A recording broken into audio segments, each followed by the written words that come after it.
Hello, I'm back. Hey! Okay, we've got another hour, 11 and a half hours now to play with. If it'll stay up that long, I don't know. I just looked at YouTube and you're still going, Graham David Hughes. Please go to bed, you madman. Look, if I'm that tired, I will totally go to beddy bobos, but do not worry. I'm not one to. I don't think you just die, do you? Do you die from not sleeping? Is that the way? I don't know. I don't know how it works. I think I'm too stupid to die actually. But yeah, it's like, oh, what was the cause of death? He did a podcast. It just never ended. Um, hello again. Hi everyone. Hi. Mm. Anyway, we were talking about 1001 films to see before you die, and sort of Memento and how good it was in terms of it made you want to watch it as soon as you saw it. And then when you see how it was edited together, it's so clever because one of the great things about movies, and one of the things I love about movies, is when they put you into someone else's shoes, they put you into the mindset and the what people are thinking and all that of somebody else. And I absolutely love that, and it's something that happens in Memento so well because when it starts a scene and you're like, why is he running? And he's like, why am I running? And then someone shoots at him and he's like, why are they shooting at me? And you get to feel exactly how it would feel to literally, have that situation where your memory only lasts a few minutes and then you forget why you were there and what you're doing. Your memory resets. Very, very clever movie. And it also had Guy Pearce, who's a fantastic actor. Also, Neighbours alumni, along with Delta Goodrem and Kylie Minogue and Russell Crowe and Stephen Dennis and the other guy. Hey, is Diz in the chat? Hey, Diz, got a joke for you, Diz. Right, listen, right. Where does Kylie get her kebabs? From Jason's Donovan. Oh, so many more jokes. So many more terrible jokes. Anyway, glad to have you with us. The podcast was the death of him. Says GOJ. I have an old copy of that book too. So where are we now? It is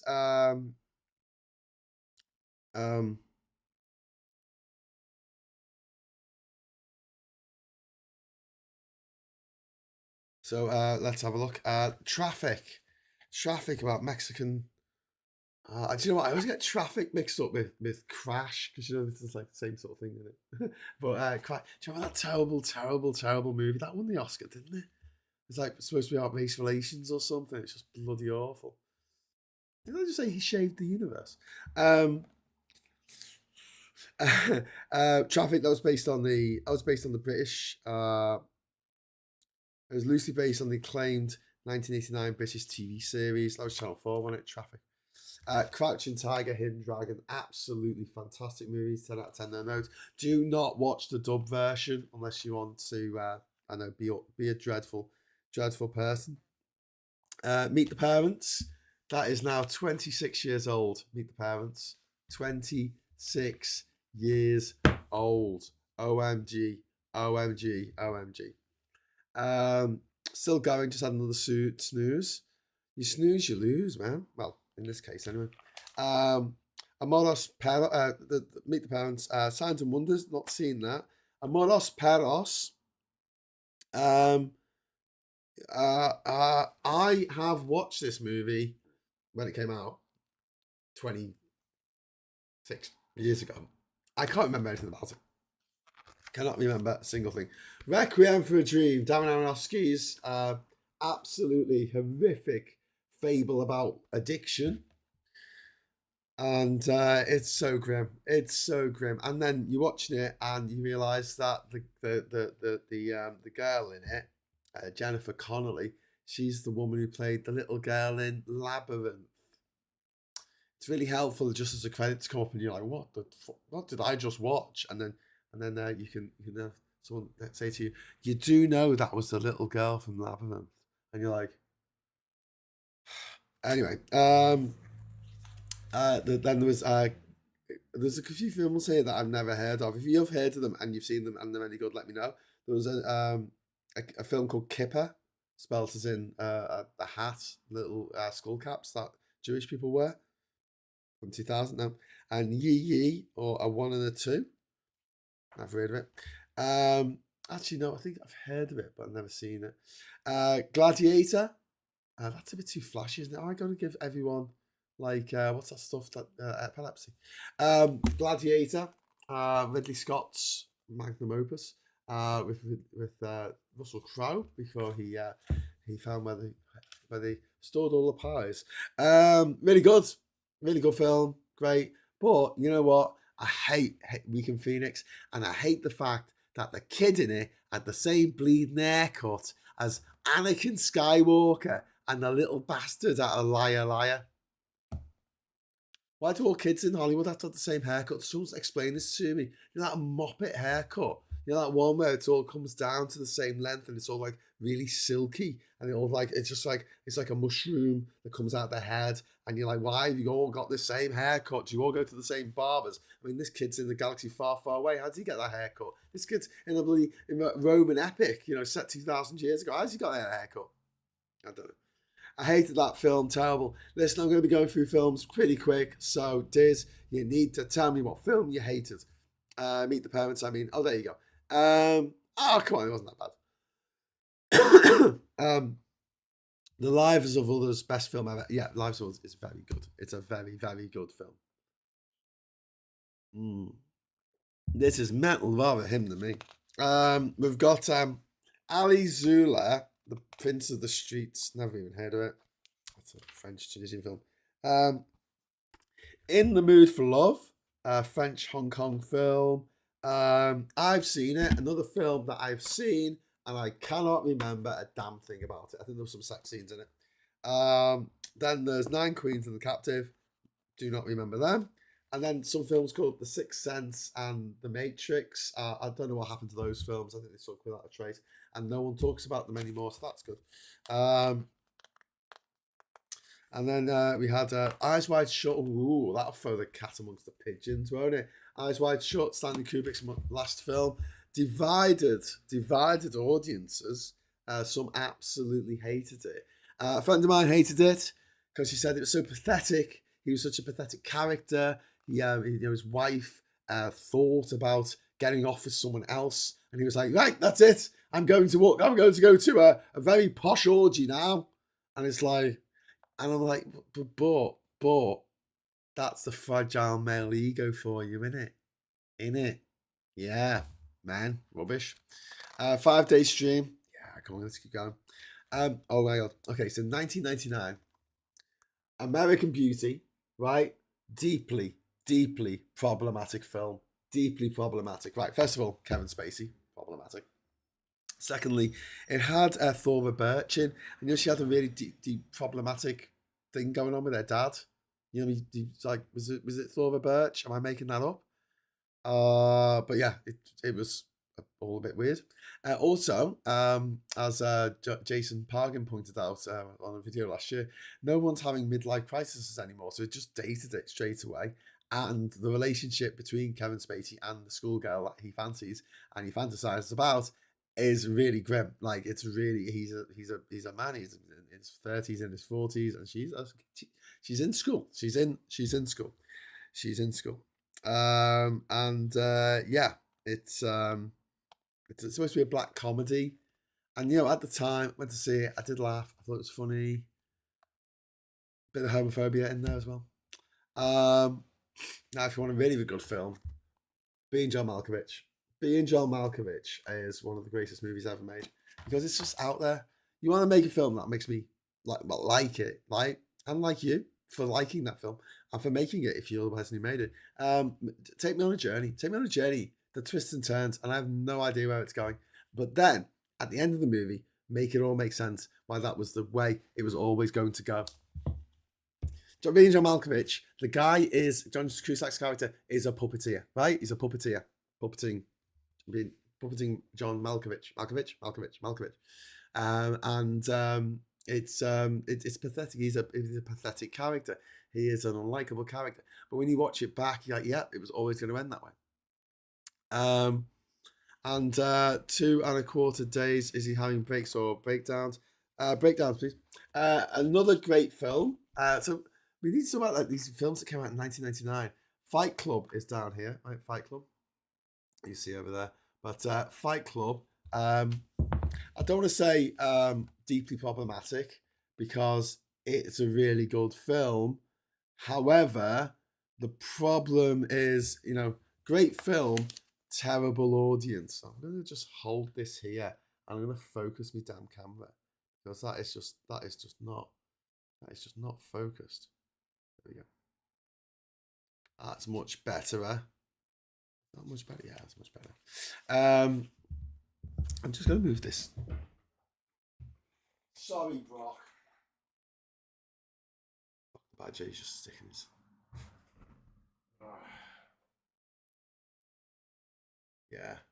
Yeah, that's what I'm talking about. Let's just leave that there. I don't like it.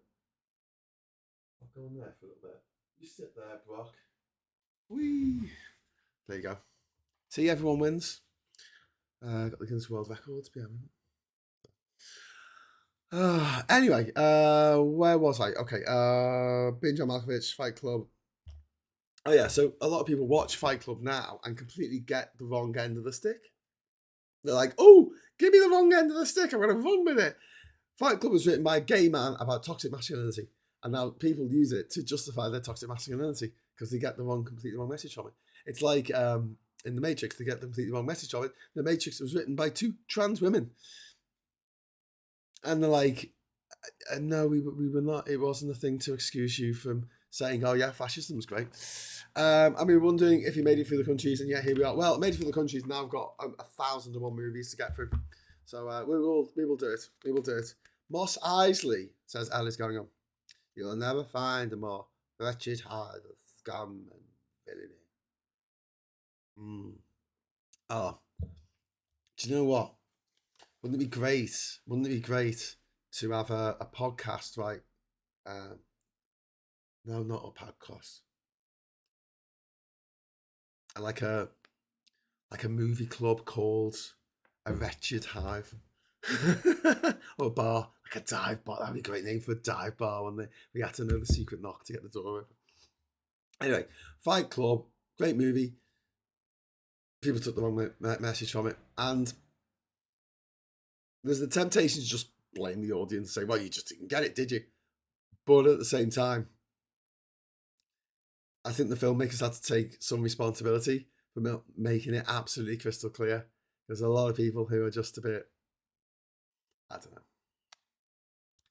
don't know. Did you look at the Instagram link I sent you on Discord? Oh, did. Sorry, I was going to say, I've been busy, El. No, you're not talking to me. What else have we got? Three Kings are stealing the gold. Absolutely forgettable movie. Like, does anyone remember that? I don't. The Wind Will Carry Us. I've never even heard of it. Audition. OMG. O-M and the G. Well. That's a movie that starts off being one thing and then becomes the most effed up thing you've ever seen in your life. There were scenes in that film that I can still play in my head in like 8K THX surround sound clarity, and I'll never be able to get rid of it. And I'm thinking now, I must have watched the audition in 1999 or 2000. Yeah. Well, Three Kings was about it was like a Hogan's Heroes thing but it was set during the Iraq War, first Iraq War. All About My Mother, another Pedro Almodovar film. It's all right, but it's also it's all about All About Eve. All About Eve. Yeah. So you need to watch All About Eve to get All About My Mother. Anyway, what else we got? Right, Blair Witch Project. Okay, hang on. First of all, Rosetta, never heard of it. Go go up to Blair Witch Project. One of the greatest horror movies of all time. I know people watch it now and they just go, "What the hell? This is shite," right? But you got to remember what the world was like in 1999. This was the first movie to use the internet to just go absolutely viral.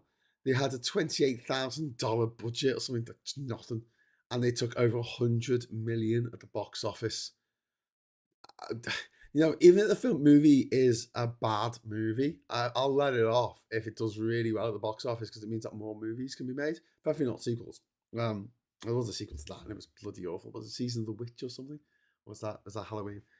Bloody hell! I've arrived in this and it's still going, but it's still going. It's still going. It'll never end. Um, did you look at the Instagram link I sent you on Discord? How long has this been going on? We are up to woo, we're just coming up to our 56th hour. 56 hours rolling. I might disqualify myself by taking too many breaks at stupid times. Apparently, I had to bank them at 100%. And if I'm an hour, and if I took them too early, then they didn't count. So I don't know. But what was it? Oh God.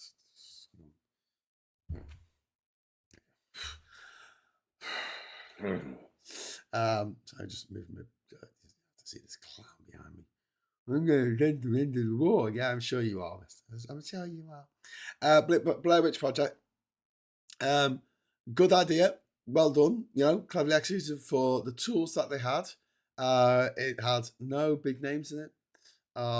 They used really shit equipment. You know, the camera that they used was black and white, so they could save on having to process color stock, the film camera, and then the other camera was like a camcorder, and they got away with it. You know, it worked, and like 28 days later, it was also a lot of PD 150s for Christ's sake. I mean, forget about digital. You know, at least Attack of the Clones was filmed on HD. Although Attack of the Clones was filmed digitally and now it looks shite. Honestly, it looks bloody awful. They're gonna have to use AI to sort that out. Well, that's one of the only things I'm quite excited about AI doing in like movies and stuff, or at least my movies. Taking a really grainy bit of footage and being able to make it look like it's shot on HD by using AI and analyzing all the clips and maybe analyzing pictures of the actors' faces now or whatever, or you know, high definition photos that were taken at the time. That would be a really useful use of AI, other than you know actually making the whole film on AI when it looks absolutely shite. Great Graham thinks he's Diz now. Medic. I've arrived in Dis and he's still going. Found footage horror is my favourite genre, says Richie Goff. Have you seen Cannibal Holocaust? I mean, you know, I should. Was it Cannibal Holocaust? That's the found footage one in the Amazon rainforest. It's quite racist. It's hilarious. It's absolutely hilarious. But yeah, despite criticisms of directed towards a film sometimes slow pace and reliant on nausea-inducing handheld camera work, Blair Witch Project clearly succeeds in its use of documentary techniques as a means of instilling terror in viewers. It really works. And don't forget, after that, everyone was doing shaky cam for the rest of ever. Like, Jesus Christ, watching a TV show and everyone's like, all the DPs in Hollywood deal that just burnt all the tripods. Every tripod, burn it. Burn the tripods. We are now coming down to the exciting conclusion of this hour. So we've got 13 seconds left. This is Boss. I'm very excited, and we're going down, counting down. 5, 6, and I hope they go to the way. 2, 1. Confetti!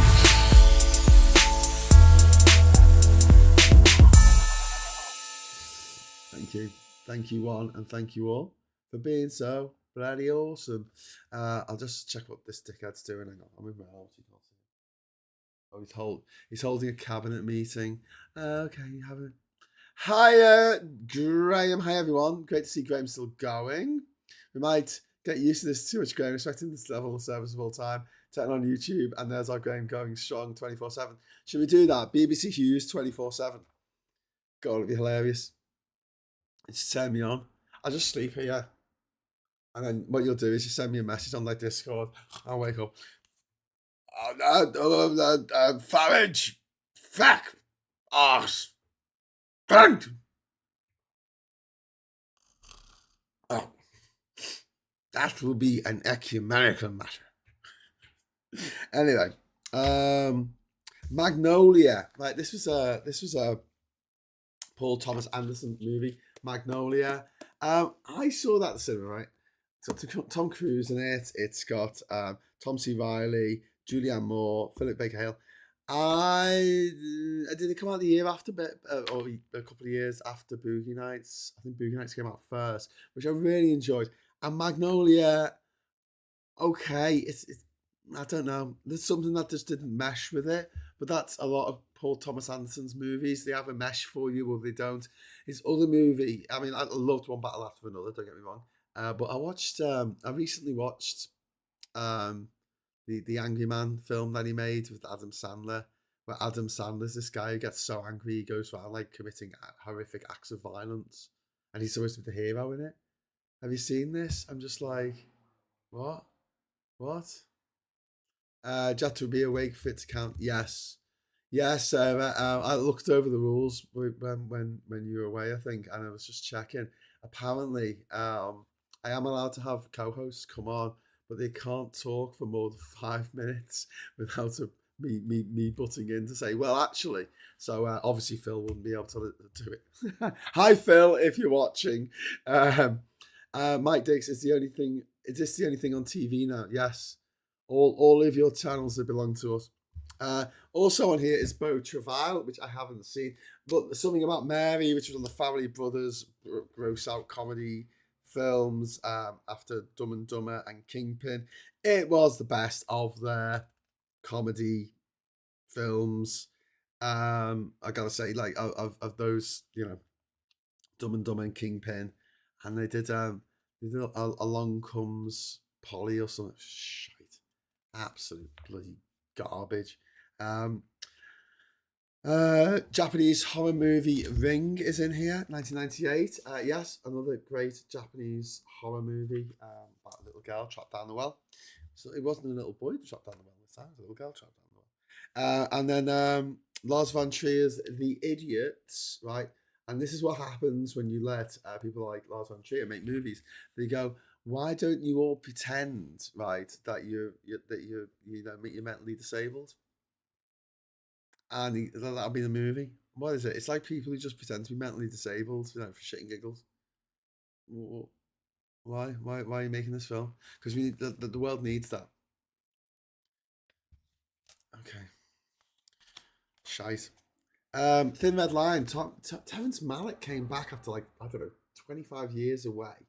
There's Terrence Malick who did Days of Heaven, which was fantastic, and he did what was that movie with Sissy Spacek in, and it's probably in here. It will be in here. And Martin Sheen, and he commits a murder, and they go and live together in the woods. And it's got that really nice music that they haven't reused for True Romance, because that was a callback to it. Do you know what? I'll probably flick through this and see it. Frenzy Mean Streets. Eraserhead, Deer Hunter. It's Now, Shining, Raging Bull.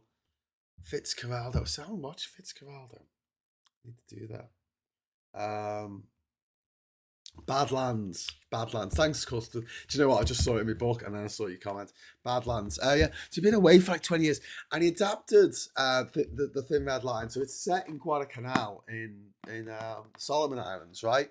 And that's the sort of thing that I really dig. And it's a bit of a weird film because I don't know who the main character is. It's just John. It's Jesus Christ there, by the way. It was okay. But compared with Saving Private Ryan, it was garbage. No, it wasn't garbage. It was good. It was a good film. But what a lot of people don't know is that it was adapted from a novel by James Jones. And James Jones is the guy who wrote From Here to Eternity. So this was pretty much a sequel to the movie From Here to Eternity. Did you know that? Secret sequel. The Thin Red Line was a secret sequel to From Here to Eternity, which is about the bombing of Pearl Harbor, isn't it? 1998 Happiness, a Todd Solondz film with Philip Seymour Hoffman, Laura Flynn Boyle in it. This is one of those fucked up films. If you've seen this film, okay, cool. It is just it's kind of depressing. It follows the story. It's an ensemble cast, and it's about people's dysfunctional sexual peccadillos, should I say? And it's I think it's something that you wouldn't really want to watch with your mum or your partner, or anyone really. Watch it on your own. Watch it on your own and go, wow, that was a film. At the end of it,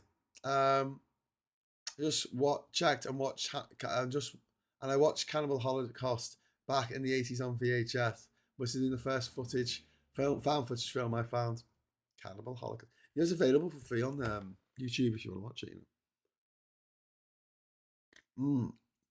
Oh, Cuthbert saying Happiness is free on YouTube last year. I mean, it's a good film. It is a good film. The performances are second to none. It's a bit much. Wes Anderson's breakout film Rushmore from 1998. It's taken that long. Oh no, Wes Anderson, sorry. Rushmore. He did his film Bottle Rocket in 1996, didn't he? Which I haven't seen. Rushmore's got Jason Schwartzman when he was still a kid, and he's a geek and he's a student at Rushmore Academy. He's profoundly unpopular. It's got Bill Murray in it. I like every single Wes Anderson film. Seems to. The funny side of pedophilia. Well, Cuthbert, it's not though, is it? It's horrible. It's really great. It's just. Talking about films that make you go. Ugh. Buffalo 66. Now, there was a lot of interest in this in the last couple of years because of a song by Wet Leg where they talk about watching Buffalo 66 on video, and it's shite. It is just absolute garbage. It's directed by Vincent Gallo, and it's just an excuse for Vincent Gallo to just sexually abuse Christina Ricci, or Richie, I guess. It just made me that made me feel, honestly, right, for as uncomfortable as Happiness made me feel, Buffalo 66 made me feel even more uncomfortable. It's so pretentious. It's so petty-ass. I mean, would you like to be stuck in a room with Vincent Gallo while he told you his latest idea for a movie? Sorry, I've still got a cold. Philip Seymour Hoffman is always awesome. Yeah, he's brilliant in it. Are you nae dead yet? Are you nae dead yet? Asks Talk Mad here.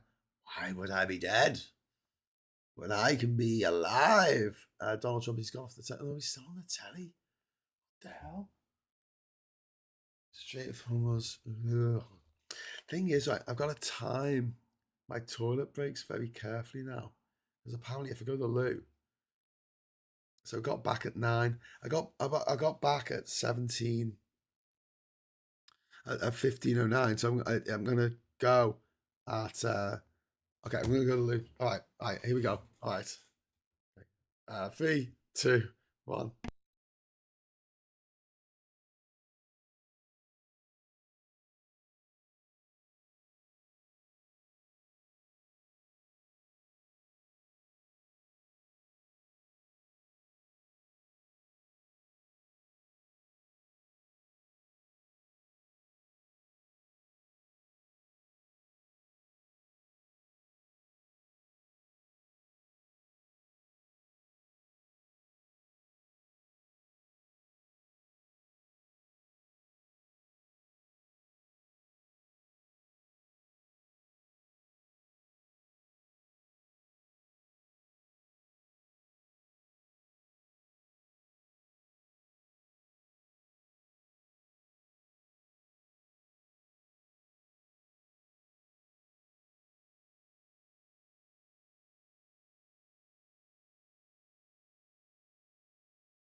Hello. 45. Okay, hello. Woof! Are you near dead yet? No, not dead. Still going out on all speakers. Hello. Anyway, now where was I? Buffalo 66. Shite. Lola Run. Very good. Lola Rennet. A German film, absolutely fantastic film. Very good, like a very stylized and very gripping and very clever as well. I like a film when it's clever. I like a film when it surprises me. I don't want to see the same shite again and again and again. I'm fed up with that, you know. But yes, is it Buffalo 66 that ends with yes, Heart of the Sunrise? I don't know. It's just awful. You know, it's a little girl from Casper the Friendly Ghost and Wednesday Addams from the Addams Family, and it's just this horrible older man, just who's the director of the movie, going, "Oh, go and get in the bath with me." It's just, something about it, and he's just really creepy, and he gives me the same vibes as Russell Brand or Noel Fielding. Sorry, I know some people really like Noel Fielding, but he just creeps me out. He looks like a melted candle. I don't know. Would you let Noel Fielding come and look after your teenage kids for a few hours when you went to the shops? I mean, anyway, the other movie on here is a movie called Lock, Stock and Two Smoking Barrels. Guy Ritchie's debut feature. Now, I really like Lock, Stock and Two Smoking Barrels, even though it does take the piss out of Scousers a bit. Was that Snatch? I can't remember. One of the two. Because they're quite similar movies.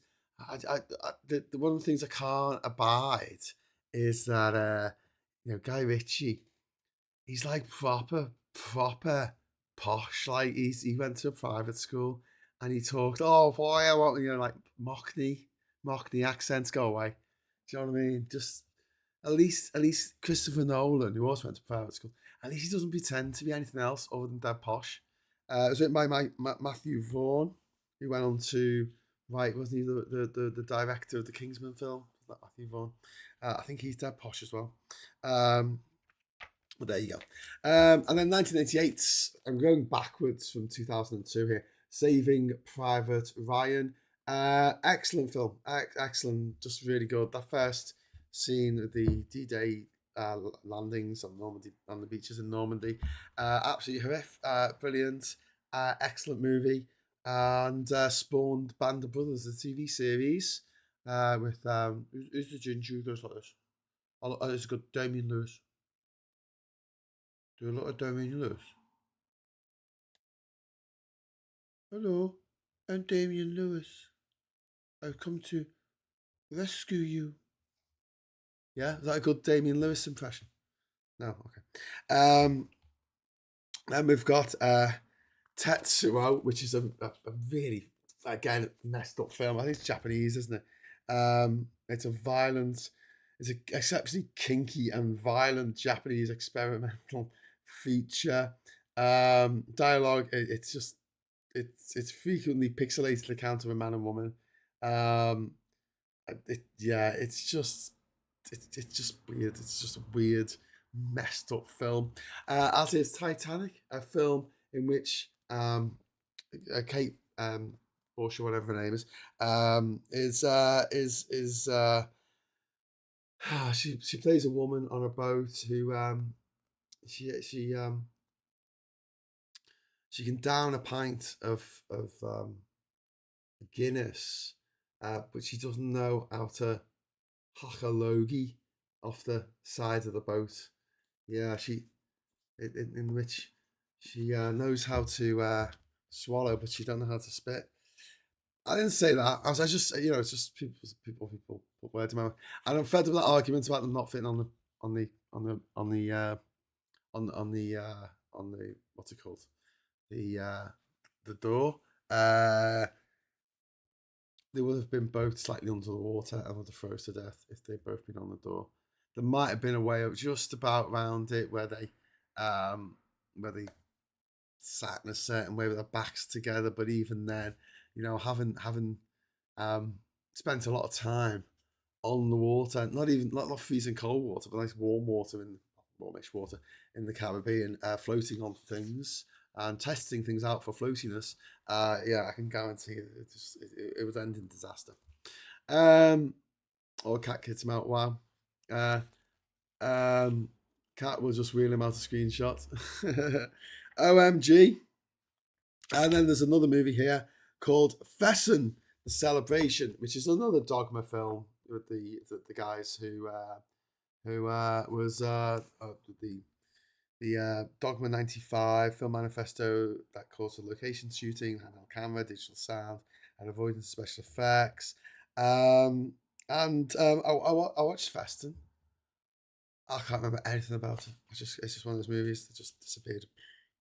Abre los Ojos here. This is a Spanish film with Penelope Cruz, and she's really good in it. Penelope Cruz is a really good actress in Spanish.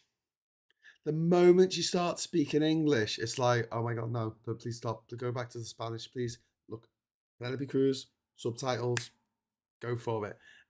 Love it. But yeah. Anyway, she went on to reprise the same role that she played in that movie, in the movie Vanilla Sky, which was a Vanilla Sky with Tom Cruise, which is a remake of Abre los Ojos. Directed by Cameron Crowe, I think, wasn't it? The guy who did Almost Famous. And with lots of allegories towards record labels. I saw Open Your Eyes, Abre los Ojos, in 1997 at the Corner House Cinema in Manchester, and it was really good. I really liked it. I thought it was a clever little Black Mirror. It was a proto Black Mirror episode. Really good. Memento, says L. Yeah, it was fantastic. There's plenty of room on that door, the posh car. Yeah, there was room, but because of the buoyancy, it would have pushed it slightly under the water, so they both would have got wet. Now they could have held, cuddled together in the middle of the boat and kept their internal organs as warm as possible, and maybe just got frostbite in their legs and had to. But look, Leo had done his job by then. It's the Mentor's graveyard. Obi-Wan Kenobi, he had done his job by then. So what you want is just for him to go away and not come back. But he did come back as a Force ghost. But as or in the Kingsman movie where the Darcy from those things from Bridget Jones, he dies, and that's great, because he's been the mentor. He's taking this kid on. He's showing him the ropes, and that's the Mentor's graveyard. You just got to move on, and then that person goes and has an amazing life. Although I have to say, going back to Titanic, right, for a moment. The Kate Winslet turned into a bit of a selfish sod, really, didn't she? She's there. Sorry, I've got to make sure that my phone doesn't turn off. Oh God, it's doing that thing where it wants you to slide the puzzle piece to the unable to verify.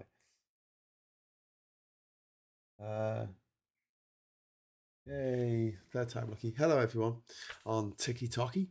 Just accidentally hit the wrong fuse switch. Lol, Billy or crook. Yeah, so oh God, I can stay here, and I so you don't have to see that Trump fella. Anyway, yeah, so she's all that time, she has his whole life, and she marries someone else and has kids with them. But obviously, the whole time she's still like holding the flame for Leonardo DiCaprio. And when she dies at the end, she doesn't think about going back to her husband that she spent her life with. She goes back, in a dream reverie, last moments. She goes to think about getting back with Jack on the Titanic. That was the only time she was 17 or whatever. But that was the last time she was truly happy or something. And also she had the bracelet, which was worth millions. And a granddaughter was looking after her because she was old. And it's like, but you had a necklace worth millions, and that could have paid for your grandchildren to have, I don't know, everything they ever wanted. It could have paid for you to have around the clock person helping you instead of your granddaughter who's probably wants to be leading their own life and not following you around onto mad adventures to go and sit on a boat with Bill Paxton for 3 hours and tell her, you know, your entire life story. I'm just saying, you know, and then she throws it in the ocean at the end. Ha ha. Well, she kept it all that time, and then she throws it in the ocean. So I've got a problem with that. Anyway, Ant X, 1966. You can't beat early Jackie Chan movies, late 70s, early 80s, Snake and Eagles, Drunken Master, Wheels on Meals, Wheels on Meals, was it Meals on Meals? For one of the best fight choreographies with Benny the Jet. Drunken Master is fantastic. I love Drunken Master. It's a movie where it's got Jackie Chan, and he can only fight when he's drunk. It's brilliant. It was remade as Crank, but with drugs rather than alcohol. Liam says, what was the one where he broke his ankle and carried on filming for like half a day, not realising how bad it was? That was Rumble in the Bronx. Rumble in the Bronx. Graham, this is a dream. You're falling asleep. It could be. I don't know. It could be. Anyway, so next page, we have Funny Games. This is the original, the remake, where it's a couples who live an idyllic life who descend into psychotic horror. Good movie. The remake of the Kundun. This is about the Dalai Lama. I saw this in the cinema as well. The Martin Scorsese film that everyone forgets about. If anyone ever do one of those games where you got to get the answer that no one else gets, and they mention a Martin Scorsese film, Kundun every time. Seriously, your pointless answer, Kundun. It's good. It's a good movie.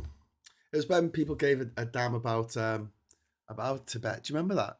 Do you remember when Tibet was all, you know, there was all like, there was a movie, and then there was the Beastie Boys, and there was Richard Gere, and everyone cared about Tibet. Do you remember that? And then they stopped one day, they just woke up and went, do you know what? What? I don't give a fuck about Tibet anymore. Oh, brilliant, good. Did they get independence? Nah. The Sweet Hereafter is a adaptation of a Russell Bank novel, which if I have seen, I might have seen. It's got Ian Holm in it. It's got Sarah Polley. I might have seen it, but I can't remember a thing about it. Right, Boogie Nights. This was the movie that put Paul Thomas Anderson on the map for me. Saw it at the cinema, and I loved it. I thought it was fantastic.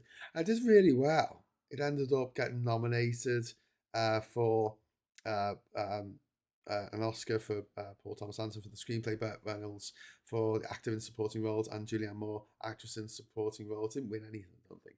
But apparently, Burt Reynolds hated it because he thought it was something else, and he thought it was going to sully his career that he had been in this terrible, terrible movie. But there you go. David Lynch used to go on about Tibet as well. And here's another movie. So Ang Lee, who did Crouching Tiger, Hidden Dragon, which was fantastic. He also did Hulk, which was shite. But he did a movie called The Ice Storm. Now, did anyone remember this? This had the kid from, you know, The Hobbit in it. What's it? Elijah Wood. Elijah Wood. Oh, sorry, no. Yeah, Elijah Wood and Tobey Maguire, which is funny because they're kind of interchangeable. Sigourney Weaver was in it. Kevin Kline. Christina Ricci. You know, and I've seen it. I watched the movie. I cannot remember anything about it. And it's not just because I'm getting old. It's just that some movies just don't stay with you. Others tell you. Like I saw Pulp Fiction, 1994, at the Showcase Cinema in on the East Lancs Road in Liverpool. Right. I guess I'll quote stuff from that. I've only seen it once. That was it. It's the only time I saw it over 30 years ago. I still remember stuff from it like it was yesterday. Like it's stuck in my head. Butcher Boy, never watched. Fast, Cheap, and Out of Control, never even heard of it. Princess Mononoke, this is a Studio Ghibli movie, and it's absolutely fantastic.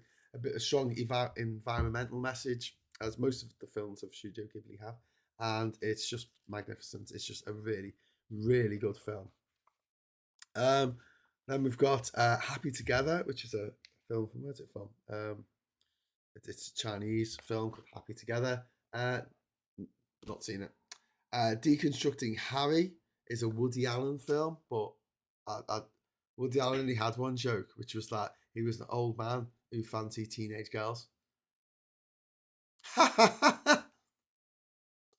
And one of my favourite of all time movies here, LA Confidential. I famously gave LA Confidential 10 out of 10 when I was a kid. I was 18 years old on Movie Watch. 10 out of 10. Yeah, not messing around. Because it was a really good movie. Unfortunately, that did have Kevin Spacey in, and it's unfortunate now. But it also had Farmer Hoggett, or Beckett, whatever his name is, from Babe.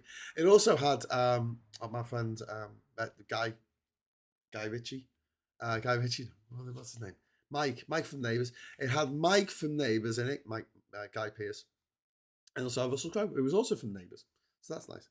What do you think of Inception? I really loved Inception. I thought it was really good. I thought it was very clever. I think it was based on a comic book by a Donald Duck comic book where they don't know what the combination is for the Scrooge's safe, so they go into his dreams to get the combination out of his dreams. That happens in a Donald Duck cartoon. It does. Graham is in Inception. This is a dream within a dream. No, that's the one movie. That the dream within a dream. All we are and all we see is but a dream. A dream within a dream is Pecking a Hanging Rock. I think you'll find.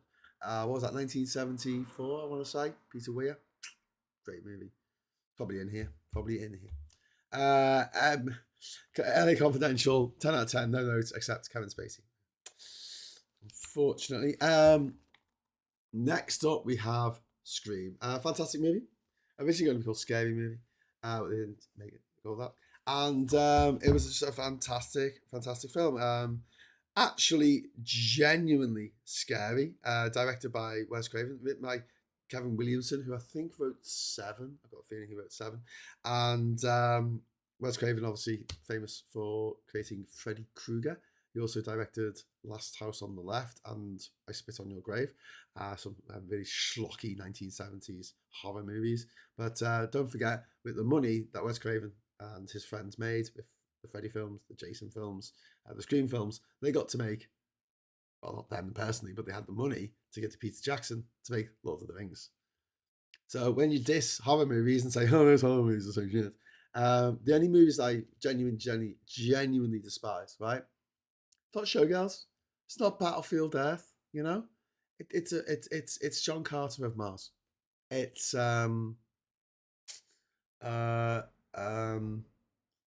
Dreaming of Joseph Lee's. It's a movie that makes no money. It's a shit movie, and it makes no money at the box office. That's the unforgivable sin for me. I don't care if it's a shit movie that's not made for me, because I'd have to like every movie. Every movie doesn't have to be made with me in mind. I'm not that narcissistic. It's fine. Other people can like it. I don't care. But someone has to like it.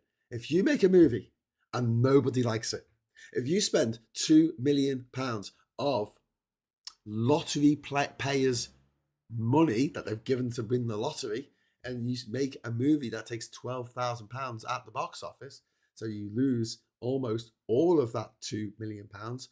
Do you know what? If you're going to lose all that money, can you just spend it on something else? Build a community centre or something. I don't care. Just teach some kids how to ride a bike.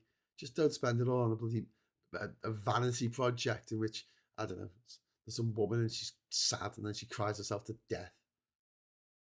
Anyway, I got off my big high horse now. Peter Jackson made that splatter movie that started with the poisonous monkey. Yes, Brain Dead. Also known as Dead Alive in America. But with Lionel. I kick ass for with the there's a fantastic line where the priest says, "I kick ass for the Lord," which is fantastic, and then Lionel comes in with the famous what's it called, the lawnmower, trying to one up the groovy what's it called, the chainsaw of Bruce Campbell's. They're trying to one up Bruce Campbell's chainsaw, but he didn't just make those before. He made Bad Taste, fantastic B movie thing. He just made it on an absolute zero budget. Meet the Feebles, which I really enjoyed. If you ever watch Avenue Q, right, it's just a rip off of Meet the Feebles, as far as I'm saying, because Meet the Feebles did it first with the idea of what if the Muppets were all like sadistic perverts. And then he made Brain Dead, which I absolutely loved. And he also did The Frighteners with Michael J. Fox, which is a fantastic film, and Heavenly Creatures with Kate Winslet, that introduced Kate Winslet to the world. If you didn't have Heavenly Creatures, you wouldn't have Titanic. You didn't have Titanic, you wouldn't have the money to do loads of movies because Titanic made so much money at the box office.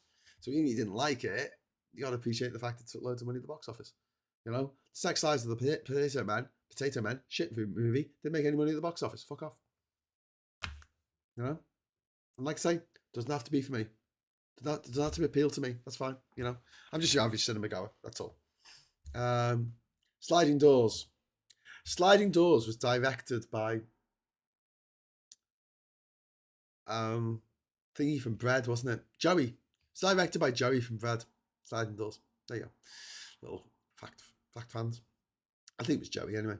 Cash, you tell him. Please go to bed with love for me, shutting up at the Trans Pride Centre in Brighton. Thanks, Cass. Why would I go to bed? Do you want me to go to I'm not tired. If I get tired, I'll just go to bed. Am I like upsetting people? They're like, oh my God, he's going to die. If he doesn't sleep, he's going to die. I'll just fall asleep on the It's fine. Peter Hewitt. Peter knew it, mate. He knew it, Peter Hewitt. I think Miss Piggy is a sadistic pervert. Well, she is. Kermit secretly loves that about her, you know, when the doors are closed. Anyway, Scream. Really, really good movie. The first 10 minutes of that film, first 15 minutes, with they do a switcheroo with Drew Barrymore. You watch it and you think, oh, she's going to be the main character in this, and they dispatch her. Sorry, spoilers for a very old movie. It's fantastic. It's just excellent movie. Takes a piss out of slasher films. It is genuinely scary, and it got more and more ridiculous as things went on. But that's the way things go. We worry for you. You don't have to worry for me, Cass. It's fine. I'm, double hard, made of steel. I mean, this is something that I did when I was traveling around the world. I just exist off hardly any sleep and party on, Wayne, party on, Garth. Anyway, 1996, Train Spotting, which is one of the greatest films ever made, as far as I'm concerned. Absolutely fantastic film. Watched it back a few years ago. The first time since I saw it cinema. What a soundtrack. Brilliant. And just summed up, that thing I said at the top of the show when I was saying, or the top of the segment, when I said about walking in other people's shoes. Like, you really felt that you were down on the ground with these people. Really, really good. And, like, it was so good, right? It almost made me forgive what's his fucking name? Danny Boyle. It always made me forgive Danny Boyle for making A Life Less Ordinary, which we watched it again, right? And Kat quite liked it because she'd never seen it before. I watched it again because I saw it at the cinema. Like, I just couldn't remember anything about it. And I watched it back and I went, oh my God, it's absolute dog's dinner of a movie. Like, everything's all over the shop. What is even happening here? But yes, Miss Piggy is a dom. You're going to sleep so hard when you finally give in. I don't know though. We'll see. I had a mad crush on him when I was younger. Who? Miss Piggy. The Lawnmower Man was very memorable. So yeah, also on here, Gabbath. Hang on. Lone Star. Witty and wise, interconnected lies. Do you know what? Again, I think I've seen this movie. I think I've seen a movie called Lone Star. It sounds familiar. I don't know anything about it. Listen, I was at my mum's over Christmas, and Kingsman 2 was on, and I could not remember a single scene from it. I couldn't remember. The only scene I think that actually stuck in my head was when the guy from Our Friends in the North. No, not Doctor Who. No, not James Bond. The other one. Stood on the Mine. That was the only bit. And then he started singing John Denver. And I was like, why are you singing John Denver? And I realised when I watched it back that early in the movie, he said that he likes John Denver. That's why he was singing it. And just the way he was doing that, I was like, anyway. Gabbath. I've heard of it. English Patient. This won the Oscar, I think. English Patient. It was directed by Anthony Minghella, who's sadly no longer with us. His brother is though. His brother's a top bloke. He helps out with the tactical voting, moving forward stuff. Yeah. Dominic is Anthony's bro. True story. Yeah, honestly, 6 degrees of separation. We're all 6 degrees from Kevin Bacon.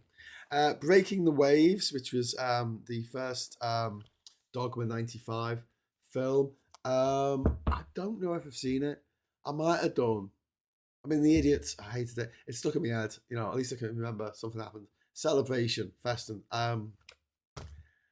People argued with each other when they were trying to set a dinner table. I think I can't remember.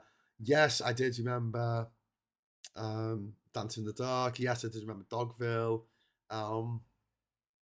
Wasn't there another one they did where it was all about the zombies, the band, the zombies, not actual zombies, and had the kid from, I want to say, Billy Elliot in it. Alphaville. No, it was Dogville, and then there was something else. I don't know what it was. It was a big crap. The English Patience soundtrack is superb. Really, really good. I really enjoyed it. Based on a novel by Michael Ondaatje, and just a story about the power of love. Yes. Secrets and Lies, movie by Mike Lee, and he always turns up to cheer everyone up. It's like, oh God, I'm so depressed. Well, do you know what? Do you know who we've got to cheer you up? What have you got? I've got Mike Lee. You got Mike. Oh, mate, brilliant. And you got anyone else invited to the party? Yeah, Radiohead. Oh, fantastic. Because I've been quite down about things recently, so they'll cheer me up. This blocked when? Why? What? What? Who? Who? Yeah, I blocked her. Is it Danny Dolly? What? I want to make movies based on Brian Lumley's Neuroscope saga. I didn't even know what that is. Anyway, so Secrets of Lies, making the way says, and the other movie on here is Independence Day, which was a big blow up the famous landmarks of America type affair. They always like taking out the landmarks, don't they? Great. It was a great movie. It was a dumb popcorn, idiotic movie with what's his name? Will Smith at the height of his powers. He was brilliant. Bill Pullman was really good in it as well. Jeff Goldblum, really good. He's got everything, isn't he? Great film. They made a sequel. Shite. Fargo. That's a really good movie. Excellent movie. Fargo. And if you watch the TV show Fargo, it's I think it's quality as well. Just up in North Dakota, where everyone talks. It's a screwball comedy, kind of. Part thriller, part screwball comedy, part just murder mayhem, and it's really good. Part detective story, it's about a guy who gets in over his head with a bunch of criminals, and it all goes horribly, horribly wrong. It's a story about a lot of movies, including The Usual Suspects. A great movie, remake of Rashomon, the Akira Kurosawa movie, as far as I'm concerned. And then there was also had Kevin Spacey in, unfortunately. We're going to say that about every great movie that we really love. Oh yeah, unfortunately, it's got Kevin Spacey in. He was in Swimming with Sharks, which is fantastic. He was in Glenn Ross, which is fantastic. He was in Seven, which is fantastic. He's deeply, deeply problematic. Fargo is boss, says Diz. Absolutely right. Fargo accent is very good. Naked really cheers me up. Scary movie, The Omen. 666. I like Fargo. Can't remember anything about it though. I remember liking it. As she says, I lived in Bismarck, North Dakota. That's the capital for over 2 years. First time away from India. It was an experience. Almost 56 hours. No, that's where you're wrong. It's almost 57 hours. Isn't it? Yeah, it's coming up. 57 hours of streaming. Obviously, we've had to stop it now and again because YouTube won't keep recording for that long. But, I'm not going to run out of things to talk about. I've got this huge, massive book about movies. I've only just started. I've only just begun. As the Carpenters once sang. And if I do finish this, which I doubt because I fall asleep before then. But if I do, I am I'm going to move on to. I've got the book of hit records, and we can just go through that, and I can give them all markers out of 10 if you don't mind. Graham's still going, running up the score, running up that hill. I love Akira Kurosawa. I love Akira Kurosawa movies. One of our cats I named Akira after him. Oh no, the message is gone. Oh, sorry. Easy Rider. Hey, don't tell me to take it easy. Great film. With Peter Fonda, Dennis Hopper. No, and Jeff. No, what's his name? Bobby. No, thingy. Jack Nicholson. Is that right? Get your motor running. I just think of Steppenwolf, don't I? I don't even know if that's in that movie. I just associate them. Born to be Wild.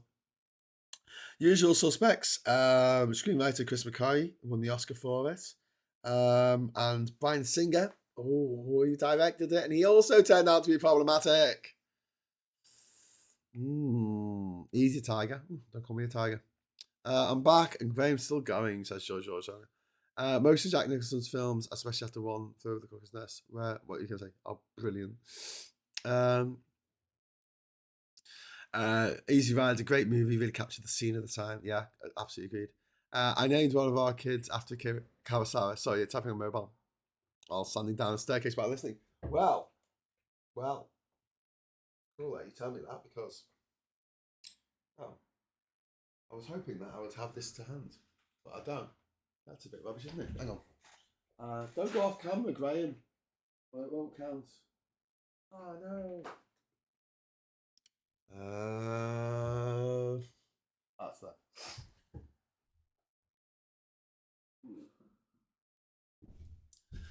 I don't know. I don't know if you were on the stream last summer when I Antex. See this Akira Kurosawa movie, The Hidden Fortress, on which Star Wars is based partly. I mean, there's a few things that Star Wars is based on. If you open it up and you open up the little booklet inside, and you get out the little booklet, right? Yeah, so you open up the plastic thing. Sorry, Antex. I know you're watching. I know you're listening rather than watching, but you just want to have a quick look at your phone for a moment, because I'm going to show you something. So there's film, and there is. It's full of essays. It's got like the view from 1961. It's a review of the film from 1961. Kenneth McGrath about The Hidden Fortress, and Akira Kurosawa, what he said about The Hidden Fortress. And then there's a piece at the back here, the last few pages, and it's called How Star Wars Helped Conquer Cinema. Oh no, How Star Wars Conquered Cinema with the Help of the Hidden Fortress.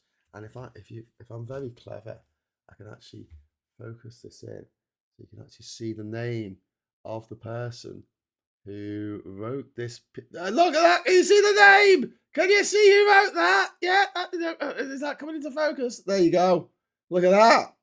Yeah. And you thought I was just a pretty face. Yeah, so when I talk about films, it's not because I'm just someone who likes films. Anyways, there you go. BFI edition, Blu-ray, Hidden Fortress.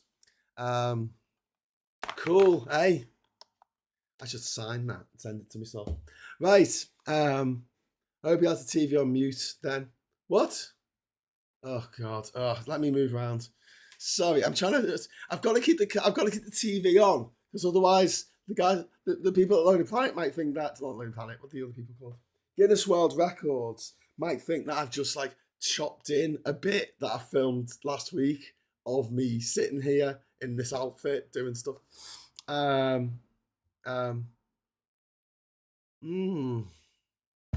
Graham, read this carefully. You are in a recall now. We are trying to get you out. Remain calm. You selected to experience the life of a traveller. Hey, pointless remakes. They remade Total Recall, didn't they? Breaking Guardian news. Nuclearly elected party councillor Andy Arnold has a crooked cross tat on his arm. Oh my God. I have some connections to BFI, says Charlie Nelson. How did you get to write that essay? And I wrote it. I wrote it years ago. I wrote it before the new Star Wars film came out, and it was one of my mates who's a journalist who said, I've got a mate who's really into Star Wars and really into Akira Kurosawa films, and he'll, I did it as a spec, so it was like if they didn't like it, they wouldn't have bought it. And they went, yeah, that's all right. I only got like 50 quid for it or something. I don't care. I don't care. But yeah. The rise of videotape rental shops from nothing to nothing has been very interesting. Do you remember when they used to have? I don't know. This is the deep cut, right? Do you remember when they used to have videos for rent from the off license? Am I just making this up? I'm pretty sure before there was Thresher and it was Ash and Nephew, was it? Was that? I don't know if that was a nationwide chain for off licenses. I think they had tapes for rental, right? And I think they were about like 40 quid to rent them. Like they were just an obscene amount of money. They had like a copy of E.T., batteries not included, and Howard the Duck or something. And it was like $39.99 to hire it out. Do you remember? Is that just me? Yes, Graham. Welcome to Black Mirror. But yeah, fix it in post, lol. Yeah, so I've got to show that the TV's there, right, and it's going live. And occasionally I've got to hold up this to show I haven't keyed it in later to like make it look like I did the thing a week ago. But that's not how live stuff works. Well, I suppose it could actually, couldn't you? Because what you'll do is it'd be difficult though. Get it exactly right. It'd be like that bit in Speed when they loop the tape and then the hand moves. Not forgetting Lord of the Rings: The Hobbit. I can relate. Had some early success with some critiques of Dune 1984. Ooh, yeah. Not forgetting Lord of the Rings and The Hobbit. I don't. What are you talking about? Them available on VHS. What in 1980? In 1983? Yes, they did. I can't remember them being that expensive though. Used to buy them cheap after been on the shelf for a while. Yeah, I'm sure. Like before we got video shops, because there just weren't enough videos to hire. This is at the beginning of the 80s. I'm sure that off licenses sold, well, not sell, but rented out videotapes. Might not have been 40 quid. It just seemed like a lot of money. Oh, off license copies, VHS tapes you can rent for quid. We had my dad went to the Video City and he wanted a blank tape. He wanted some blank tapes or something, and they gave him some old tapes. And he's bought them for like 50p or something. And one of them had the Blues Brothers on it. Remember that we had the Blues Brothers on VHS, like home video, before anyone else, because the video place accidentally gave it to us when they said it was just a blank tape. Well, I suppose you could tape over it, but what a movie! What a movie! Mm. In Canada, convenience stores, etc., would have video rentals sometimes. Yes, there was the main shops with the curtains, beads, often for the adult section. Ooh la. 80s, 90s, then Blockbuster and a few others showed up. Yeah. So there's another film here called the Pillow Book. The Pillow Book with Ewan McGregor. That's notable for the film in which Ewan McGregor gets his willy out. So if you ever wanted to see Obi-Wan Kenobi's willy, you could either get in a time machine and go to the gentleman's toilet underneath St. John's Gardens in Liverpool opposite the Royal Court in 1947. Or if you want to see this one, this wise one, you just watch The Pillow Book. True story. And there's a song here called Three Lives and Only One Death. Never seen, never heard of. For me, Blues Brothers was certainly on repeat in time and day when there was nothing else. I also got the book that was fantastic with filmed a simulation of a dossier on the Blues Brothers. That's a film you can watch again. That's a film you can watch again. It's got a great tune. And the Nazis are the bad guys. Dead Man. Now, has this got? I haven't looked at it yet. Oh, it has, because I can see a picture of him. Johnny Depp. This is a movie that ends with a cut to white. And that's all I remember about it. I don't remember anything about this movie except it ends with a cut to white. And I'm like, what even is that? Jim Jarmusch. He's a bit arty. He's a bit arty-farty. at the anarchist party. Underground, never heard of it. The brave heart will take the bride. Never heard of it. Oh, energy price cap. There you go. Some people out of focus. Got a guy there. He's ringing some bells, and these guys are just hoisting the stuff up like nobody's business. There you go. So just gonna slap these on your roof. They're just going up there and stealing all their tiles. They're gonna use those tiles to have a night out on the tiles. On head. She'd be like, why have you got your tiles on my strapped to your shoes, you lunatics? And like, we're having a night out on your tiles. My first serious girlfriend's dad used to copy films. He sent her out of the room so we could check one. I was sat there at 16. It was a bluey. I thought my face was going to explode. Yeah, they put copy protection on VHS tapes, and one of the tricks they would do is try to use a SCART cable. So they tried to push everyone to use SCART cables because they'll make it so the signal just broke down. So by the time it got to a second DVD, a second videotape, it was all just shite, wasn't it? Because it wouldn't the tracking would be all over the place, and it would be problematic. A bit of tape over the tab would work as well. Yeah, I know you could, that was to tape onto a tape, but you could tape off a tape, but it was just getting a decent signal out of it that you could put into another video recorder. And they did all this mad stuff about piracy, didn't they? Which is ironic, since the movie industry began because of piracy. They didn't want to pay Thomas Edison the money that he wanted for his video cameras. They wanted to buy his film cameras. So they wanted to buy generic brand video equipment. Sorry, film equipment. So I'm saying video game. It's almost as though I haven't had enough sleep. And yeah, so they all buggered off to the other side of the country, where the patents that he has filed in New York didn't count. The porn and piracy, that's how the movie industry got started. It's a bit high-handed of them to be complaining about other people using their stuff now. Anyway, Sam and Dave at the Illinois Nazis with their freedom to march and the freedom to hope. Freedom for people to demonstrate against them. Hilarity ensued. Yes, indeed.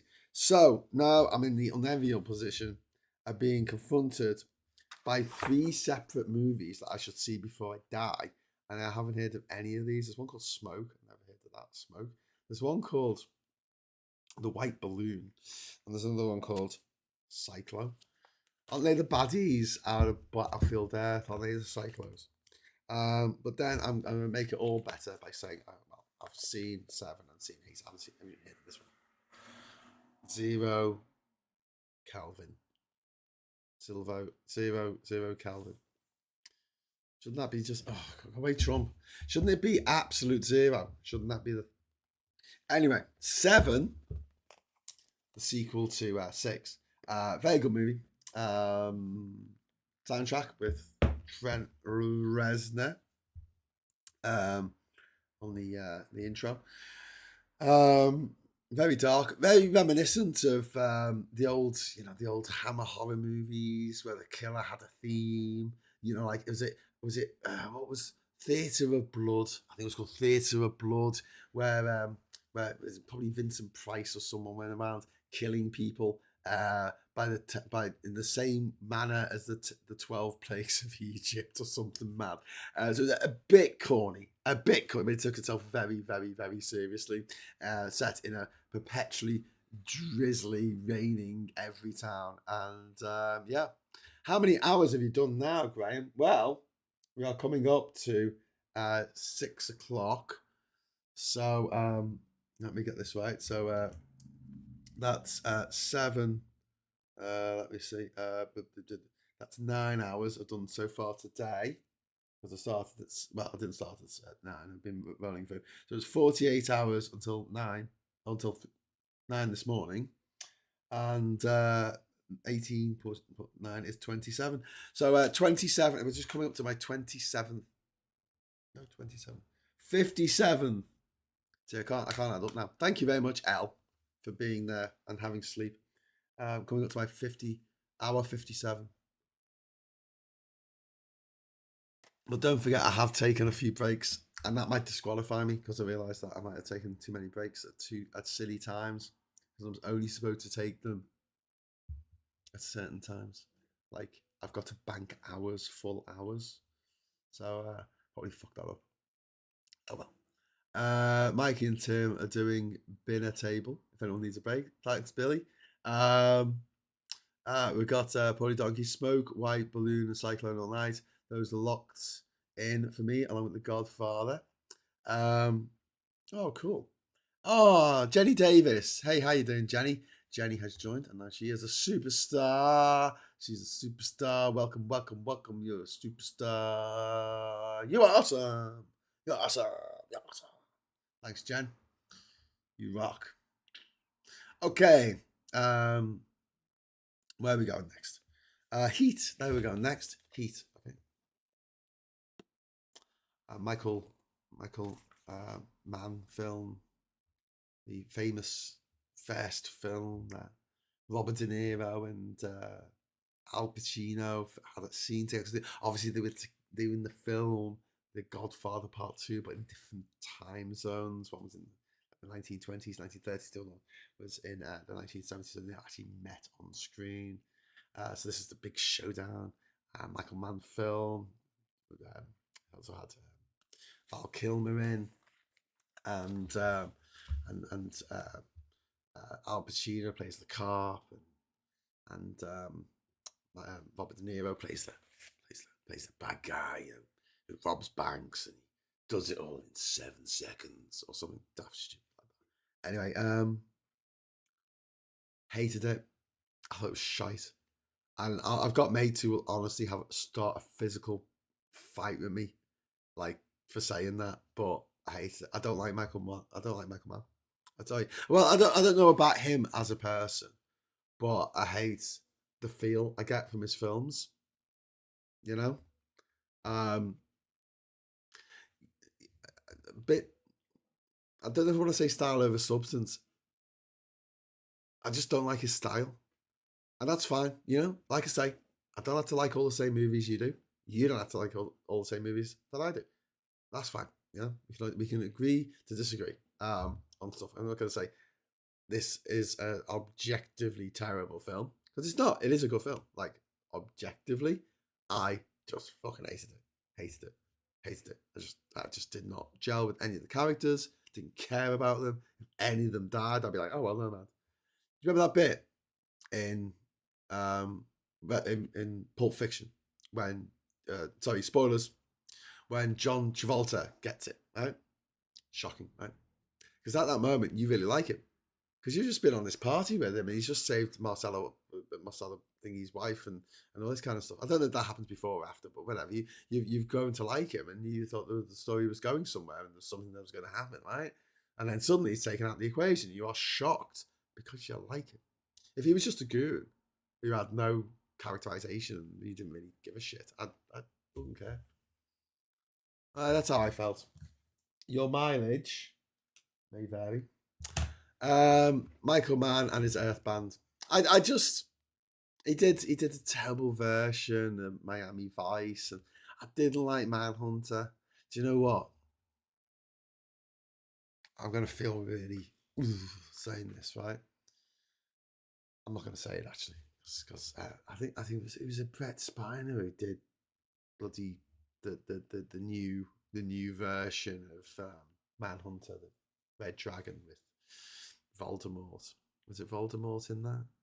And yeah, and Anthony Hopkins playing. Uh, yeah, yeah. Vincent Vega. That's the one. Vincent Vegas.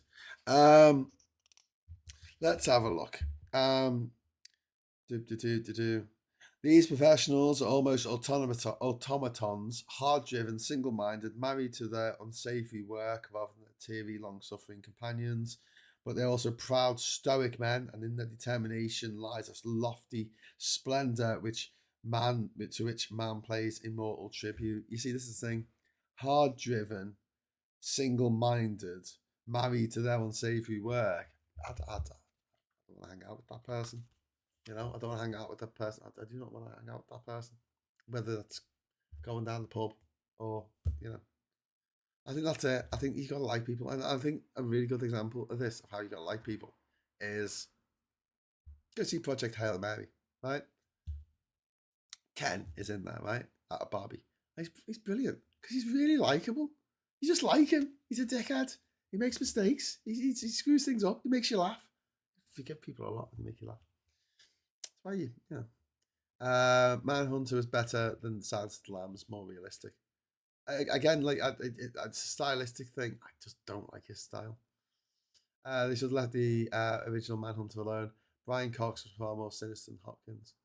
Whenever I think of the original Manhunter, for some reason, I used to do a party trick where I put a condom over my head and I'd blow it up. So, and for some reason, I always think of when I see like people who filmed it back, when it's pulled down over my face, I always think of like that.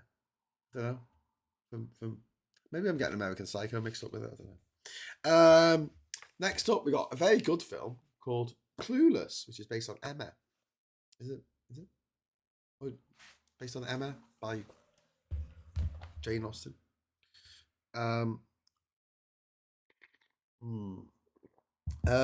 Really good film.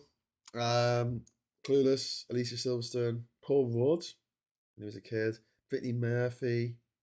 She passed away, didn't she? Very good. Right. So yeah, based on Emma by Jane Austen. There's a movie down here called Safe, which I've never heard of. And there's a movie up here called Braveheart.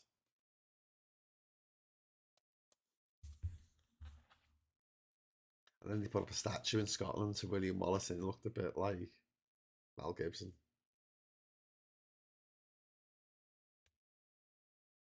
And in the movie, he gets the Queen pregnant, doesn't he? At the end, he gets his revenge. Gets the Queen up the duff. So the next King of England's going to be his son. Only in real life, the Queen was 6 when he died, so I don't think that happened. When I read Red Dragon, I always wanted Stallone to play Hannibal. Stallone. Not much talking. I only had the face fit, lol. I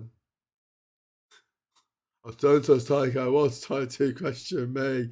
Oh, Dorian! My stepdad sat me down as a kid to watch a film. It had Arnie in the jungle. I was like, not another Vietnam movie. Do I have to watch this? Anyway, it's Predator, one of my favourite films. Predator's one of my favourite films. Predator was the perfect response to those muscle-bound, ridiculous 1980s movies where it's all about real men coming out of the jungle, you know, Commando, you know. I like you, that's why I kill you last. Red Sonja, Conan the Barbarian, all those movies, and these 80s movies are just John Rambo going and winning the Vietnam War for America, going back on his own. We'll get the Vietnam. We'll go win the Vietnam War. It's so weird, that movie, because that's a sequel to First Blood, right? Rambo is a sequel to First Blood, right?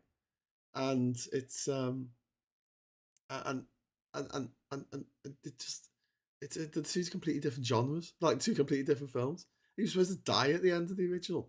It's about a guy coming home from Vietnam, all PTSD'd up the arse, and he's treated like shit by everyone, and everyone's trying to kill him. Everyone just wants him out of town, and it's horrible. And you really feel for him. And in the end of the original movie, he was supposed to die, and he went, "Oh, this isn't testing very well with the audience. Let's let him live." And then he had the sequel, and he goes back to Vietnam to win the Vietnamese War on his own. And then they had the sequel to that. He went and won the war in Afghanistan against the Soviets. Teamed up with the Mujahideen. James Bond did the same thing, and was it The Living Daylights? He teamed up with the Mujahideen against the Soviets. Oh, if only you knew. SARS, thank you very much for the £2 super chat. Confetti blast is needed.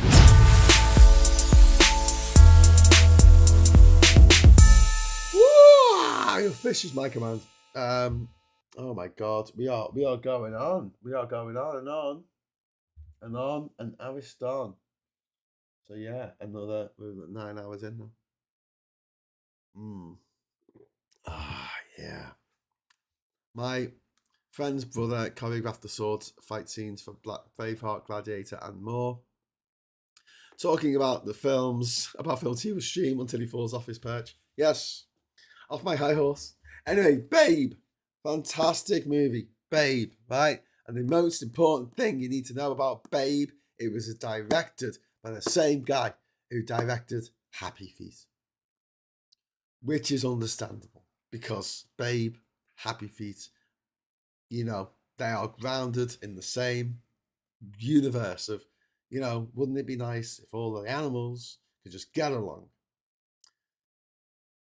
He also made Mad Max.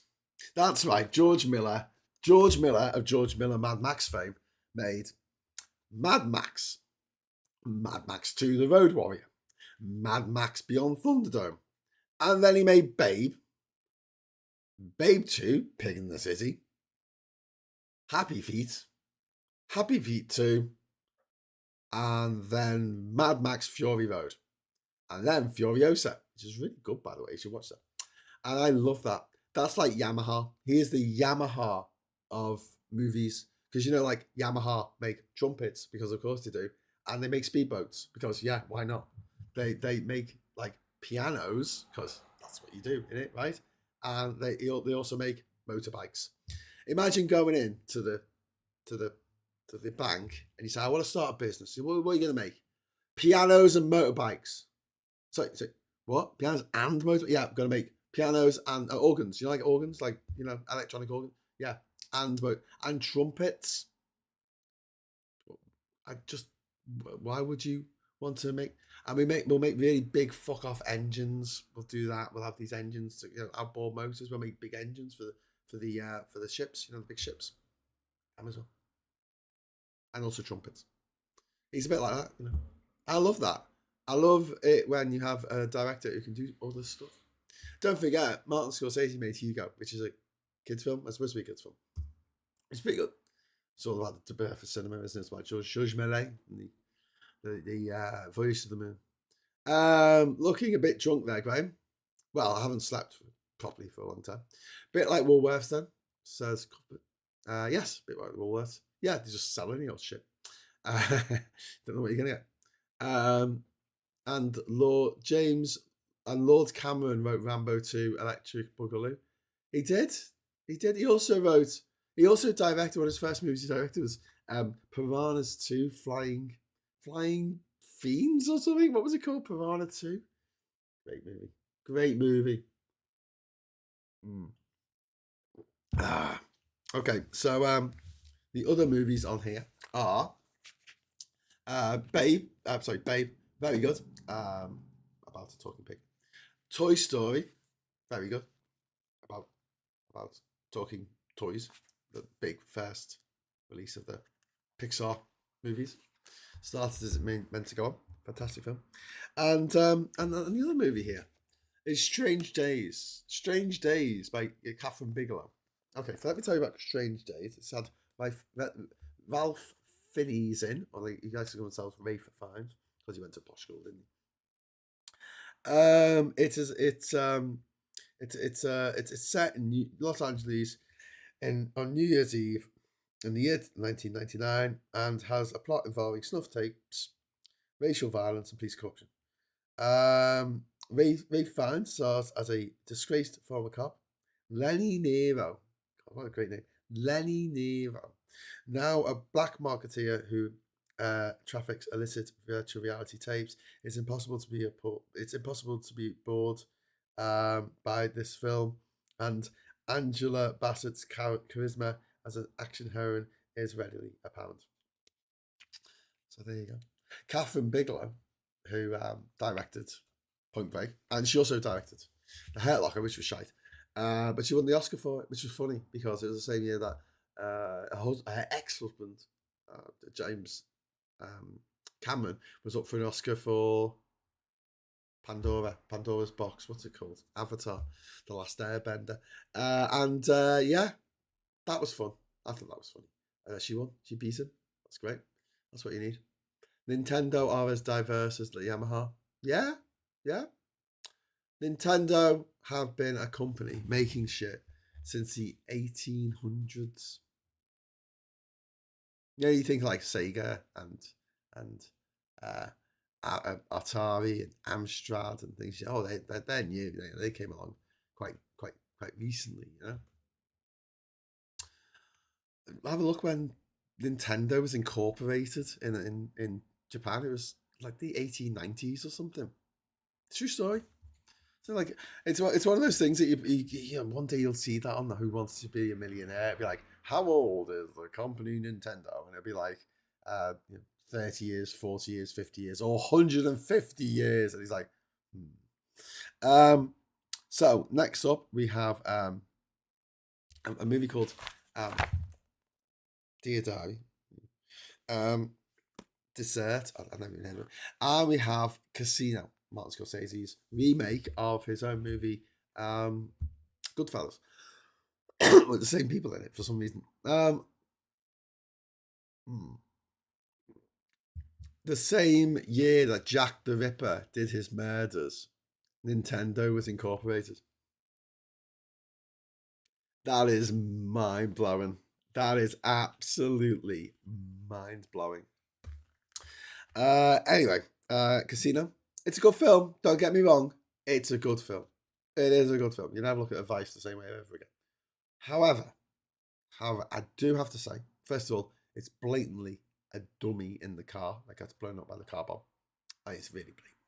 It's as blatant as the fake baby in the Hurt Locker. Why did they not get a baby? Like, seriously? The massive producers, and can we just hold a baby for a second? James Cameron was in a great partnership with so many superpower women as a filmmaker. He was with Gaylan Hurd, wasn't he? Did she produce Aliens? I hate slow mo. I type too fast. Well, it stops you from spamming me, doesn't it, Indy? Hey me. Oh no, sorry. Hey Mel. Please saying hey me. Fresh horses. Good stuff. Fresh horses for the ginge. Oh, okay. So there's a movie here called The Kingdom. It's about a hospital, isn't it? Ringit. That's kind of messed up. I'm sure that's kind of messed up and funny and dark.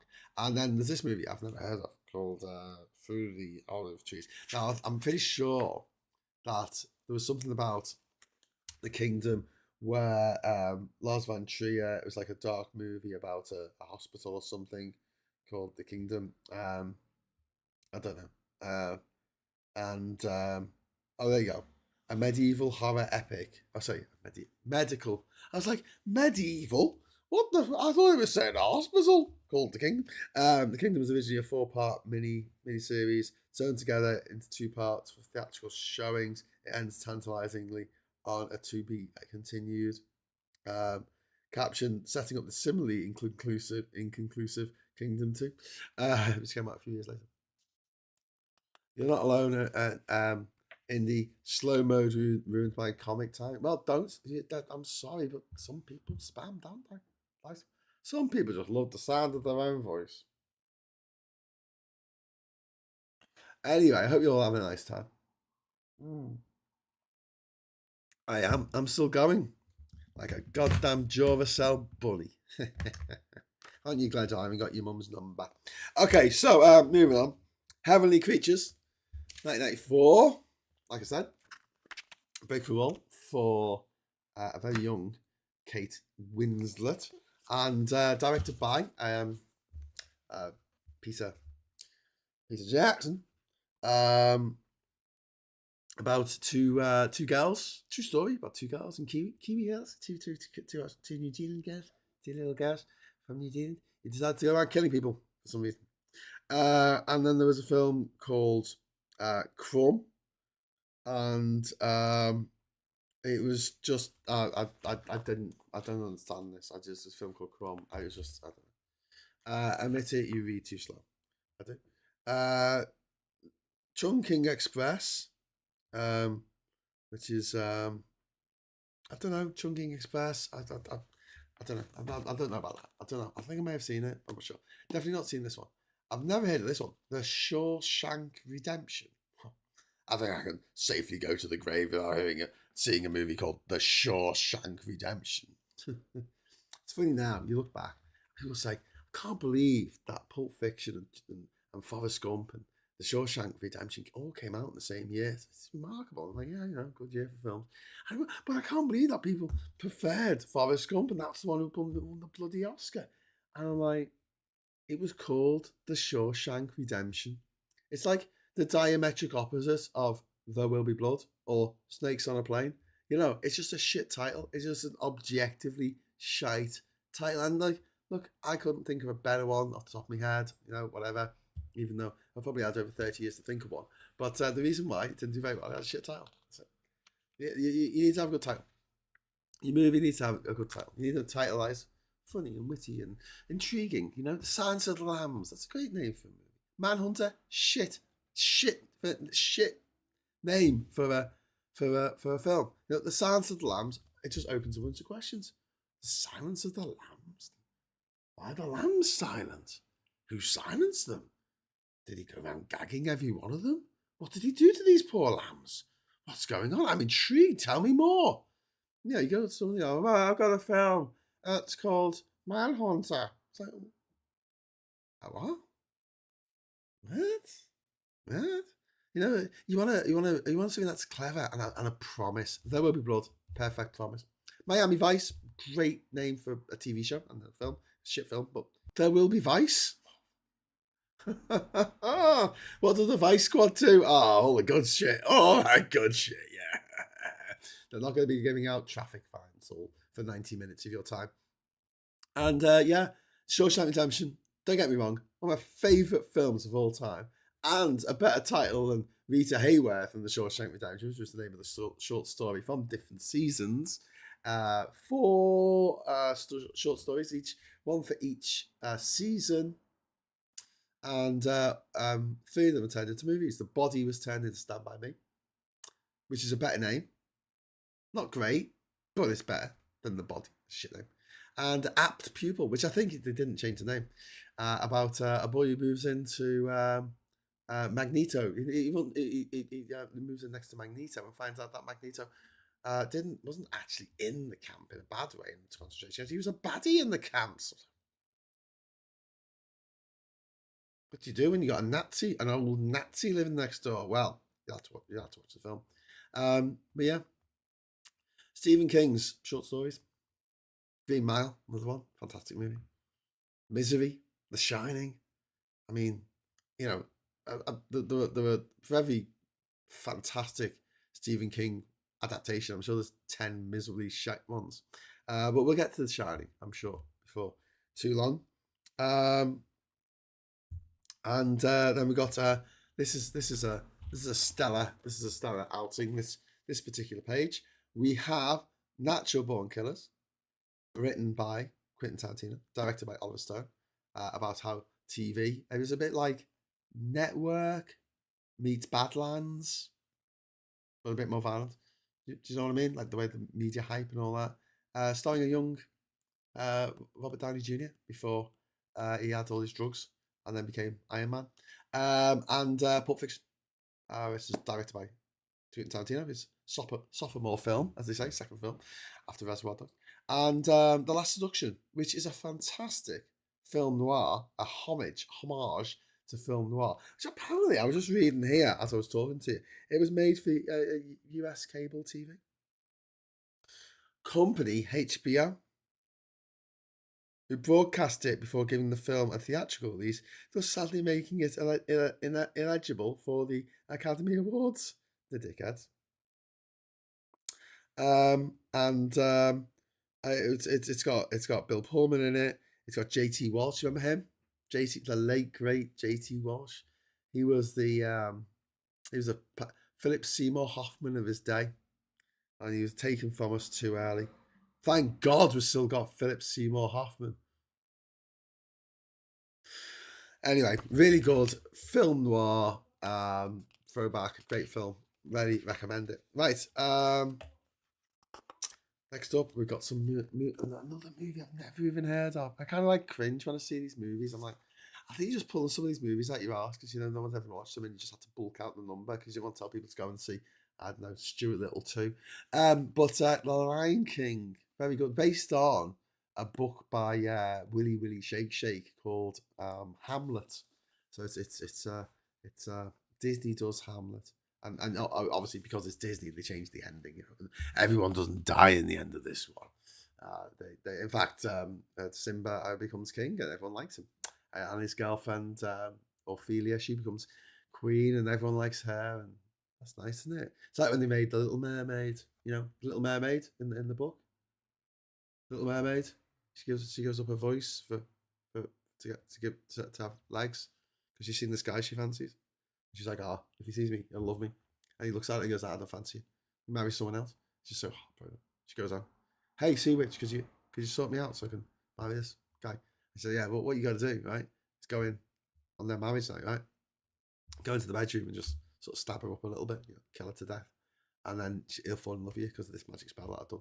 And she's like, okay, she gets a knife, magic knife, you know, and she pops off to do a bit of stabby thing. And she sees them together and they're so happy. She's like, oh, I can't do this. They're too happy together. I'll feel bad for the rest of my life. You know? She makes him happy in a way that I couldn't. And then she goes to the beach and she cries herself to death and turns into sea foam. I mean, imagine making kids watch that. Imagine how many traumatized kids. I mean, my generation had to live through Return to Oz and young Sherlock Holmes adventures and Howard the Duck and all kinds of horrific films. But the Indiana Jones and the Temple of Doom, like a guy literally getting his heart ripped out of his body.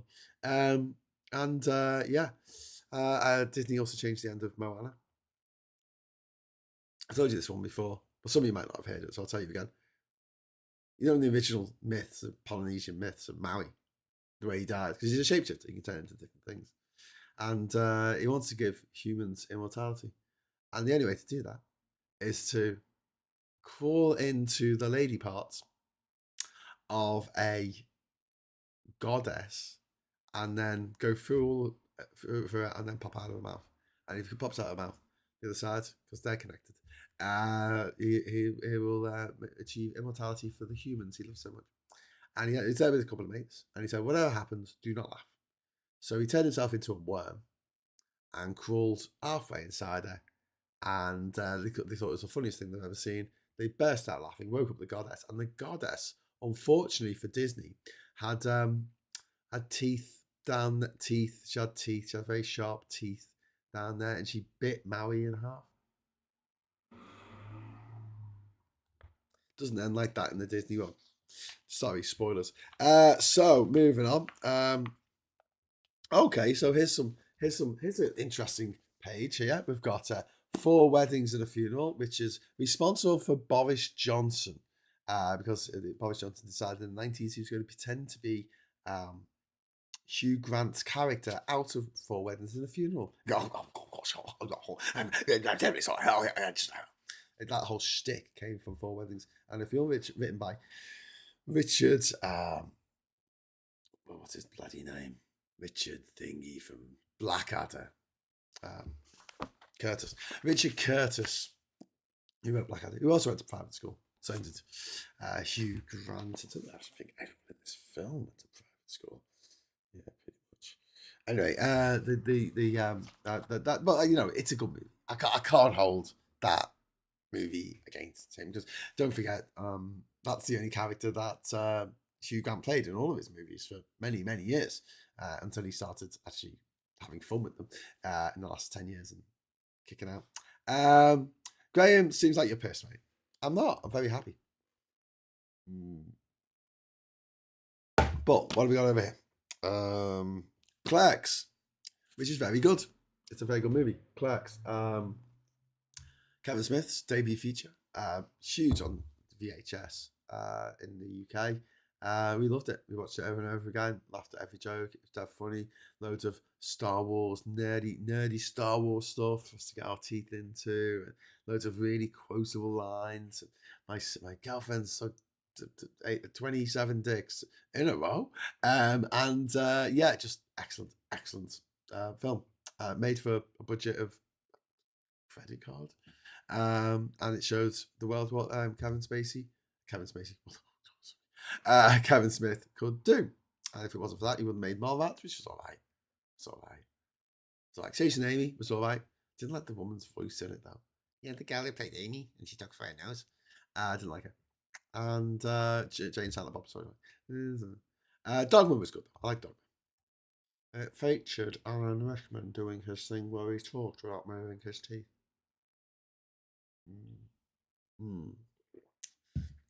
Sorry, kids, been with the grandkids. How long has Graham done so far? He started yesterday. It must be more than past 24 hours, surely. I didn't start yesterday. I started on Monday at 9 o'clock.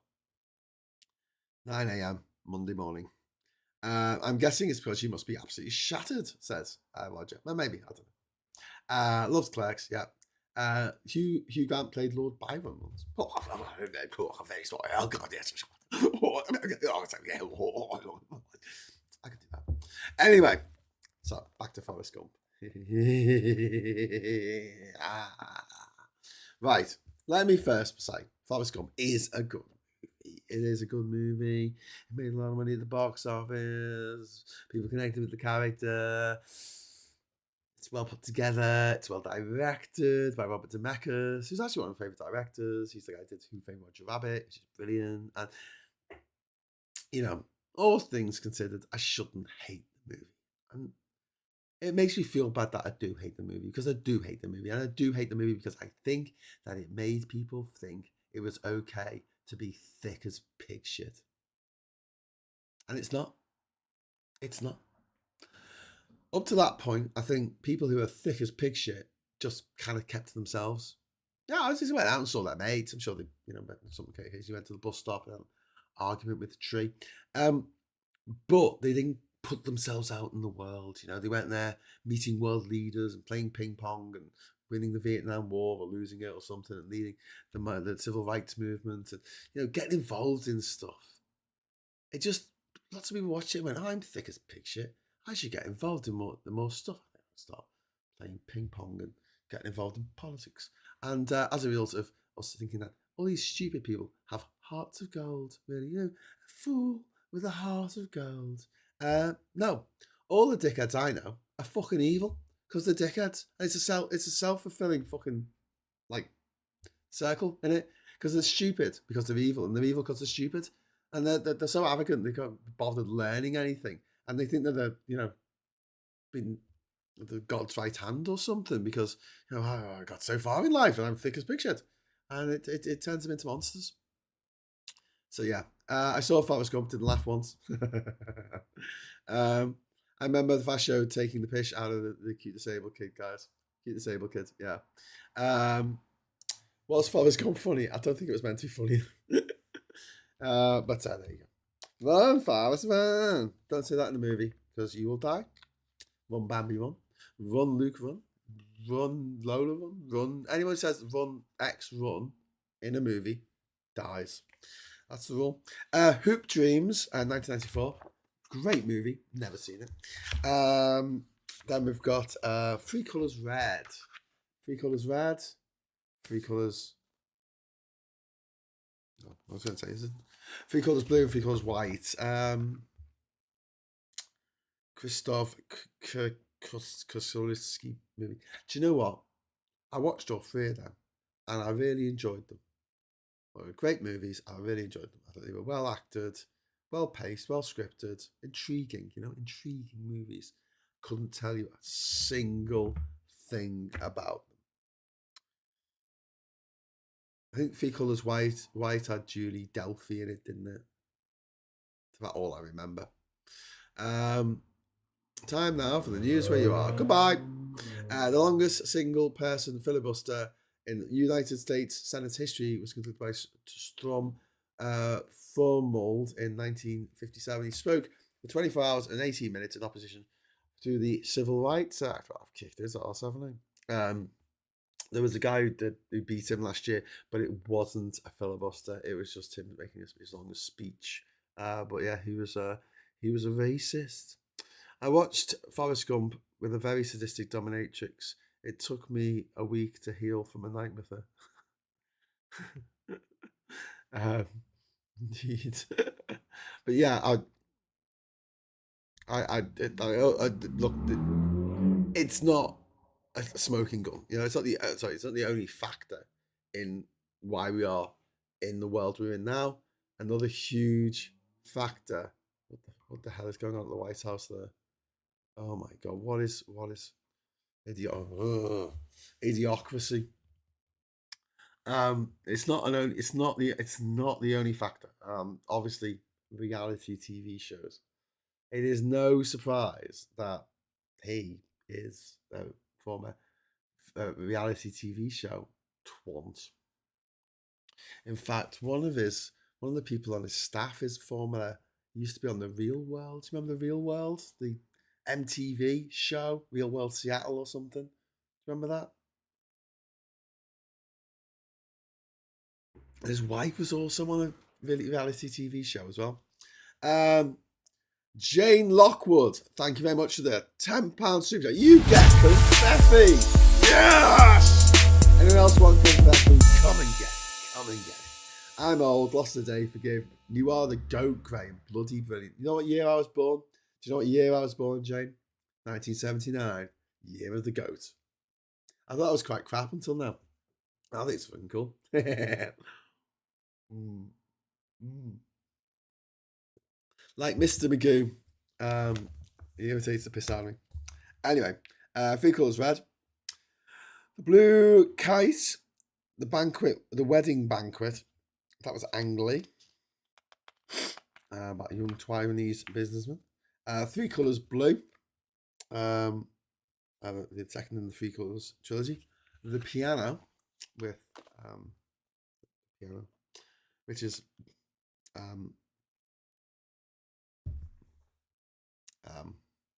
Holly Hunter. Holly Hunter and Anna Paquin and the guy from Bad Detective, Harvey Keitel. Is he dead? I've not seen him for ages. Is Harvey Keitel all right? Can someone look up if he's dead? Can someone have a look? Can someone look? I've not seen him in anything for ages. Anyway, yeah, the film directed by Jane Campion, and it won the Anna Paquin, played the little girl, won the best supporting actress Oscar, which is pretty good. Bit of a film close to my heart, that, about a deaf woman who plays the piano. 3 Colours Blue, another film that I can't remember, but I believe it was good. Schindler's List, probably Spielberg's best movie. Let's face it. Absolutely nailed it. Heartbreaking. Woo! Set during the 19th century, the piano. Original story by Campion, which evokes time's romantic intensity of Emily Bronte. Focus on a Scottish widow, Holly Hunter, who hasn't spoken since childhood, presumably by choice. And his main film of self-expression is her piano playing. Oh, she's not deaf. She just doesn't speak. Okay. Get it right now. Anyway. Talking of Spielberg movies, Jurassic Park. I mean, imagine coming in the next day. You know, the executive producer's like, hey, Steve, you smashed it out of the park with that Jurassic Park. I mean, it was just smashed out of the park. It was amazing stuff. What do you want to do next? You know, bigger, better. We'll do Westworld in space. And he's because it's a remake of Westworld. Don't tell one angry pagan it's a remake of Westworld. It's actually written by the same guy. Michael Crichton wrote Jurassic Park, and he also wrote ER. He had in the 1993. He had the best. He had the most money-making TV show, ER, and he had the most money-making film, Jurassic Park. And he made like Congo. He wrote Congo as well. It's strange. Anyway, unfortunately, he died, which sucks. But Jurassic Park, great movie. Age of Innocence, another Scorsese film. Everyone forget. Which I've seen and I can't remember anything about it. And a movie called The Puppet Master. Apparently it's good. We've got Shortcuts, which is that Jim Jarmusch or someone? Who is it? Robert Altman. Yeah, Robert Altman. Is a fistful of Raymond Carver stories. And a once in a lifetime cast. Andy McDowell, who was in everything in the 90s. She was in Shortcut. She was in She was in 4 Weddings. She was in Groundhog Day. And she is. Philadelphia. She wasn't in that, but that's the other movie that's here. Philadelphia, which was about gay men who got AIDS and died. And it was very good. It was good. It was good. It was good. But you know, a bit sad. Bit sad. But yeah, the sort of when Tom Hanks was trying to break out of his everyman persona, but you know, we wanted him to be the everyman. We wanted him to be the everyman, you know. So it's a good movie. Look, don't get me wrong. I don't know if I'll put it in a book for movies to see before you die, because it has a whiff of you know, tragedy of the week sort of thing about it. Is that bad to say? I don't know. Maybe looking back, I become a bit jaded.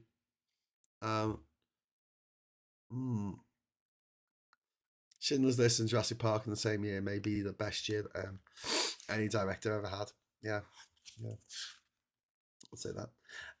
Anyway, shortcuts. Philadelphia. Groundhog Day. One of my favourite films. Absolutely love it. I love Bill Murray at the best of times. Harold Ramis, who played Egon Spengler, directed it. Absolutely spot on. Casting. Very funny. Features Stephen Tobolowsky as Ned Ryerson. I can blow my nose.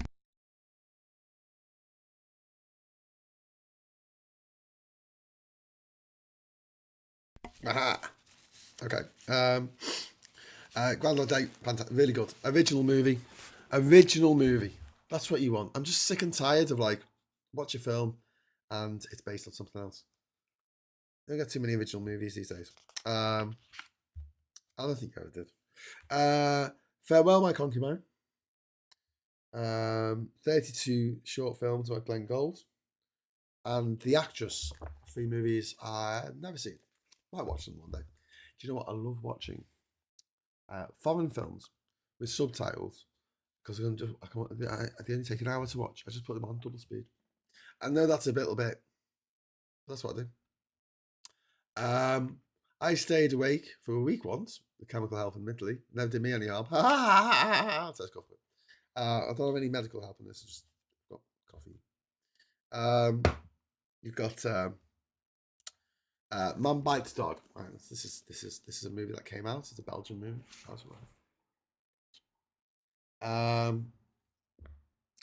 It is a really messed up movie. A really messed up movie, Mum Bites Dog.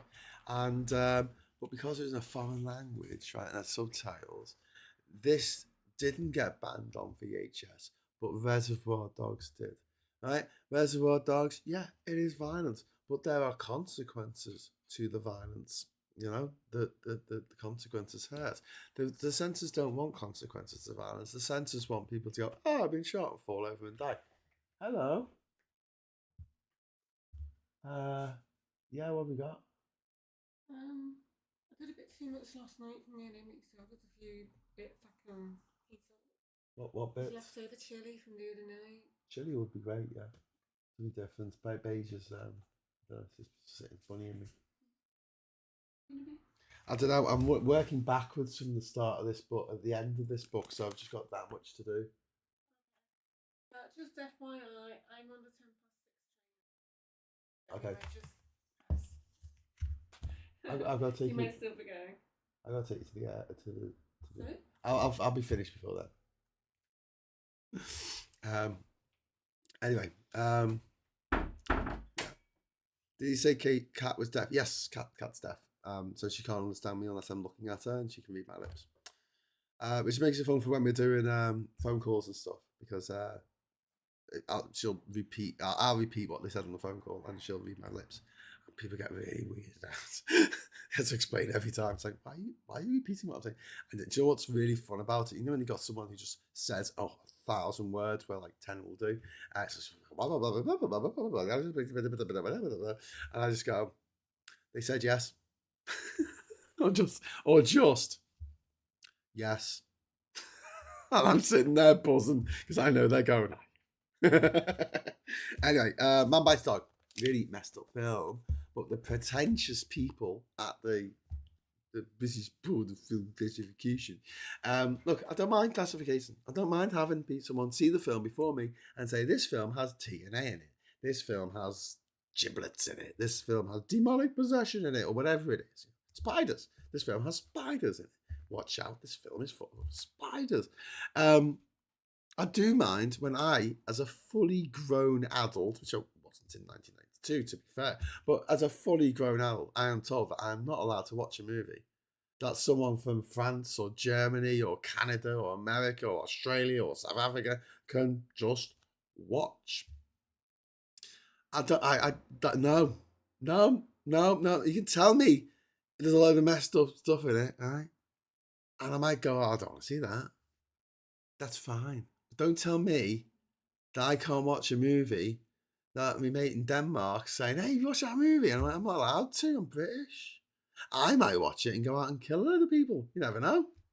You know, because I got crazy like that. So this is why I've hated censors for a long time.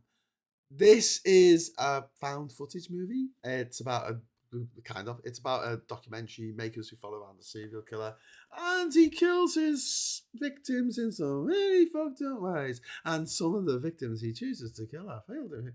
It's really, it's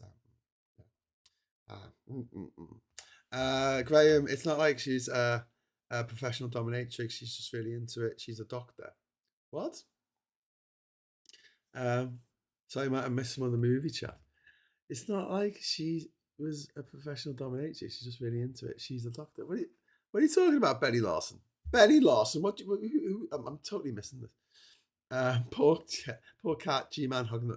That's where you're wrong, Antics. Antex. Because we have incredibly fast ball bond here. Stupidly fast ball bond. So yeah, it should be fine. Should be fine. Everything should be fine. Anyway, which I pay for, by the way. So I wanted really, really fast, but I wanted faster. So Eileen Wuornos, the selling of a serial killer. That's who's the South African actress who played Furiosa in the Mad Max film. She went on to play Eileen Wuornos.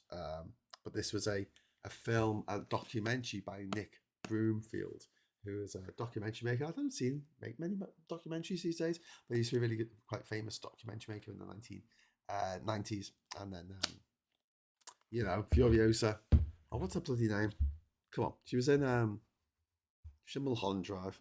She's probably in here, actually. I just look up Mulholland Drive. Spirits of it. Why is Mulholland Drive not in here?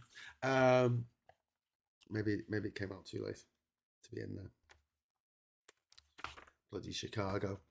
Do you know what? Normally, it only comes to me just a moment before someone liked it on the thing. I was saying my previous comment about Forrest Gump. Naomi Watts. Thank you. Put me out of my misery there. So Naomi Watts played Eileen Wuornos, didn't she? She uglied up. Shirley Graham isn't going to go on all night. I am going to go all night, and don't call me Shirley. I'll tap out at some point.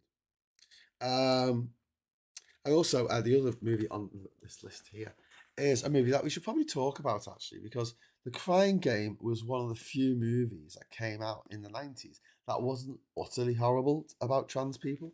It was pretty horrible, though, because it put people in the idea. A lot of people didn't see it, but they saw Ace Ventura. They saw other movies where they referred to The Crying Game as a movie in which there's a guy, he gets with a woman, and it turns out, she's actually a trans woman. I mean, she's gorgeous, absolutely drop dead gorgeous, but she's a trans woman. And in The Crying Game, it's dealt with sympathetically, to be fair, but the way it's presented is like, hey, guess what? Yeah, thank you. Graham, when you're going to show us your man cave? This is it. This is it. This is my man cave. Hence the Spellbound poster on Sunset Boulevard.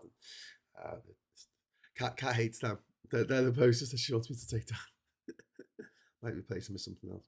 I've got posters for Empire Strikes Back, Seven Samurai, and His Girl Friday downstairs. But yeah, I don't have a man cave. This is my man cave. Kind of. spare room. I've got to put some of it back, but I bought this. This is going to stay, so I could have my book and had it in my head of what it was going to look like. You know, and I think it looks quite good. I'm going to get a chest to go there. Have a chest. So it's that. That's sitting on sleepers, by the way. They're railway sleepers. That's sleeper. I know they're not really railway sleepers because they wouldn't be made of pine, would they? Come on. Yeah, they're heavy as hell. Jesus Christ. One day I'm making a table out of them. But I've got to get them dry out first. God, they take a long time to dry out. Anyway, the Crying Games. Is that the Crying Game's big infamous twist is actually far less interesting than the more radical depiction that it offers. Forrest Whitaker's character Jodie, whose queerness is so removed from most people's preconceptions that few critics or viewers ever even seem to notice the slyly drawn man's tiered sexuality. Yeah, it's a good movie. It is a good movie. I just think that, like, especially if my trans sisters want to tell me, you know, how they feel about it, but I do feel like a lot of movies that came out in the 1990s were just horrible to trans people. Starting with the Silence of the Lambs, there's a line in the Silence of the Lambs where they go, "Is he trans?" Right? And talking about Buffalo Bill, and they go, "No, he's not trans. Trans people are really sweet and gentle people." They actually say that in the movie. And then it's like, but all anyone ever takes out of that film is he's the guy who does the talking. You know, he's a serial killer. He just wants to skin women and wear their skin. Yeah, really bad messaging to put out, I think. And then you have awful stuff like Naked Gun 3 and Ace Ventura doesn't bear thinking about. My wife hates my Star Wars cheer-assy posters, but they are class. David Lynch is one of my favourite directors too. I love David Lynch. Huge fan of Blue Velvet, The Elephant Man. I liked Eraserhead. No, what was going on. Mulholland Drive. I thought it was good.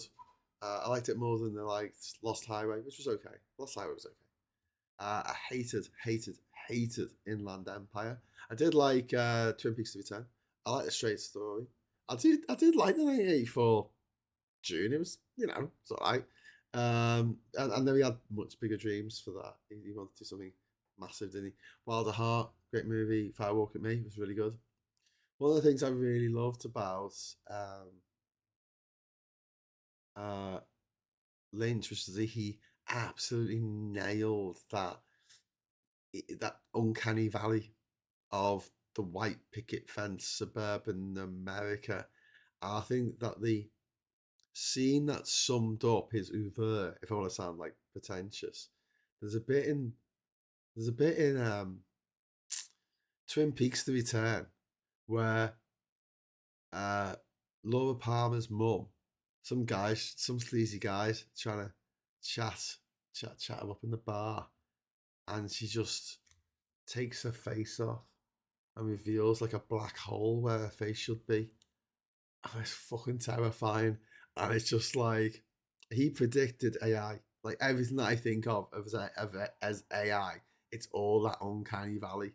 You know, you ask, you know, can you do this for me? And he goes, oh, no, I've got a dwarf that talks backwards and dances to someone playing the bass. And you're like, that's not what I asked for, but okay. How many weeks has this been going on now? Test him that. 17 and a half weeks. Blue Velvet, fantastic movie. Oh my God, you're still going. Amazing. It's funny you say that, AB, because that's what your mum. No, anyway, Pink Flamingos.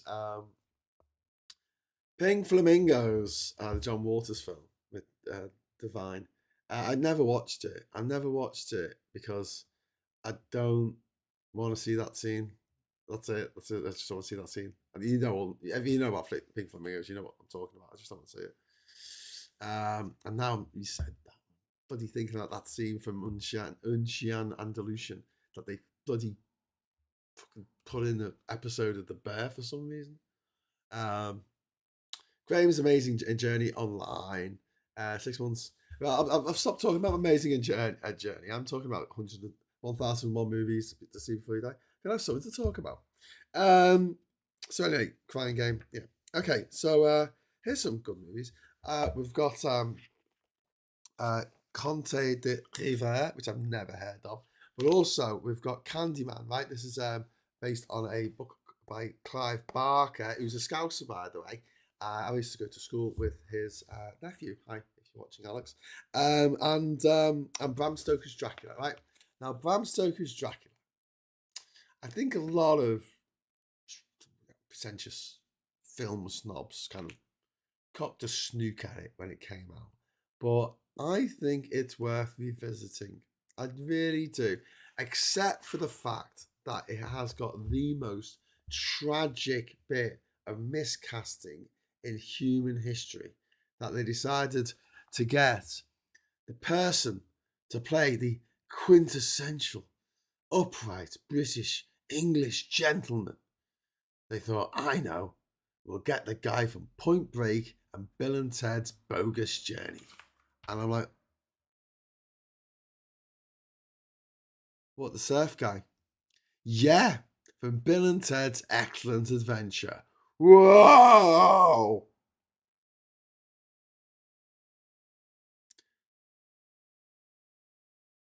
I've got a better idea. Why don't you do that? It's a bit like Much Ado About Nothing, where he turned up as well, and he was shite.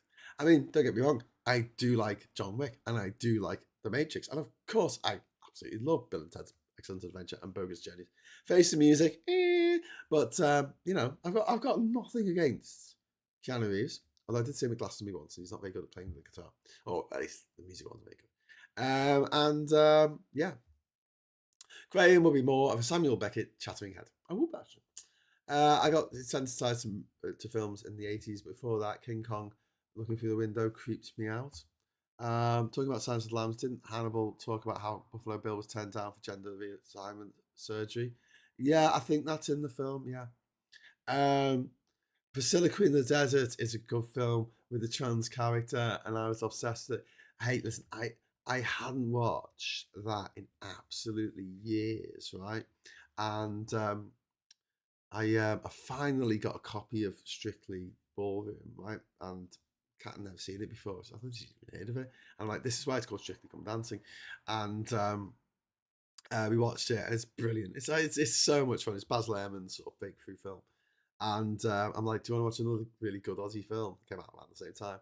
And she's like, yeah, we put on Priscilla Queen of the Desert. Oh my, I was in tears of laughter. And then at the end, I was just in floods of tears.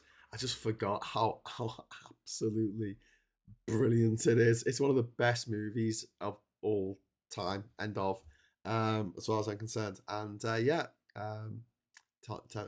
Terence Stamp plays a trans woman in it, as well as the other two guys play drag queens, and they make a point about how those two things are different.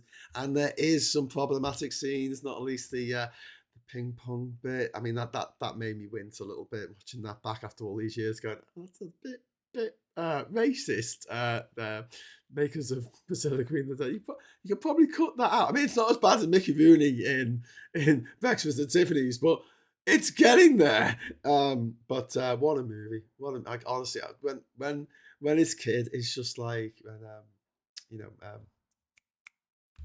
Hugo Weaving's kid is just like cool with him, and just in floods, absolutely in floods. Brilliant. And another movie that has Guy Pearce in. He's just my fave. I just love anything with Guy Pearce. Even X-Men, not X-Men 3, was it? Iron Man 3, I was prepared to watch it because it had him in. Shit, but it had him in. Oh, Strictly Ballroom is fab. It is. That and Muriel's Wedding, that came out around the same time. That was fucking awesome. There was just like a bunch of really good Aussie films that all came out. I just bet my tongue to Billy O on that coffee. Oh, I've lost me secret. Me secret. I had some secret milk that I was using to top up my milk. But there you go. I always cry at the end. Yeah. And Sirens. I should watch Sirens. You remember Sirens with Hugh Grant, where he's and Tara Fitzgerald and Sam Neill, who is always brilliant in everything. Hunt the Wilder People and Jurassic Park and the Omen Part 3. God, he played the devil. The Event Horizon. You know, Sam Neill's going to be in something like. Secret Milk. Yeah, I was having a little bit of milk in a flask down under the table, so that Mancat brought me coffee. I could actually drink it within an hour of it being arriving. Because I need to cool it down a little bit. But now I've burnt my tongue. Anyway, I haven't seen that. I don't remember it at all. What the Secret Milk? Sirens. It's about. What's the name? It's about an Australian painter. It's based on a true story. What's his name? John Livesley or something? Oh God, I can't remember now. Basically, two naked women, and the church in Australia sent this young priest along to try and teach him the error of his ways. But it's a bit of a sort of sexual liberation story for his wife while he's running around going, "Oh, this is terrible! Oh, you shouldn't be doing this," you know. Did I don't like it, but is when they want it to be creepy. It's really creepy. Them skeletons in Jason and the Argonauts, the scorpions in Thingamajig, in Clash of the Titans. I love the very Harryhausen stuff, and because it was Uncanny Valley, that's what probably made it even more, because you know it is stilted. It doesn't they don't move like real scorpions. They don't move like I guess real skeletons, and it puts you on edge because you don't know what they're gonna do. Bad Boy Bubby. Oh my God, that's a movie. The less said about that one, the better. But yeah, Silence is nice. And I was literally thinking about Jason the Argonauts. Lol. Love the skeletons. Yeah. Ray Harryhausen. The robot in a Robocop was good. Yeah, because it feeds into that uncanny valley. You don't know what move it's going to make next. Because we feel like, you know, spiders and the snakes and things like that we're scared of. It's kind of like they move in a predictable fashion. I mean, not too fast for us, and like run towards us, and we had to run away screaming. But they're predictable. Whereas in this, because the uncanny valley thing going on. Anyway, Bram Stoker's Dracula, arguably the last good film that Francis Ford Coppola made. Talking about good films, Unforgiven with Morgan Freeman and this guy, Clint Eastwood. This is a terrible name, isn't it, Clint? I mean, you just don't want to like that in cursive, do you? Forget to dot the I. And Gene Hackman, it's brilliant. It's just a really good cowboy movie. I guess it's a swan song to the cowboy movie stuff. Talking of Aussie movies, we got Russell Crowe in Romper Stomper. And then we've got Reservoir Dogs, Tarantino's debut feature that he actually directed. He also wrote True Romance, and he also wrote, as we said, Natural Born Killers. He's brought on to clean up the dialogue in Crimson Tide, and apparently had a massive row with he had a massive row with Denzel Washington about that. And then we've got because he's a little bit racist apparently. And then we've got Glenn Ross, which is a David Mamet film. Well, it's directed by James Foley, but it's based on his play. David Mamet wrote the play. It has a cast like just no other. Jack Lemmon, Al Pacino, Alan Arkin, Ed Harris, Alec Baldwin, Jonathan Pryce. Unfortunately, it does have Kevin Spacey in it. It's a phenomenal film, and then you'll be watching it and you'll be quoting it forever. Always be closing ABC. That's what I would go in if I was in charge in Labour. I'd just go in and go ABC. Always be campaigning. ABC. always be campaigning. Because, you know, the bad people are, oh, look at this. Strictly Ballroom. Baz Luhrmann, who's straight, by the way. Can you believe that Baz Luhrmann's not gay? I mean, like, seriously. Are you sure? I know that's really stereotypical of me and just going, well, he must be, right? Well, yeah, I gotta say, I do like Baz Luhrmann movies. The Elvis movie was a bit, but you know what? I thought his adaptation of The Great Gatsby was okay. I just don't like the guy in it. You know, is it Tobey Maguire in it? He's a bit wet. Do you know what I mean? It's a bit, I don't know. He comes into a scene and I don't even notice. Kevin Spacey when he was still cute. I'm so glad to watch Bram Stoker's Dracula in the cinema. Yeah, the scorpions that came out of Medusa with the golden arrow and the fleece. Yeah, Medusa. Oh, where's another Robert Altman movie that was really good? The Player with hapless Tim Robbins. Yeah, that was really good. I like that. Strictly Ballroom. The Double Life of Veronique. I don't know that. Heart to Darkness, a filmmaker's apocalypse. I've never watched this. I should do. This is about the making of Apocalypse Now. And what I want to know, right? If everyone was off their tits on drugs, right? It's really hard to film stuff on film. So you fuck up and you expose the film to light in any way. That's it. The film's wrecked. You have to shoot everything again, right? And in order to get the film out of the film camera, right, you got to do it in such a way it doesn't expose the film. And then you got to put it in a bag, right? And you got to take it out of the magazine. It's in a magazine, right? You got to take it out of the magazine. I don't mean like a magazine. I mean it's like a gun as a magazine, right? So also in the film, and the film has a magazine. And you got to open that in a bag. You got to feel around, and you got to lift it out, and you got to put it in a tin to take it to processing, and you got to close the tin, and then you got to get some tape and go around, just make sure the light gets in. And they managed to do that when they were all on drugs. I don't know. I think they were all on drugs. There was only one person the whole shoot who wasn't all on drugs, and it was the camera loader. That was it. That one person saved that film. And estate agents I used once had always be closing as his handle on the phone. He didn't last long. Wow, Graham, you're still going. Well done. You know me, Danielle. Hard to keep me down. Especially when I'm talking about stuff that I love.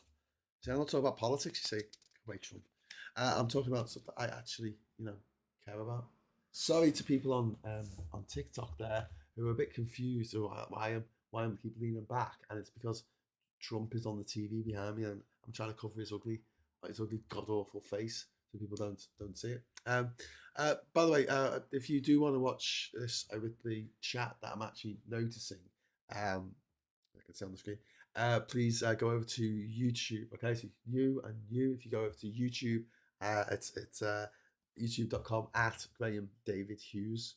It's just the same handle as this, same handle as that. Yeah, I'm trying to do the longest solo live stream at the moment. The record stands at 45 hours and 45 minutes, and so far I am up to dun. Oh my god. It's gone 7 o'clock. That's 10 hours, isn't it? Is that 10 hours? Oh my god. Okay, so far I'm up to 58 hours. 58 hours straight. Well, almost. I've had a break to have a kip and that. But, very true, Graham. You can't keep a good scouser down. It's true.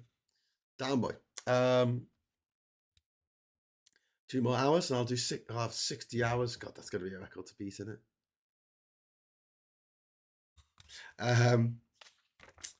What else have we got here? So, Tongues United. Never heard of it. Slacker. Never heard of it. Ooh, thank you, darling. Oh, thank you. Oh, got some chili con carnage. Oh, African sauce. Yeah, could I have a drink of Coke or something? Have you got Coke? Okay, thank you. Thank you. Okay, oh, cat. Oh, no, I already have Coke. I didn't realise. I was saying, can you get me some more Coke? It's okay, I've got one. Sorry, I forgot. She's laughing at me. This says no, in no way support it. God, that's horrible. Do you know what? I'm not being funny, but I hardly ever drink. I never drink full fat Coke these days. I'm only drinking it because it's got loads of sugar in and caffeine, and it'll keep me awake a little bit. So like I said, it's balefire. This is fantastic. This the North African spiced pepper sauce is so delicious. Give that a good shake, and I'm going to put it on here. This could end in disaster. Cuthbert says, is there any such thing as a good Scouser though? Oh ye of little faith. You'll be happy when we have a Scouser as our Prime Minister, I tell you. Because things will change. Well, that bloody Roger Irrelevant guy going, hello, I've been doing this podcast now for 58 hours and I just want to say, shit it. Alright, Slacker, never heard of it.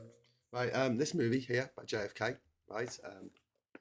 Again, sorry, by JFK, by Oliver Stone. Shite. JFK, hated it. Hated it. I liked it as a kid, but then I grew up. And it launched 1,000 conspiracy theorists to get to go, oh, I know more than actually the experts. You actually have the experts on this.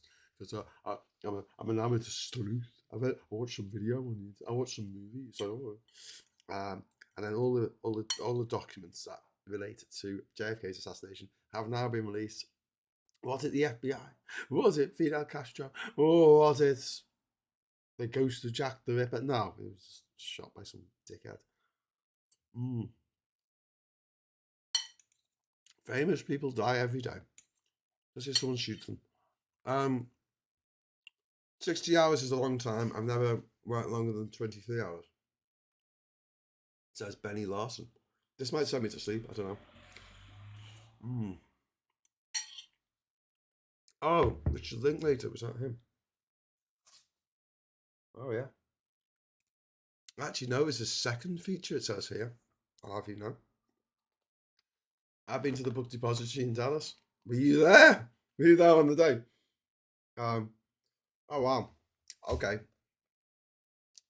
I know I said Silence of the Lambs is problematic. I still think it's a good film, though. Thelma Louise, Terminator 2, Judgment Day. That'll be a good triple bill. Great movies. Thelma Louise, directed by Ridley Scott, Gina Davis, Susan Sarandon, and Harvey Keitel. Where is he now? Is he dead? Did anyone look up if Harvey Keitel is dead or not? Please let us know in the chat. And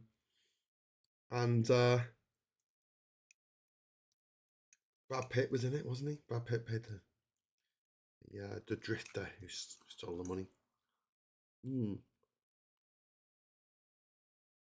Stephen Tobolowsky was in it as well. He clips up and everything, doesn't he? Anyway, Terminator 2, one of the best sequels of all time, Terminator 2, which expands on and improves in some ways the original. It's like other great sequels, like Aliens and Empire Strikes Back, and Crank 2. He was dead, but he got better. That's what he should do. I own Private Idaho with River Phoenix and Keanu Reeves. This was Gus Van Sant's third feature film.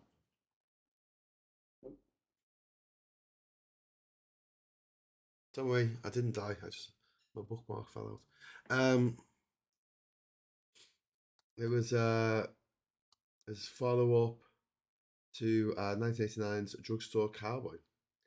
His 1985 debut, the ultra-low budget Mala Noche, is an unsung treasure. Oh, wow. Okay. We didn't we talk about Naked Lunch the other day? David Cronenberg doing his body horror stuff at Naked Lunch. William Burroughs wrote the book, I think. Is that William Burroughs? Yeah, William S. Burroughs. We've also got The Rapture and The Beautiful Troublemaker. I never heard those. I remember Doctor Who being shot same day Doctor Who started. They had to redo Doctor Who, didn't To redo Doctor Who, cause the guy in America got shot. Mm. Mm. Delicatessen, French film, really good. Really enjoyed Delicatessen. It was the same guy who went on to make The Island of Lost Children and Alien 3, which was shite. No, Alien 4, it's even shiter. David Fincher made Alien 3, didn't he? Crap. Mm. Mm. Yeah, I'd say you can say what you like about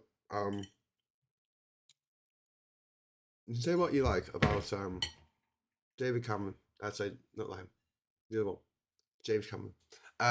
Actually, you can just say what you like about David Cameron. He's class. But he knows his audience. I always say this, you know, one of the problems we have in Britain is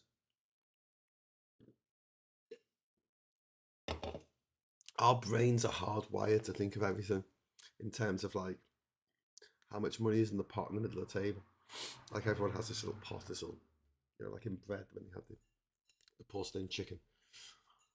But the reality is, the real world's not like that, you know. But whenever you pitch an idea, if you pitch it to a British producer, person, whoever, invariably their first question before they want to change the title is, how are you going to pay for this? Where are you going to get the money? Where are you going to get the money? Americans never ask that. Well, the Americans I've pitched to have never asked that. They've asked, who's the audience? Tell me who the audience is. And James Cameron, he knows his audience. You got to give him that. He knows his audience.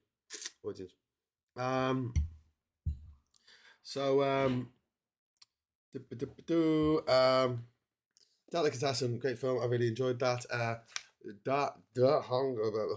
the Red Lantern. I've seen that. That was good, I think. I can't remember. A Brighter Summer Day. Never read it. Boys in the Hood. That sounds like a Spike Lee joint to me. I've not seen that. Oh, it's not. John Singleton. It is. Not seen it. Not seen it. I saw Do the Right Thing. There's Henry Diary of a Portrait. Sorry. Serial of a Portrait Killer. Henry Portrait of a Serial Killer. There was a. I don't know if it's comic strips, but it was Aid Thompson did a Aid Thompson. Aid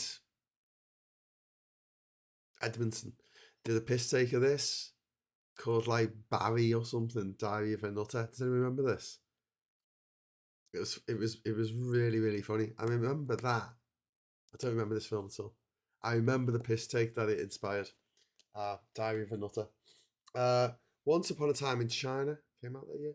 And also Total Recall, the original and best, came out in 1990. Great film based on a book. We Can Remember It For You, Hosal, something like that, by Philip K. Dick, who was famous for his terrible titles for films.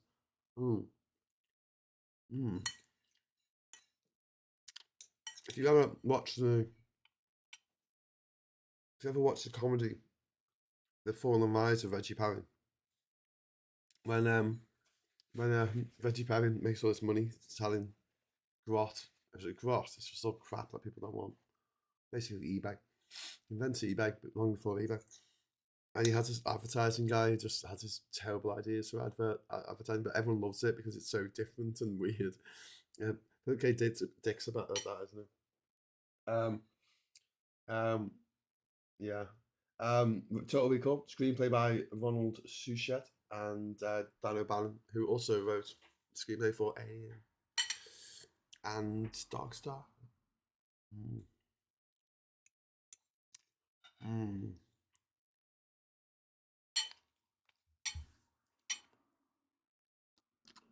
Harvey Keitel is 87 years old. No, no one. He's not anything in the mill.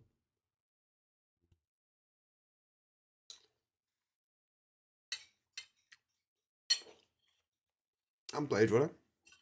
Or Do Androids Dream of Electric Sheep? I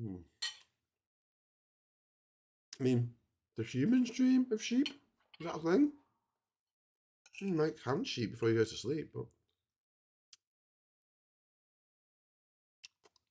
Mm. Mm. Mm. Kind of Dark is another Linklater movie. So, yeah, that was it's a one that was rotoscoped. Oh, Robert Downey Jr. in as well, didn't it? And Keanu Reeves and Woody Harrelson.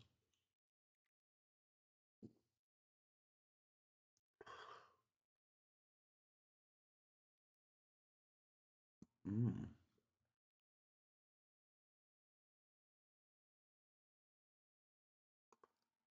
And Adjustment Bureau with Jean-Luc Picard and Matt Damon. Isn't like the new one, the Villeneuve one. I really liked that. I thought it was great. I really enjoyed it. Right, I'm home after a day of uni, just going tucking into a bottle of cider, and I'm gonna have some to eat. Are you still on? How are you? How is your mind? Losing it yet? No, no, darling. It is impossible for me to lose it because I never had it to begin with.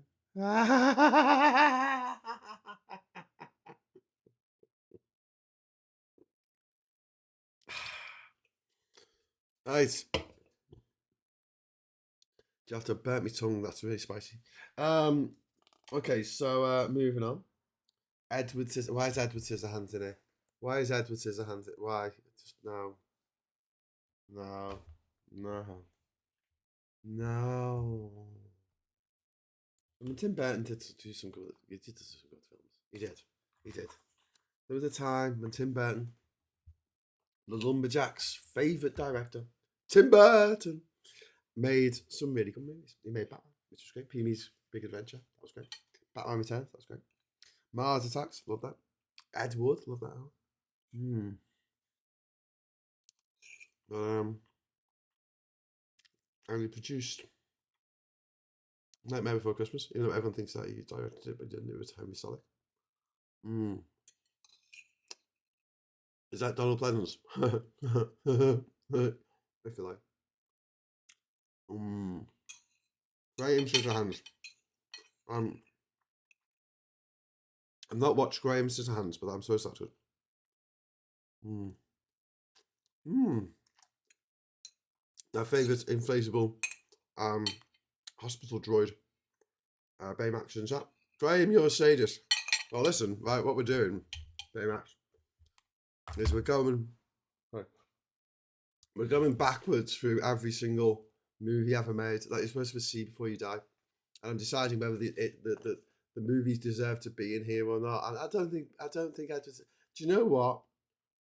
I will honestly, all things being equal, I have seen it, so I can't do this. But if I haven't seen it, I can't imagine myself on my deathbed, next week or in 50 years or whenever it happens,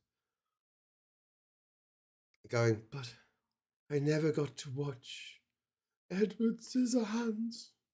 I just never made the time. Dies. I can't see that being my final words. I think my final words are going to be "oh fuck," to be honest with you, or "oh fuckity fuck," because that's kind of funnier. Mm. Mm. Mm. What you want to do? Put a joke on your graveyard, on your gravestone. I just put a joke. Because when people are in the graveyard, right, it's a sad place, right? Put a joke on there, cheer them up. Mm.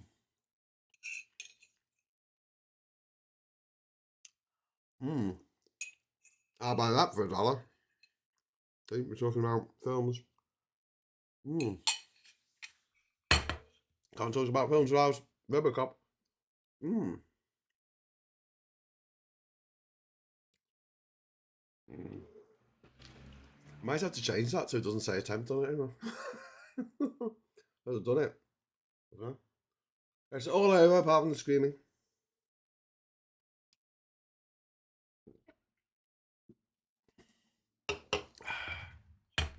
Was that Donald Pleasance?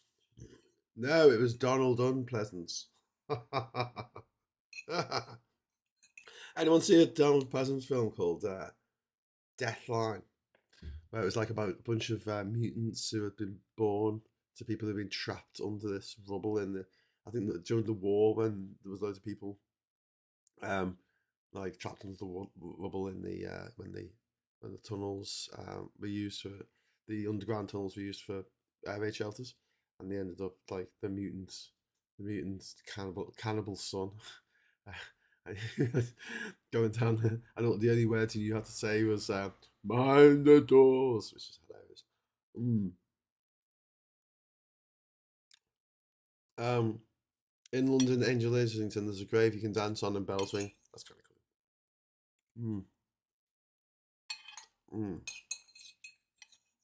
Totally putting one of them dance revolution mats that you can get. Totally put them a couple of them on someone's grave at some point. Let's say I do. Wire it up to an old PS2 on screen. All good.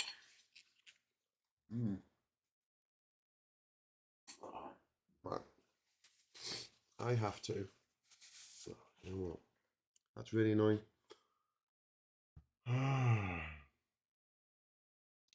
I'm going to go to the loo. The reason why I'm going to go to the loo now is because I don't want to be absolutely desperate to go to the loo in 20 minutes time, and then I'll lose all the time because apparently you clock it up. So it's better if I go now. But do not worry, I will return. And it's not enough for me to break a record. I need to smash it. What time is it? Oh, hang on. Big clock. Break the glass. Break it. Okay. Okay, I'll see you in a moment. Just gonna wait till it gets to 30. I'm gonna leg it.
Hello, everybody.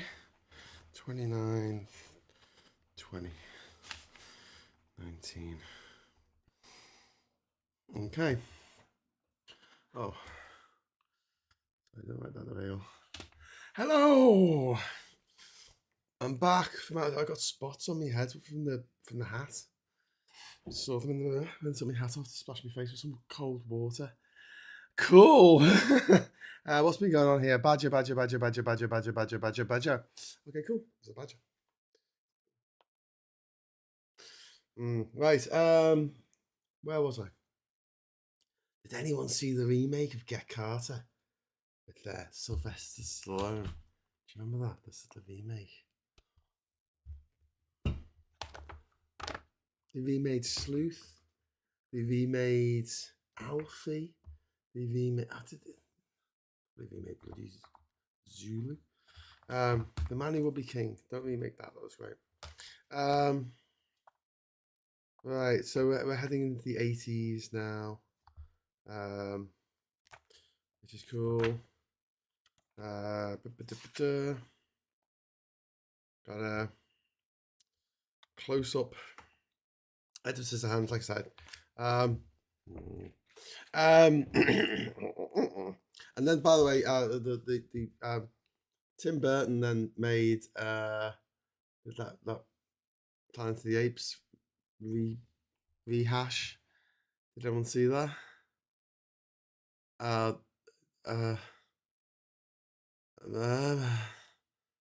It was so bad. It was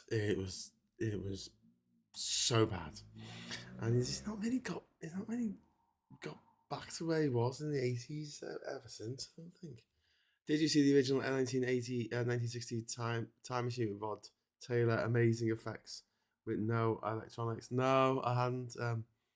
But if it was on the TV, I'll definitely watch it. So then we've got Archangel and Trust, which I'd never heard of. Sorry, and I got Pretty Woman. I think we should remake this film. This could be remade to tell a story about Melania Trump, and we call it Shitty Woman. It's pretty much the same story, except she's really miserable, and at the end of it, she's even more miserable because she's with the man of her dreams. Because unfortunately for her, the man of her dreams is also the man of everybody else's nightmares. Dances with Wolves, which won the Best Picture Oscar in 1990, and it's like, and let's face it, you know, the turned Indian thing, it's been done time and time again. And don't forget, Avatar is basically Dances with Wolves in space. That or the last Ferngully, the last rainforest. Don't know what Europa is. Jacob's Ladder. Oh, that was good. That had a very young Macaulay Culkin, I seem to recall. Tim Robbins was in it. Ring Vames was in it. Maybe Macaulay Culkin wasn't in it. Don't know. I said to him, he doesn't Macaulay Culkin die in that? I'm like, no, I'm mixing up with My Girl. Either way, King of New York, by Abel Ferrer with Christopher Walken, David Caruso, Lawrence Fishburne, Wesley Snipes. And Wesley Snipes was in like movies. Some movies in here that aren't in it, like that. Some movies that aren't in here that should be. Demolition Man. Demolition Man isn't a stupid shoot 'em up. It's a very, very funny satire, and it got it right. Got absolutely right. Like the hypocrisy of the right wing. And the world that they'll want to create when no one else gets to have fun apart from them. Jacob's Ladder is my fave horror movie. It's really good. Music by Maurice Jarre. The father of it was Jean-Michel Jarre. Bum ba ba bum bum bum ba da da bum. Fun fact: the lead singer of Toto, who sung Africa, is the son of John Williams, the composer of the music of Star Wars and E.T. and Indiana Jones and Superman and Schindler's List and Jurassic Park and Harry Potter and probably some other stuff. Oh God, it's still here. It's okay. You don't have to call me God. Just call me Graham. You know, I know it takes longer, but to say, I mean, but it's okay. I don't mind. Goodfellas, good movie. Good movie. Although now, can't watch it without thinking about pizza. Thanks a lot, Goodfellas Pizza. What's to say? No relation to Harry Hill, the comedian with the big lapels, who battered on his mates and went and lived in witness relocation for the rest of his life. Oh, I've got another one. Got another one. A 2-pager. I haven't seen any of these movies. I've never even heard of them. A City of Sadness, No Fear, No Die, and Reversal of Fortune. Someone who helped compile this book was just like, I'm gonna pick the most obscure fucking shit I can possibly find. Say Anything. That's Cameron Crowe's. Opening movie, wasn't it? With John Cusack. Is that the one where he holds the ghetto blaster above his head and plays some terrible 80s music. The Unbelievable Truth. With Adrian Shelley. Robert John Burke. I don't know. Not seen that. Don't think I want to. Sex, Lies and Videotape. Steven Soderbergh. On to make Traffic. And Erin Brockovich. Filmed on a budget of just 1.2 million. Has been credited with transforming the independent movie industry. With Andy McDowell, because she was in every movie. She was in like every movie for years and then she stopped. I wonder what happened. Oh, she got older. Okay, sorry. I thought that's the way it works. We've got some movies here. This one I've never heard of. Roger and Me. That's Michael Moore's first documentary. I think it was called Roger and Me. That was about the guy who ran GM and he was shutting down the plant in Flint, Michigan. And what's his name? Michael Moore was going after him. And Glory was about a Ferris Bueller going to war and sending a bunch of black soldiers off to die, which isn't very nice. Following the bloom of American civil rights, it became fashionable to resurrect little-known stories from the ravages of the time. Edward Zwick's Glory is one such exercise meant to rewrite the blank state of memory, and it's all about a group of black soldiers in the American Civil War. Spooky Thang. How you doing, Spooky Thang? I'm absolutely amazed you're still going. What is the first movie you remember watching? Let me think. Oh, that's very next question. Yeah, the first movie I remember watching was Scanners. First movie I remember watching was a double bill of Casablanca and Citizen Kane. No, but very first movie, right? I think was Herbie Goes Bananas. I remember Herbie chasing the birds on the beach. I was probably about 2 or 3. I don't know what year it came out in the UK, but I must have been very little. And I saw that at the old cinema in Toxteth, which then became the Coconut Grove. Anyone who grew up in my generation in Liverpool will know the Cokie Grove. And it's since been demolished because they probably built some luxury houses or something like that. But the first movie I think I can remember like the plot to was Return to Oz. And that was proper terrifying. That was just like, what? I mean, I'm not seeing it since, but I still remember she had the chicken. I still remember this may not have happened. I may have just been conflating it in my little 4 or 5-year-old head. But did they give her electric shock therapy? Is that what happened? They gave her electric shock therapy because she wouldn't stop going on about the straw man, the tin man, and the cowardly lion. Is that what happens? It's produced by George Lucas. I also remember seeing the young Sherlock Holmes at the cinema, and that messed me up. There's a bit where I'm sure they dipped someone in like hot oil to kill them. It's like a graphic, horrific way of killing someone.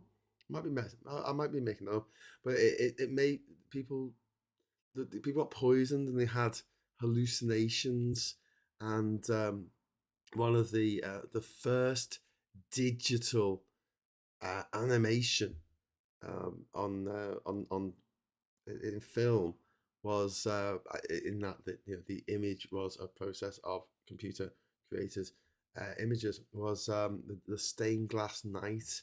And actually the graphics now, if you watch that scene back, is from the young Sherlock Holmes, also produced by um what's his name, George Lucas. I also saw Howard the Duck at the cinema as well. That fucked me up. I mean, like, it's Howard the Duck, and then he sees this woman and she's like, oh, I fancy you. He looks like a cartoon duck. She's like, come to bed with me. And she's like, coming on to him. And then this like slobbering tentacle monster comes from another dimension. All those movies had what's his name? George Lucas's fingerprints all over them. I just wanted to mess me up as a kid. Anyway. But yeah, the animation, the animation machine that they used, I think, for the stained glass knight who comes out. He comes out the window and he attacks someone, like, because they were hallucinating. I think that was called the Pixar machine. And when Howard the Duck was a major flop, George Lucas was forced to sell his Pixar machine, or the Pixar division of Industrial Light and Magic. I've got a great book somewhere.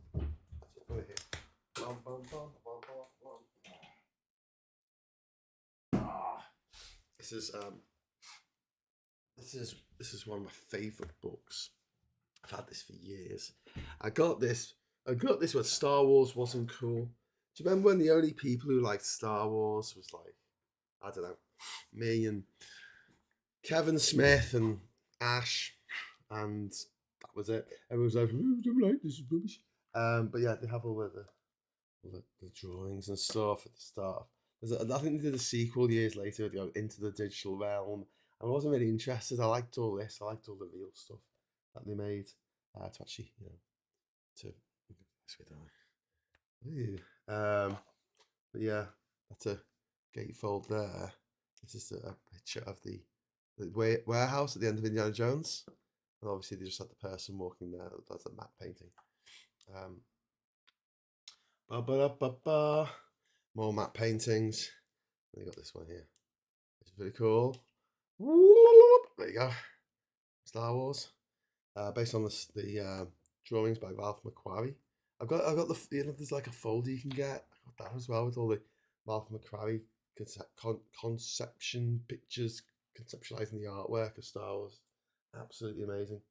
But yeah, there's Close Encounters of the Third Kind. I've had a close encounter of, what was it, the 22nd kind? That's when an alien spaceship flies into your behind. Right, let's see if I can find digitized movies, you see. Digitized movie, a scenario for the future. This came out in the early 90s. I think this came out before Terminator. They did the animation for Terminator. Yeah, let's have a look. There you go. So this is all about how they created the computer models and images for the night in there you go. There you go. It's like rotoscoped in, and they created this in the. It still looks good. The camera sort of moves and he stays in the right place, and it goes sort of, the camera sort of goes through him, so it shows that he's actually 2D. Really good, really clever. And yeah, the guys from ILM went on to sort of found not just some of the the wetter guys who were inspired by these guys. They also are responsible for things that you wouldn't even think about, like Adobe Premiere. No, sorry, Adobe Premiere. Yeah, well, actually, Photoshop first.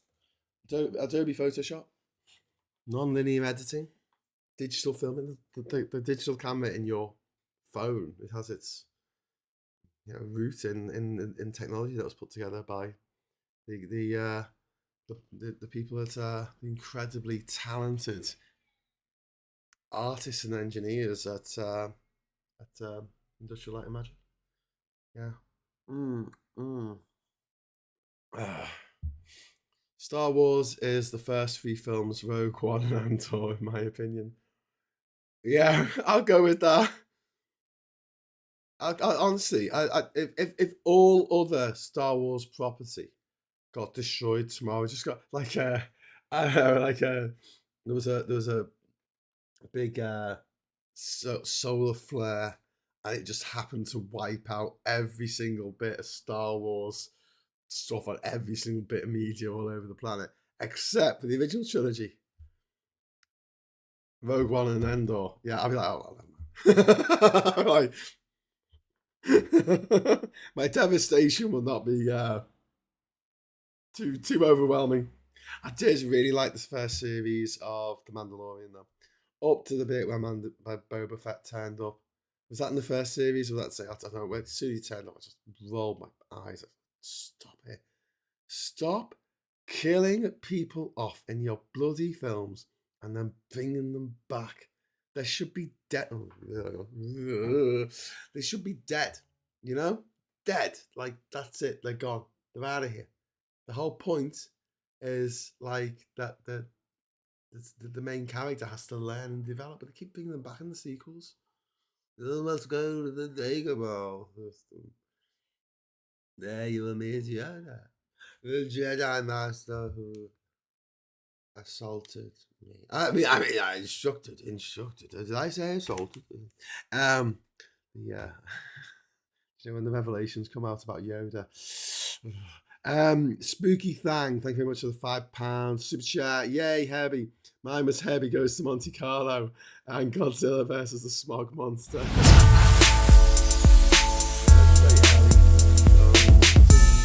I remember seeing Santa Claus the movie at the cinema when I was a kid. I remember the first 12 I saw as a kid. Maybe it was the second. I don't know. Weekend at Bernie's. Maybe the first one was Batman and the second one was Weekend at Bernie's. I just saw when it was 10, maybe. I think it was 10 when Batman came out. I'll have to look at what. Because remember, like I think the first Star Wars movie came out in May the 25th, 1977 in America. It didn't come out in the UK for like another year or something. Kenner was selling the toys, and you could like pre-order the toys for a film you hadn't even seen, just based on the hype. It's like the greatest thing I'll ever see. Good job it lived up to the hype, eh? I mean, imagine if it had been shit. I like the animated Star Wars 2 so far.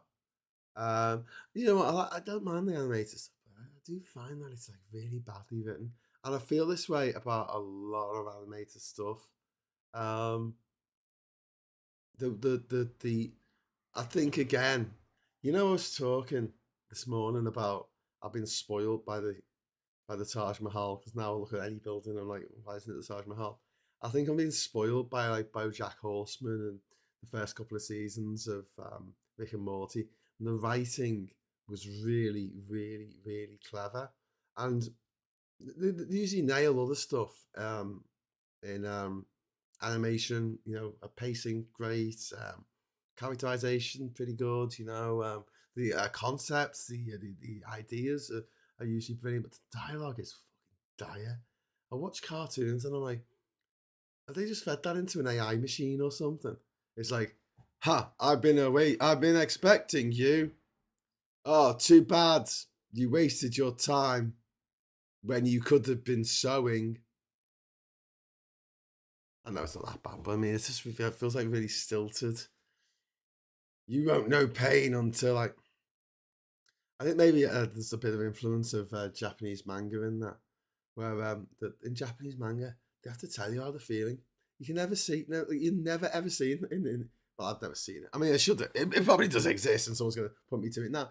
But you know, when someone's upset in a Japanese manga, when do you ever see a single tear form in their eye and go down the nose and drip? When do you ever see that close up, really, really well, you know, animated? It's always like, ah! Tears like flying out here, like these lines come from behind them. I just can't do it. I can't do this thing that you're trying to make me do. And it's just like, I'm very sad about it. And I'm like, I know it's a cartoon, and cartoons generally aren't subtle, you know, superhero cartoons especially, but I don't know. Gave you the shivers because you know you're a Martian. I'm talking about the more recent shows on Disney. I find the dialogue in a lot of TV and film animation functional. It's functional. It's not. It's not. I mean, compare the dialogue in a lot of the animated Star Wars stuff to the dialogue of your man from Chernobyl, saying, I burn, I burn, I burn for a, I burn my reputation for a sunrise I will never see. It's brilliant, absolutely brilliant. What a guy. Burn my life, so not my reputation. I burn my life for a sunrise I will never see. That's writing. That's poetry. Put that in the film. Oh, they did. Well, TV show. Touched by fire, B-E-E-B-1-E. Well done, Graham. Never underestimate an ADHD person's ability to talk. Yeah, thank you for the two chat. I love the Quatermass movie. I have a feeling like Quatermass was the first show to have a 2. There's a sequel called Quatermass 2. I think before then, nothing had to, because it was always like King Kong, Son of Kong. It was like Frankenstein, Bride of Frankenstein. It was always like they changed the title for the next one. It wasn't Planet of the Apes 2. It was Beneath the Planet of the Apes, Beyond the Planet of the Apes, Battle for the Planet of the Apes, Conquest of the Planet of the Apes. They always changed the name. And the first time I think it happened in a major Hollywood movie was the Godfather Part 2. And then people just ran with it. I come up with a new name. Why come up with a different name for your sequel when you can use the same name again? But then again, Shakespeare did that. Henry the Fourth Part 2.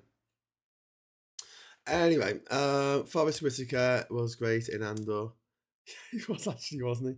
I preferred him in Andor. It kind of made sense then, because the character in Rogue One, I know Rogue One underwent a lot of rewrites, and there was a lot of stuff that was just lost in those rewrites, and what the hell's going on with Forrest Whitaker was a big part of that. But then Andor asked the question, showed you what he was all about.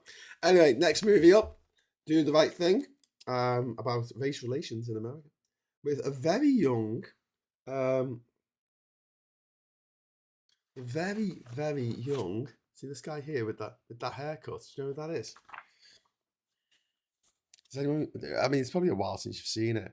That's Fring. That's Gus Fring from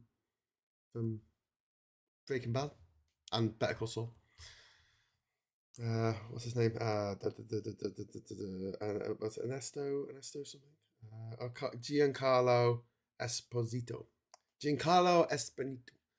Yeah, he's in that. So basically, the Do the Right Thing is about Italian Americans living in a block living near lots of African Americans, and basically they all go into this pizza place and they like the pizza there, but they've got pictures of famous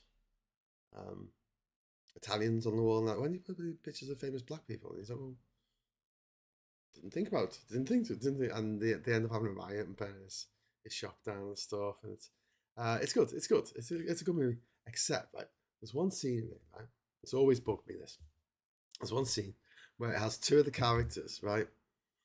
And they're standing on a doorstep in front of a closed door. And then they step down the steps together. They're standing still at the beginning of the scene, and the door is behind them. And then they step down the steps. It just took me out of it completely, because I was like, first of all, why would you go through a doorway, like, both at the same time? Like, do you know what I mean? Like, Tweedledum and Tweedledee or something. How did that happen? And also, how did you close the door and just be, did you close the door and then he turned around? Were you just standing there waiting for someone to shout, action? Do you know what I mean? It's just, yeah, that just sticks out like a sore thumb to me. I would just shaved a few seconds off that scene if it was me. Watch Bridge on the Quay, madness. At 1957 epic war film directed by David Lean. When I was 11, gave me nightmares for weeks. A super great director. Yeah, David Lean. Fantastic director. Bridge on the River Kwai is one of the best films ever made. It's really, really, really good. Although, the basic conceit of Obi-Wan Kenobi going, we will build this bridge for our mortal enemy, and it will be the best bloody bridge that anyone's ever seen. So proud of his goddamn bridge. I saw Zulu when I was about 8. Wait, did you see the whites of their eyes, lads? Oh, they were done. They kept their eyes closed. There's a fun fact to teach the actual Zulus. Who played Zulus in the film. They showed them westerns. There is a movie called Zulu Dawn, which is a prequel, because the Battle of Rorke's Drift was after, in the wake of a huge massacre of British servicemen in down in what's now South Africa, and this was the next battle basically. But yeah, Forrest Whitaker is as good as Cash Patel. Love it. Do the Right Thing, good movie by Spike Lee. Nice relations. The Killer by John Woo. Do you remember The Killer? John Woo. I think this is the one where he goes round and there's lots of two-handed guns and doves for some reason. And then I'm sure, is that the one where there's like Somewhere Over the Rainbow, and he did there's like slow motion gun fu. Gun fu is a thing that I might be wrong. And it was the tune Somewhere Over the Rainbow. I might get that mixed up with another film. Yes. A shootout in a chapel that sees candles, bullets, and bodies flying across the screen as doves flutter. Sometimes it's not just slow motion. Love it. John Woo. My Left Foot. How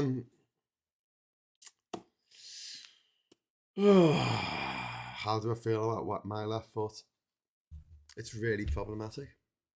It's really, you've got a able-bodied man pretending to be disabled and getting awards for it, you know?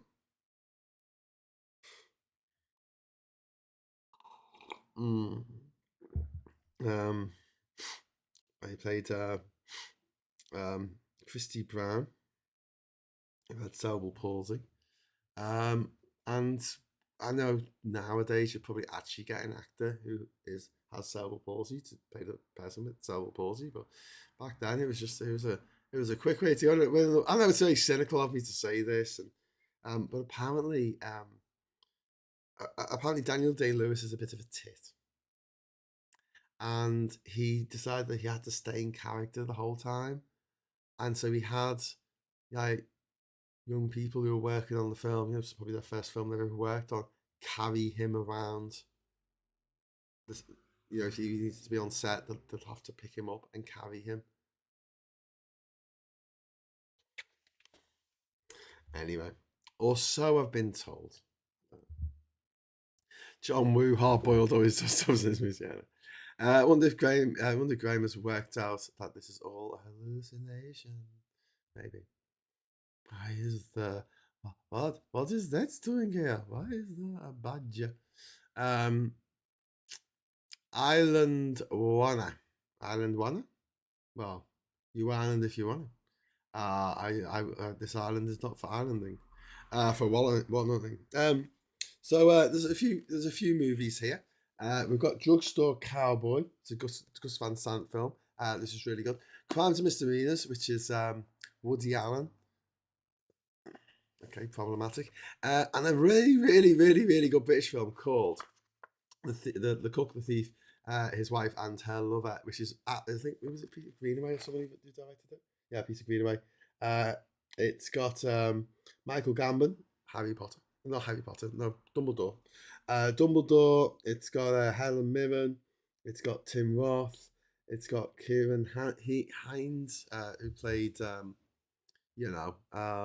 King Beyond the Wall, whatever his name was in Game of Thrones. It is a black comedy. If you've seen the film The Menu, which I really recommend, which does have fake fans in it, but you know, it's all right.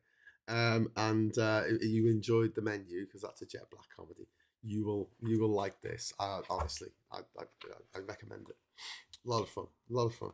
I've seen a lot of Woody Allen films. I can't remember any of them. I'm sure they're all the same joke. I don't know. And talking about really good films, there's this stop motion version of Alice. I've actually got a copy of this, but I've not actually watched it. It's in here, so maybe I should watch it so I can tick it off the list. Batman, as his mum said, calling him in from playing outside. Dinner. Batman, yay! It's 8 o'clock. Woo! It's 8 o'clock. Let's let off some more.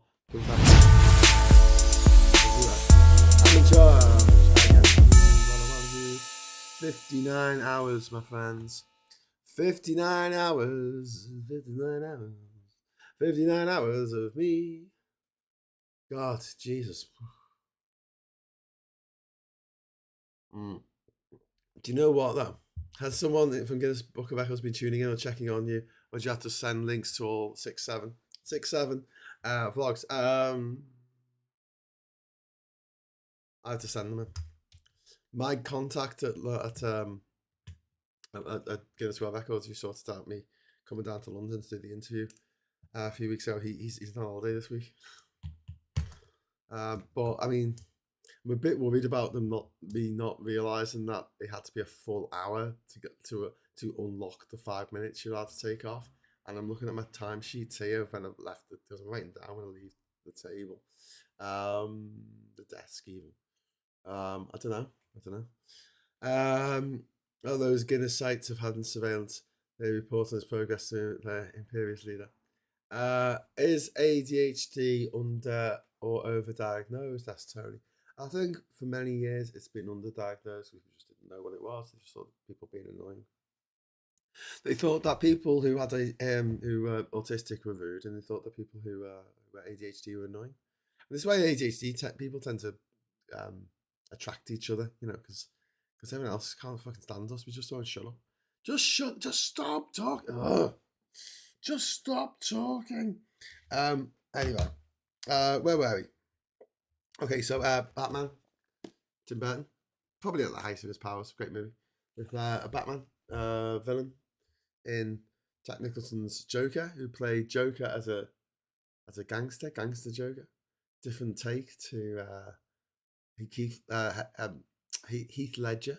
They call him Keith Ledger there. Keith Ledger, who he's he played him as a force of chaos. Brilliant. And then the Joaquin Phoenix one, I absolutely hated that movie. I might have liked it if it had been a different character, but why make Joker some sad dickhead who lives with his mum? Anyway, When Harry Met Sally, fantastic film. Rob Reiner, who's sadly no longer with us, but Trump was happy about that, so we're allowed to be happy when he's no longer with us. That's the way it works. Michael Gambon was also Ian McKellen's stunt double in The Hobbit Part 3. What? Really? I didn't know that. Well, Ian McKellen's outlived him. And have you seen any of the original 1940s Batman movie serial? No, I've seen lots of the 1960s one with Adam West and Burt Reynolds. No. Burt Lancaster. No, Burt. Billy Burt. Again, just talking about autism and people pretending to be disabled to win an Oscar. Rain Man. Another very problematic film that probably, they'll say, well, we were raising awareness of autism. But now everyone thinks that people who are autistic can be really good at playing cards for some reason. Or can just count how many toothpicks there are in a second because we're all idiot savants. Thanks for that. Yay.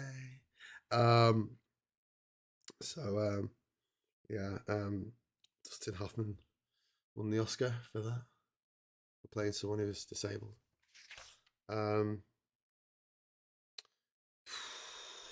I'm glad it doesn't happen anymore. You know, nowadays, if they wanted someone autistic to be a character who's autistic, they just get someone who's autistic. I like to think, I like to hope, you know, but you never know.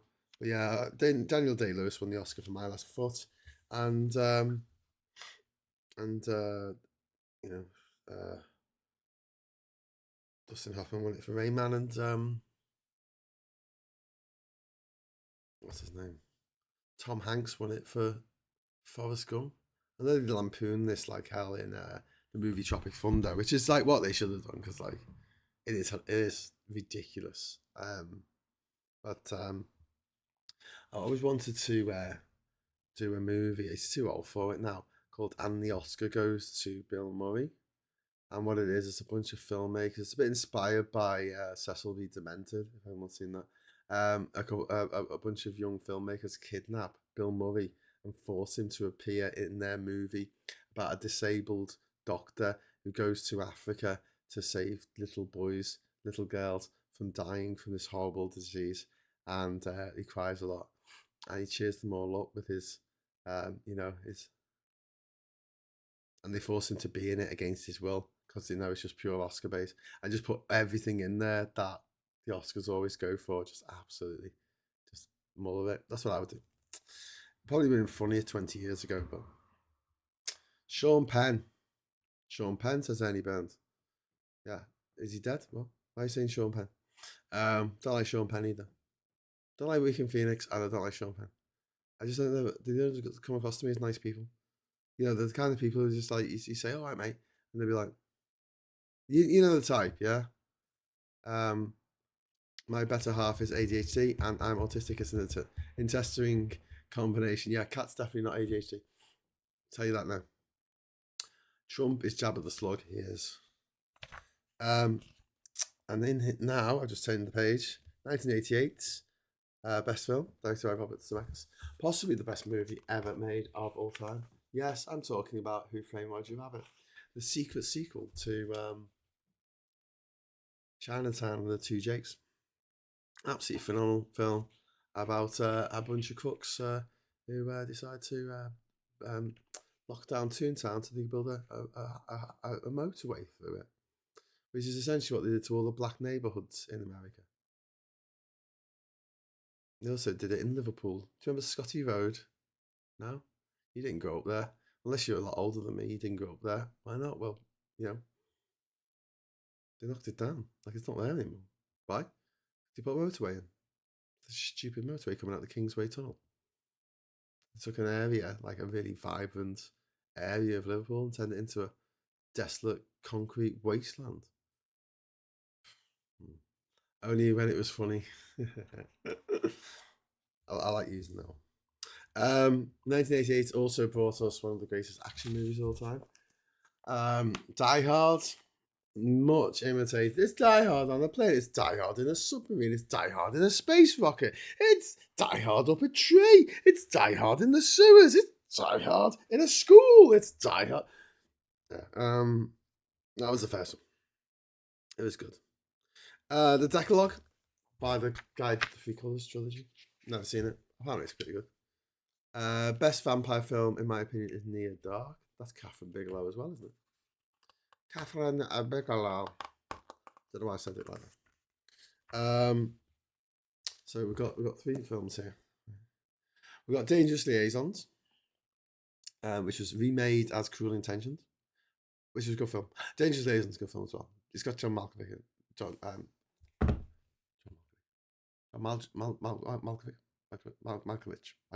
Malkovich. And it's also got there's a movie in here called Landscape in the Mist. I don't know what that is, but there is also this movie here. Right? I don't know if you can read it. It's probably quite small on your phone, but it says Grave of the Fireflies. And if you've seen this movie, are you okay? Do you think you'll ever get over it? Because I haven't, and I saw it years ago. I don't think I'm ever going to get over seeing Grave of the Fireflies.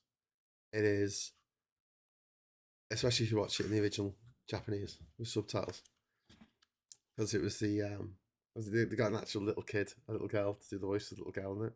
So it doesn't sound like a fully grown woman doing the voice of a little girl. It's a little girl making the noises that little girl makes. And it's as grim as it's possible to, sorry, it's an animation. It's an animation. It's Studio Ghibli.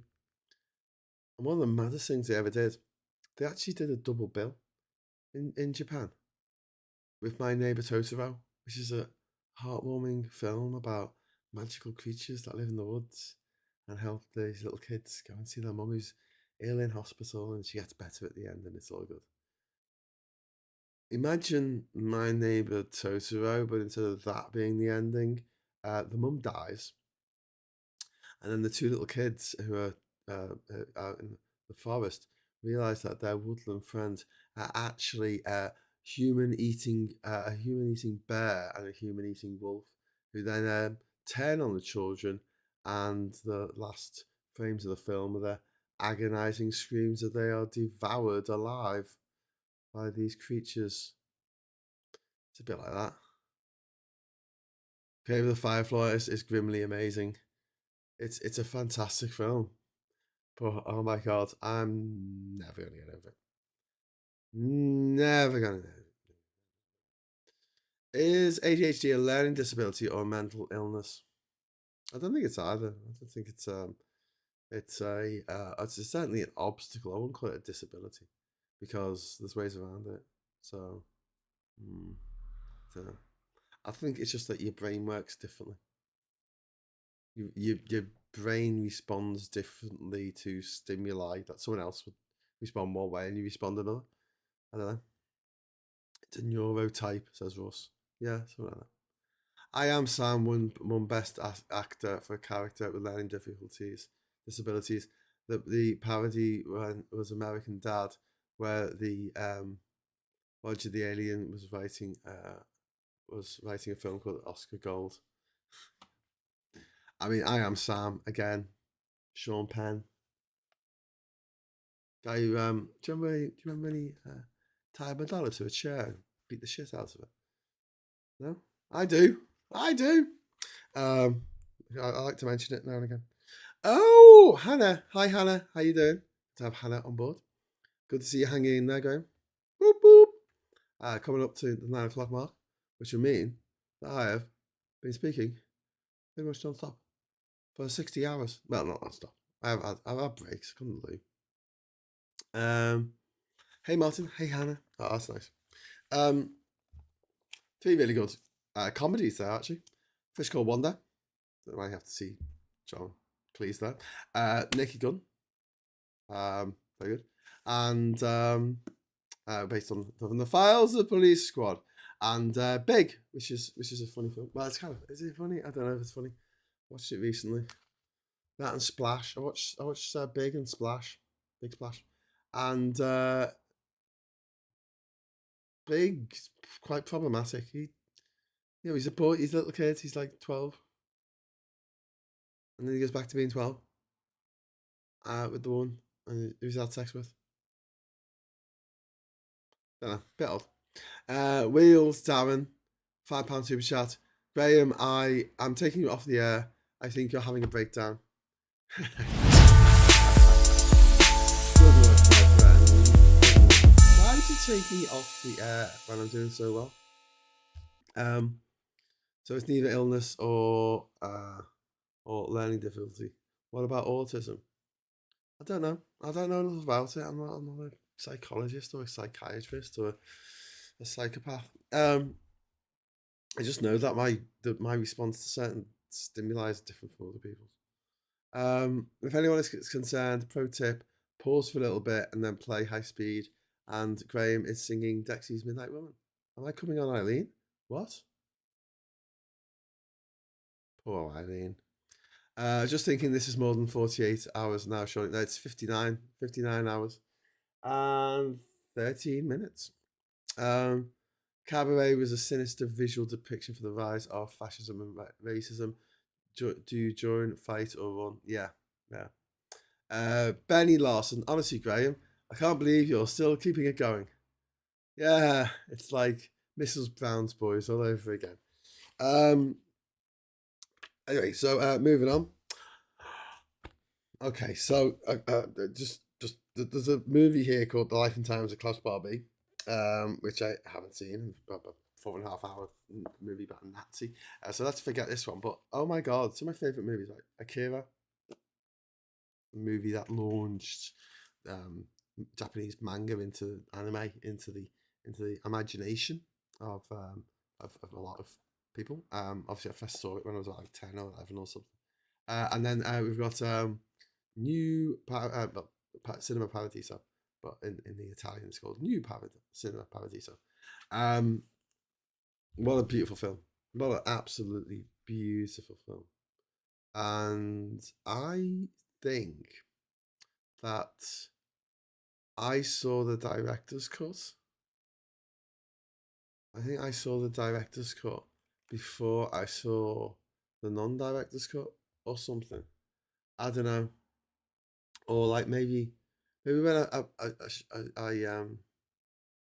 because there's two versions of it, right?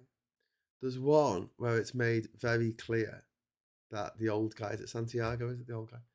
He stops the little boy from meeting up with the little girl because he knows that the kid's got a huge future ahead of him as a fantastic film director, and if he stays in this little one-horse town, he'll never change the world, he'll never achieve his dreams. And there's another version where there's one version where it's made really obvious, and there's one version it's not made obvious at all, and it just makes this old guy seem like an absolute twat. Akira has a lot to answer for, but in a good way. Yeah, you're doing amazing. Starting to sound tired again, but your voice is holding up better than earlier. I dare not trigger any confetti, but it is a delicious dopamine delight. From what I figured out, ADHD and autism are just differently wired brains. Yeah, yeah. It's just the way you respond to stimuli. Mm. Also, like the way your brain works, and my brain's fizzing at 100 miles an hour all the time, and I'm making connections that like, oh, that's a bit like that, and that's a bit like that, and I think when I'm talking to people who also got ADHD, it's a lot easier than when I'm talking to someone who's not, and just go, what are you talking about? And I know people find me exhausting, but you know. So what else have we got here? We've got Bull Durham, which I haven't seen, The Thin Blue Line, which I haven't seen, and Ariel, which I haven't seen. We've got Sporloose here. Let's talk about Sporloose. Sporloose, The Vanishing, right? One of the greatest thrillers ever made. The Vanishing is about a guy who his wife gets kidnapped one day. He's at a petrol station. He goes in to pay or go to the bog or something. He comes back out and his wife's gone. Can't find her.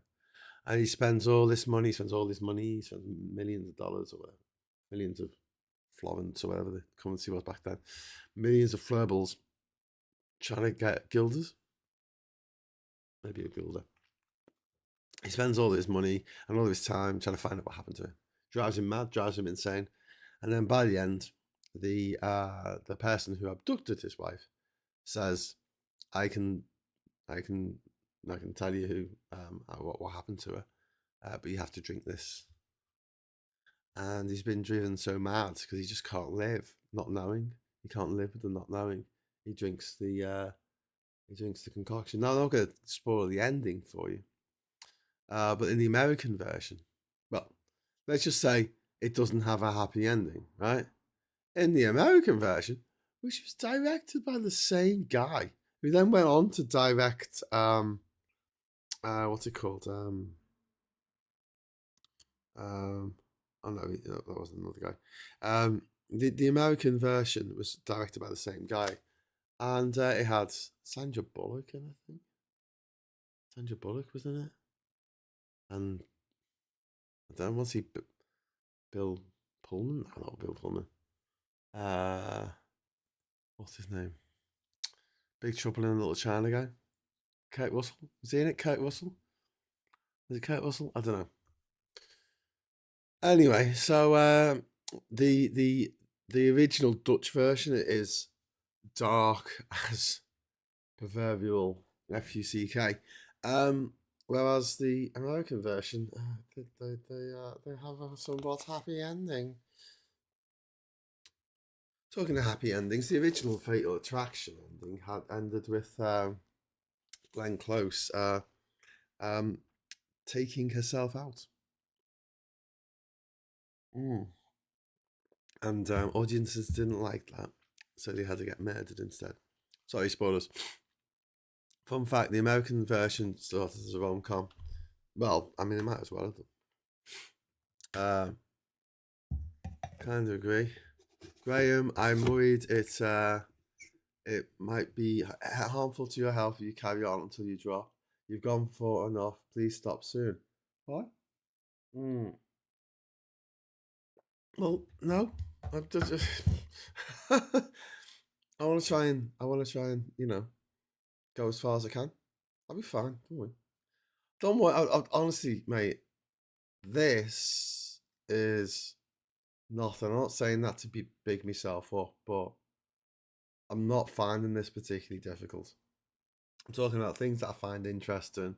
I'm not particularly. I might be slaying my words because I've been up for 3 days, but I'm not like overly tired. I'm not like, oh my god, my brain isn't working anymore. I can still read stuff. I can still fix up my screens and make sure my sound is coming through and all that kind of stuff. Hello, people watching. If anyone's watching on TikTok, I'll be right. I'll be alright. Anyway, Unquiet, Aliens for quotes, Blade Runner for storyline. Yeah.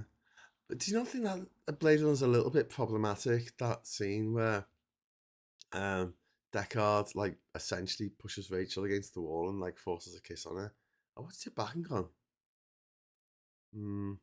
This is the problem. You get older and you start watching stuff that you just didn't know. You didn't really notice it when you were younger, and you go, "That's not right." Anyway, so Fatal Attraction, and there's a Chinese ghost story. I don't know what that is, and a woman on the verge of a nervous breakdown, which I haven't seen.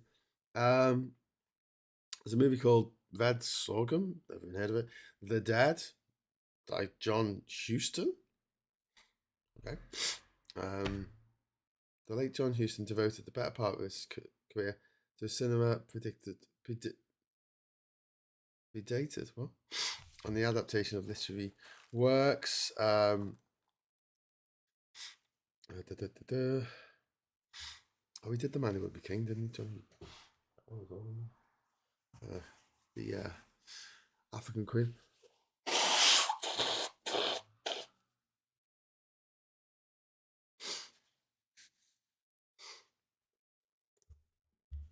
Moonstruck's in it with Cher. I always remember seeing the video box for that. I never bothered reading it, watching it even. Untouchables, The Untouchables. That was the that got remade as The Incredibles. No, I'm joking. The Untouchables. Brian De Palma put a gun to a knife fight. That was okay. I didn't think much of Sean Connery's Irish accent though. I didn't think much of his Egyptian, his Spanish accent or his Egyptian accent. I don't know where he was supposed to be from in Highlander. I didn't think much of a Scottish accent in The Hunt for Red October either. Broadcast News. There you go. It's a great bit of that's a great film. Broadcast News remake of His Girl Friday, which was a remake of the Front Page. It's a remake of a remake. Good film. Good show though. Good show. William Hurt, Albert Brooks, Holly Hunter. Very funny. Princess Bride. Princess Bride. Excellent film. Lavina as well. Endlessly quotable. Some other good movies here. We've got With Nell and I, which is good. We've got the oh no, I thought that was something else. Goodbye Children. Maybe I'm just like a grump who just doesn't like foreign films. I do like some foreign films. Like, so this is just like, why did you make this? Who's this for? What? It's like, I don't know. Imagine just someone coming in and going, I've got the most boring story for you. Oh, great. What happens? Absolutely nothing. Oh, okay. Well, what's it about? It's about this ugly person. What's the problem? Well, you know, they just don't like their life. Okay, what do they do about it? Nothing. They just cry for 90 minutes. Ugly tears. Okay, does any kind of redemption arc? Is there any kind of character development? No. And then someone turns up and they look sad and smoke a cigarette. And then it ends. Okay, cool. Good morning, Vietnam. Tell you what, I'd be happier if you were in charge of nuclear codes. Well done, Graham. With you as long for as long as you're willing to go. Sure, you'll know when it's the right time to stop. Thanks, SG. Thank you. I just do it when I feel really tired. Basically, I'm not feeling very tired at the moment. I will. There will be a point where I'm just like, I can't do this anymore.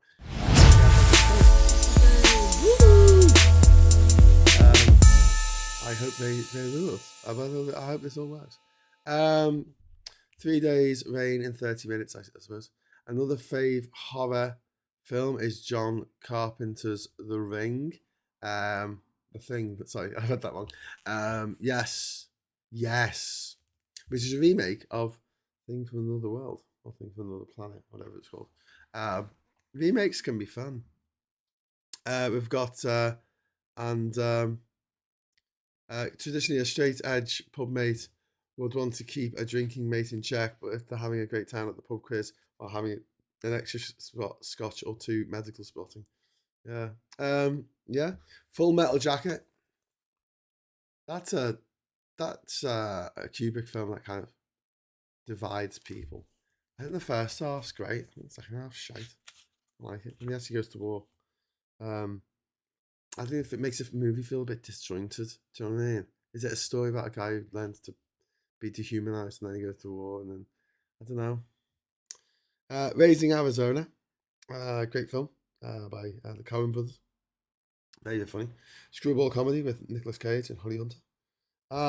Babette's Feast. A enormously resonant, big-hearted movie. Not seen it actually. Project A Part 2. It's a Jackie Chan movie. It's called A Ga Whack Yuck Jap.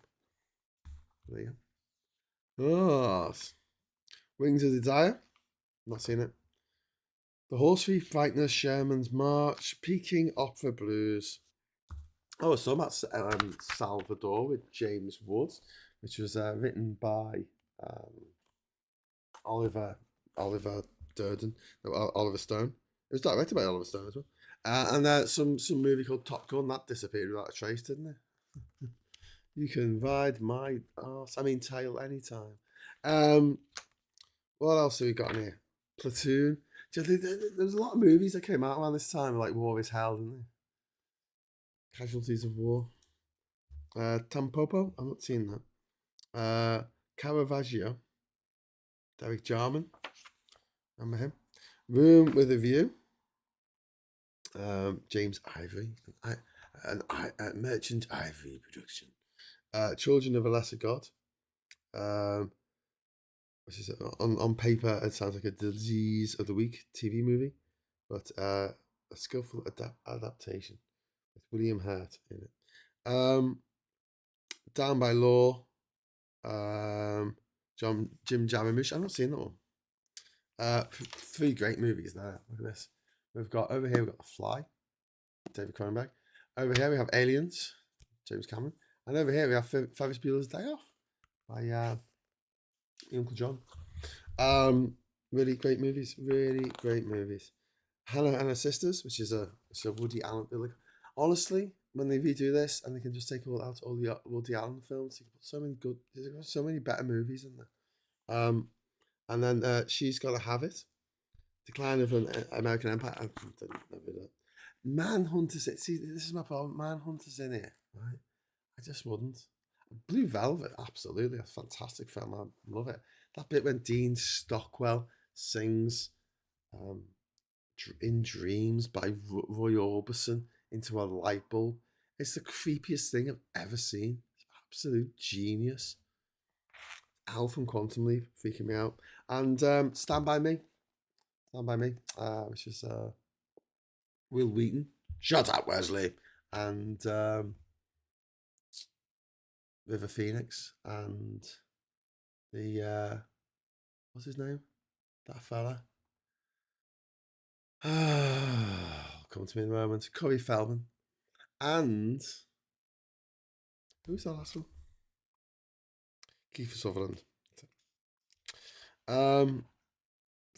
Very, very, very good.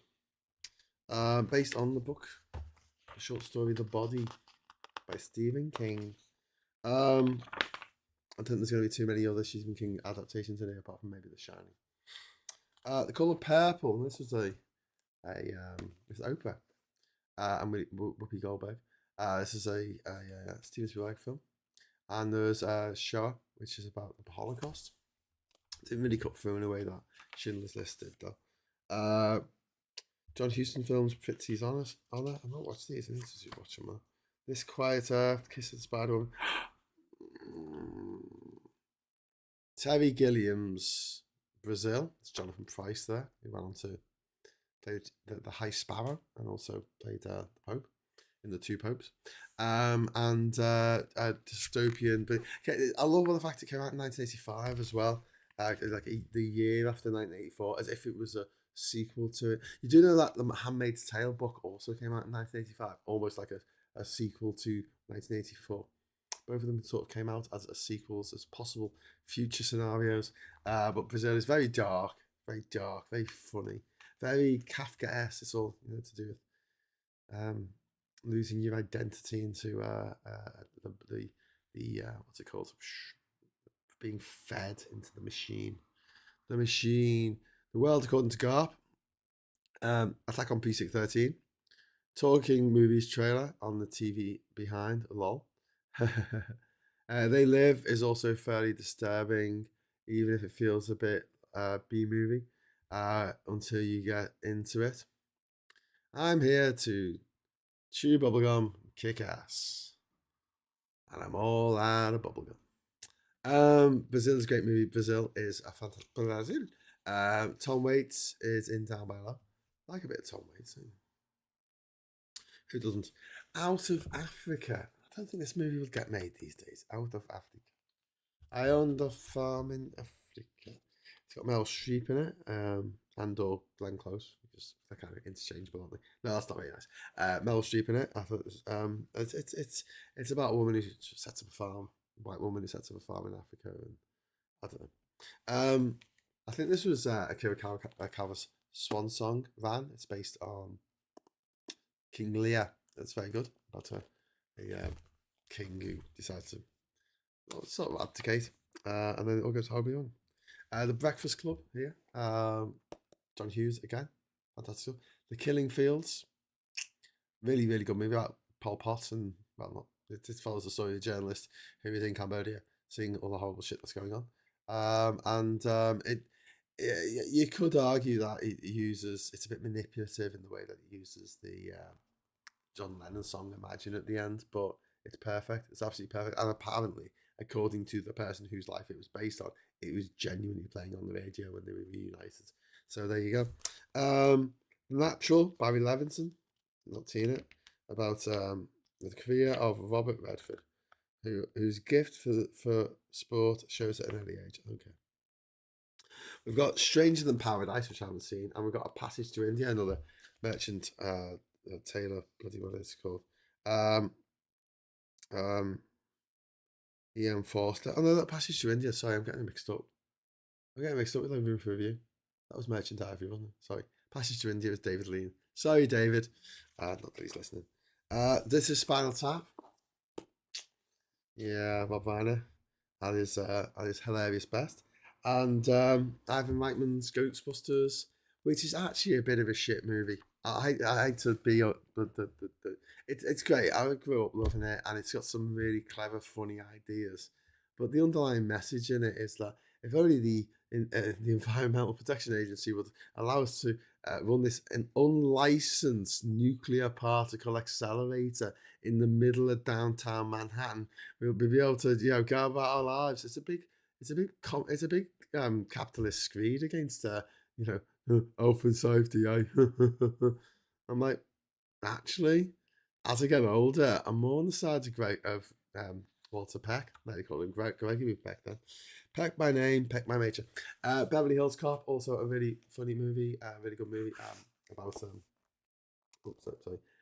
with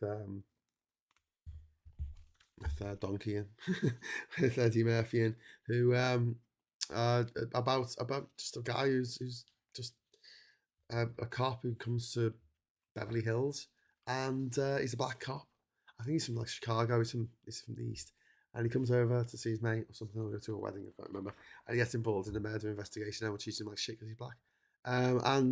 Yeah, it's pretty bang on there.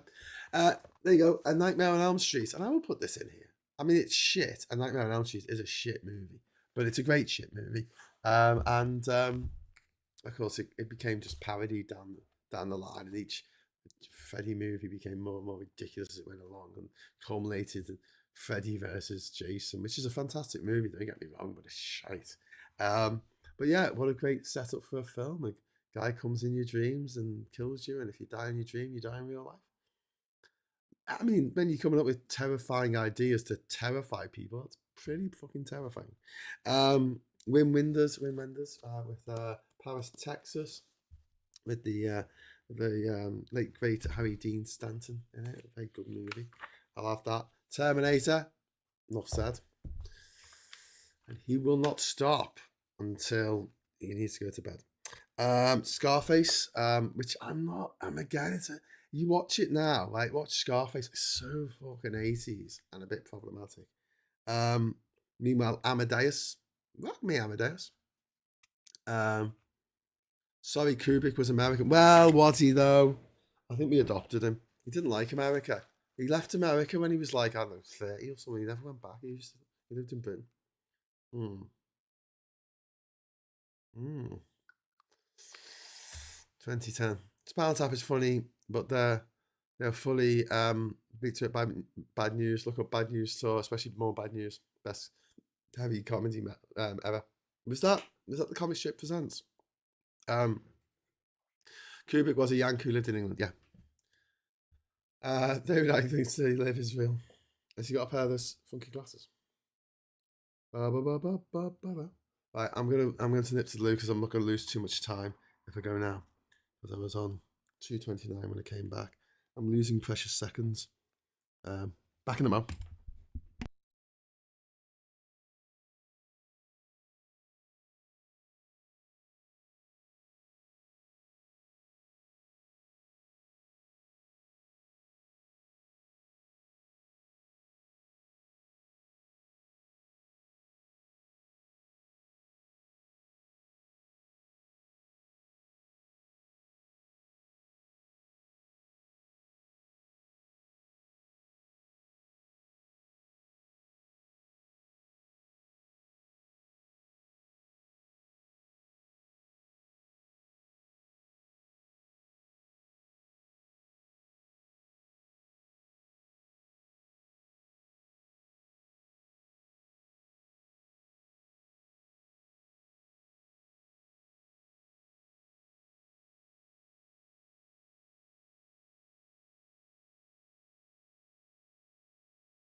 Hello.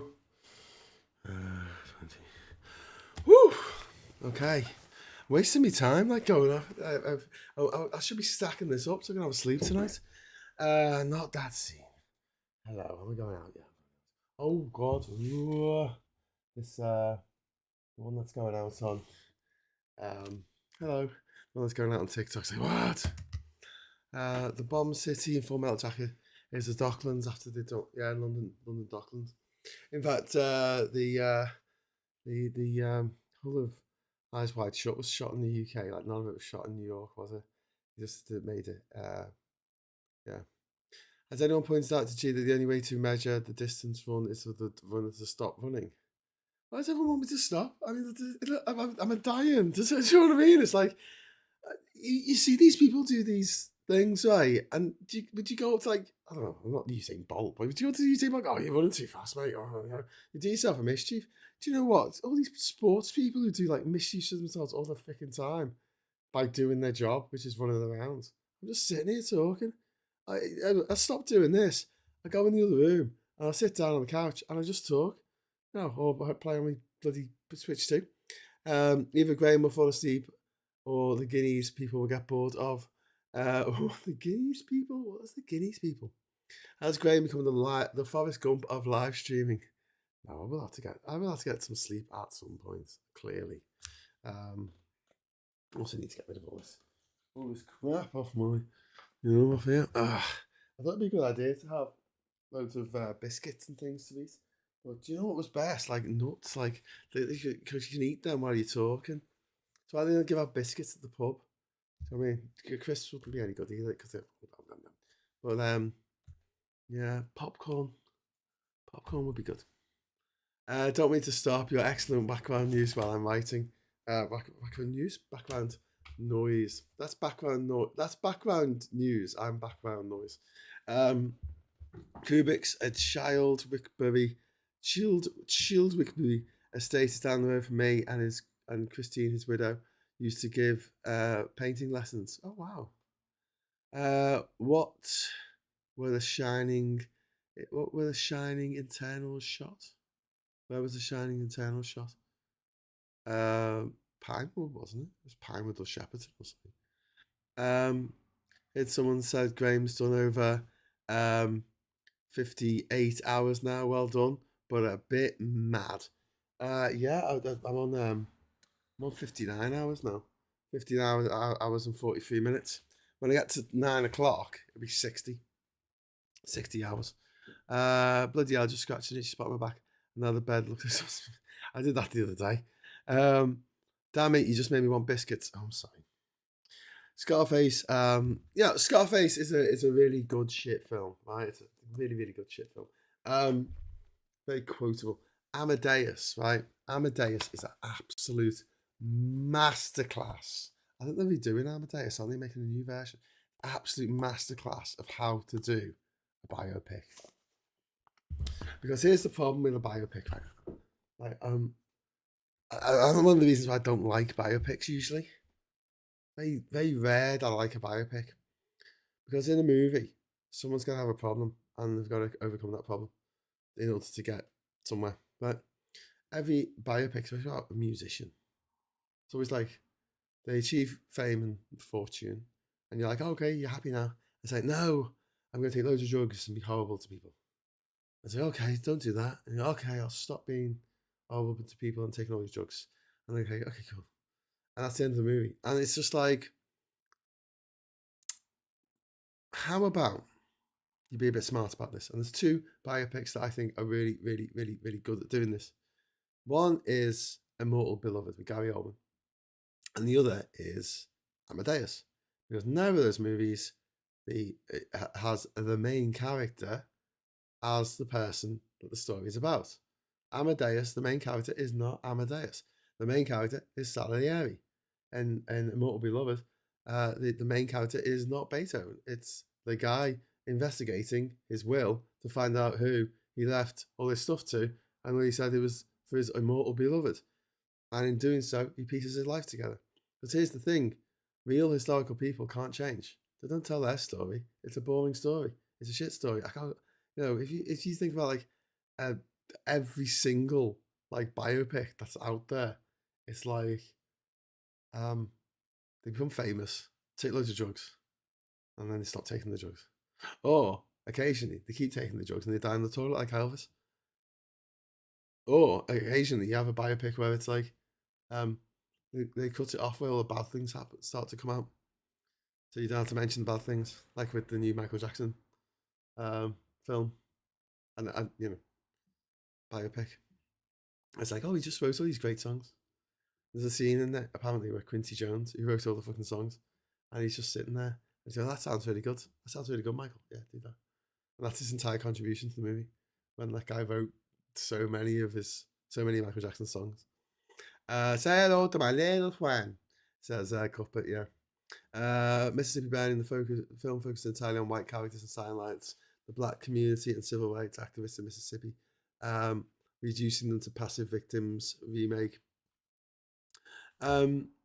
Yeah, I think you're right. I don't know how you'd go about that, as in, because it was the police investigation, wasn't it? Because they brought in people who weren't from Mississippi to do the investigation. And if it had just been up to the people in Mississippi, they would have been like, yeah, no problem, I've done here. But yeah, I mean, you're right. I mean, maybe it works for some things better than others. But I think generally at the biopic, because they've got to have some triumph over adversity. They've got to have some problem that and the problem is a lot of musicians, a lot of actors, a lot of famous people born with a silver spoon up their ass. So it's not like, they get all this stuff handed to them and they're like, oh. If you want to watch a really good biopic, watch Harry Potter. What's his name? The kid from Harry Potter. Daniel Radcliffe in Weird, the Al Yankovic story. It's brilliant, absolutely brilliant, because it nails all of these biopic tropes. He secretly wants to play the accordion and his parents won't let him. It's hilarious. It's absolutely brilliant. Now, the best line I've heard in a movie is simply the word yes by a soldier in the trenches in Apocalypse Now. You need the context. Yeah. This is why you're banned from Lidl. The only problem is Amadeus in real life, Mozart and Salieri were best friends. Well, in real life, did you watch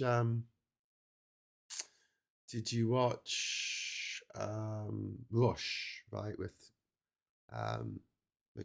Thor, from the Marvel comic books, and about the relationship between James Hunt and not Nelson PK, what the hell's his name? Oh, Rush.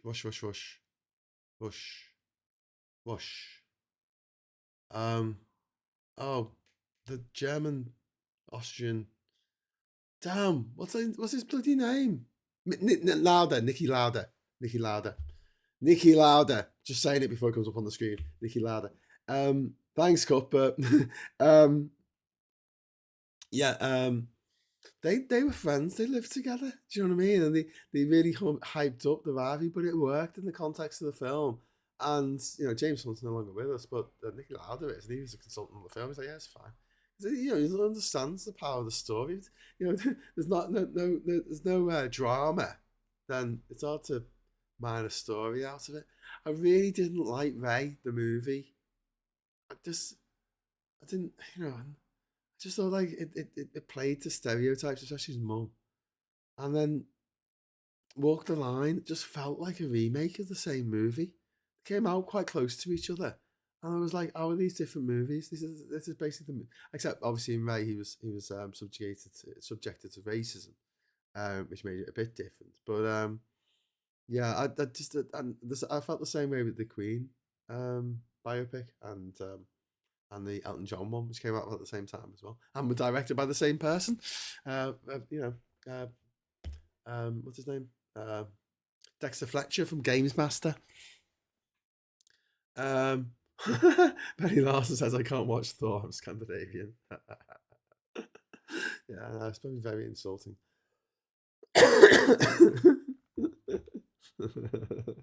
Be a bit like if they made a film about Jesus running around with a cape on, flying around and with the magic The magic 8 ball. Tell us what's going to happen, Jesus. Makes it all happen. Felt so much for Salieri ambivalence.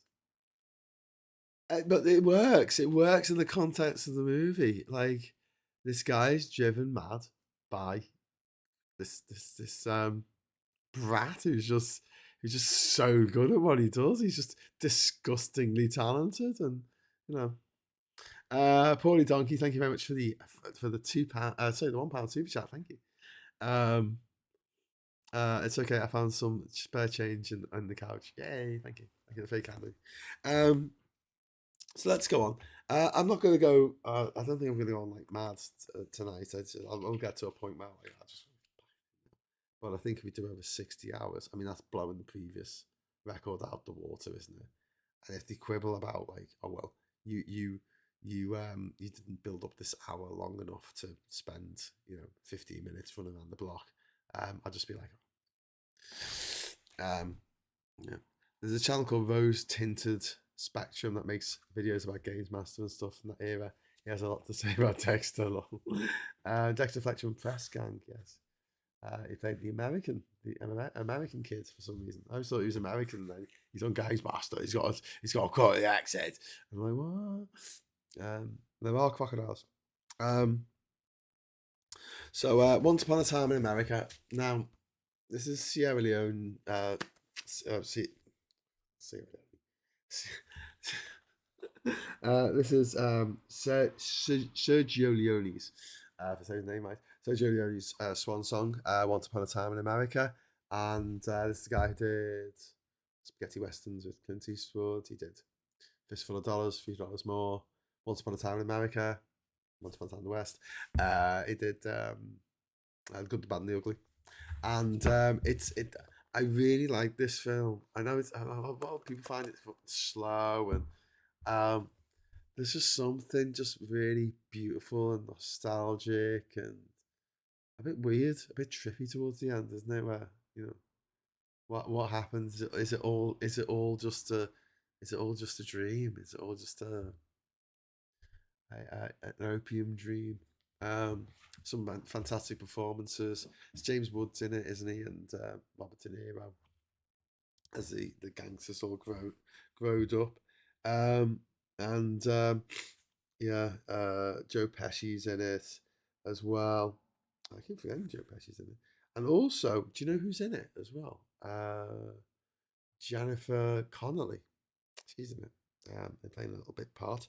And there's also a movie here which I have seen, and it's called Koi Anisquati, right? I can't pronounce that word. It just means life out of balance, or I believe it means life out of balance. And it's just these really it's an avant-garde feature with no story, non-stop minimalist music, and a serious socio-political message. And it's just it's good. Like it's kind of like I don't know. It's engaging. It's engaging in a weird way. Dexter Fletcher was in Bender Brothers. He was in Bender Brothers. Playing a Yank again. There's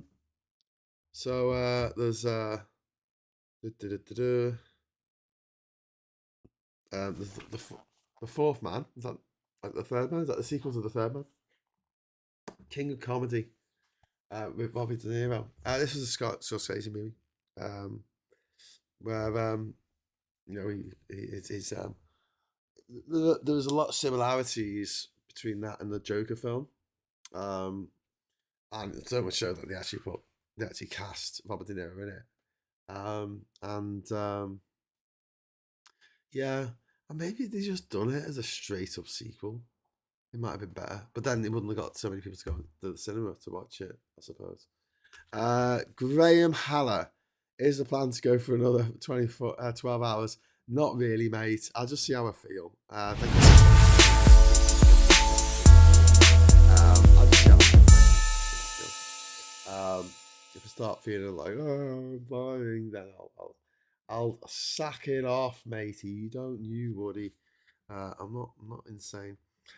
King of Comedy, really good. And also, really good film is The Right Stuff, which is um, um, there's Sam Shepard, Scott Glenn, Ed Harris, Dennis Quaid is in it, and it's about the first astronauts for NASA.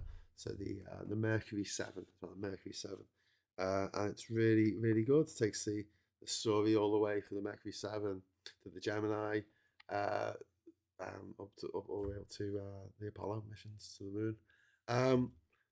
And then we've got terms of endearment with with Deborah Winger, who like I love doing this movie, except I just wanted her to cough the whole time. She's like, I'm Deborah Winger.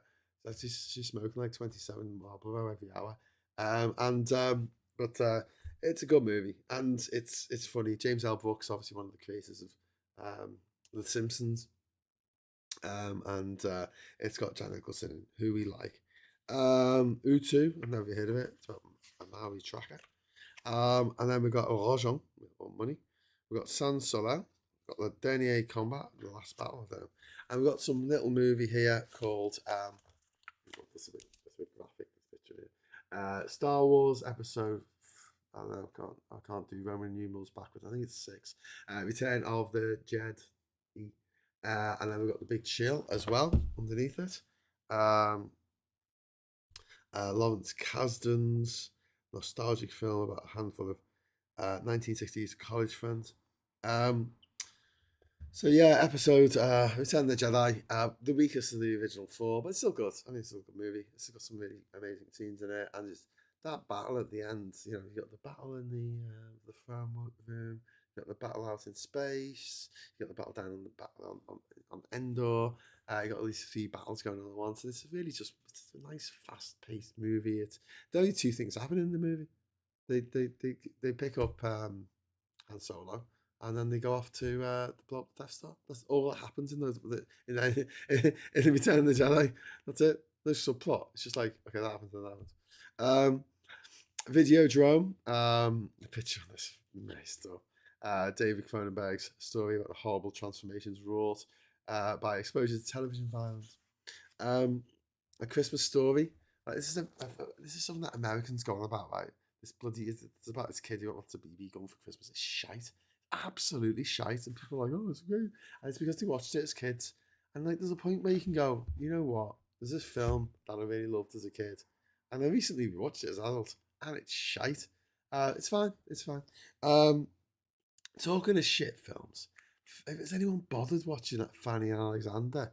I have. Bloody hell. That's 12 hours of my life I'm never getting back. How long did it go on for? Ingmar Bergman just boring me to death with these miserable children having a miserable Christmas. I'm like, why are you telling me this story? Well, what? I don't care.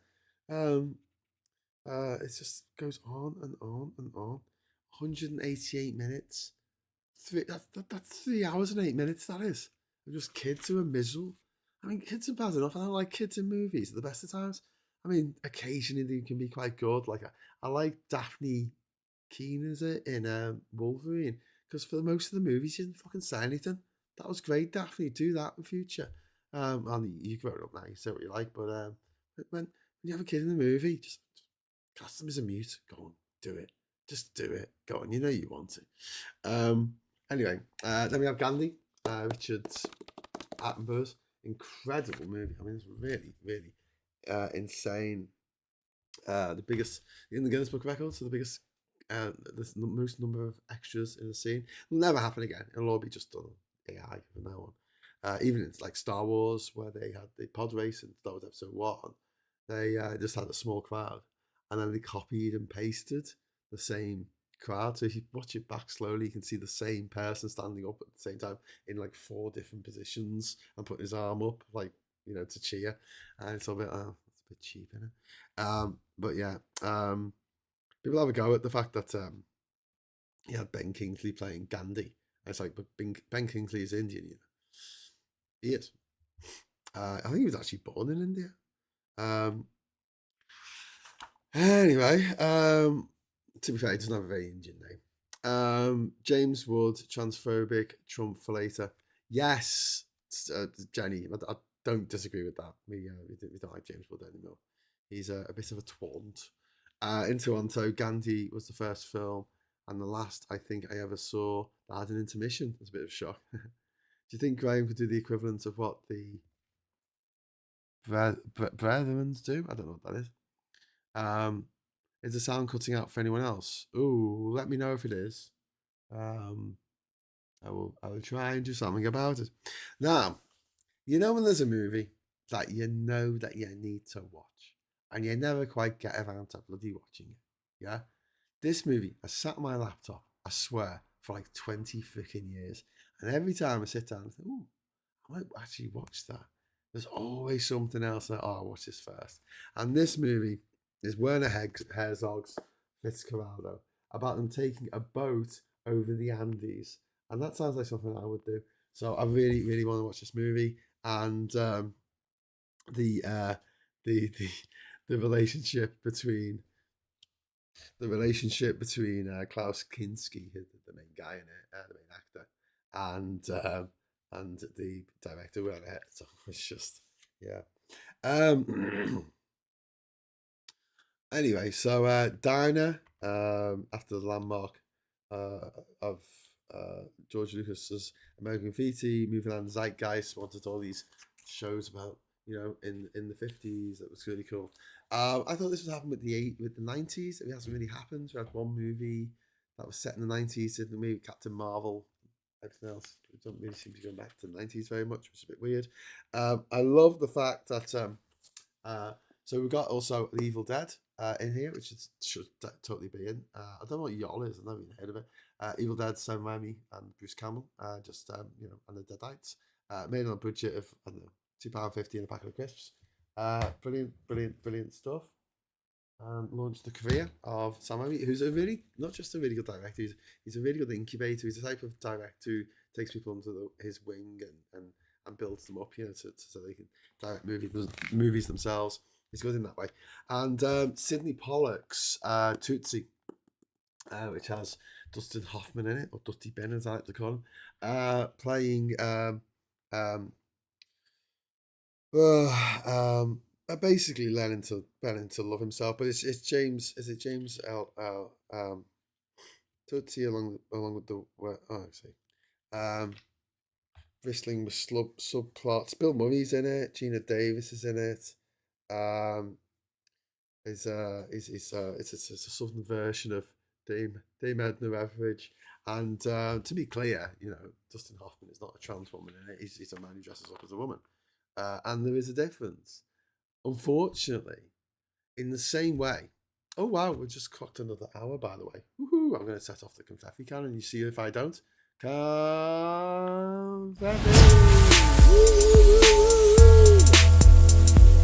Woo! Confetti! Confeff with me, confeff away. That's cool. I just made it go off on the other one as well. I don't know if anyone's watching it on this, but apart from Russell Cannon, he's just testing it once an hour to make sure it's still working. So yeah, in the same way, right, that when I was a kid, like a lot of homophobes never saw the difference between someone who was gay and someone who abused children. You're seeing the same thing now with these transphobes. They don't understand, or they choose not to understand, the difference between someone who's trans and someone who dresses up as a woman. It's two very, very different things. Because you might dress up as a woman for many different reasons. You might be a transvestite. You might be a pantomime dame. You might be you might be Dustin Hoffman in Tootsie or whatever. But a man who dressed as a woman wouldn't use the women's toilet just because he's dressed as a woman. I gotta say, Mrs. Doubtfire's a bit problematic when we talk about problematic films. He's a dick. He's an absolute dick. Dressing up and going into their house when he's specifically been told not to, stay away from the kids. Anyway, next up we got Blade Runner, which is, like I say, a little bit problematic, those scenes with Rachel and Deckard, but what a look to a movie, what a sound, what a feel to a movie. that movie. Yeah, we've had like before that we had thousands of movies that were set in the future, and they were like tin. Everyone was wearing these tinfoil jumpsuits, and walking around with laser guns, and all these sets were like just ridiculous. They look like something from a Doctor Who serial.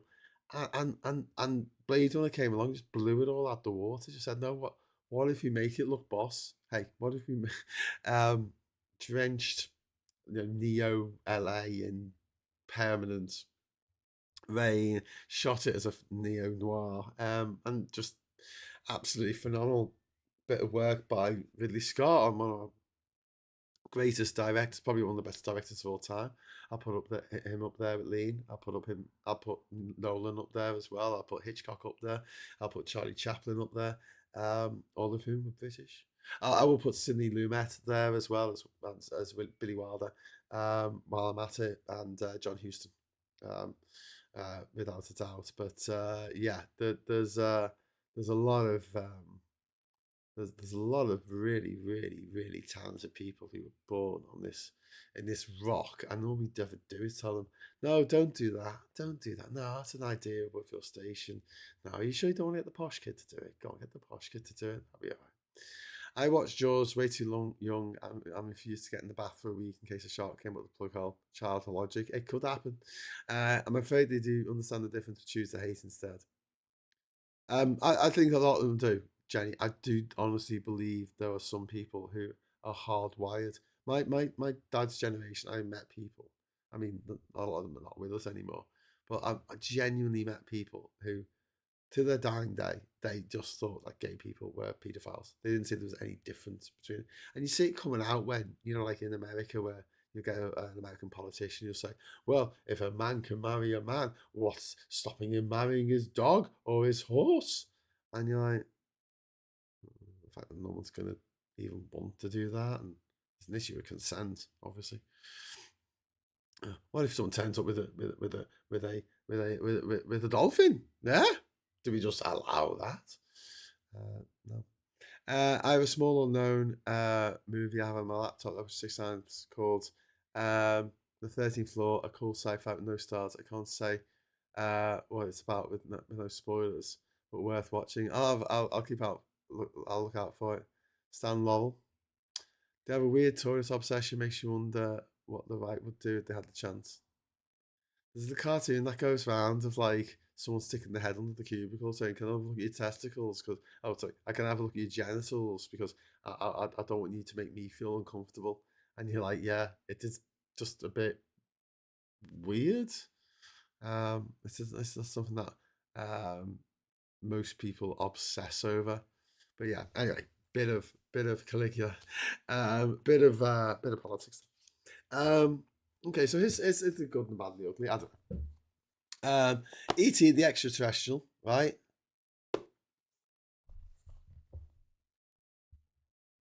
I never liked it when I was a kid. I mean, that came out when I was like 3. Compare with the other stuff that was coming out around the same time, but aliens, like Star Wars. I just thought it was boring. I don't know. People like it, so that's okay. And it was a huge hit for Steven Spielberg and allowed him to do all kinds of crazy shit in the future. But yeah, just as a movie. And isn't it interesting, right? Because that was the biggest film at the time. How some films from that era have really got legs and still, regarded now. So not just Ghostbusters, but also Goonies, Star Wars, obviously Indiana Jones. A lot of movies that sort of had legs. I don't think that because I remember in the 90s when they did a re-release with special editions of Star Wars, and Star Wars took the crown of the movie that took the most of the box office off ET, right? But I thought it was interesting that the fact that you could put Star Wars back on the cinema now and people go and see it. They're going to do it next year because it'll be the 50th anniversary. Whereas I just don't see that happening with ET. Not a scale anyway. It's all right. It's not a bad movie. I'm not saying it's a bad movie. It just never really did anything for me. Unlike The Thing, which is it did a thing. But yeah, The Thing I think is one of the best, most unsettling, well executed, well plotted, well paced horror film, body horror thriller, paranoia. It's just very clever. It's a very clever movie, and I don't think I just don't think it gets enough accolades, to be honest with you. John Carpenter at his absolute best. Poltergeist, right? Tube Hooper directed Poltergeist, and it's good. It's okay. I like the special effects. I like the fact I like it when the house collapses at the end, and I in my I think it's in my ILM book, or maybe I saw a video about it, of how Industrial Light and Magic achieved that effect. It's really cool. A famous man once said, "Accuse the opposition of that which you are doing." Yeah, yeah. Roy Kinnear in The Hill too. In The Hill, Roy Kinnear in The Hill too. What's The Hill? Roy Kinnear. What's The Hill? Cuthbert. Roy Kinnear. Roy Kinnear? Who is Roy Kinnear? Isn't he? Am I thinking of somebody else? I'm thinking of someone else, aren't I? Clearly. I'm thinking like Greg Kinnear or something. Roy Kinnear. Oh, that movie. I just looked it up. Hey, Cuthbert. Do you want to see something?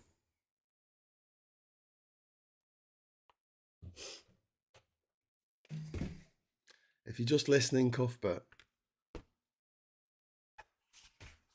it's going to blow your mind. It might not. You might not care. You might be like, I don't give a shit. Or you might go, do you know what? Gotta say, this guy knows his random 1960s movies. Really great posters. This is an original 1965 poster from Sean Connery in The Hill. And you're right, Roy Kinnear, isn't it?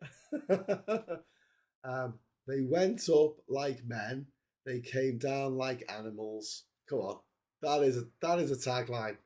That is a tagline. I'm intrigued. Tell me more. Tell me more. I need to get this framed, but you can't get frames this big anymore. I have to buy a bespoke one. It's going to cost me like £100. So I'm just not got around to doing it. But at some point, I will definitely. I didn't fold it. Obviously, it was folded back in the day. Yeah, very good film. Very good film. Addressed military racism as well. And there you go. Poorly Donkey, blimey. And what are the chances of me just having that down the side of my desk? The Hill was an old movie about a movie prison, Graham. of all the movies that you could have mentioned. Anyway, so get on. Where were we? We got Fast Times at Ridgemont High, which I just director A. Heckling. I don't know. I think that's shit. I can't remember whether it's a shit one. I think St. Elmo's Fire is a really shit one. Is that the one where it's got the lad out of the Breakfast Club and he won't come out the bathroom or something? I can't remember. I can't remember. I'll be seeing it at Bridge North Cinema, a wonderful Art Deco place. Oh, cool. Sequels are easy. The first one made money. The next version will too. Yeah. Hey, listen, the sequel. The Bible's got a sequel called the New Testament. If you're Mormon, the New Testament's got a sequel called the Book of Mormon. What else have we got here? We've got American Werewolf in London, with one of my faves in it. Rick Mayall, of course, but also Jenny Agutter, who I saw her in Logan's Run when I was very young, and she doesn't wear a bra in that. Couldn't help but notice, even back then. I watch it sometimes on Call the Midwife, and I'm like, would I still would? um, that's amazing. That's Harry Flashman. Yeah, that's a cool poster. I know it's good. Sleep deprivation makes synchronicity happen. I just love the fact that you mentioned that film. Honestly, no one's ever heard of that film. You're the first person who's ever mentioned it, and I didn't even know that that guy was in it. I don't know which that actor is. I don't know. I just know that Sean Connery was in it, and I really like the tagline. And it's also it's a Sidney Lumet film, isn't it? Sidney Lumet. It's Sidney Lumet, isn't it? I'm not making that up. I think it is. You know what? I do this all the time. I get Sidney Lumet films mixed up with Billy Wilder films. Sidney Lumet. Um, the Hill. War drama. Yes, it was Sidney Lumet. Didn't he also do? Did Sidney Lumet he did Dog Day Afternoon, didn't he? With Al which for trans allies and things, I think Dog Day Afternoon is a really like straightforward film, and I know obviously it doesn't end well for them, but the reason why the reason why he's robbing the bank in the film is because he wants to pay for his lover's gender realignment. So his what's gender affirming care.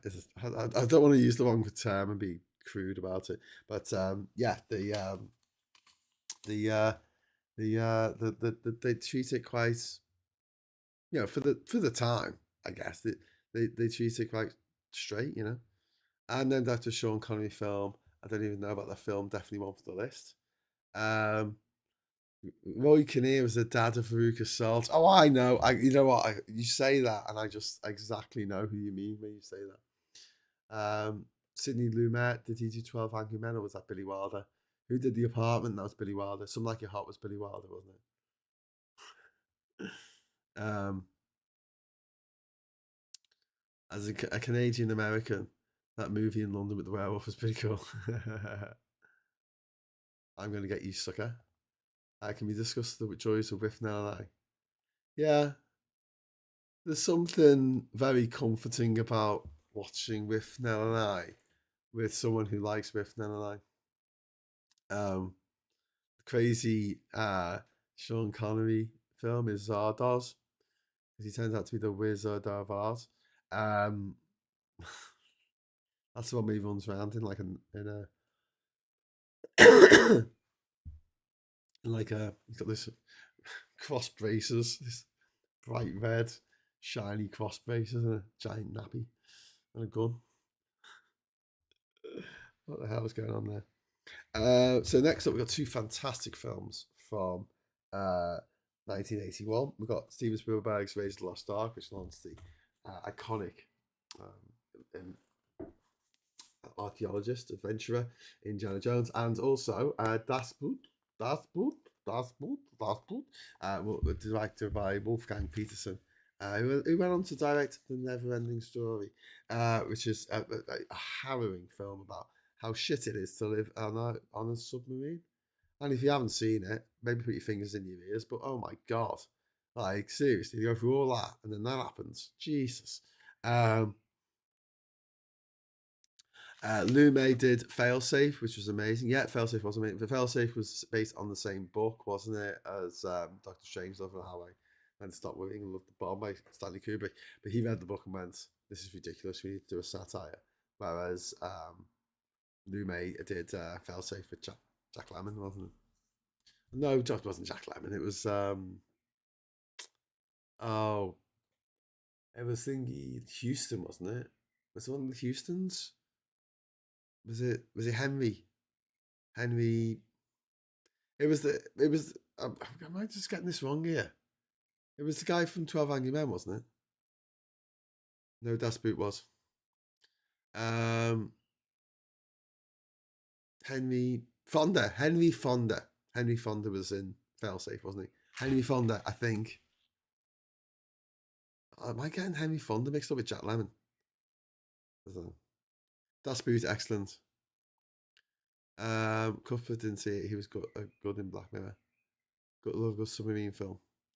How long do you manage it, Graham? You're still not going.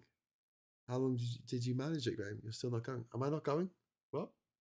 What? I don't understand, Reverend Caffey. What? To the film of Slaughterhouse 5 was amazing. So it when a kid, too young, like 8. I've read the book. I don't think I've seen the film Slaughterhouse 5. Billy Pilgrim is unstuck in time. I think that's the first line from that book. Very good. It's all about the bombing, the fire bombing at Dresden, isn't it? I need to watch Black Mirror. I missed out on that one. It's very good. It was Henry Fonda. Why was I thinking it was Jack Lemmon? Is he in a film about nuclear bloody meltdown? Yeah, when that, on the soundtrack of that, right? When the phone rings and then the phone goes dead, just whoever did the sound design for it, I hope they got the Oscar. It was bloody good. I don't think they gave Oscars for sound design back then. Okay, so another Scorsese film, which a lot of people thought they should have won the Oscar for, Raging Bull. This is the Rocky Marciano. Was it Rocky Marciano? Was his name? LaMotta. Jake LaMotta, sorry. Why did I get Rocky from? Jake LaMotta, who was it was a autobiography of a former middleweight champion. And it was really good. It was a good, solid movie. It was really good. Talking of the fucking the best movies of all time, Airplane. And it's funny because how did they know to put Wes Streeting in this film, like back in 1980? How did they? Well, I grew up with Airplane, like because it was on TV like all the time, or it felt like it was on the TV all the time as a kid. This is a war film called The Big Red One, and like, is that insane? Like calling it that? Why would you call it The Big Red One? I don't know. Awakening's brilliant. What Awakenings? Is that the one with?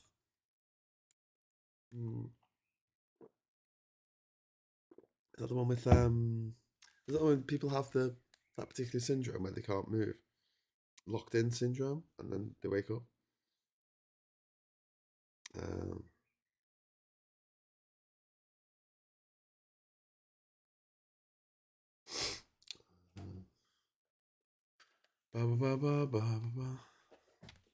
The three versions of Desperate. Yeah, there are. I've just driven my the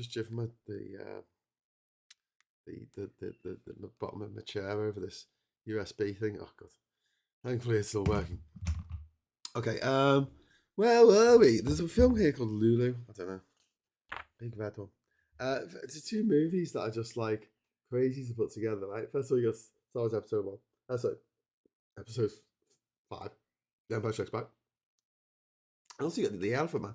The maddest thing about the Alpha Man, John Hurt's brilliant in it. It's a really good straight story told by, because he later made a film straight told by David Lynch, who's a brilliant, just very visionary director. But also, who was it? Who was the producer on it, or the guy who got it off the ground? It was Mel Brooks. Did you know that it was Mel Brooks that got the Elephant Man made? Is that just a bit mad or what? And then I knew this was going to be in it. Kubrick's The Shining, right? Referred it to, it is so dyed in the wool of modern filmmaking. There's a nod towards it in Zootropolis 2 or Zootopia 2 if you're watching this in America. There's a reference to it in Toy Story 3. There's loads of references actually in Toy Story 3. There's references in it, like so many films. Oh, such a debt of cinematic grammar to the movie The Shining, and Jack Nicholson is fucking brilliant in it. The kid has the same haircut as the kid from Star Wars and the kid from Gladiator and the kid from Liar Liar and the kid from, because he has that Muppet haircut that every single kid in every single bloody Hollywood movie has to have. I'm rooting for the dad when he's got the, like the axe when I'm watching that movie. But just for him to cut the hair, really, But I really hate Shelley Duvall's character in it, and I'm really with Stephen King on this. Right, Stephen King has a huge problem with the way that Shelley Duvall played the character of Wendy Torrance, because she's like so wet and screaming and helpless, and she's not like that in the book. She stands up for herself. She fights back. She gives as good as she gets. To a degree, but the way she's played in The Shining. Hello, I'm still going. The way she's played in The Shining is I don't know.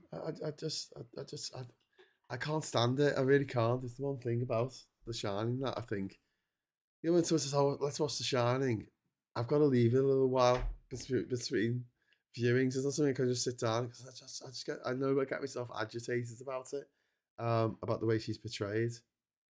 I don't know. But that's why Stephen King never liked it. That's why Stephen King always said, I don't think it's the best adaptation. It is the best adaptation by a mile, but he never liked it. Wet and screaming. Yeah. She was told to play the character that way by Kubrick. Yes, yeah, absolutely. This was Kubrick's creation, not Shelley Duvall.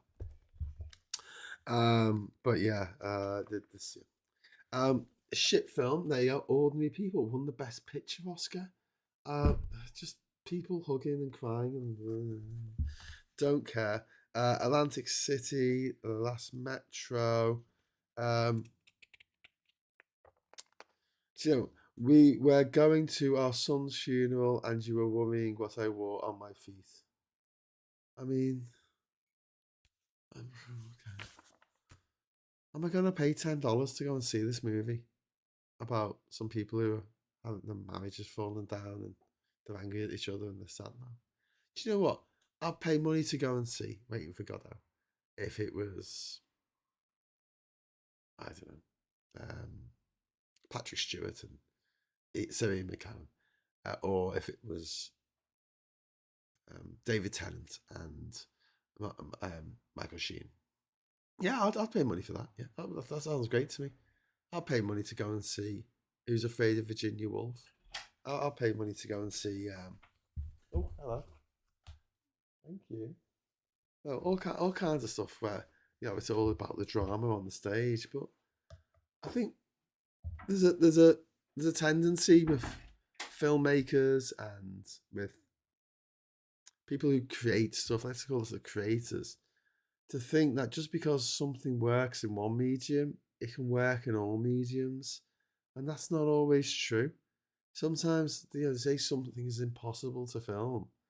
It's not, but it just might be better done as a TV show, because then you can flesh out the characters. Like, imagine if they tried to make Game of Thrones as a film.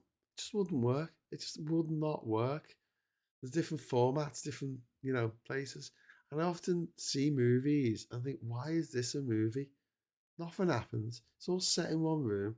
I'm like, okay, I can appreciate the artistic, bent of something like Sleuth or something like Rope, the Hitchcock film. And yeah, now and again, or even what was the name of the film that had Jude Law and the guy from I forget his name. Natalie Portman, Closer. That only had 4 speaking roles in it, and it could have been a drama on stage, right? And it was okay. It's all right. And do you know what? I don't have a problem with this existing. I don't have a problem with the fact that these small films that are really just stage plays have been made into a film.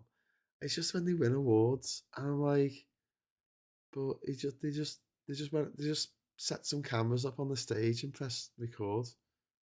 Ooh, do you know what I mean? Like it's cinema.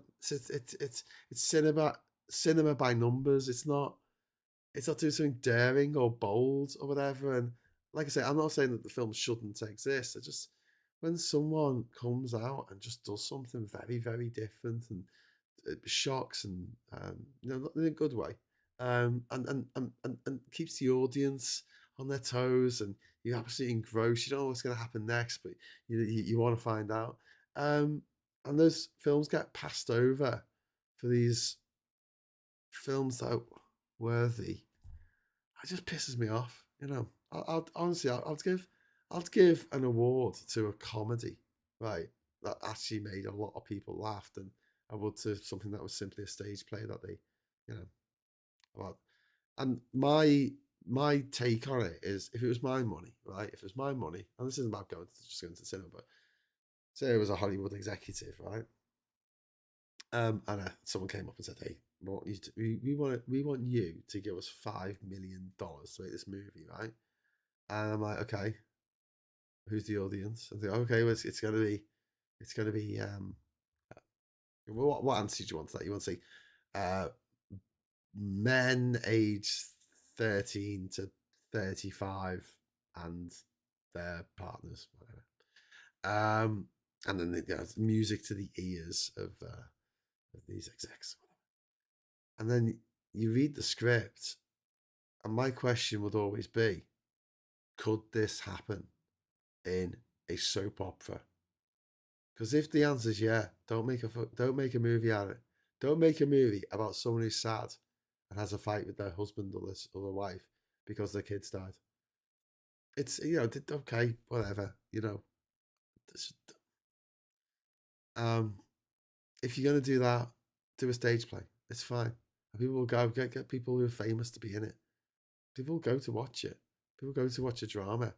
No way they're gonna go to the cinema to watch it. And every movie that loses money at the box office, it's poison because it snuffs out the hopes and dreams of everyone else waiting in the queue. It's like everyone waiting to get in the bog because we're all fucking bursting and the fucking bog trolls have been out and told us that we can't use them. And then finally we get in, finally we're allowed in. And we found out someone who's got in there just smashed the whole place up. And you're just like, for fuck's sake, why'd you do that? Oh, I just thought it was a story that needed to be told. And this is a big problem with the British movie industry. We don't have any kind of joined up thinking. We don't think about 7 films down the line. It's always what's straight ahead of us. It's like this. It's very myopic. We go, um, we want to make this movie. It's my dream to make this movie. How much do you need? £2 million to make a movie. Okay. And what are you going to do if it doesn't make the money back? Never make a movie again. Yeah, but it's not just going to be you not making a movie again. The person who could have got that £2 million, made a zombie movie, made a comedy, made something that would make some money back. You're stopping their progress as well because you're getting in the way, sucking all this money out. And this is what happens in the British film industry all the freaking time. And it's why 73 movies come out every year from Britain, and you've only heard of one of them. All the rest lose money. It's ridiculous. They don't do this in the States. In the States, they're a bit smarter about it. Look at Universal. Look at New Line Cinema. Both of them made their money to start with on really low budget horror movies. That's how they did it. They didn't spend hardly any money on it. Dracula. Remember the original Dracula from 1932 up at 33 with Bela Lugosi in it? I think it was directed by James Whale. I don't know. Maybe he just did Frankenstein. I don't know. But this is a famous story about how they used to film 12-hour days. They clocked in at like 7 in the morning, and they all clocked out at 7 in the evening. And then the Spanish crew came in to film the Spanish language version on the same sets. So they built the sets, and then they had the the American actors coming in, American director, American, crew, and then they all left, and then the Spanish crew came in the night time, or whenever the time. So they had this. They reused the sets, saved loads of money, and horror movies cost bug all to make. You don't need to make it. You don't need to spend a lot of money on them. You don't need to have a big name star. If you have an idea that's subversive, clever, silly, fun enough, they make an absolute fortune. I was talking about the Blair Witch Project, the best horror movie ever made. Not in terms of like actually being a really good movie, because it doesn't really stand up too much when it comes to rewatchability, unlike The Shining, which I think does. Or The Thing. I'm always happy to sit down and watch The Thing. Or Alien. I'm always happy to sit down. It's a horror movie in space, haunted house in space.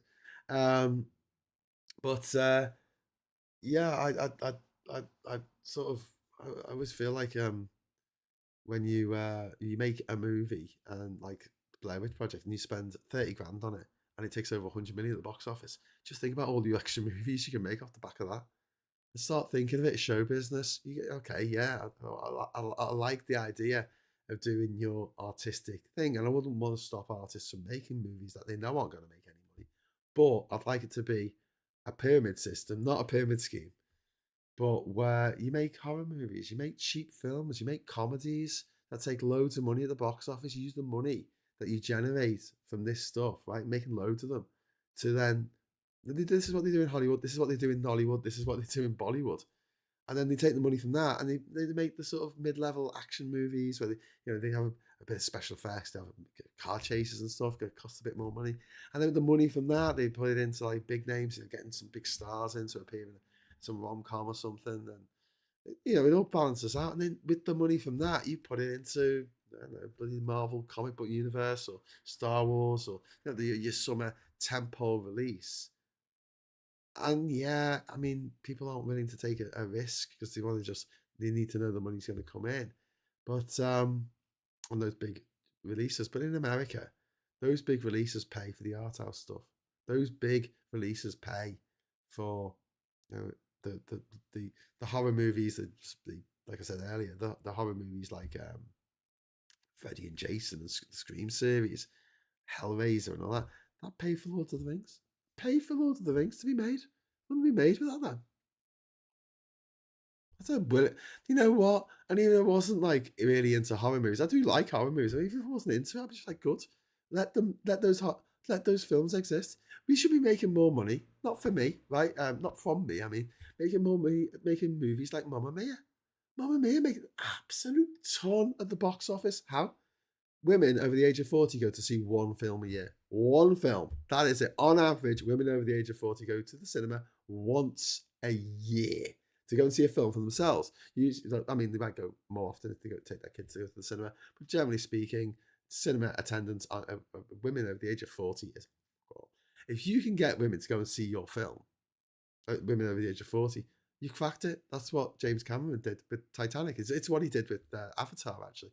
But you think of something like Mamma Mia, he's got fuck all to make, It's it's not they had a huge special effects budget. They didn't have to make the sun blow up or anything, or a lava monster come out the ground. And they made an absolute killing. Make more movies like that. Make a movie, and it's about a women's detective agency that sings songs by the Carpenters or something. Do you know what I mean? Like, I'm not saying that these movies every movie has to be this or that or the other, but I think that commercial thinking needs to be there of like, if we don't make any money out of this film, we're fucking people down the line. The next generation of filmmakers, because they're not going to be able to make any movies because you've spaffed it up the wall making this, dreary, bloody sepia, bloody nightmare about some woman who gets beaten up by Ray Winston and cries herself to death. Like,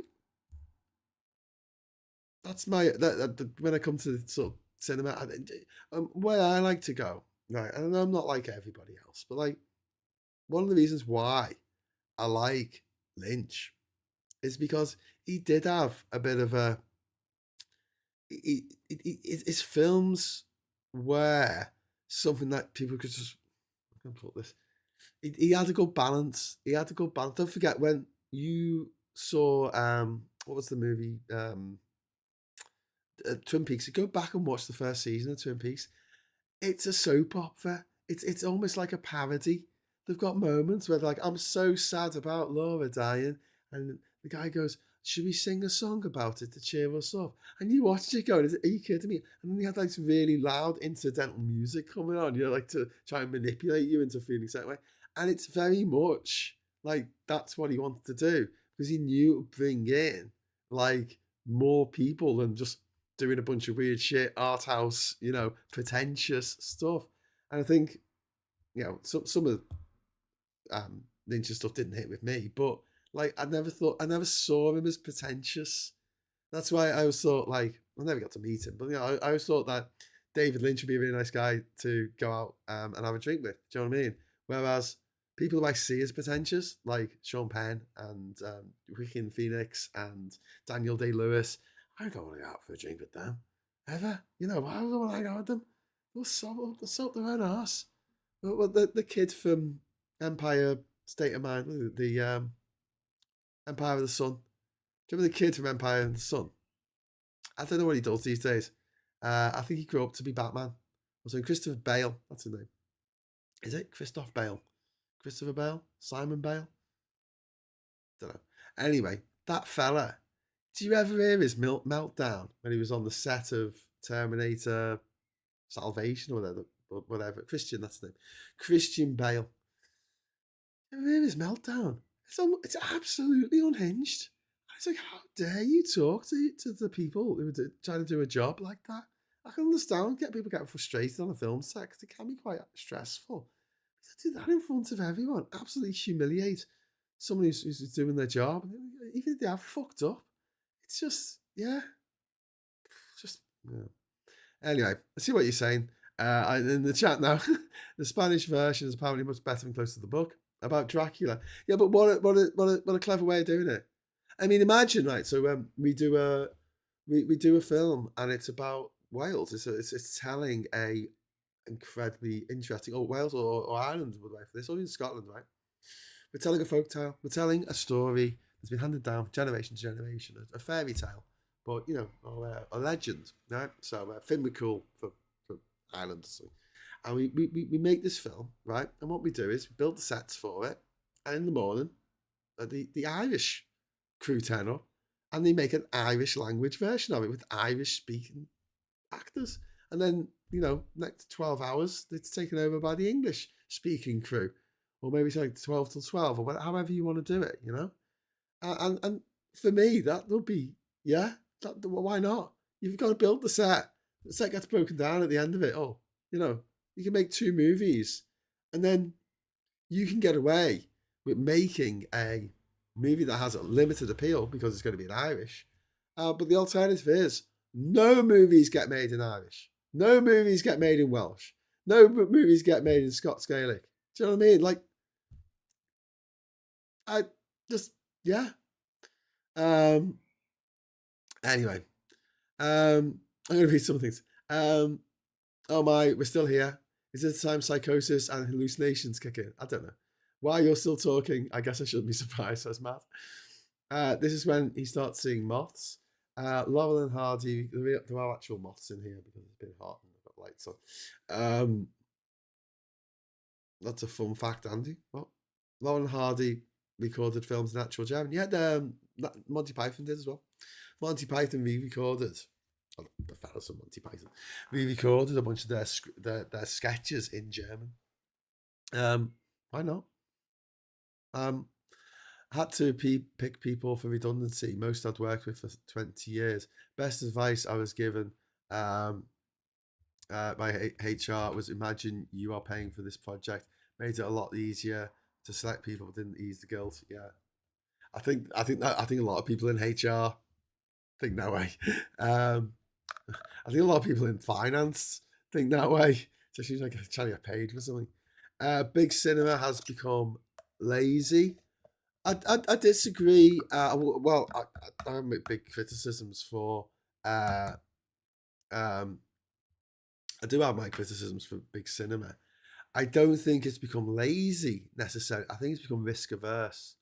They're so, because movies are costing so much to make, they don't want to take a punt on something that hasn't been tested before, that hasn't been tried before. But you know what? Nearly every time they do, it goes down. It goes down. You know, it's fantastic. It's really, really, really good news, and you know, it breaks out. Look at the movies that came out last year, like Weapons did really well, didn't they? One battle after another, and that was based on a book, but loosely based on a book. Um, and there's a lot of really, really good movies that came out that were really fun. Sinners was probably the best movie of last year, as far as I was concerned. It wasn't based on anything. It was written as a film. Ghostbusters was written as a film. Gremlins was written as a film. Back to the Future was written as a film. The Goonies was written as a film. Indiana Jones was written as a film. Star Wars written as a film. I sound like today. What's his name? Scooby's Pip there. Star Wars written as a film. Written as a film. Written as a film. Not adapted from something else that might not fit in the container, in the funny shaped container that is a film. Especially if it's got like a huge cast to make a TV series. I saw the thing with Jason Parker, one of the guys I follow on TikTok. I've got a few of his books that he wrote under the name of David Wong, but he was talking about the new Mandalorian film. Just say why are they bringing out this one movie? The guy wears a helmet and he's followed around by a bloody puppet. You should make 600 episodes out of this. This is made for TV. He turns up on a different planet each week and he's got a problem to solve, and he solves it and he goes on his way. And he gives the example of Gunsmoke, which I think did do like 600 episodes. It's a really good point. Sex and the City 2, that was awful, but I think it still made money, you know. Andy says if it's a musical, it's not for you, Andy. That's the thing. This is what I don't know if people who work in the industry are a little bit too close to the screen to see anything but pixels. But yes, Neil by Mouth is a great. Did you get that reference then? Another good film is District 9. It's a great South African sci-fi movie that is a great analogy to racism. Yeah, Benny is an absolutely brilliant movie. It came out around the same time as Avatar. And Avatar, they spent so much money on making these beautiful aliens, beautiful slender aliens. So you kind of you felt like you wanted to protect them, and there was strong and tall and feline and Neil fucking what's his name? Sorry, I forgot to say anyways. Just goes absolutely out of his way to make the aliens in District 9 look as just unappetizing and just disgusting as possible. And by the end of the movie, you love him. You absolutely love him. It's just like, yeah. Graham, we've not seen The Player in terms of how movies get made. The Player. Is that Tim Robbins, The Player? Is that Tim Robbins? I think I have seen it, but I can't remember anything about it. Twin Peaks is a parody and a tribute to lots of TV genres. Yeah. But he got for the first. I know it went shit at the end, but I don't think he was too involved with the series 2. But they knew how to get people on board. They knew how to create the buzz. American Psycho was gold. That's that. Although that is a movie that people get wrong, isn't it? American Psycho. Bats. Not as funny as documentary. Big cinema has become lazy. Biopic. Laurel and Hardy, Bay Bad Bunnies. That's the title. Just saw that Razor Colours wanker who ran over a man taken down a flag. It's been arrested because the man died. Oh my god, Jenny, that's awful. Oh my god. Oh my god. Bloody get those fucking flags down. It's so childish and deranged. I'm not supposed to be swearing on here. That's awful though. Imagine the nightmare being dropped into a musical. There's a zombie musical called The Happiness of the Categories or something like that. It's a Korean film, and the tagline is "The hills are alive with the sound of screaming." A zombie musical, come on. Did you know that the sets of the aliens who were used on the Vocon of Alien were used on the Vocon constructed ship in the Hitchhiker's Guide? No, that's really cool. Best bit of Mamma Mia was Pierce Brosnan's face when he was singing. Apparently, he didn't know the film was a musical. When he got the part, he looked terrified. Christian Bale. I'd be asleep before then. My Fair Lady when they go after the alien queen. mm. um, Why can't xenomorphs speak English like us? Are we doing like a mashup of My Fair Lady and Alien? The table manners are disgraceful, sings Henry Higgins. Kramer's in your mind now. If you had to be dropped in a musical, though, which one would it be? Blues Brothers.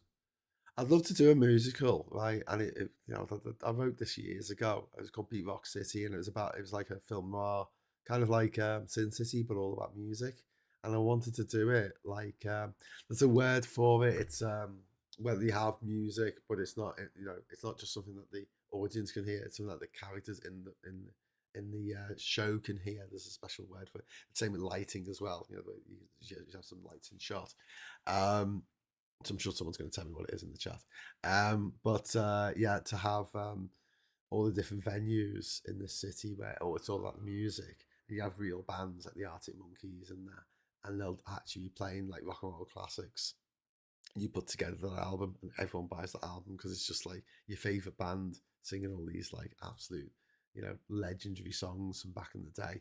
But it's also, but it's not like one thing I really don't like in musicals. I don't mind musical numbers. I don't mind song and dance routines. I really, really liked Moulin Rouge. I did like the Greatest Showman. Some of the songs in the Greatest Showman are fantastic, but I don't like it when two characters have a conversation and sing it to each other.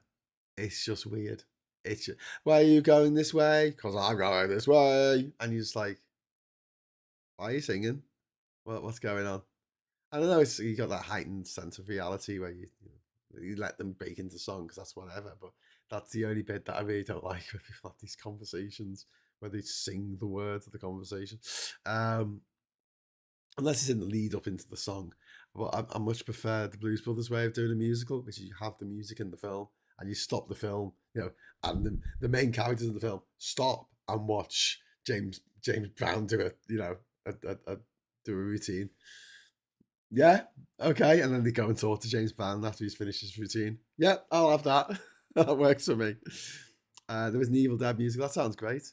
How would you feel if you finished a 72-hour live stream and suddenly you're in Cats the musical?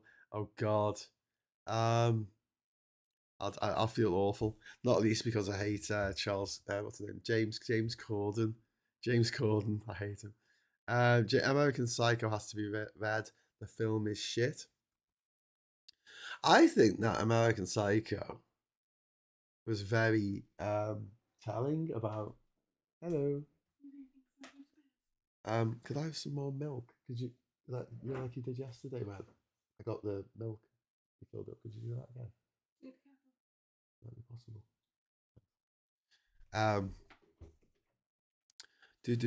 Sorry, yeah. What was I talking about? I don't know. Me and my friends are working on Reservoir Dogs the musical. Anything can be turned into a musical. Anything can be better by setting it in space. Cinema needs to start making films of good books, not the same as old adolescent power fantasies. I think we should remake films that were nearly good but weren't good.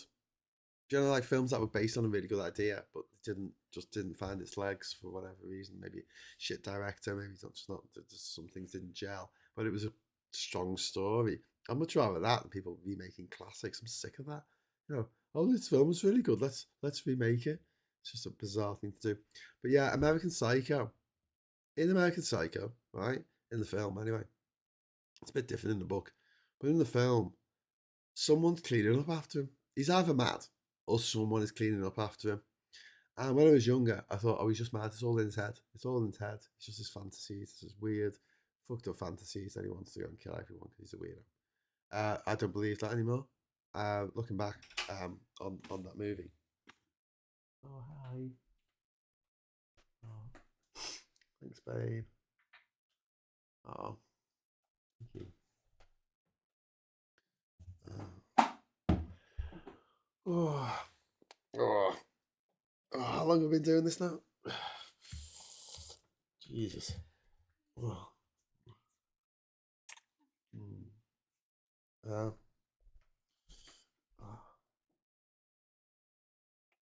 oh, wait, where was I? Yeah, someone's clearing up after him, and I see it now because that's what happens with Trump.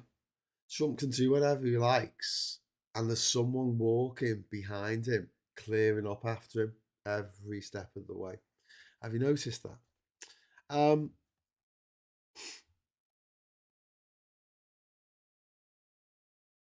Graham, would you do Strictly Come Dancing? Yeah. I'd have to lose some weight. I'm well overweight at the moment, so I'd have to go on a bit of a diet and get some bloody exercise. Um, and quit with the pork life. um, they should remake Slaughterhouse 5. Morning Brew still on tomorrow? Yeah, probably. Probably. We'll see. I think Gray would be great in Cats. Not if James Corden. Honestly, if it was Idris Elba and, I don't know, Judi Dench and Taylor Swift, I'd have a good time dressed as a cat. It'd be great. Go on. Run me around this weird, bloody musical where everyone's a fairy. Okay, whatever. You know, I'm not one to king shame. But yeah, James Corden, that's where I draw the line. Just draw the line. I just don't like him. I don't think he's a very nice person. He doesn't come across to me as a very nice person. And then I keep saving stories about him not being a nice person and being very horrible to people who are like waiting and wait staff and working behind bars and working on planes and stuff. And I hate that. I hate that. But yeah, I do, yeah. You couldn't make a film of the American Psycho book. No, I do like the film. You know, it's all about image, isn't it? It's all about his image of himself. But he's so childish. He is this arrested again. It's like Trump. It's just an arrested development. He just decided at the age of 12, this little rich nepo baby, that he didn't have to, conform to the same rules that everyone else does. And someone's going around clearing up his mess. There's always someone behind him clearing up his mess with it. And he sees with Trump all his life. Whenever he's got into a pickle, when he's got into trouble, the rest of us have to take responsibility for the decisions we made in our lives. He doesn't. He's just laughing all the way to the bank. I saw an old Ealing film called The Wrong Box about a group of kids who went to private school, killing each other through their lives to be the last one standing. I think Graham would approve. My favourite Ealing comedy was the Alec Guinness movie, Kind Hearts and Coronet. You couldn't. I don't know if you. I've read somewhere that they were remaking it or something, but I absolutely loved the fact that it was just a really kind of gleefully subversive film because it's about the guy who's like, I don't know, 12th in line to inherit this huge fortune, and his mum got pregnant out of wedlock and he was kicked out of the family, and he was the product of it, and she died, and he blames them for killing her, and he launches this crusade to kill everybody who is next in line to the inheritance, and they're all played men, women, old, young. They're all played by Alec Guinness. It's a really funny dark comedy, but just played exactly straight, exactly how I like stuff like that to be done. But yeah, I'll be up for learning how to dance. I'll probably be wanking it. I'll probably about if they Strictly Come Dancing, I'll be off the first week. I'm pretty sure I won't be very good. Can we have Cat's hand? The movie poster is up and on Facebook. A shot of confetti, please. Saz, my friend, for you. I'm going to give you a heart first. For you, anything. Here is your confetti.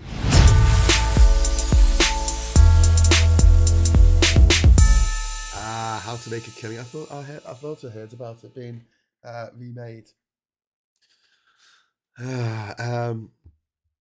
So yeah, going through the book, the Nosferatu, the Phantom of the Night.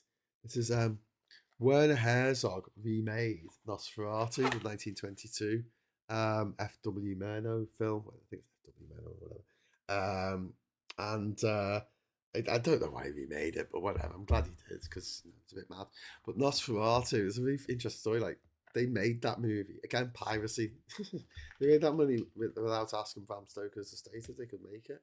And don't forget, it was only like 30 years after the book had come out. So if you think of it like a book that came out in 1996 and then someone just makes a movie out of it, and you're like, excuse me, can you not make that? Can you not make a movie out of my book, please? It's, Bram Stoker, I think, had died by then, but his estate were like, what are you doing? And they were supposed to destroy all the copies, and they didn't. And that's why we have still got a copy of Nosferatu.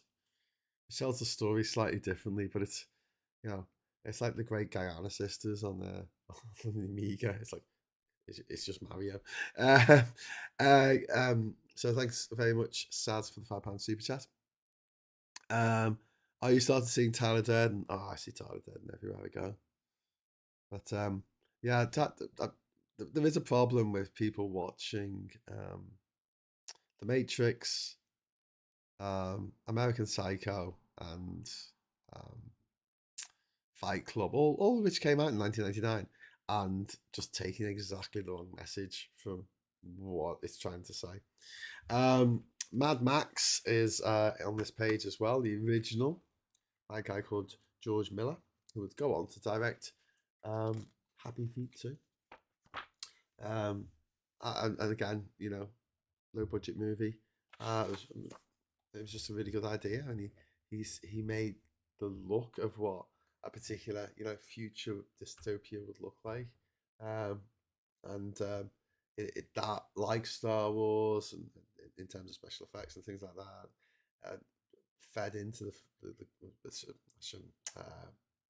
Shining, etc., fed into the grammar of films. It's interesting the way films do this. I don't know if many of you watch the Pluribus show with Via Seahorn, which is just brilliant. It's the same guys who did Better Call Saul and Breaking Bad, and the collective. They had this collective mind, don't they? And it's really good. It's really thought provoking. But here's the thing: like, everything influences everything else. This is the thing. Like, you might make a movie that I think is shit, right? But I watch it and I'm like sitting there going, if I did this, I'll do that. I'll do that. Oh, I wouldn't cast that person. I'll cast this person. By the time I come out watching your shit movie, right? And if I was a filmmaker, I'll be like, I've got an entirely new, just the tiniest smidgen from your film, and I would do everything differently, and I'd have a completely different film, and I wouldn't have been inspired to do that had your film not been so terrible. So you just don't know. You just don't know. Music does this as well. Musicians just feed into each other all the time. Influences come from everywhere. There's only so many. I know there's an infinite number of notes on the piano. I mean, pieces that you can play. There isn't a number. There is an infinite number of order of that you can play notes in. But hi all again, Graham. You're properly smashing this. I hope I am. I hope I'm making any sense. I'm probably just blabbering on at this moment, at this time. But I was just talking about how the more creation there is, the more creation there is. Like the more inspiration there is. One of the things that I worry about at the moment, because everything is playing so safe, and because there are so few opportunities for filmmakers or musicians or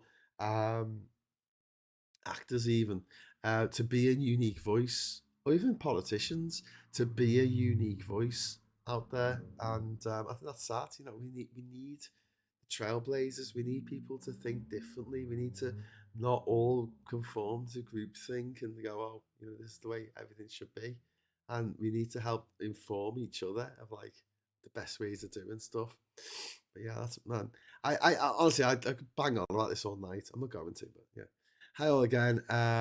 You're probably smashing this. Oh, that's from I've read Graham, will you ever stop? This is not good for you now, says Sarah. Oh, you tell me to shut up. I'm sorry. Am I boring you? Hmm. I enjoy the build up, but then you say things like you get things get a bit mad towards the end. I don't know if rushed is the right word because the ending is like 300 pages. They have cut most of it out. Oh, you talk about it. You can't film the bit in it where they go, oh, it's the reason why we can't get out of these tunnels is because we're all virgins. And all the lads look at the girl. That's a bit of a weird thing to put in your book there, Stephen King. Is that's what you're talking about? Um, Um, Graham, apologies if you answered this earlier, but in your opinion, what makes a film really shit as as opposed to being just a bit pants? I said earlier, it's when a film is shit and it loses loads of money. That's when I get antsy about it because what I was saying earlier is that has effects down the line. There might be some young fledgling director who has a short window of opportunity to really break in, or a writer, or set designer, cinematographer.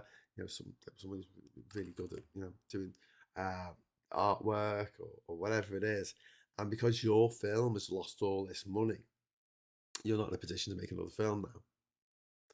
And so that jobs it doesn't appear. Maybe it does a few months down the line, but everything's timing. And if you're having to pay the rent, if your loved one is ill or you got to get the kids to school or whatever, you don't have the time, and you got a lot of people, and there's probably thousands and thousands of people now in the UK and in America who have had to give up. And they're probably incredibly talented, and we will never know because they were never given an opportunity because someone came along and made a shit movie and they threw all the money at it. So yeah, if a movie you like something like The Room, it's a shit movie and it's made a shitload of money. Who cares? I was talking about Blair Witch Project. It's not the best um, horror movie, but in terms of just bang for your buck, it made over 100 million at the box office. It cost a few $1,000 to make, and so I'm like, yeah, okay, there is a big difference. And musicals, I started going about musicals because a lot of people really hate musicals, but if they make loads of money, bring them on. I don't have to watch them. It's fine. Change the channel. I don't have to go to the cinema and watch a film that I don't want to see. It's a genre that I'm not a part of, Hmm. Okay, so it's 10 o'clock now. What time is it now? 10 o'clock. So we are 11 hours over 48. No, 13 hours over 48. Whoa, we're up to 61 hours. That's pretty good. Um, hmm. uh, Sarah, I don't need you worrying. It's okay. It's all right. Honestly, Sarah, you got enough to worry about on your plate at the moment. Please don't worry about me.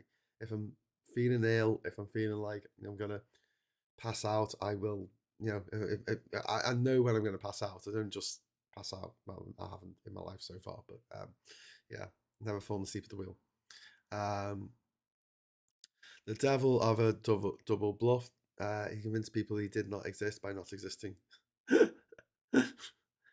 Just goes to show how much success is mostly luck. Yeah, being in the right place at the right time. Absolutely, 100%, 100%. Being in the right place at the right time. And thanks for the super chat. But yeah, I would love there to be more of a big screen presence in this country, a mentality about the big screen and about how we could make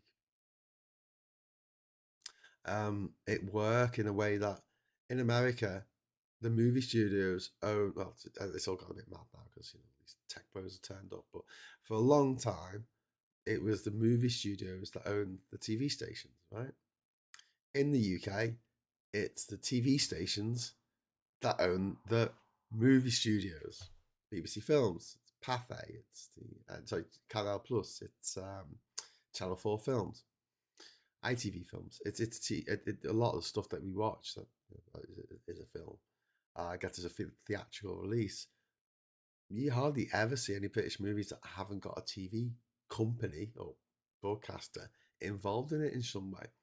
And that's not necessarily a bad thing, but it does show that America looks more on the big picture. Traditionally, I think things may have changed over the last few years, but America used to look more like, let's fill up the screen with a story, let's fill it up with a spectacle, let's fill it up with intrigue and romance and drama. Whereas um, if you get a really, really small, low resolution screen and you try and, scale it up to IMAX, it just turns into soup. And I feel that way about my line earlier about read the script.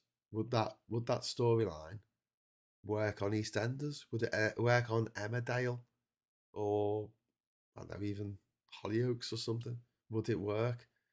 And the answer's no, because wizards don't exist, or aliens couldn't come down, or this, we couldn't blow up the southern hemisphere, or whatever it is that happens in your story. Then yeah, okay, go ahead with it. But if it's just someone getting sad because something horrible happens to them and then they die, you've got to get people off their arse, and people are lazy. People aren't proactive, and hardly anyone over the age of 35. I mentioned women before, but it's men as well. Hardly anyone over the age of 35 goes to the cinema. He's actually sounding more upbeat, and his voice sounds better than earlier. No, my voice is a lot better than earlier, actually. Well done to Crystal Palace on winning the Conference League. I'll still say Coronation Street and Predator would be a good mix-up. The themes of the tune, the theme tunes are similar. That would actually be awesome. What about the Cornetto trilogy? Yeah, I mean they're great. They're really good films. No notes. It's yeah. We do make some good films, but that's just not enough. Imagine if America only made one good film a year. That's it. One good film. You wouldn't call it an industry, would you? That's what I mean. And like we said this before because I know that someone's in the chat's going to probably remember it, but I put a challenge down a while ago. I said, name me a British science fiction movie, proper British, produced in Britain by a British studio, and it was all the money stayed in Britain. None of it went to America. None of it went to Warner Brothers or 20th Century Fox or Columbia or whoever. And there's only one movie that I can think of, which is Sunshine. Danny Boyle, Sunshine. It was a British movie. It was really good. I liked it. It wasn't perfect, but it was a British science fiction movie. Unfortunately, when Alex Garland, who's one of our best writers, the writer of the Beach, the writer of 28 years later, he wants to make a movie like Ex Machina, and he's like, I need to make this money. I need to make this movie, and everyone in the UK goes, oh no, but what if it doesn't make his money back? Oh, what if it's not good? So he goes over to America, and they go, fuck yeah, there you go. Here's a load of money. We're gonna make Ex Machina, which won the special effects Oscar, like 2016, whenever it was.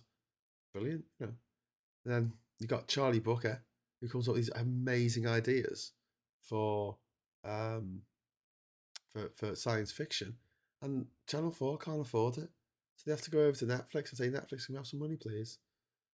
And Netflix pays for it. And now it's on Netflix, and they make all the fucking money. There was an article I read years ago, and I mean years ago. I was a kid at the time, so I would have been like, I don't even know if I was in senior school, right? And it was Stephen Fry, and the writer the actor comedian Stephen Fry, and he was writing. He used to have like a weekly column, I think, in a newspaper or something. I've got this half memory of like just his writing. And he talked about how infuriating it was trying to get money out of people to make British movies. Don't forget, the only reason why we have Life of Brian is because of George Harrison. The reason why Monty Python and the Holy Grail ends the way it does is they ran out of money. They literally ran out of money. They did like write a final scene, but they never got to do it because they ran out of money. And then he got in touch and said, how much do you need? And they made Life of Brian with his money. It's like, yeah, sorted, mate. Handmade films. And off the back of that, we got Long Good Friday, which is a fantastic movie. We got The Time Bandit, another fantastic movie. But Stephen Fry's talking about this, and he says, imagine there's oil under the ground, and all you need is a drill. That's it. And you go to every single person, you know, you say, can you invest in this? Can someone invest? And I was like, no, I just want to invest in houses. Solid investment. I'm not interested. And you're like, but there's the oil is there. It's really easy to get hold of. We just need a little bit of money to get it out the ground.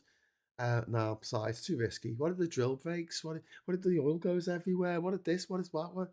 So they go to the government to say, look, please, look, we have got so much oil, you know, and they're like, can you please drill it for us? And you know, we'll pay you back tenfold once we get it out the ground. We just need to get it out the ground.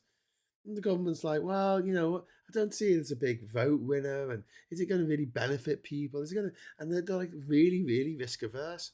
So what do you end up doing? You end up going to America and saying, excuse me, America, would you mind drilling our oil for us? And they're like, yeah, sure. And they turn up with the kit and they drill the oil and they sell it back to us at a profit, our own oil. And they said, that's our film industry. That's our film industry in a nutshell. No one wants to invest. British people are shit at this. All British people want to do is invest in a house. Buy a house. House price goes up. Number goes up. Number goes up. Number goes up. No one wants to take a punt. I think, you know, I don't move in the right circles for this, but if I was American, I reckon the island, that would have been done up 10 years ago. I'd have found someone in America who's like, yeah, fucking like the colour of your drip, you know, take a risk on it. Because don't forget, that lot over there, right? I know we take the piss out of them and we think they're idiots, because many of them are. But somewhere in their ancestral line, they took a punt. They went, fuck this, got out of there. I mean, they might have had to, but they did it. They did it. They'd risk everything. They packed up their entire life and moved somewhere else. That takes courage. That takes grit. That takes determination. And it was a massive gamble. But we're just too risk averse. And we're complaining that American movies becoming risk averse. We can't even get the movies. We can't even make the risk averse movies. Bagpuss the movie. Was Brian May named after matches? Yes. I think it was Brighton, mate. Brighton. Roy fighting the fence on the roof of the pub. You need to send that to Jim or Painter. He'll do that for you. I can't believe this. I've gone from Derby to this, messing around, picking up my son, driven him back, been stuck in traffic, and it still goes on. I assume this is just Graham Tube now. Yeah. Sunshine, otherworldly chilling. Yeah. That was Danny Boyle film written by one of our best writers, you know, and now he's making that Alex Garland. He's making these movies in America. He made Warfare, didn't he? Before then, he made the one about the. So you know, I didn't really like it, to be honest with you, but it was, he got it made. He got it done. It was, you know, it was okay. By the way, I want to say, same person that made the Bagpuss made the Clangers. Yeah, that's true. Ivor, I think. What do you think of having that telly there? Do you think it's distracting? Do you think it's something that? Anyways, I'm not gonna just have it up on some sleepers in future, but if I had like something there, like a coffee table that was doubled as a travel chest, and had a TV on there, I could just show stuff. I don't know. I wouldn't want to have to waste time fannying around. I'll probably just leave the news on behind me. So if someone goes, "Oh, Graham, there's something happening," I can just turn around. But it just, I don't know, it makes it feel like a little bit more, there's stuff going on. I don't know. Let me know how you feel in the chat. The Clangers 2, Bagpuss the Musical. P2PGP, I worked on the PlayStation, but got amazing staff discount on all Sony products. So that's why we all got in the house, not to mention the Blu-rays. Yeah. But like Graham's passion sounds totally coherent. Oh, thanks, Emsy. No, but I would love to set up a British movie studio and just do it properly. Don't be doing it where you're like, oh, I want to make this one film and then nothing else. Set out your film plans for the next 20 years. So I'm going to make this. And if it makes money, I'm going to do this. If it doesn't make money, I'm going to do that. Do you know what I mean? And plan for the future. It just seems really ad hoc. We just go around with a begging bowl, going, "Can you pay for my movie, please?" And that's why you have in British movies, though, or European movies are just as bad. You have like 10 test cards, not test cards, what are they called? Credit cards? That's not what it's called either. You have 10 title cards, that's the correct formatting. Idents coming up at the beginning for a movie. He's sitting there. It's like logo, logo, logo, logo. It's just these shitty animations, with each different logo. How many people threw in a fiver for this film? Is it really crowdfunded? And don't forget, anyone who puts money into a film invariably wants to piss around with it. What's the longest time someone has watched BBC News 24? Well, BBC News 24 has not been around for a while. I don't know if you could do that. Oliver Postgate's made all those. That's it. Not Ivor. Sorry, Oliver.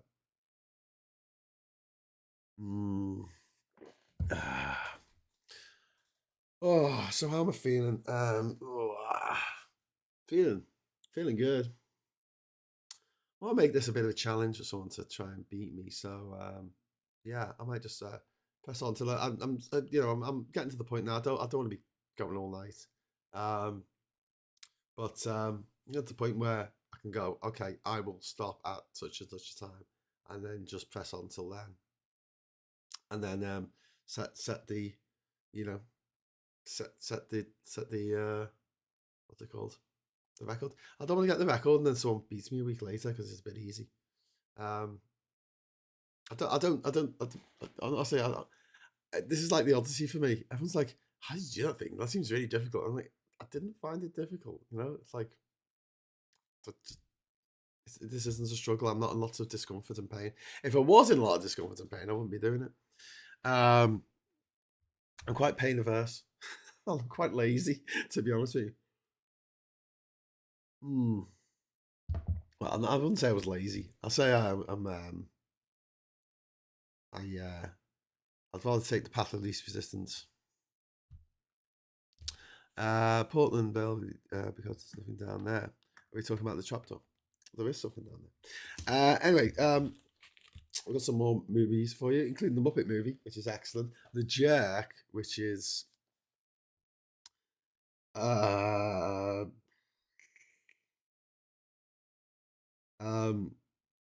blissfully silly comedy. The Jerk's main character, a white-haired, thin and pale Nathan R. Johnson, was raised as a poor black kid. It's funny because it is the bald and bland truth. Nathan was adopted as a baby, and then abandoned as a baby and adopted by a black family who had love to spare. Shocked to learn that he isn't Johnson's natural child, the Nath heads off to St. Louis to seek his destiny. I mean, it's the Jerk is. It's kind of those movies where you like watching it now. It's got a lot of problematic shit in it, but in terms of just getting across a clear message of like about racism and about the way people are treated differently depending on the color of their skin. I think you watch some stuff now, Ali G. It's a bit uncomfortable, but he made a very good point. There's another movie here called Manhattan, which is a hilarious Woody Allen movie where he plays this kind of like neurotic guy who really likes younger women. He's like in his, I don't know, in his 40s, and his girlfriend's like 17 or something.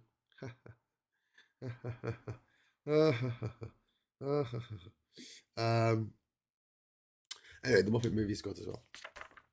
Apocalypse Now. Apocalypse Now. Do you know what, as well, just to finish off that point about the British film industry, we used to make movies. We had Hammer. We had Ealing. We made films. We just stopped. It's just embarrassing. There's no money here. There's no one who wants to give money. There's the only person who could possibly give money to Monty Python to make the bloody movies was a Beatle. It's the only one with the money to do it. I think that's pretty shit.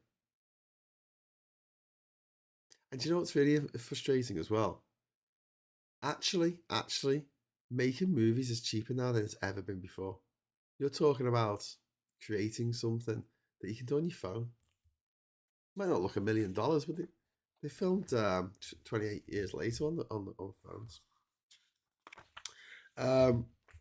This is funny that I'm talking about Life of Brian, and what comes up on the next page, Life of Brian.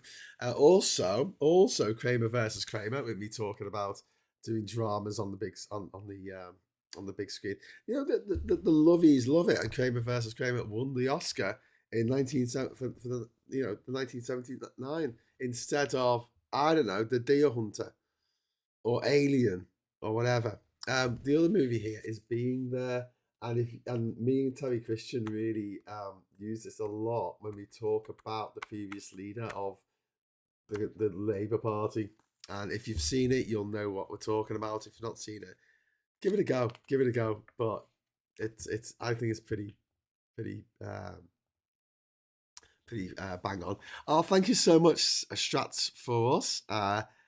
Sorry, yeah, Strats for us. Thank you very much. The man in the white suit. Another thing is, it's another one, the Ealing comedy with Alec Guinness. Where he creates this material, this suit that no matter what you spill on it, it doesn't stain. And then all the clothing makers are like, "What? No, you need to, and they'll gang up to take him down." Whiskey galore, dead funny. Bit Passport to Pimlico, where they realise that they need to separate themselves off from the rest of Britain, and I think if everyone who voted before they voted for Brexit, if they watched Passport to Pimlico, they might have thought twice about it. Very, very funny movie. The Lady Killers, absolutely. They remade it. The Coen brothers remade it with Tom Hanks, and it was shite. Like The Lady Killers, the original, is laugh out loud funny. It is a dark, dark film about a bunch of bank robbers who all have to. Well, they don't have to. They want to kill an old lady, and they end up all killing each other because none of them up for killing the dear old lady in the house that they're doing their musical instruments. In fact, it's just fucking hilarious. What's the one where they have the contraband hidden in the Eiffel Towers, the Lavender Hill mob. Another one, it's like these two old ladies, isn't it, who are controlling this mob. It's a bit like there's a Cary Grant film called Arsenic and Old Lace, and it's about these two old ladies who are like serial killers, and they're like, these movies, absolutely brilliant, absolutely. But no one remembers Arsenic and Old Lace. Yeah, fine, remake it. I don't care. What are you doing remaking Harry Potter? It only came out 2 weeks ago. What are you doing remaking RoboCop or remaking Total Recall or any of these really great movies from the 80s? We saw the original, right? So you're trying to push water uphill to start with. It's not like it was a bad. It's not like it was a bad movie that could have been great. It's like, yeah, well, in the hands of this director, the same concept's good party, At best, if you do a remake, generally speaking, and think about actually some remakes that you really like The Thing, which is a remake. The original's pretty shit. But Invasion of the Body Snatchers, the original of that was in the 1950s. The 70s version with Donald Sutherland it's brilliant. It's really good. It's very tense. The Blob got remade. That was great. Little Shop of Horrors that got remade, and it was really good. Remade as a musical. Hurrah! I've got a DVD of Bagpuss. I showed my German mate before night out at Cream. He said, "No wonder you guys are fucked up." Popov didn't vanish. She moved to Coronation Street. Popov, are you talking about Timothy Claypole? Was it Rent-A-Ghost? Great show, great idea for a film. I mean, obviously, Rent-A-Ghost, I suppose, The Frighteners and Beetlejuice have some of those elements of like, hey, let's get these ghosts to scare these humans, and we'll pay them. We'll have some like a financial deal. Can you do another 50 hours today as I missed it? Mm. I think Coppola has ruined Apocalypse Now with his final cut. I've not seen it. I Mr. Ben on DVD. That's great, Mr. Ben. The Fly, yeah. The remake of The Fly, fantastic, David Cronenberg. Yeah, they watched this movie from the 1950s that could have been like way better. But then you get Gus Van Sant remaking Psycho, shot for shot, with Vince Vaughn and Anne Hirsch for some reason. Saw the Roses. Saw the Roses last year and thought it was brilliant. Found out it was a remake of the '70s version. No, it's the '80s version, isn't it? The War of the Roses, which is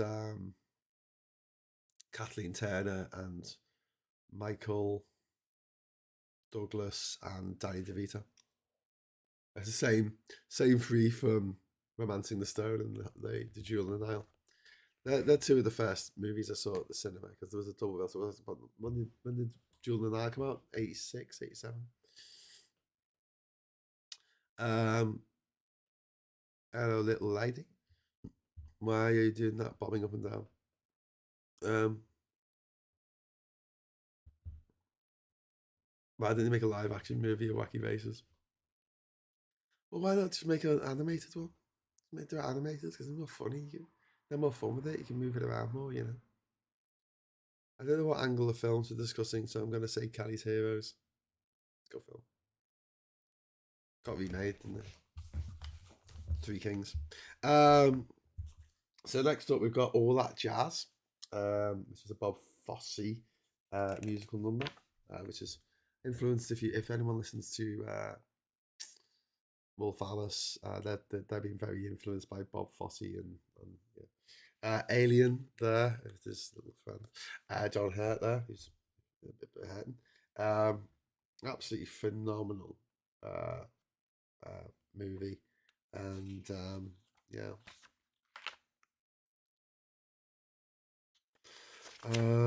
That's actually Alien there has got it's down as a GB, right, as a film. It's logged as a British film, right?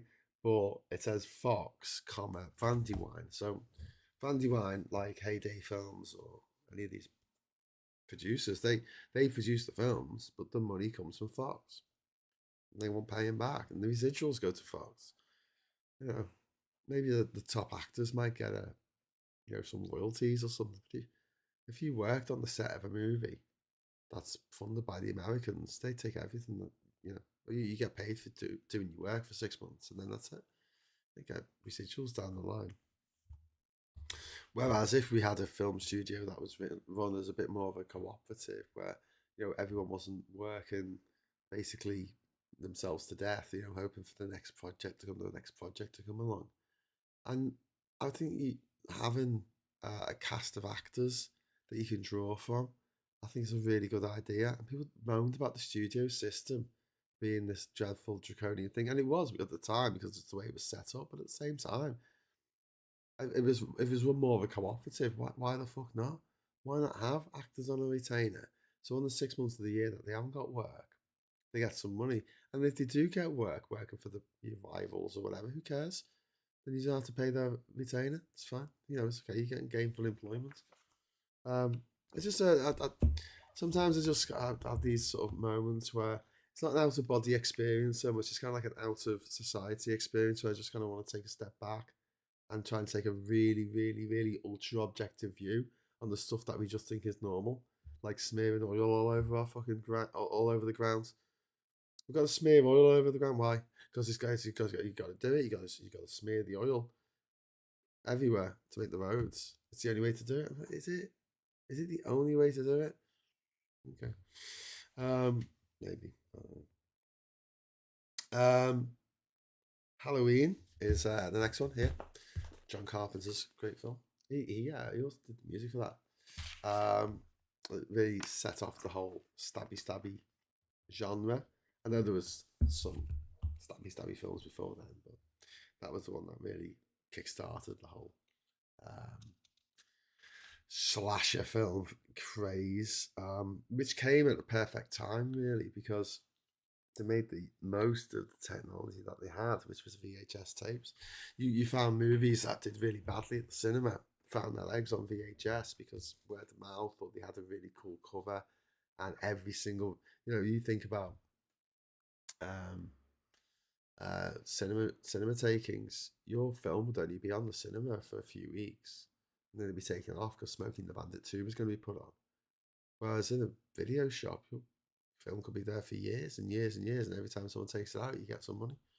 That's the idea. whether that worked out that way or not, I don't know. Dawn of the Dead here, 1978. George A. Romero. Follow up to Night of the Living Dead.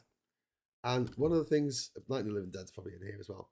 Dawn of the Dead's fantastic. Big parody, satire of shopping and the way that we do things, Buffering. Am I buffering? Do I buffer your buffer? Oh dear. Oh dear. Don't mean to buffer your buffer. George Galloway is Muttley. Jim Carrey and Dirty Harry Deathpool. Yeah, Dawn of the Dead, fantastic movie. And also like Night of the Living Dead. And one of the things I like about Night of the Living Dead is the argument that they have about barricading the windows or go into the basement, right? And they have an argument about it. It's not a stupid argument. They both make really good points. Because if they go in the basement, there's nowhere to escape. At least, in the house, they can get out somewhere. And that's an argument that makes sense to you in the audience, and then you start empathizing more. I find myself in a lot of horror films, watching not in them, but watching them, just getting really frustrated at like how stupid people are. Let's split up so we can investigate that spooky noise, and I'm like, yeah. I think you need to cover with oil if speed is important, but if in cities clinkers pavers can be used like in the Netherlands, yeah, speed isn't important. I think no one could have possibly spent the last 10, 15, 20 years using TomTom Goes and now Google Maps and Android Auto and not realised it doesn't make a damn lick of difference if you go at 80 down the motorway or you go at 65. It doesn't make any difference. It adds it takes like maybe 30 seconds off your trip. Do you know what takes up more time off your trip? Catching the green lights once you get to the city or the town that you get to. How many times have someone's torn past you on the motorway like 100 miles an hour, and then you get to the turn off and you all got to stop to get up the roundabout, and they're there next to you, and you're like, oh, still here. Dawn of the Dead, Grease, Days of Heaven, which is Terrence Malick's film before he did. That was his last film for like 20 years. Didn't do another film for 20 years. Grease, absolutely fantastic film. Ridiculous, absolutely ridiculous. Made a shitload of money. One of the biggest selling soundtrack albums of all time. You're the one that I want. Do it, make it. Makes people happy. I like to sing along to it. Yeah. Even if it's not your cup of tea, I'm glad it exists. The Deer Hunter. It's alright. A bit miserable in it. And Michael Kimiro, after making Deer Hunter, he made Heaven's Gate. You ever seen that? So boring. It's like a dance. It's all set in like this town in northern north midwest in America. And there's a scene where they have a dance or something. Everyone dances around and it just goes on and on and on. It's just terrible. Is it on Ethernet? Back now, phone is fine, just the TV. I'm not talking about any more intercity connection, aka motorways or highways. They tend to have no traffic lights. Yeah. That's so cool. Stop the Pigeon. There's a Magnificent Men in those flying machines. Wacky Racers. Everybody got away with it too. I love Grease and Grease 2. Michelle Pfeiffer was in Grease 2, wasn't she? Chant of Jimmy Blacksmith. Oh. Listen, I'm going to just go to the toilet because I won't lose time. Go now, 40. Okay, so I'm just going to go on the toilet. So I'll be a minute. No, I'm going to wait till it gets to 30. I'm still entertaining you. Are you not entertained? You can watch the TV behind me if you want.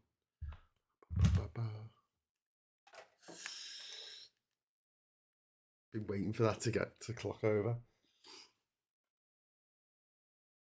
That'll do.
Hello. 40. Whew. Right. Ace Hughes, what a guy. What? Smoke me a UKIPper. I'll be back for breakfast. I intend to eat them. Grease is good for a musical. Yeah, no, honestly, there are some musicals that even people who don't like musicals like. Blues Brothers is a really good one example. Because I mean, particularly with men, I don't like musicals. Oh no, musicals. It's like, what are Blues Brothers? Oh yeah, well that's not really a musical. It is. It's a film with music in it. I just don't like people when they're singing about their feelings. You know, oh I'm so sad. I mean, and they have this conversation, this weird kind of like nothing rhymes. um, The Hills Have Eyes, famous movie which I want to remake as The Hills Have Monocles. So it's the same idea, but instead of it being inbred hillbillies, it's inbred toffs. And I want to take a leaf out of the Ealing Studios with Kind Hearts and Commonets and actually get the same actress to play all the roles for all of the inbreeds. Because then they'll all look alike, won't they? Next up, Eraserhead. Very disturbing David Lynch film about bringing up a monster. That was like fear of fatherhood or something. We've also got I don't know, Credo, the American Friend, Killer of Sheep. Don't know it. Saturday Night Fever. He doesn't win. You know, there's a weird thing in the 1970s where they had a lot of these these in the 1970s they had a lot of these films where like Rocky, he doesn't win in the first one anyway. Just win in the second one. Last Chance for a Slow Dance. Never heard of it. Annie Hall, and then there's some old guy going out with some.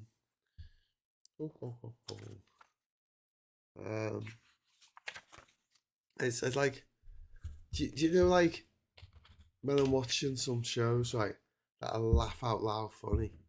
No, and then I will laugh. I will absolutely wet myself. Like, I'll laugh so much I got into a coughing fit. Stuff like Woody Allen, like, I find it funny. It's just like, you know, there's a scene and there's loads of cocaine and he sneezes and the cocaine goes everywhere. I could just imagine someone who's, you know, the tough and born into the aristocracy and is a massive cokehead like most of them are, and just goes, imagine that. You know, not a real laugh, not a real like laugh like you have when you're watching something absolutely stupidly hilarious like Airplane or Top Top Secret or trying to think of some more comedy films that aren't necessarily the Zaz team, but Tucker and Dale versus Evil. Thank you for giving me that example right there, Jenny. That bit with the wood chipper where they just turn up at the wrong moment and they just see the legs sticking out of it, and the guy like this, he's like, ah. Could not stop laughing. Kind of like Calamity Jane's. It's Cat 6, and our eldest is messing with the settings on the PlayStation. Get some Cat 8 down your blast. Lovely. A great uncle, still an uncle. Indeed. Was Joseph and his amazing technical dreamcoat made into a film? I don't know. The Swindon Lawn Mower kerfuffle. That being said, Peter Falk is Muttley. I think they based Muttley on Peter Falk. No, because Muttley predates Columbo then. The Last Wave. I've not seen this. I would like to watch this actually, The Last Wave. And it's a Peter Weir film that he made after Picnic at Hanging Rock. Close Encounters of the Third Kind. Look, I'm not dissing Spielberg. I think he makes really good movies, solid movies, and he is a craftsman. He can make some stuff. He uses the camera in very clever and inventive ways to weave the narrative, to tell the story. He's very good at that. But some of his movies, I'm just like, but of course they are. I mean, like, you know, this is growing up. You know, when you're a kid, you're like, oh my god, my favorite band have made a new album. I love every song on it. Because you're a kid, you don't know any better. But as you get older, you're getting your band's new album, and you like 3 songs on it. You know, and another 3 might grow on you. But you're not gonna like go, oh, every single one of these is a banger. And everybody says otherwise is an idiot. The same with actors. Every film an actor's gonna be. Remember when like you just sort of brag about the fact that going to see a movie, I'm old enough to remember this, going to see a movie with Harrison Ford in it was an absolute slam dunk shot, but bet that it was going to be brilliant. Think about that home run that he hit. Star Wars, Apocalypse Now, Indiana Jones, more Star Wars. Right, Blade Runner, more Star Wars, Witness, Peter Weir directed that. The even Working Girl, it's a good movie. It is a good movie. Indiana Jones and the Last Crusade, Air Force One. He did the Patriot Games. Sean Bean's terrible Irish accent. He did Clear and Present Danger. You know, the kick-ass films. He's just seen every film he picked. And then one day, I think in the late 90s, he made a movie called Sabrina. I don't know if he did that before or after The Devil's Own. That was like the beginning of just like he picked some bloody turkeys, and then like there was a time when if Harrison Ford was in the film, I'm like, it's probably going to be good.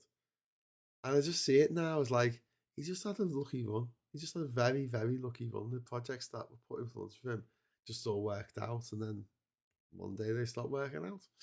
I think everyone's like that. Do you know what I mean? And I think it is childish to think that you're gonna love absolutely everything that this particular director does. I feel that way about Tarantino. Like I loved Reservoir Dogs. I think it was fucking brilliant. I loved Pulp Fiction. I think it was one of the best films I've ever seen. I maintain that to this day.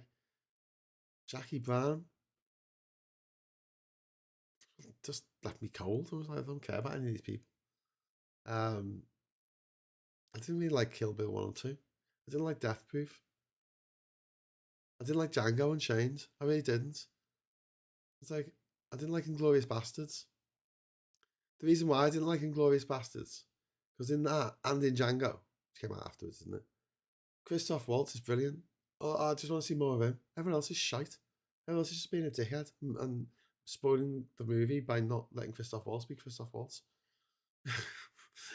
And like, he did this thing in Inglourious Bastards where he had the name of the characters come up, freeze frame, the name comes up, that kind of very pulpy grindhouse kind of way. And he did that in lieu of actually developing any sort of character that we cared about or giving them something that we cared about. I mentioned earlier that when you're watching Pulp Fiction and what happens to Vincent Vega happens, like you are I mean, the first time I saw that film, I jumped out of my seat. I was like, what just happened? Is he dead? What? No, he's gonna. And I was convinced that it was all going to be, it was just a setup. No, he's gone. That's it. He's not coming back. He's not coming back as a false ghost. He's not coming back as a clone. He's gone. That's it. He's gone. But then because it's non-linear storytelling, you still get to the same conclusion. I didn't feel like anyway about anyone in Kill Bill. If I die like at the end, I wouldn't give a shit. All the other people were horrible in it. There's no one to get behind. In Reservoir Dogs, you get behind Tim Roth. He's a cop. He's in a shitty situation. You get behind Mr. White, Harvey Keitel, because he's a gangster, but he's got, his heart's in the right place. You get behind Mr. Pink because, he's the one who's just like, can you all stop fighting, just steal the money, please. And yeah, there's there's a prick in it, but there's a bigger prick. So it kind of works. And the only movie that I've seen of Tarantino since Pulp Fiction that I've gone, I quite like that actually, was Hateful Eight. And I think because it took the time for me to give a shit about the characters. I didn't give a shit about Django Unchained. I didn't even know who he was. The film's called Django Unchained. And if you ask me, right, what were the key characteristics of Django in Django Unchained, I'd be like, he's black, which is a shit way to have to describe someone in a movie. He loves his wife. It's not really a characteristic though, is it? And something blows up, he doesn't look at it. He's good at shooting a gun. That's not a characteristic. It's not an emotional characteristic. I felt the same way about the Inglourious Bastards. I cared about Christoph Waltz. I actually cared about the Jewish girl who, has the cinema at the end. Cared about her because I got to know her a little bit. I wanted her to succeed in her plan to kill the Nazis. The rest of them, I didn't know who they were. Bloody Brad Pitt. Did he have a personality? Did he do anything? No, he just had a funny accent and walked around preening, just like a bloody cock of the yard. And then you go the bear Jew. What does he do? Oh, he's got a baseball bat. Wow! Oh my God! He's got a baseball bat. That's amazing. Wow! Well, real character. Yeah, I felt the same way about a lot of his movies, just it's just sad. I think that if you're gonna take someone away in a movie, you've got to make us go, "Oh," or "Yes." And the thing is, I think this is a good example um, in Glorious Bastards. You know, spoilers. Sorry, they kill Hitler, but I don't care because I don't know that character. Do you know what I mean? Nothing's been put into it. It's just there's a baddie, and so when the baddies die, I feel nothing. When the goodies die, I feel nothing, and I'm just like, got to emotionally invest me in film. Look, other people enjoyed it, so whatever.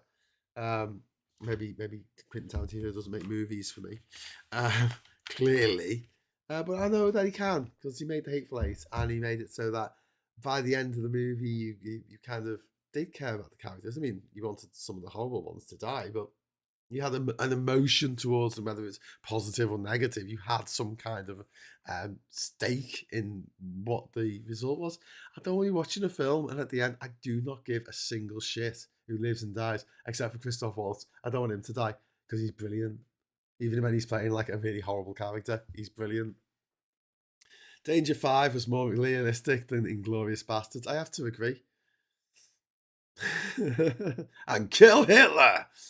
If you've not seen Danger 5, it's an Australian piss take of those kind of like caper, what do you call it? Like there's like secret agent caper films, TV shows where they have to go out and they're all spies and the gadgets and the baddies have cooked up some evil plan to turn all the dinosaurs gay or something. And they have to come and stop them with some magic potion, and it's a really fun. It just does not take itself seriously. It's really funny, and every week Hitler gets away. It makes no sense. It's just really daft, really goofy. It lives in its own heightened reality, and it's just a lot of fun.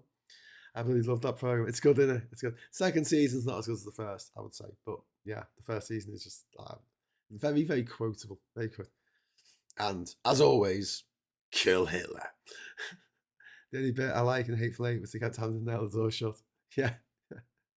um, How Much Love, but I think you're confusing real history of the American film where they saved Europe from Adolf Churchill, but I could be wrong. Seriously, I mean, I've got a script called HMS Apollo, and it's about the British moon landings of 1969. If I had my way, I'd have Idris Elba playing Neil Armstrong. And after all the shit that we've seen this week about the Odyssey and the casting of a black actress as uh, as Helen, who, let's not forget, hatched out of a shell, I'm like, yeah, it's fine. I really want to make my HMS Apollo now because I know I'm going to upset so many people because the Neil's going to be black, Buzz is going to be Indian, and Michael is going to be Michelle, who's going to be a trans woman. Michael Collins, Michelle Collins. 62 hours approaching, still no Eddie Murphy. What kind of remake? Another 48 hours is it? Didn't Nick Nolte go all weird? Did he go all weird? I don't know. We got the next film coming up. Star Wars. Never heard of it. Based on Hidden Fortress. And other things. It's also based on Flash Gordon and the. Is Chris Mason dead yet? Is he meant to? The Man Who Fell to Earth with David Bowie in the role of a lifetime for him as an alien. Doesn't really understand what's going on. Network, absolutely fantastic movie. Saw the future. Absolutely saw the future, the way things were going with social media and reality TV. I never see these horrible stories about the poor women on Married at First Sight who would be abused by the people who they've been told to hook up with, and all I can think of is Network. Because in that they want to film these terrorists going around robbing banks, don't they? And it's all when do you draw the line between like making a documentary, public interest and just sensationalist content, you know. Sensationalist shite. This is very exciting. We're coming up to 11 o'clock now. I'm feeling fine. I'm not even like last night about this time. I was absolutely freaking knackered, but I'm feeling pretty frisky. So, good cafe, yeah. As we enter the 30, what was it? The 60, the 63rd. Is it the 63rd? No, the 62nd. The 60, no, it's the 63rd hour, isn't it? Because that's the one ahead. But yeah, are we on 62 now? 62 hours. Wow. Mm. Mm. Jenny says Lupita is fucking gorgeous, yeah. But Jenny, she wasn't hatched out of an egg, so she can't possibly play Helen, who was hatched out of an egg because her dad came down disguised as a swan and raped her mum.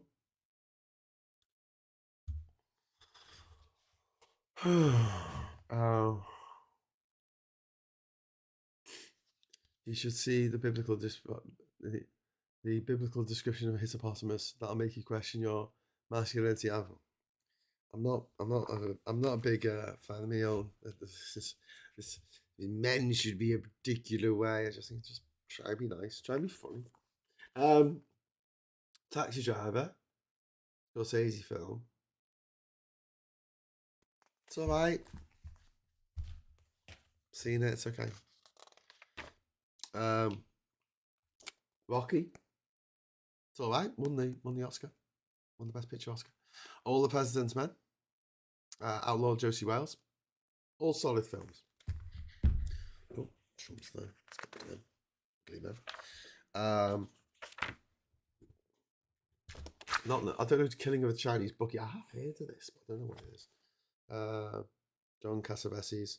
Oh yeah, didn't John Cassavetes get really bogged? No, Peter Bogdanovich, who made the Last Picture Show, didn't he?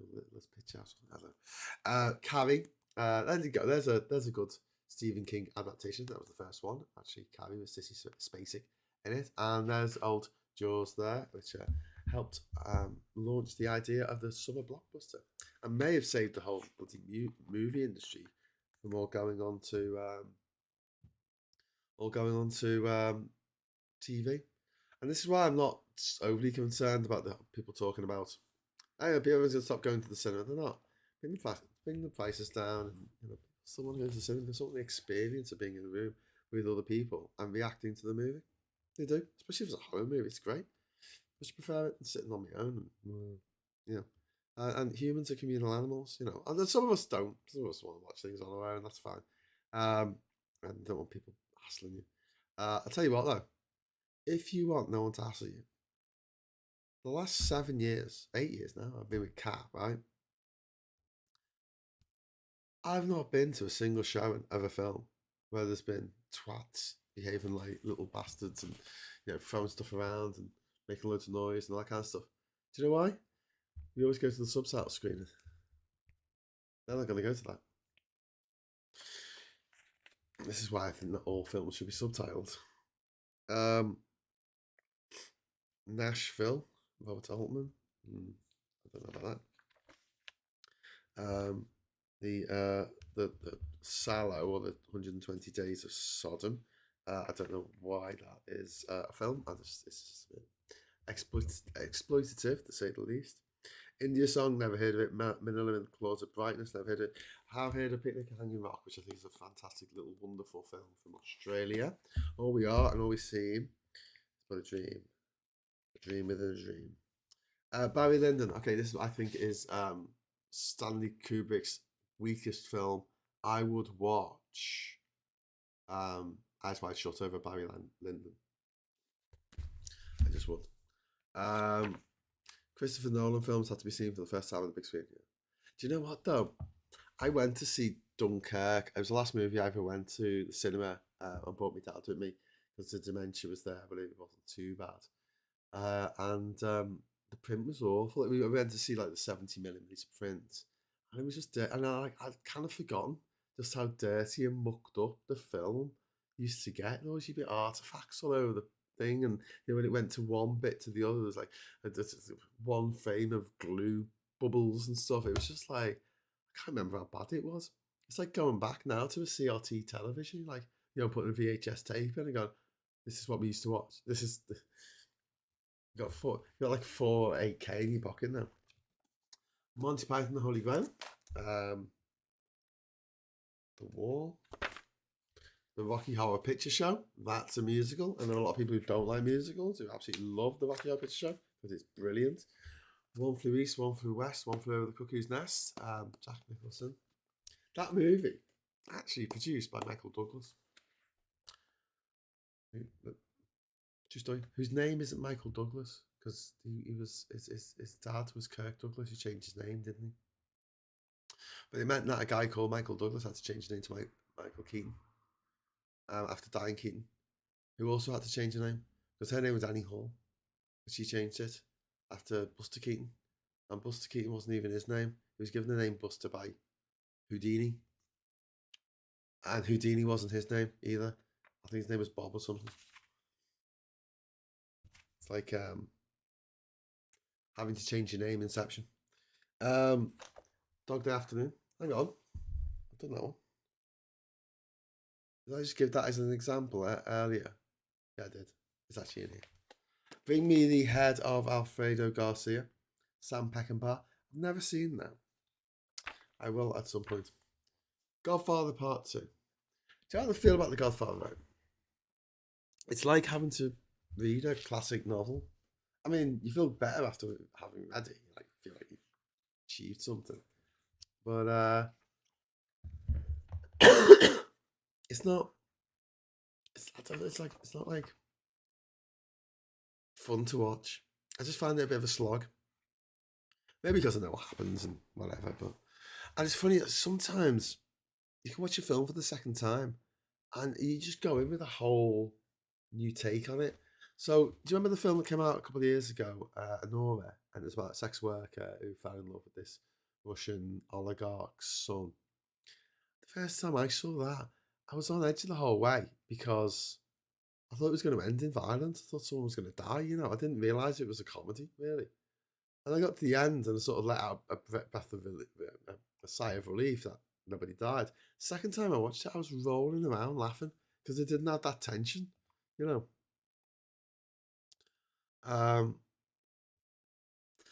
Blazing Saddles in 1974. Mel Brooks takes on racism in the Deep South. He wasn't wrong. Chinatown. There you go. First part of the Who Framed Roger Rabbit trilogy. Great film, unfortunately directed by Roman Polanski. But, sorry, spoilers if you've not seen it, so maybe just turn me off for a minute or so. Spoilers, the baddies win. And if you sit there, as long as I had at the time, going, I don't want to, why is it always the goodies win? It'd be great one time if the baddies just win. It's horrible. It's horrible. You're left with this like raging sense of injustice. Young Frankenstein, very funny movie, another Mel Brooks movie. The Conversation, Francis Ford Coppola film that he made between Godfather 1 and 2. Or did he make it before then? No, he made this between Godfather 1 and 2. Gene Hackman. I think Harrison Ford's in it as well, isn't he? If I remember rightly. He is. And Texas Chainsaw Massacre. Again, I suppose you could argue that sort of the slasher trend. I mean, the Texas Chainsaw Massacre is a stress to watch. I mean, Jesus Christ. Most of them get dispatched in the first sort of 10 minutes.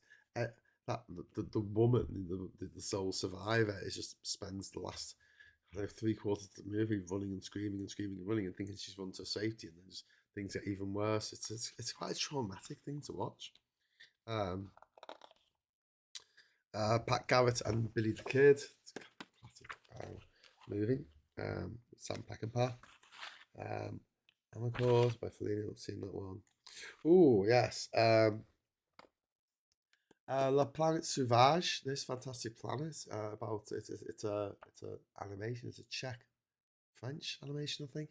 It's really good. It's really good. It's about humans on another planet where there's aliens who are huge and we just use as little toys and kept as pets and stuff, and it's really good. I recommend it. The Exorcist.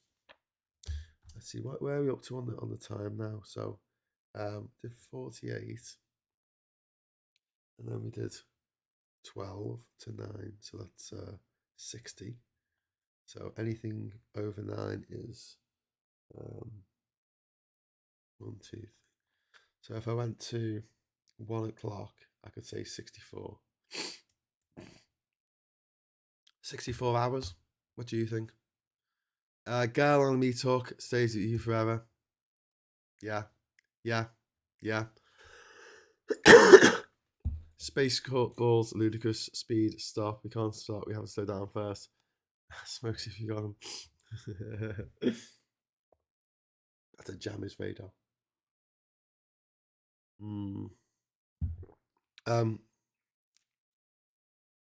So I mentioned The Man Who Fell to Earth earlier, and that was directed by Nicholas Roeg, who also directed Don't Look Now, which is a really good film. Like it's a reminds me a little bit of The Vanishing in that it's that obsession. Obviously, this is not it's a couple trying to get over the death of their child, and in Volus, or whatever it's called, the Vanishing.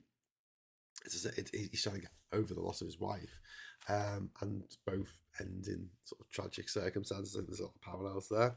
Sleeper, yet another Woody Allen film. I don't think anyone, I don't think if anyone found it funny at the time. Listen, right? I hate to say this. Charlie Chaplin, I think he was great in The Great Dictator, but he's not very funny. Like now you watch the stuff back, it's not very funny. I tell you what, Groucho Marx. Watch some of the Duck Soup or Monkey Business or Date the Rachels or Night at the Opera. He's so funny. Like he's genuinely a funny guy. He's a witty guy. He says some things that are a bit rum now, but Waving the White Flag. I had to get some sleep. I'll leave the song, but I don't answer. Congratulations, Graham. Oh, thanks, Sarah. Night, night, night, night, night. So yeah, Serpico is the other film here. This is Serpico. This is film about police corruption, and Al Pacino goes into the police and becomes the head of police, whatever. He doesn't become the head of police. He rats on all the police who are taking bribes. He refuses to take a bribe, and all the consequences of him doing that.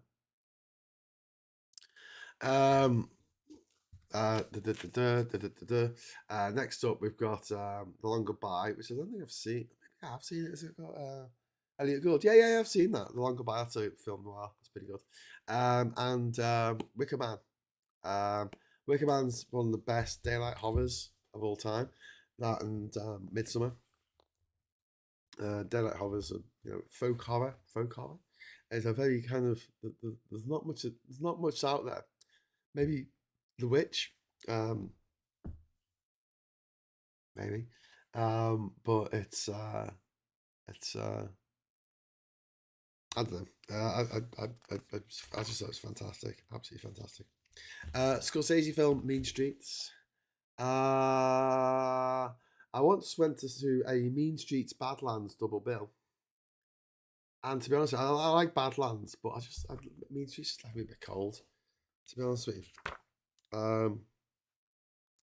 American Graffiti, George Lucas's first big movie. He did THX 1138 before this, but this is his sort of first breakthrough movie. And also, it was responsible for Happy Days. If it wasn't for that and the success of that, you wouldn't have Happy Days, and therefore you wouldn't have Ron Howard making movies like Apollo 13 and Willow and The Da Vinci Code and shit. Papillon, which if you haven't seen it, is Steve McQueen film. Steve McQueen and Dustin Hoffman as cons in a prison off the coast of the Devil's Rock or whatever it's called, off the coast of French Guiana. And he's constantly trying to escape. And then we have Enter the Dragon, which is the Bruce Lee movie that broke Bruce Lee in the West. And like clockwork, here comes Badlands, which outlaunched the career of Sissy Spacek, and also Martin Sheen. Phenomenal movie, really, really good. And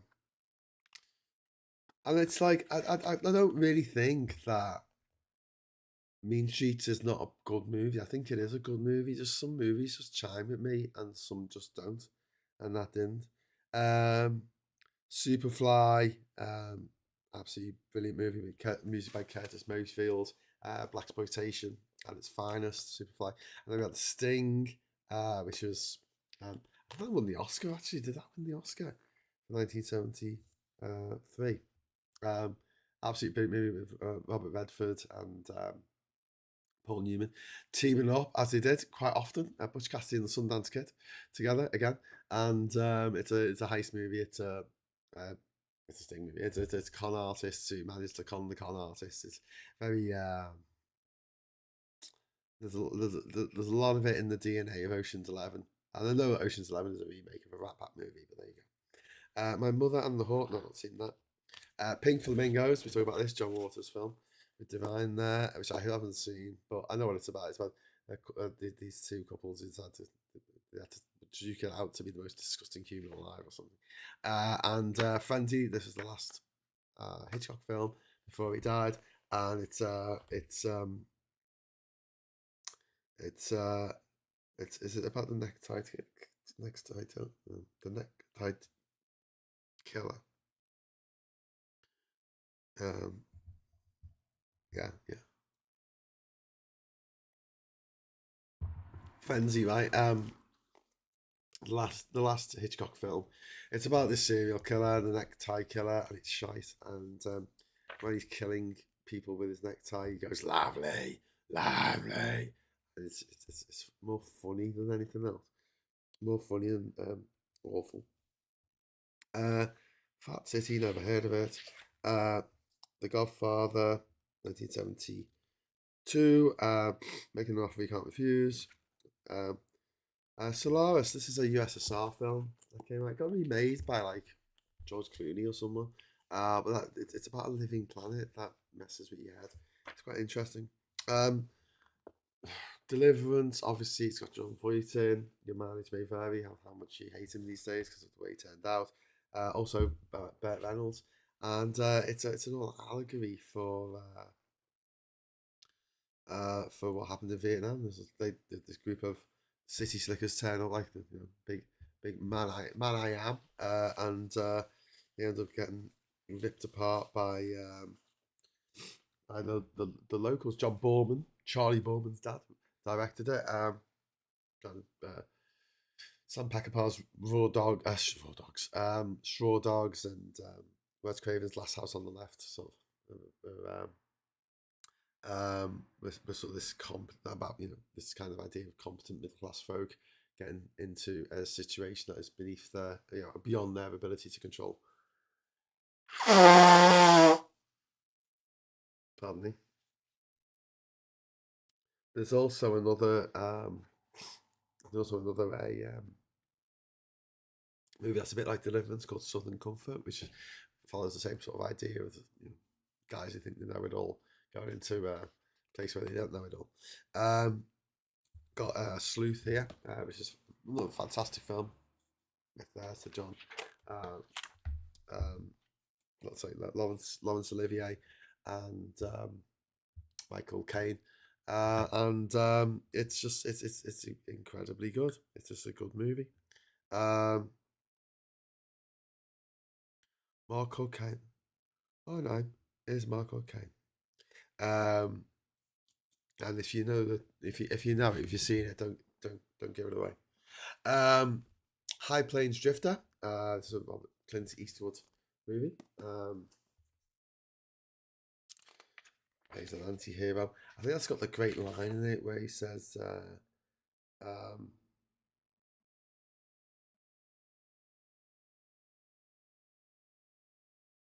I think it's the one where he says, what do you do for a living? And the kid says, I'm a bounty hunter. And Clint says, dying ain't much of a living. Cabaret, 19... Bob, is it Bob Fosse? Cabaret? Yeah. Cabaret. about the coming, Liza Minnelli, about the coming of the Nazis, 1930s. Starts off in a cabaret club in the Weimar Republic, and it all goes, oh. Solaris is a book by Polish sci-fi writer Stanislaw Lem. Can't recommend enough. I've read almost all of his works. He's the idea is that he's lost his wife, hasn't he? And this consciousness of the planet draws him in. What else have we got? Oh, do you know what? I haven't seen Aguirre Wrath of God. Wrath of God. It's another Herzog video film that I haven't seen. Went ahead. Last Tango in Paris with Martin Brando. Really problematic now. Really problematic. The actress in it has talked about how she was abused on the set, and yeah, it was it was a bit grim, I think. Going to bed now. Look after yourself and read the sign. Yes, I will. Two-lane backtop. I haven't seen that one. The Heartbreak Kid. Not seen that. Straw Dogs. You know, I mentioned about how films shouldn't be banned if you know if this is available in Germany and this is available in France. This is available in Canada or somewhere. To tell us in Britain as adults we can't watch it is like you never get the same people who go, oh, it's in a nanny state. They never talk about stuff like this. Where you're like, well, how come Straw Dogs was banned for so long when someone from another country could literally watch it and it wasn't a problem? Jeff True, nice all. Well done, Graham. You can get some sleep soon. Yes, I certainly can. I think I'm going to go for 64. I'm going to go for 64 because I probably need the lube again. And see if I can make it. If I can, bonza. If I can't, oh well, never mind. But yeah, that'd be cool. 64-hour party people. It would be cool to go through to the 72. All the way to the 72. I think I could do it, but yeah. Got the last picture show here, which is Bogdanovich. We've also got Sweet Sweetback's Badass Song, which is another black exploitation movie, and Mario Van Peebles. And they're talking about black exploitation. This is the original, probably best Shaft. Well, I don't know if it's the original, but it's one of the first, and absolutely banging soundtrack. Also, Dirty Harry, and another phenomenal movie based on the Zodiac Killer, actually, just like the movie Zodiac. The French Connection, another great movie with Gene Hackman as Popeye Doug. Really, really good. With William Friedkin. Get Carter is featured on the front cover of this book. Terminator's on the back cover, and Psycho is on the sleeve spine. Get Carter, absolutely fantastic movie. Big grin. You're a big man, but you're out of shape. Howard and Moore's like. I think this is a movie that will appeal to certain people. Absolutely, it's about an unlikely relationship between a suicidal young man and a little old lady, and it's charming, it's funny, it's dark, it's very dark. If you imagine like the young boy, he's more like Wednesday Addams, do you know what I mean? And he's it's quite a charming movie in a way, but it's not everyone's taste. Cluth is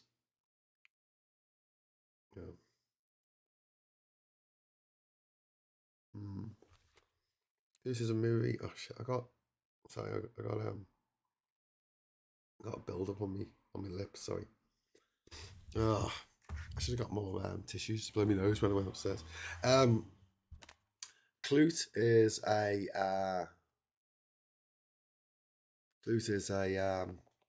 Alan J. Pakula movie, along with All the President's Men and that other one he did. That's just good. Walkabout. So Walkabout was one of my faves when I was young, and it was one of the reasons why I really wanted to go to Australia. I didn't really understand what the fuck was going on. It's a Nicholas Roeg film.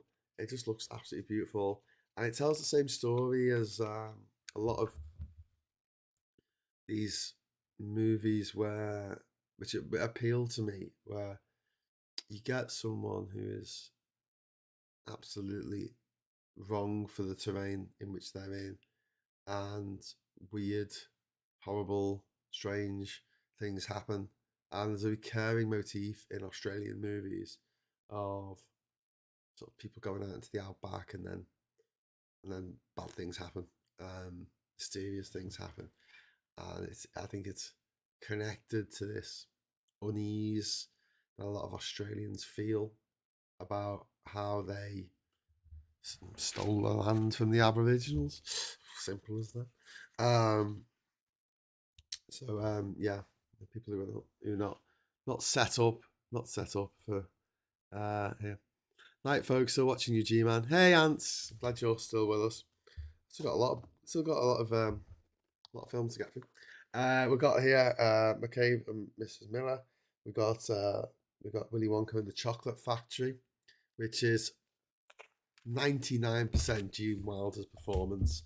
No, actually, no, it's Gene Wilder's performance and absolutely the musical numbers. And then we're just going to cover his eyes because I find this picture really disturbing. Clockwork Orange by Stanley Kubrick, which I watched again for the first time in absolutely years, not long ago. And it's still shocking. It's still, I think it still holds up. And Cuthbert saying, and we all had the hots for Jenny Agutter back then. Hell yeah, Cuthbert. Hell to the yeah. The numbers dwindle, Graham. Your audience is exhausted. Oh, it's person debate. Why is everyone telling me I've got to go to bed and this is crap? There's a billions of other channels to watch. Don't worry about it. So long as there's not a problem, because I took too much time off last night. I mean, I've gone right through today. Pretty much. Obviously there's been times when I've left to go and get some food or do some jumping jacks. I suppose I could do this. I was thinking of getting the treadmill and bringing it up here and then setting it up so I could just walk while I'm talking. You walk while I talk. And Roy can hear, lol. Yeah. Yeah. From Willy Wonka's Chocolate Factory. Does make me laugh though that concept that Donald Trump is all the horrible kids, the four horrible kids from Willy Wonka's Chocolate Factory, or just in one,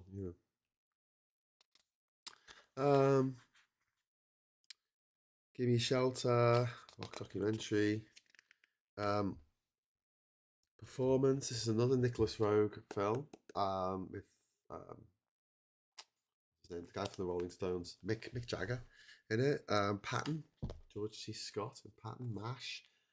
Interestingly, MASH came out around the same time as Catch 22, which is being directed by Mike Nichols, and everyone thought that would do really well for The Graduate.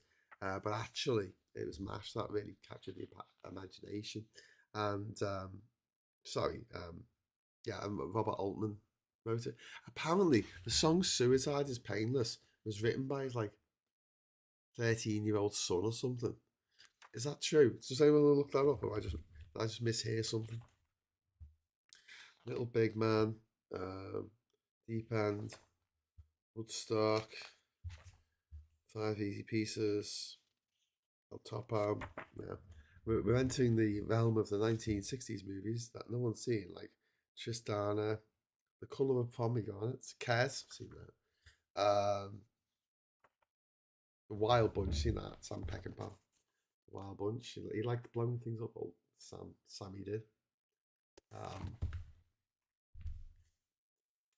I'm just amazed you're outlasting everyone. Oh, you know, I've got the, I've got something to fight for. Everyone else just goes to bed, doesn't matter to them. But I want to set a good record. I want to set a good record. That's a bit tricky to beat. Look at it this way: if I set the record so it's very hard to beat, I don't have to do this again anytime soon. I'm just looking at the screen. It's like the stamps up here, because the background is all stamps now from my travels, and I've got loads more stamps to add to this. It's a bit sparse at the moment. I've got 2 more passports worth of stamps to add. But I just really like the way they look. I think they look absolutely fabulous. I could be wrong. You might be looking at it going, "It's like a dirty, you know, why have you got like a dirty piece of paper behind you?" But honestly, it's like if we turn the chat window off, it's all the stamps. It's just like really, really cool. Ah, it's cool anyway. You got Immigration Australia there. It's all actual, real life passport stamps in and out of some crazy places in the world. It's like get a bit nostalgic for the days on the road. Easy Rider, 1969, of course, as we mentioned. Oh my, Graham, you must have reached God mode. Robert Altman's teenage son, wrote the lyrics to the song when he was 14. Okay, like that's amazing. That is absolutely. They're very dark. They're very dark lit. They are. Uh, wow, very impressive. Said the cover Mr. Satirican. Midnight Cowboy and Butch Cassidy and the Sundance Kid. 2 fantastic movies, obviously. Butch Cassidy and the Sundance Kid is they wound up guy. I don't want to spoil it for anyone, but yeah, Butch Cassidy, Sundance Kid, Che Guevara. Don't go to don't go to don't go to that Bolivia if you can avoid it. A Midnight Cowboy, first X-rated film to win a Oscar. Just shows how much social attitudes have progressed throughout the 1960s. Got Dustin Hoffman and John Voight. John Voight plays a gigolo in it. Boy, not Rem Boy, he's not gay. He's a male prostitute. And Night of the Living Dead, which I mentioned earlier, that started the whole zombie genre. When there's no room left in hell, the dead will walk the earth. As a zombie, a genre that is still going strong to this day.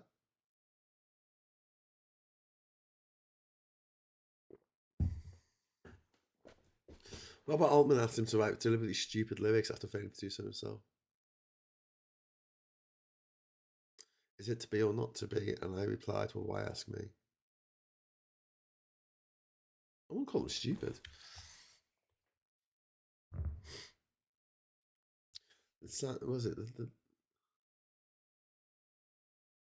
the sharps of time? No, was it the thing of time? Will pierce the skin. It doesn't hurt when it goes in, but as it works its way out in, way down in, the pain goes stronger. Watch it grin. Come on, that's pretty bleak. Yeah, if my 14-year-old kid was writing lyrics like that, I'd be like, yeah, give you a watch. 2001 Space Odyssey. This is a pivotal moment in cinema where special effects would change for absolutely ever from this movie. If there was no 2001 Space Odyssey, there will be no Star Wars. Simple as that.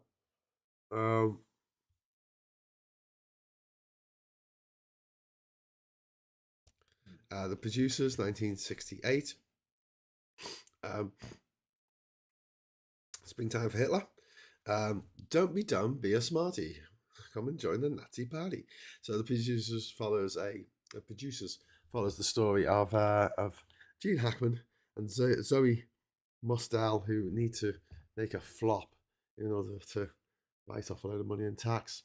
And they accidentally created an absolute mega hit, trying to make the worst possible film, like best possible musical. And G man, here have a motivational token gesture. Oh, thanks, Ant. That's really kind. I'm gonna.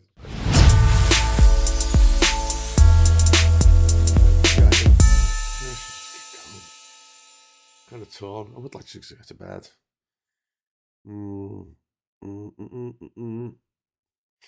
Go to bed. Get up tomorrow. Do some stuff. Oh, Ant, you gave me two super chats, mate. Did you mean to do that? Thank you. You can have good coffee.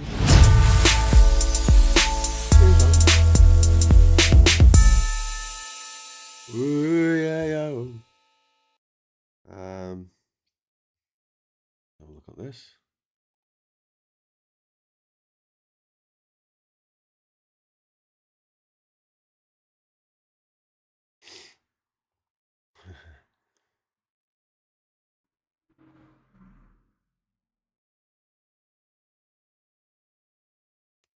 Okay.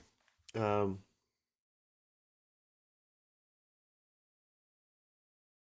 I'm just reading some message. I'm just reading some message of what's happening tomorrow. Could just keep going. Gene Wilder. Kim Wilde. Gene Wilder.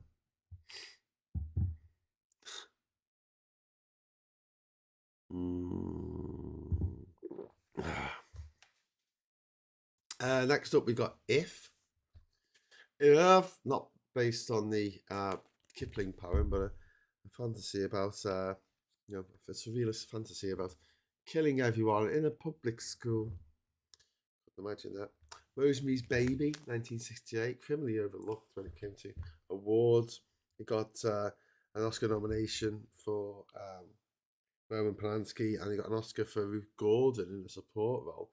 Nothing for Mia Farrow, who carries the film. Absolutely terrifying. About a woman's to tap into that fear of being pregnant, fear of losing control, and it turns out there's a bunch of devil worshippers living in your basement, and they want to come out to being the Antichrist about. We've got Faces here, better Faces, but also Planet of the Apes. Also, just another really solid film. It plays out like an episode of The Twilight Zone. In fact, there was an episode of The Twilight Zone called I Shot an Arrow into the Sky, which bears a lot of similarities with that.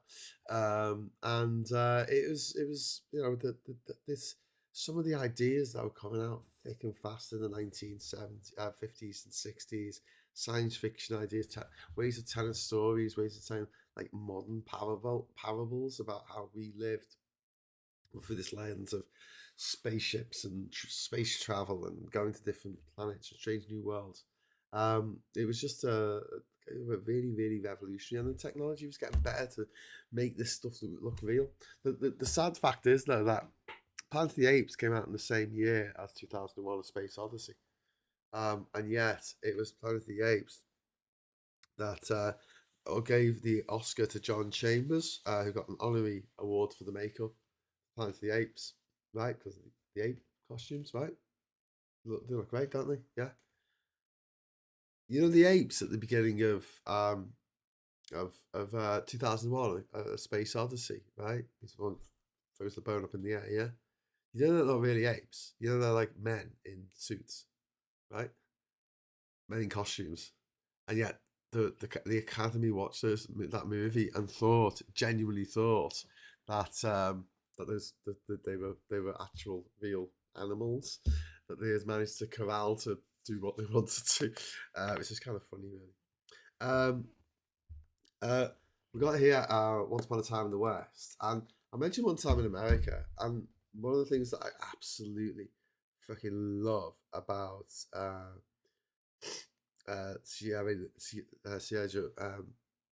Sergio Leone movies is the score. This is Ennio Morricone at his absolute finest. It's a beautiful, haunting soundscape of the Old West, and it's like dripping with pain and nostalgia and a certain amount of whimsy and um, grit, and it's just perfect. And Ennio Morricone, like he did Good, the Bad, and the Ugly. He did The Mission, which is a fantastic score, absolutely fantastic score. He did Once Upon a Time in America. Hit Merry Christmas, Mr. Lawrence with David Bowie, and every time he did a score for for a film, he knocked it out of the park. And the last film I think he did was Hateful Eight. That's probably why it's the last.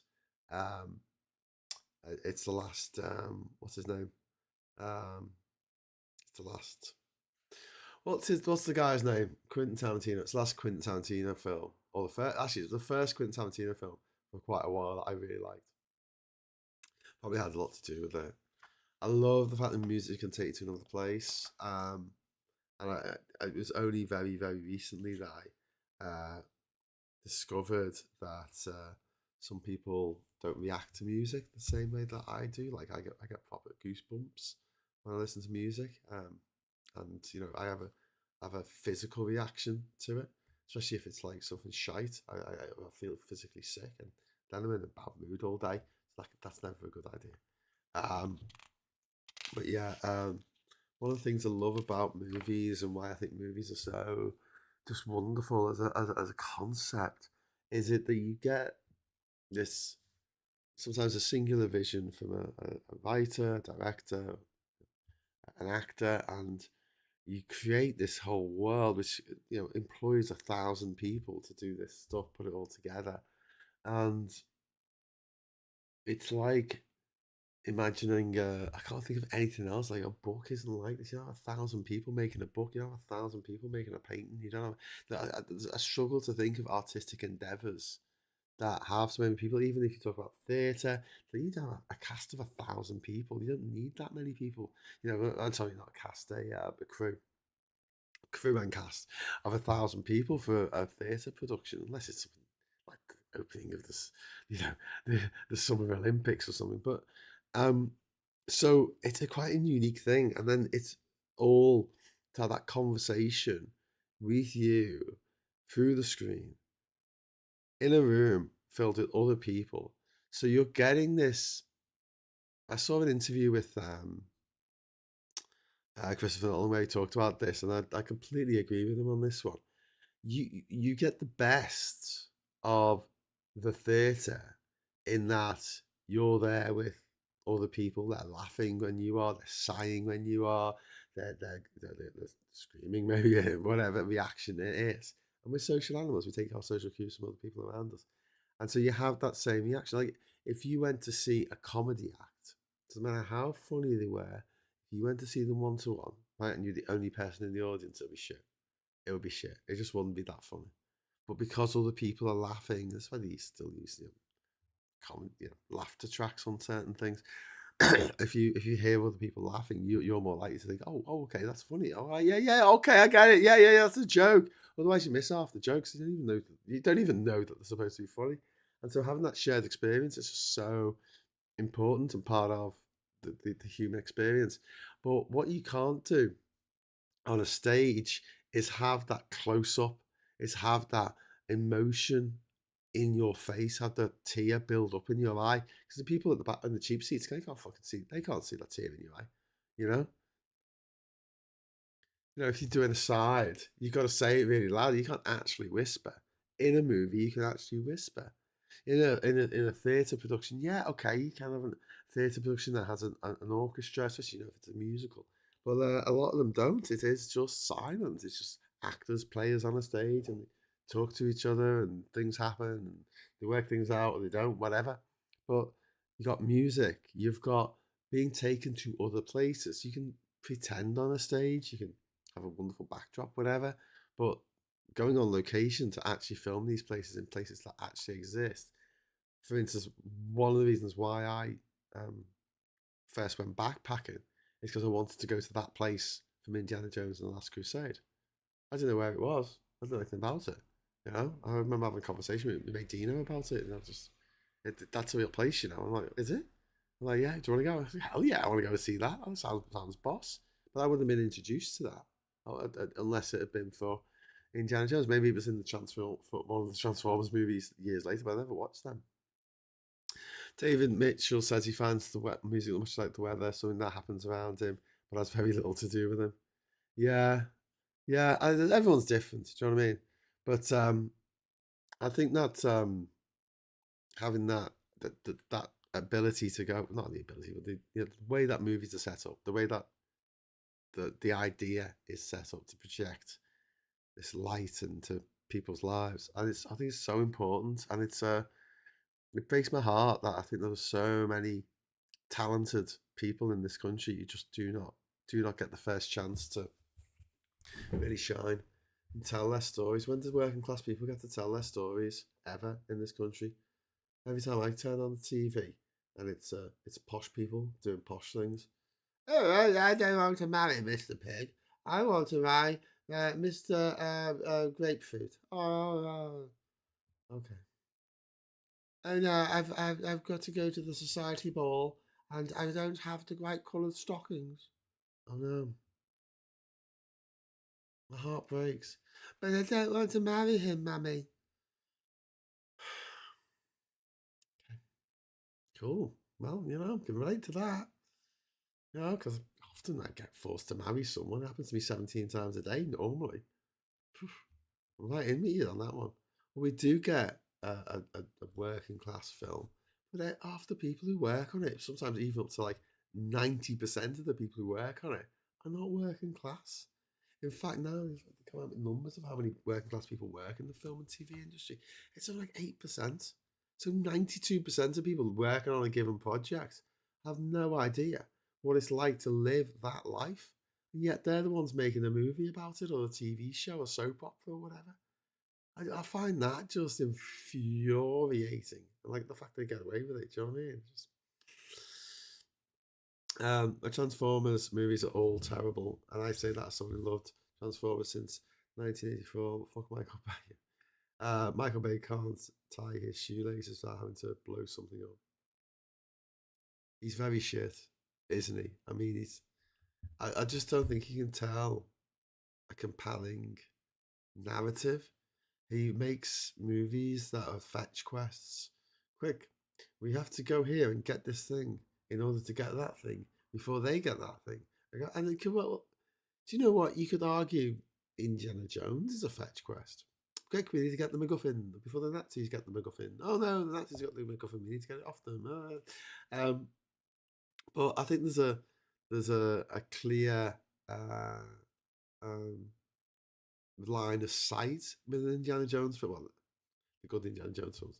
Whereas the Transformers movies are all over the shop. But then again, to go back to my original argument, who cares? Some people like them, some people fucking love them. So let them make them and put, you know. If a Transformers movie lost $5 million and end up sinking the studio, then I would really hate it. If it's making money, I don't really care. It's just there's going to be music out there you don't like. There's going to be TV shows you don't like. There's going to be movies you don't like. You don't have to watch them. That's why I never understand people who complain about TV shows. I can understand if you're going to complain about a politician going on lying or something. When it's a drama or when it's like a comedy show, just turn over. It's like there's like 7,747 fucking options these days. Do you know what I mean? It's not even that you have to watch another channel. Just go onto Netflix or I don't know, Google, whatever it's called, Amazon Prime or whatever, and just watch something else. Oh no, you know, back in the day when there was only 3 channels on the TV, maybe if I could squint to go, okay, yeah, fair enough. You know, must be shit having to put up with that when you know you don't want to, but it's not. You know, it's not the case. Not the case. Yeah, the Mumblebees weren't as bad as the others, but still not amazing. Yeah, yeah, kind of painful. Kind of painful. Mrs. Brown's Boys, I rest my case. Yeah, Ernie Burns. Ernie Burns, Ernie Burns. Mm. Mm. Anyway, 1967, The Jungle Book. This is the last film that Walt Disney worked on himself, and I love it. I think it's a really good film. I don't like some Disney films. Just think they're a bit meh, but some of them just really do smash out the park. But your mileage may vary. I know some people just really don't like it at all. They don't like anything that Disney did. And you're like, Moana's pretty good. Come on. Do you meet me halfway? And also, don't forget all the Pixar films are technically Disney Pixar. Bonnie and Clyde. That's a great film with Faye Dunaway and Warren Beatty.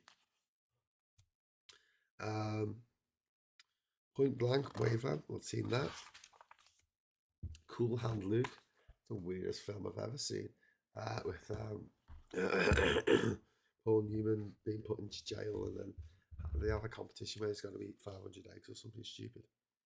And in order to sort himself out for eating that many eggs, he has to sort out his stomach so it's like some solid, so he gets someone to punch him in the. I think he'll die. But Belle de Jour. This is a French film. It's caused a bit of a scandal in its day. It's about a woman who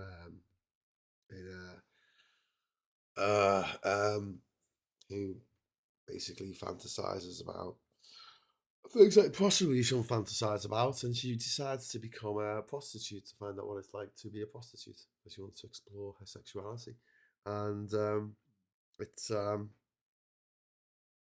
it gives her an outlet to explore her own, sexual liberation, and but not a happy ending. Well, I think she's all right. The Graduate, Anne Bancroft and Dustin Hoffman. Every film in the late 60s and the 70s have Dustin Hoffman. He was in a lot of films. Persona. This is a Ingmar Bergman film, and it's art house. It's very art house, and it's about one woman taking over another woman's life, essentially taking over persona. I talked before about stage plays. Who's Afraid of Virginia Woolf, based on a stage play, almost certainly. Cast of only 4 people. One of the few films in which every single member of the cast was nominated for an Oscar. And Elizabeth Taylor won. Sandy Davis won for actress in supporting role, and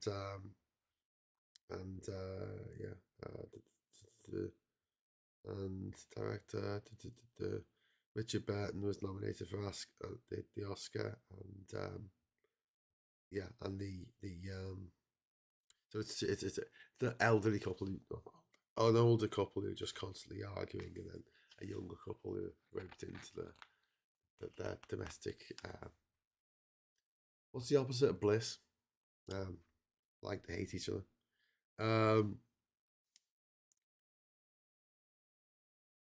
Seconds is a really interesting film. So it's a Faustian vision of alienation in suburban America. Arthur Hamilton is offered to leave his middle-class emotional isolation for a new life, provided he undergoes radical surgery and lets go of his past. The miracle is offered by some sinister organisation who simply, as a company, populated of blacklisted character actors, all of whom steal the film, including Will Greer as the old man who answers all the questions, and especially Jeff Corey as the salesman from hell, who zestfully explains how Hudson will become handsome, and the talented paper Tony Wilson, who's played by Rock Hudson. Once the transformation is effected, Seconds becomes a Kafkaesque nightmare as our reborn protagonist fails to adjust to the Bohemian lifestyle provided by the company. Fantastic movie here, In the Heat of the Night. This is Sidney Poitier. It's the movie where they're being racist. He's a cop, and he goes down. He's a cop in the north, and he goes down to the south to investigate a murder, and all the old horrible cops in the south of America are just racist towards him, and they're saying all different racial slurs, and they say to Sidney Poitier, what you know. After saying all these racial slurs, what do they call you up north? And to which he says, they call me Mr. Tibbs, which is the name of the sequel, actually. Actually, there's two sequels. The Good, the Bad, and the Ugly. It's old Clint Eastwood giving it a thumbs up there. And Blow Up. This is a really interesting movie. This is a psychological horror about a man who is a peeping Tom, basically, a wrong un. This just shows how things were changing really quickly in the 60s. I'm going backwards here. I'm going backwards in time. But Faster Pussycat Kill Kill. Fantastic film. Back in 10 minutes, need to get some nicotine ticks. Do you like Tintin, Graham? Yeah, I like Tintin. I think there's some, I mean, some of it needs to be reevaluated now, I think. Especially Tintin in the Congo, especially as a Belgian cartoon. Blow Up, it's a great film. It is a great film. Repulsion, Juliet with Spirits, Chimes at Midnight, The Sound of Music, well worth watching. The Battle of Algiers, the music for that was done by Ennio Morricone and used in lots of things. Dr. Zhivago, it's one of David Lean's great epics, along with Bridge on the River Kwai and Lawrence of Arabia. The War Game, this is about a hypothesis about what would the aftermath be of a nuclear attack on England. It was banned by the BBC because it was too scary. It was too scary. And we have the Mask of the Red Death. This is Roger Corman. Oh, did I mention Faster Pussycat Kill Kill? Let's drop that. No. Faster Pussycat Kill. Did I mention that? I don't remember. Faster Pussycat Kill Kill. It's a ridiculous movie. Russ Meyer, girls with big boobs driving cars around and murdering people.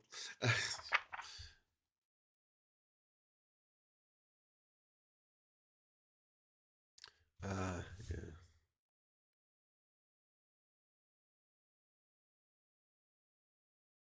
I like Dustin Hoffman. He says Donald Trump is a dumbass. I'm like John Boy. Yeah, I get that.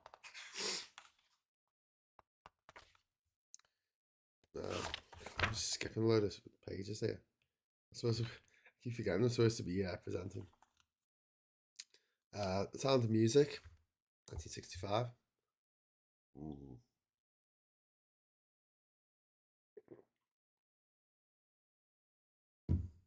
A musical about the Nazis. Don't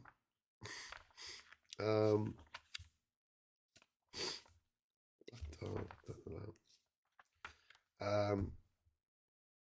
A Hard Day's Night, the Beatles film, directed by Richard Lester, who'll go on to direct Superman Part 2. What's his name? Richard Donner was kicked from the project. Dr. Strangelove, How I Learned to Stop Worrying and Love the Bomb, another classic Stanley Kubrick movie.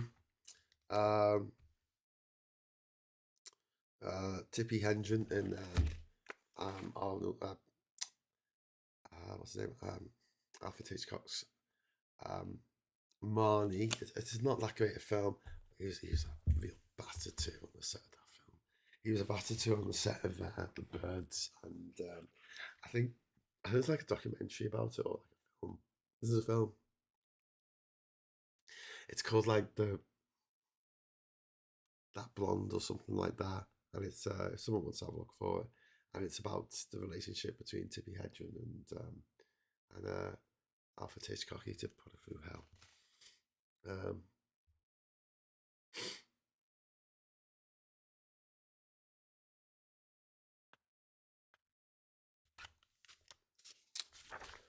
My Fair Lady, 1964, with Audrey Hepburn playing Eliza Doolittle.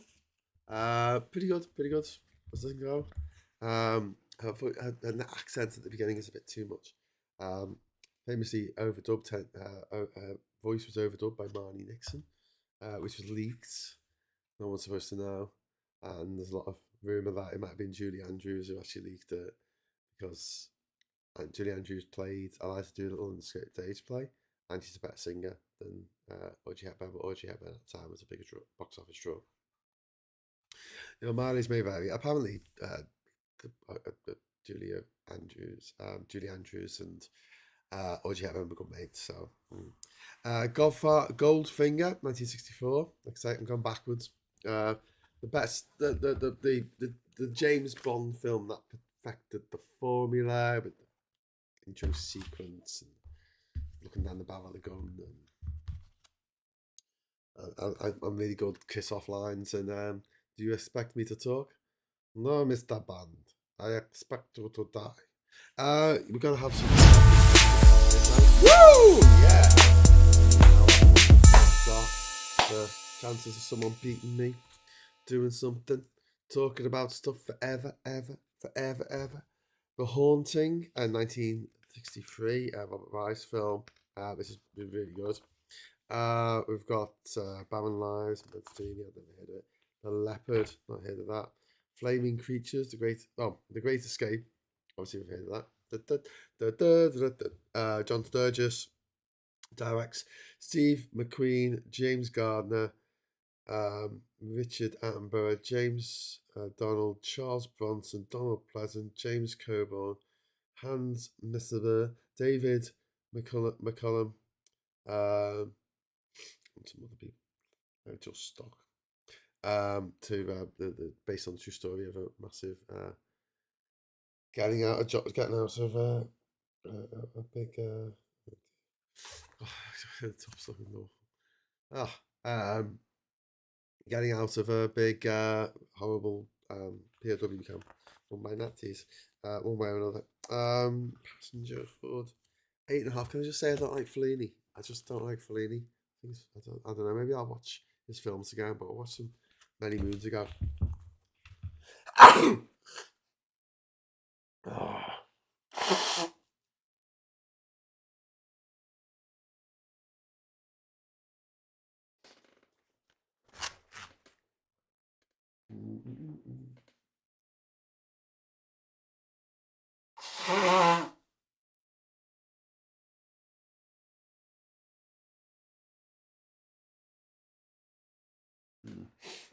Sorry about that. Oh, I've had to start all over again. Maybe I'll watch them again, but I think 8.5 is the one where either that or the Dolce Vita. It's the one where we get paparazzi. The word paparazzi from. I can't remember which one it was. Nutty Professor. It's really weird. Jerry Lewis made this movie called The Nutty Professor, which got remade with Eddie Murphy back in the 90s. And the Jerry Lewis made this Holocaust movie called like The Day the Clown Laughed or something. It was a really fucked up movie. Spent loads of money on it, and I think it got canned and no one ever saw it. Good look into that. The Birds, Hitchcock. Tibby Hendren again, based on the book by Daphne du Maurier, who also wrote Rebecca, which also was adapted to the screen by Alfred Hitchcock.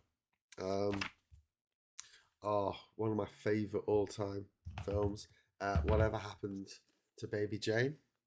Absolutely phenomenal movie with Joan Crawford and Betty Davis. Two women who absolutely freaking hated each other in real life. Play two sisters who absolutely fucking hate each other. And it was just an absolute... It'll never happen again, I don't think. And then I don't think you get two people who hate each other that much to be in a film together. But it was something else. Something else.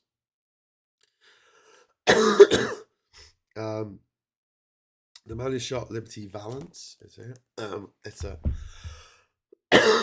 Jimmy Stewart film about a guy who finds John Ford concluding that the legend's better than the truth, then you should print the legend. 3 movies there that are worth checking out. To Kill a Mockingbird, obviously Gregory Peck, and very early on appearance from what was it, Ed Harris as not Ed Harris, what am I talking about, of what's his name,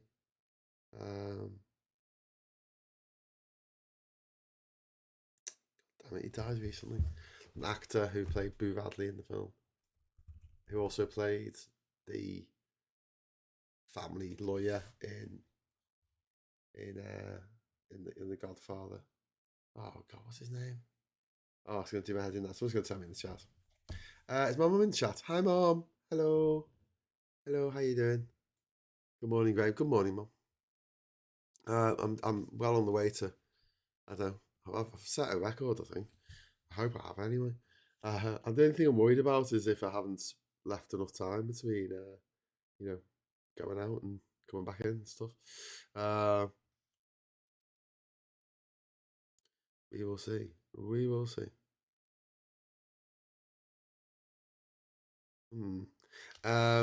So yeah, what was I talking about? To Kill a Mockingbird. Did anyone want to tell me what the name of the actor is? He died recently. How can I forget his name? Robert Duvall. Robert Duvall. Thank you. Nobody. Thank you, Brain, for throwing out by me. And that isn't on the screen at the moment, so. But thank you to anyone who's tried to type that in really quick. Manchurian Candidate, absolutely brilliant movie. In the height of the Cold War paranoia. 1962. John Frankenheimer movie with Frank Sinatra. Angela Lansbury and Janet Leigh, Lawrence Harvey in it. Angela Lansbury plays his mom. You know Angela Lansbury from Murder She Wrote, and Mrs. Potts from Beauty and the Beast. She plays the baddie. She plays the baddie manipulating mother who's prepared to sacrifice her own son for her political ends. And in fact, I think Angela Lansbury was only about 6 years older than her son. And the other film here is Lolita, and we talk about this as being it is problematic. An exploration of just how horrible men are, and in that respect, I mean, I think he does a pretty good job, to be honest with you. It's got James Mason, Shirley Winters, and what's his name? British comedian. Oh, maybe it's another British comedian. Humbert. Peter Sellers. Peter Sellers isn't listed in the cast, but it was Peter Sellers, isn't it? Lawrence of Arabia. T.E. Lawrence there, played by Peter O'Toole. Way back in the day. One of the greatest epics of all time. But a little bit of, I mean, there's a hint. There's more than a touch of sanitization of some of the crimes that the British committed, but is this also like the ends justify the means? Getting rid of the Ottoman Empire justifies doing all this stuff, etc. Dog Star Man. It's a movie that came out in 1962, which is it's only a 30-minute film. It's an avant-garde film, and maybe that's where they got the name Dogman Star, for the suede arm. I've not seen London Kane, which was like, but I've seen West Side Story, absolutely fantastic film, retelling of Romeo and Juliet in the West Side of Manhattan, and The Hustler is what's his name? Paul Newman playing Fast Eddie, who hustles people out of money, and there was a sequel to it made called The Colour of Money with Tom Cruise, and it was directed by no other than Martin Scorsese. Through a Glass Darkly. Let's have a look. Jules A. Jim, don't like that. Lazeman, Lola, not. Breakfast at Tiffany's, right? I want them to use AI to get rid of. I want them to use AI to get rid of Mickey Rooney's character in it and just replace it with someone else. he plays a very, very offensive Japanese stereotype, and he's not Japanese. The Legette is this is a film that inspired both the Terminator and 12 Monkeys. You know, the Terry Gilliam film. Well worth checking out. Spartacus. No, I'm Spartacus. No, I'm Spartacus. No, I'm Spartacus. No, I'm Spartacus. So I got 40. What am I up to now? I got 48, and then I got another 12 on that, so I got 60, and then anything after now is 63, isn't it? 'Cause it's midnight. 63 hours. Oh god, wait, Sean. 63 hours and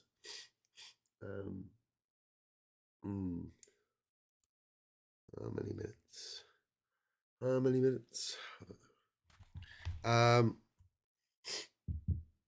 Spartacus. Spartacus. The Apartment. Absolutely phenomenal movie. With Jack Lemmon in it. Jack Lemmon. And Shirley MacLaine. Fred McMurray, who's brilliant in it. You might know him for Double Indemnity. You've seen that. It's fantastic. It's about a guy who works in he's a shrub working for a big Manhattan company. And all the bosses, all these managers, all they want to do is exploit him basically for the fact that he has an apartment around the corner from where he works, and they want to go in there at lunchtime and have sex with their secretaries behind their wives' back, and he allows them to go. Gives them the key to get into his room, sorry, his apartment, in return for the idea that he might get a promotion one day. Spoiler: he doesn't get a promotion, and maybe one day he learns to stand up for himself. Absolutely phenomenal movie, directed by Billy Wilder, and he won the Oscar quite rightly. Peeping Tom, really good movie, on the same sort of genre as Blow Up. One of the first sort of psychological horrors. The Revenge of the Vampire, Black Sunday there, and Psycho, which is the picture. That's Janet Leigh, the mother of Jamie Lee Curtis.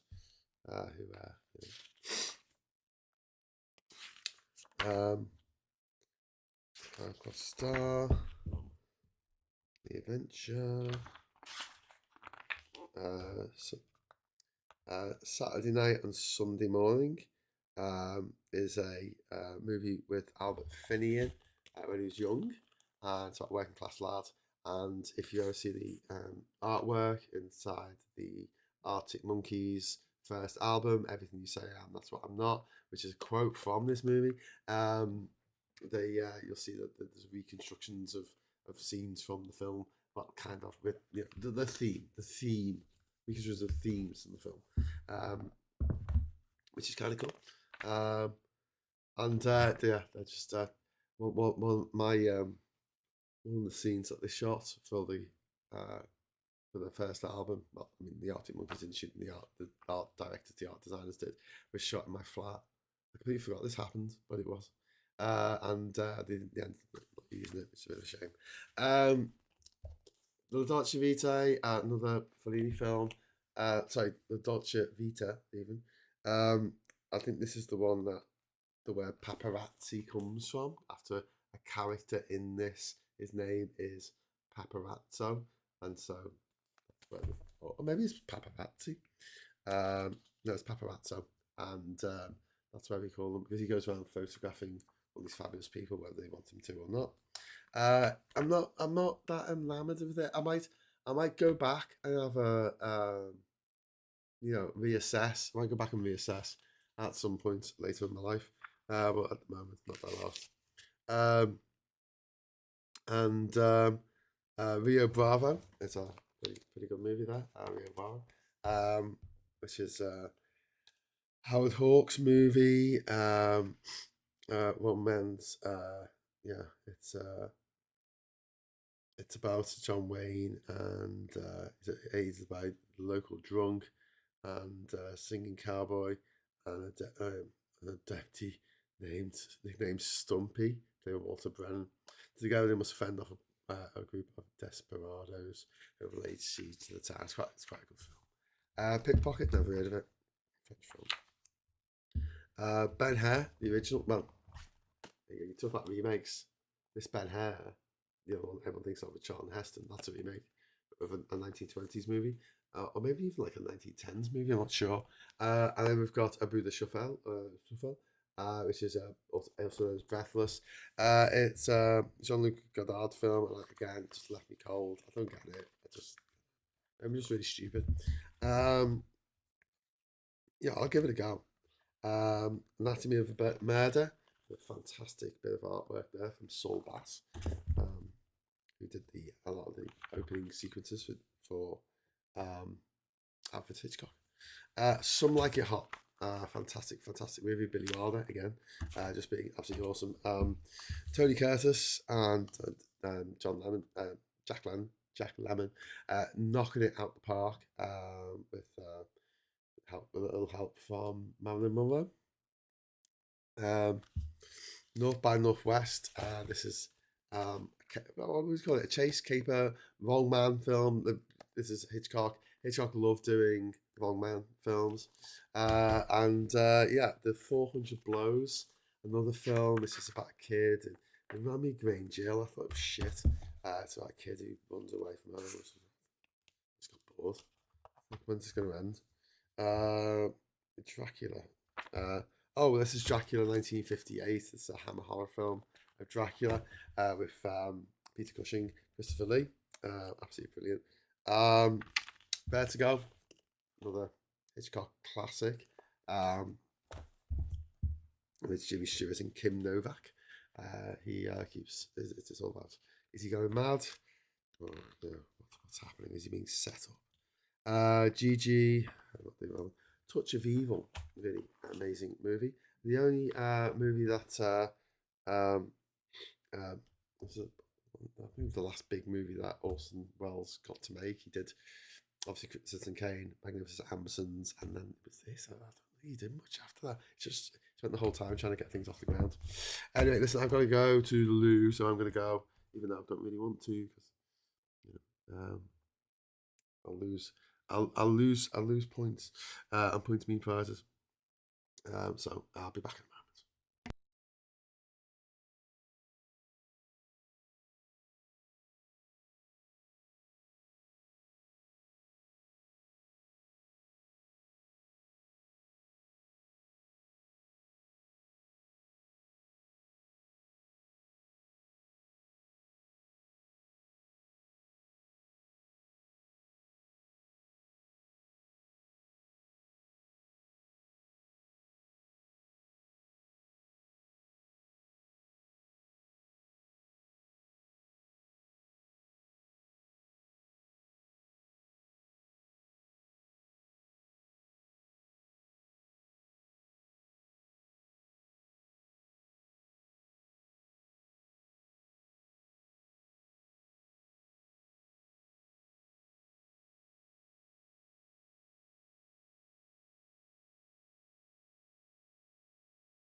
Hello, hello, I'm back.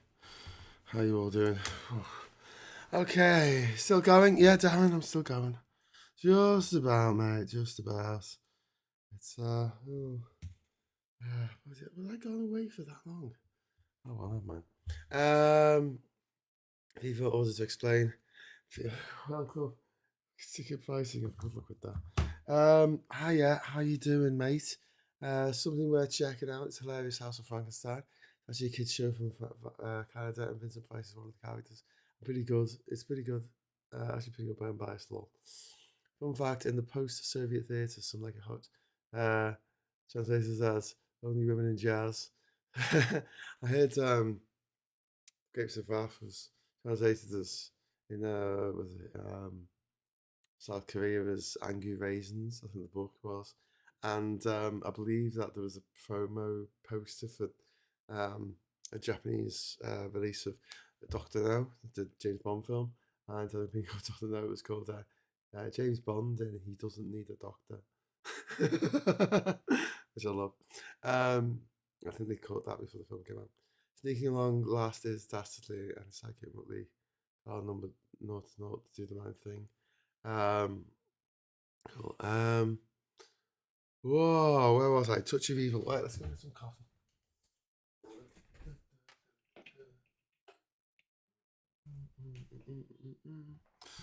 Right, so see if we can crack on a little bit. Because don't forget as well, by the way, it might look like I can say, I've been going for 63 hours and 25 minutes, but the fact is that I think they're going to take off the rest breaks off it, so it might be difficult. And things like when I just went then, I was away for 6 minutes, so that's 1 minute longer than I'm supposed to be allowed per hour. So it's all going to have to be added up. So it's because I've got to get this here, and I'll have to make a note of all the times I went away, and hopefully I will not outlive my usefulness. I mean, hopefully I won't have taken too much time off away from the camera. Although I don't know. I mean, people might find it entertaining to be looking at Brock there, the book. Anyway, Touch of Evil, really good film. Austin Wells plays the rather overweight police captain, I think, and who's I think he's sort of drugs being taken over the border. The Universal Studios changed the ending of the film. I think Orson Welles has a huge problem with it. I have a big problem with the fact that they got the whitest guy ever in Charlton Heston to sort of brown up and play a Mexican, which is a bit crazy. There's an old Kubrick film called Paths of Glory that featured Spartacus, Kurt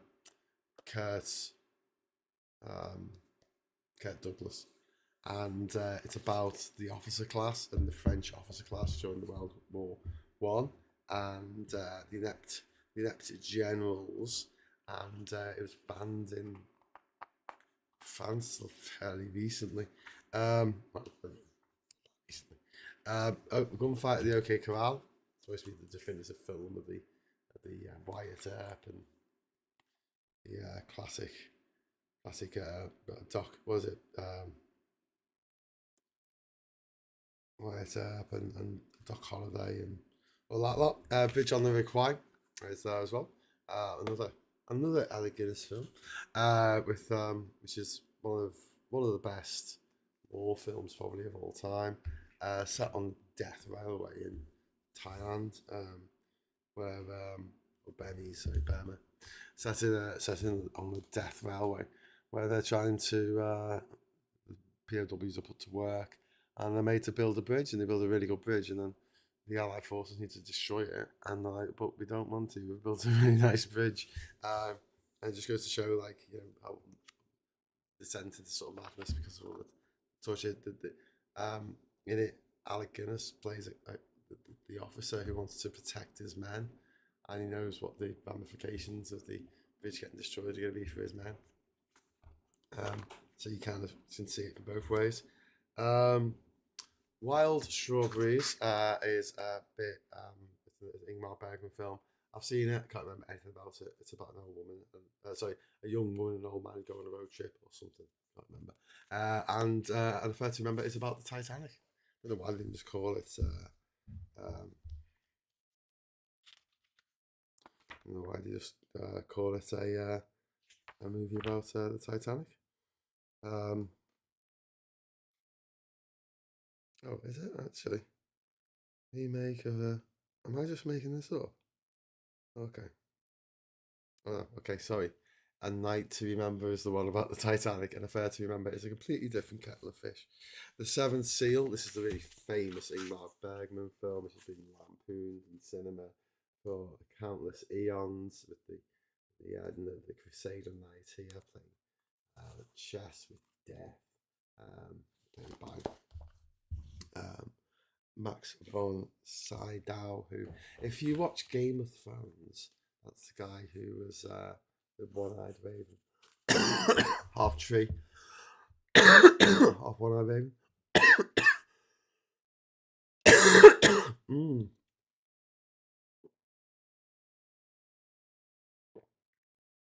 Mm. But the record just making it harder for himself to break his own record at this rate. No, harder for someone else to break it. Mr. Hill, yeah, we're up to 63 and a half hours of streaming now. However, I've had 2 kips, both times for about 45 minutes, and I've had numerous toilet trips, or gone to get some food, or gone to just do some jumping jacks or run around the block or something to keep me going, keep me from getting deep throat thrombosis. So yeah, I'd say probably about 60 hours now. After 60 hours.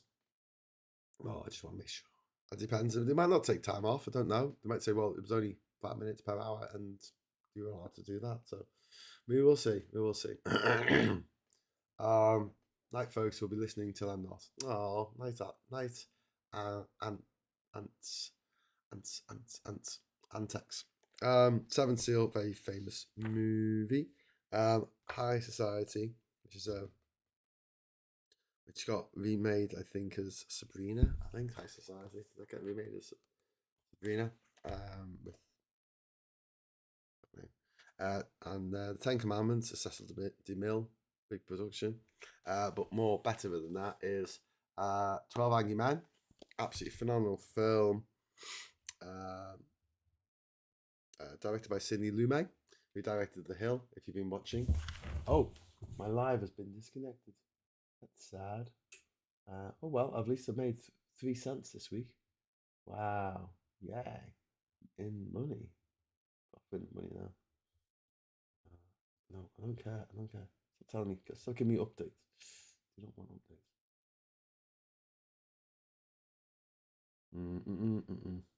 Sorry about this.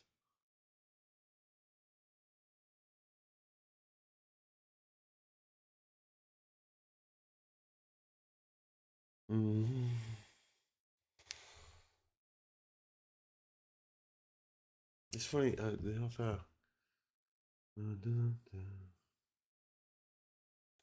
hello, and welcome if you're just joining me on TikTok there, and or you've been watching on Twitch, or you've been watching on YouTube. Some Boba Fetty for Misty Hill. I can do that. Oh, Boba Fetty. Oh, hang on. That requires me doing something else. Hang on, I'm just dicking about for a moment. Don't worry, the dicking will not last too much longer. Here we go.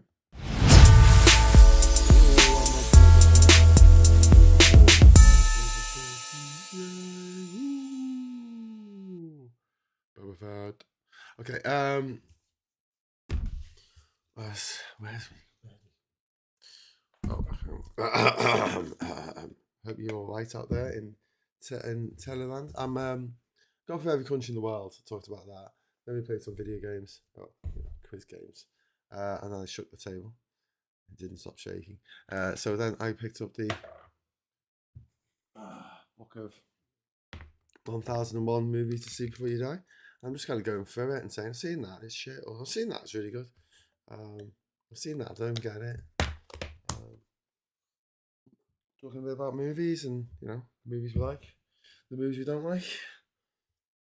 Emmy, how you doing? I keep coming back to see how long you've made it, and every time I'm baffled, you're still going. Emmy, have you met me? Have you met me, Emmy? Come on, you know what I'm like.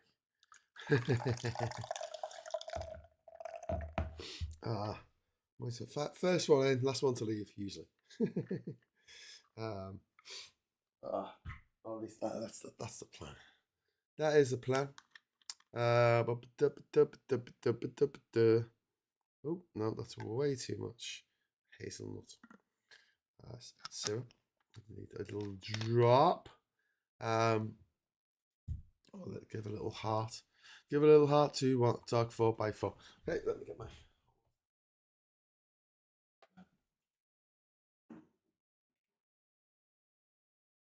Okay.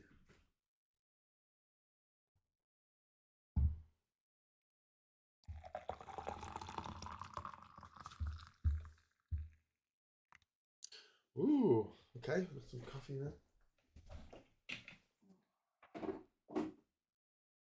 Right, got some coffee. I think I might just, right, essentially just keep going till I'm out of coffee, and then call it a nice. Let's come and see. Yesterday, don't know what to say.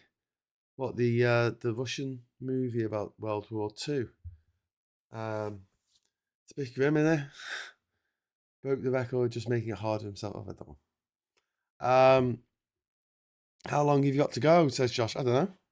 How long's a piece of string? I can stop whenever I want. I've gone over the 45 hours, 45 minutes that was set in Dubai or something a few years ago. So I'll see. I mean, you know, if I could go as long as I'm still awake, basically. I don't want to pass out. So if I do get to a point where it's actually uncomfortable, I'm actually, you know, my eyes are closing over or something, then I will call it a night. And well, hopefully I'll call it a night. I might have trouble like turning everything off and making sure because I'm going out on a phone over there. I'm going out on a camcorder over there. I'm going out my little what's it called thing, my little thing. Jesus, Graham, get it together, lad. I'm going out on my little camera, my little webcam camcorder phone. It's all good. Although I'm thinking now, I'm just going to leave my phone up there, right? And then when I'm doing um, morning brew and stuff like that, I'm going to just go out on live on the old what's it called? What's it called? TikTok, TikTokies. Hello, TikTok. It's a bit unusual. I haven't sussed out yet. There's loads of pop-ups that come up on the screen on TikTok going, would you like to have Bobby as a guest? Would you like to have Terry? Would you like to have Julian as a guest? Would you like? And it's like, why are you asking me for all these guests? I don't know who they are. After 3 nights, around 72 hours without sleep, you will experience extreme physical and mental fatigue, impaired coordination, severe cognitive decline, and potentially complex hallucinations. Cool. Any of those hitting yet? No, not really. I have slept for 45 minutes on 2 occasions. So I have had a chance to just curl up, and I sleep like that. So I made sure that I maxed out my sleep time, and I'm not tired. So when I start seeing things other than literally the monitor, I can see me there, I can see me there, I can see me there, I can see me there, I can see me there. It's a bit freaky. It's like I've got these like mirrors all around me, so I can see like little different versions of me, slightly different angles, which is a bit odd. Who is giving me the little heats? The little heats. That's according to the internet. Looking forward to meeting you, says Jordan. Hello, Jordan. How you doing? Jordan All Allen UK. How? So yeah, we're going through the movies. We're going back in time. We were trying to set a Guinness World Record, okay? And by the looks of things, we smashed it. The record was 45 hours, and we're now. I beat that several hours ago. and now we are on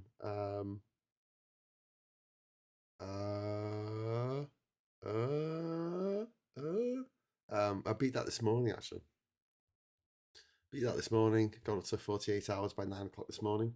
By 9 o'clock this evening, we're up to 60 hours. And now every hour I go more, it's another hour on top of 60. So every hour from 9 o'clock. So if we get to 1 o'clock, it'll be 64 hours. 2 o'clock, 65. We go all the way till 9 o'clock in the morning, then what is it? I'll say, yeah, that'll do. 72-hour live stream. Try and beat that, mofo. Don't know if you can.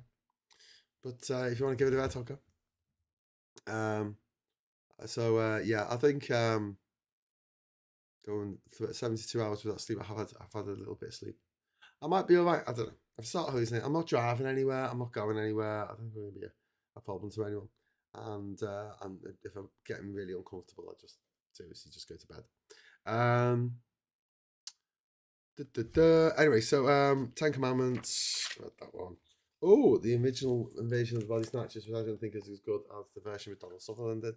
The Wrong Man, another Hitchcock film where they get the wrong man. That happens a lot in the Hitchcock films, isn't it? Like North by Northwest, it's the wrong guy. There's the Wrong Man, where it's the wrong guy. There is the 39 Steps, where it's the wrong guy. Bigger Than Life, it's a Nicholas Ray film. Don't know about that. All That Heaven Allows. Don't know. Not seen that. Giants, which is the last film to feature James Dean. The Man Who Knew Too Much, which is a remake of one of Hitchcock's own films. It's British films, but he remade it with James Stewart and Doris Day. Been on the Wind, no, don't know about that. The Searchers. I saw this at the cinema, not when it came out because I'm not that old, but I saw this at the cinemas, and it's all right. Don't know, it's one of those things where like, you know, someone's like going on about food, and they're like, you got to come to this place and eat this food, and I go, okay, and then I go there and eat the food, and they go, what do you think? What do you think? And you're like, yeah, it's all right. I'm like, no, you got to go crazy, and I'm like, you know, it's all right. It's okay. Forbidden Planet, remake of yes, another Shakespeare play. We love to make a Shakespeare play. This is the Tempest set in space. Night of the Hunter. This is Charles Lawton's only film that he ever directed, and it features Robert Mitchum as a serial killer who's trying to kill 2 little children, because you know that's what you do if you're the Night of the Hunter. He pretends to be a priest, but he's not. He's a serial killer. The Phoenix City Story, Newton Fogg, Rebel Without a Cause, James Dean, a famous film about teenagers, came out right in the middle of the 1950s. Before then, there wasn't a concept of teenagers. They didn't know what it was. It just wasn't a thing. Lady Killers, 1955. We talked about that. Really fantastic film. By what's it called?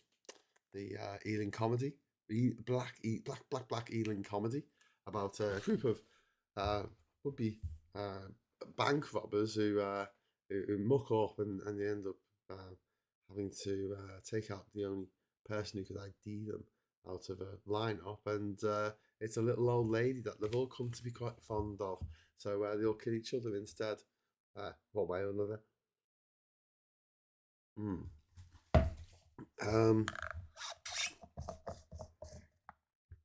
Here's a movie that's worth mentioning. There's a movie called Marty with Ernest Borgnine in it, and this was meant to flop so badly because it was just about 2 ugly people who fell in love and had a normal life, and it ended up winning the Best Picture Oscar in 1955. Bad Day at Black Rock, fantastic film. It's Spencer Tracy playing a guy, a detective with one leg for some reason. A really, really good film. So that at the cinema as well. Used to go to the Art House cinemas a lot in Manchester. Lots of good films out there. Akira Kurosawa's Seven Samurai, which is a samurai epic based on westerns because he was big into his sort of John Ford westerns, and he was inspired by them to make a samurai epics, which were a bit like cowboys coming to town and fixing things up. So these villagers ask these guys to protect them against the bad guys, and they do it. It doesn't quite go to plan, and it got remade as the Magnificent Seven, with Steve McQueen. Bit of give and take. So Akira Kurosawa, inspired by Hollywood, inspired by Tony Blair. Pretty good. Barefoot Contessa, A Star Is Born, Rear Window, that Hitchcock classic, all about voyeurism. We've got Animal Farm, the cartoon Animal Farm, based on the book by George Orwell. This is one of my favourites here. It's Les Diaboliques. It's by a guy called Henri Georges Clouzot, who also directed The Wages of Fear, which is one of my other favourite films. He was kind of like the Hitchcock of France, and Les Diaboliques is, the movie Gaslight that it was based on a play. That term gaslighting comes from. This takes the idea of gaslighting up to a whole new level. It's very, very good. And next up, we got On the Waterfront in 1954 with young Marlon Brando, who could have been a contender instead of a bum, which is what I am. Got Johnny Guitar, Beat the Devil Shane, Voyage in Italy. Got Mr. Monsieur Hulot's Family, The Big Heath, with Glenn Ford, which is a ballad of love, hate, murder, and revenge. Next up, we've got Gentlemen Prefer Blondes with Marilyn Monroe, which helped me when I was chatting up ladies back in the day. Got to a lovely brunette or a redhead, and I'll say, they say the gentlemen prefer blondes, but I've got good news because I'm no gentleman. And I'd either get a drink thrown in my face for saying that, or I was very lucky, which you always open your mouth just in case you get lucky, or a slap. It's always good. Love a good chat. Roman Holiday comes in next. The Audrey Hepburn, who's just a gorgeous woman, and also The Wages of Fear. So the Diabolique. I don't want to ruin it for anyone who's not seen it. Go and see it. It's great. Just get it off the internet or something. I mean, buy that. Watch it on Netflix, wherever it's on. Wages of Fear is just one of my favourite movies of all time. It's just very good. But you can afford to skip the first hour. So just don't worry about it. You're not going to miss anything. You're not going to miss it. All you need to know is that there's a fire in an oil well, and they can't put the fire out with water, obviously, because you can't do that because it's oil. So the only way they can put the fire out is by starving of oxygen. The way to do that is to make an explosion happen at the base of the well, and that'll make the fire go out, right? So they send it's in South America. It's in the jungle. They need to send two trucks out with some highly volatile nitroglycerin to get to this fire so they can blow it up. And it's tense. It is absolutely tense. It's very good. Right, from Here to Eternity, which I mentioned that the movie The Thin Red Line was a sequel from Here to Eternity, written by the same guy, James Jones. And from Here to Eternity was Burt Lancaster, Montgomery Clift, Deborah Kerr, looking absolutely stunning. Also, Frank Sinatra is one of the breakout roles for Frank Sinatra. He's pretty good in it as well. The Bandwagon, Madame the Bigamist. The Bad and Beautiful, Big Sky, High Noon, one of the best movies ever made. It's set in real time, just like the TV show 24. and it shows the countdown to the the 12 o'clock train coming in with the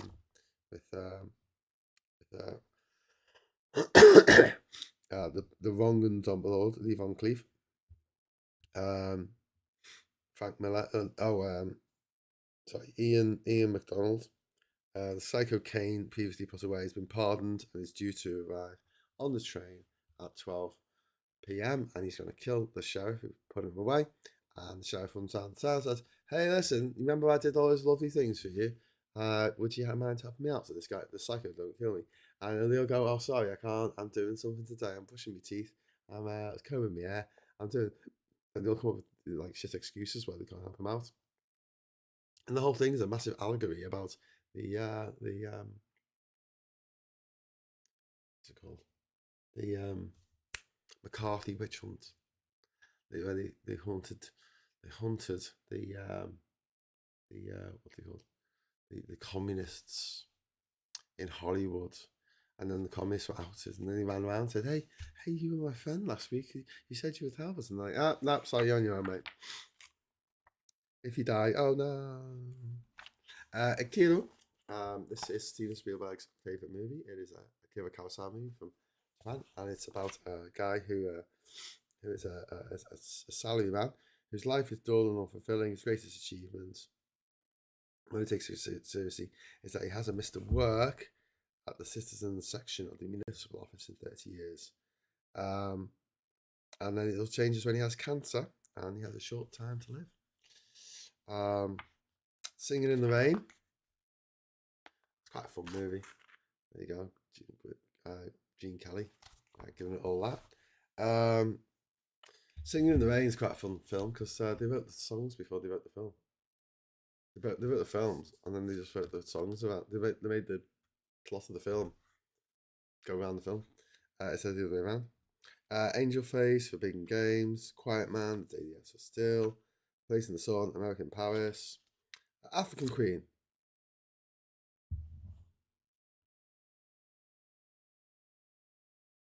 I don't know if you can see. I don't know if you can see that. I realised that actually. I don't think you can. But what I can do is I can do this. And I can do this. Ooh. You can go, "Oh yeah, look. It's the African Queen." Oh, that's African Queen. African Queen. Put it back down again. Just in case you thought I was going old in my mad age. I can't believe that Sunset Boulevard isn't it? It must be. It must be. There's no way this has got nothing because of Sunset Boulevard in it.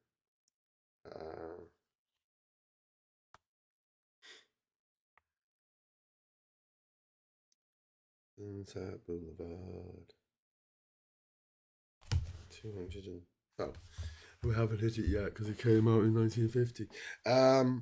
So African Queen is one of it's absolute classic.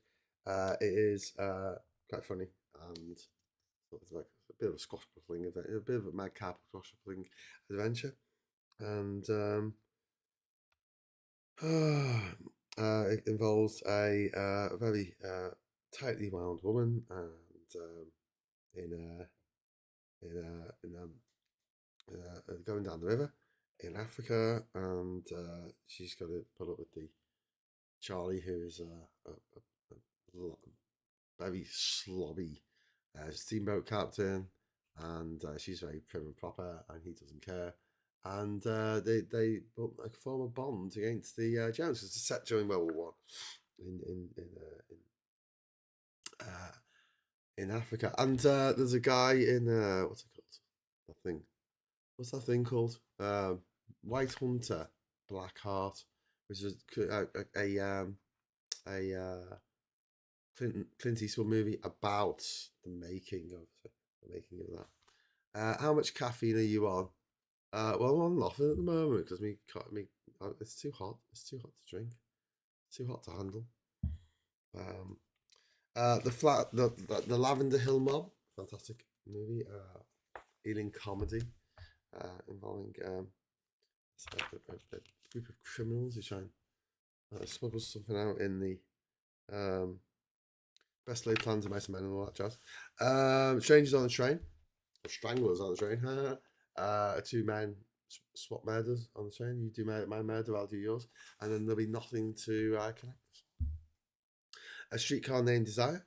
Tennessee Williams play, brought to life with Marlon Brando as the brute who runs around, being horrible. And going Stella. Living down Big Carnival. Oh, there we go. Sunset Boulevard. Sunset Boulevard. I get a double page because it's one of the best movies ever made. I'll tell you that now. I mean, there's some movies in here that I'm just thinking, you know what? I could.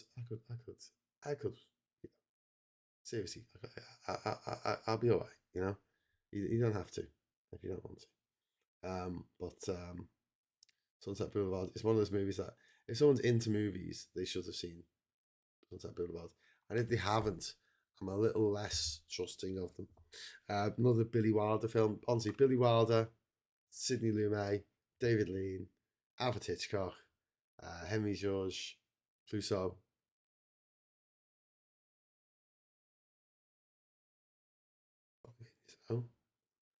Preston Sturges in the 40s, I guess. Who's that guy?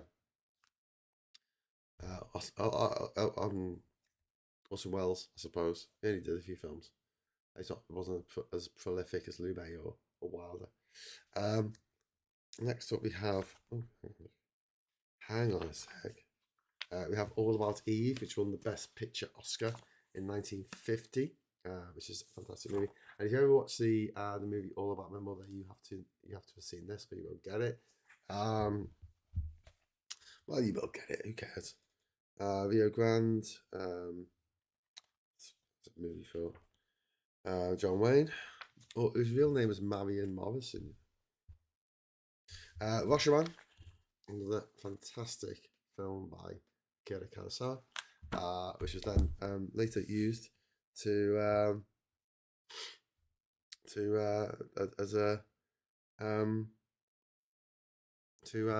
basically tell the same story from different angles. A technique that was used in The Usual Suspects, The Unreliable Narrator, and it's really good. On the Town, Asphalt Jungle, The Third Man, classic film, famous for having the line about under the Borgias in Italy, they had a terrible terror, but out of that came the Renaissance, Michelangelo, Leonardo da Vinci, and meanwhile the Swiss had 500 years of peace, democracy, and brotherly love. And what did they invent? The cuckoo clock, which is a bit simplistic about what actually goes down. He has had at least 18 cans of Coke and untold amounts of coffee. I haven't had 18 cans of Coke. What are you talking about? I've had 3, I think, in the last 3 days. And if you hadn't noticed, I do make my coffee last a long time because it stays hot in here forever. It's not like I've got a magic top up.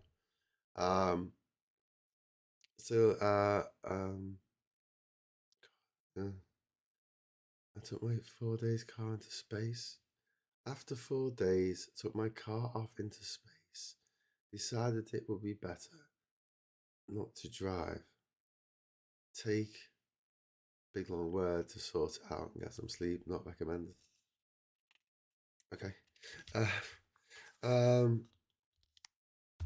Whiskey Galore is another healing comedy. So we're going backwards in time, by the way, if you're wondering why we're going this way. White Heat, famous movie, James Cagney, where he's a gangster, like a Meanwhile, Top of the World. We've also got The Reckless Moments, Adam's Rib. We've got Kind Hearts and Coronets, which is one of my favourite movies of all time. It involves a story about a guy who is, 12th in line in the phone.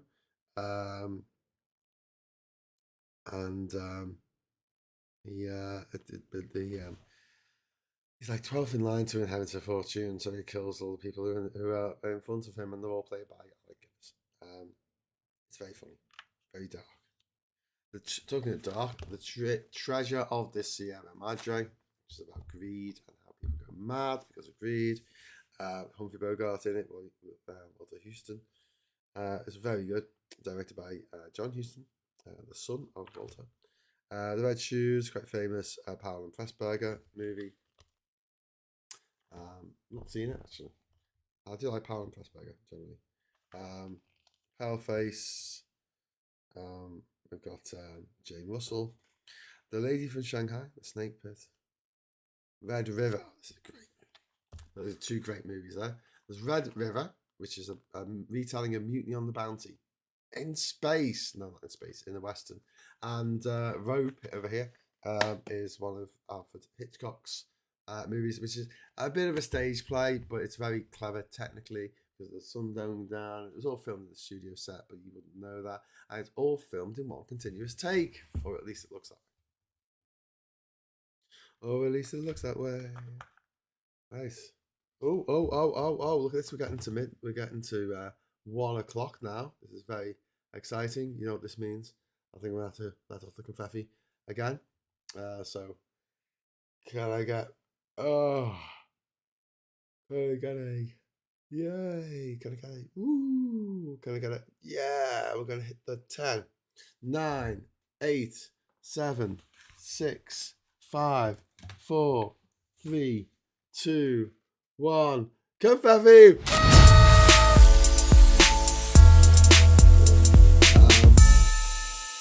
Anyway, letter from an unknown woman. Letter from an unknown woman. The Bicycle Thief, La Vie de Bicyclette. This is a social realism movie about a guy who needs a job and he can't because someone steals his bike. It's okay. Gilda. That was the famous film with. If you're ever wondering what I think that was the film in the Shawshank Redemption. They were watching Gilda. That's the movie they're watching. When he says, "Can you get me the poster of Rita Hayworth?" It then becomes his poster on his wall, which then gets swapped a couple of times and ends up being a fidget board down, I think, at the end. It's a Wonderful Life. Obviously, one of the best movies ever made. Frank Capra.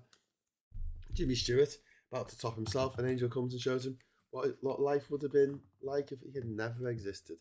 Very similar to the old Christmas Carol, only in reverse, because obviously it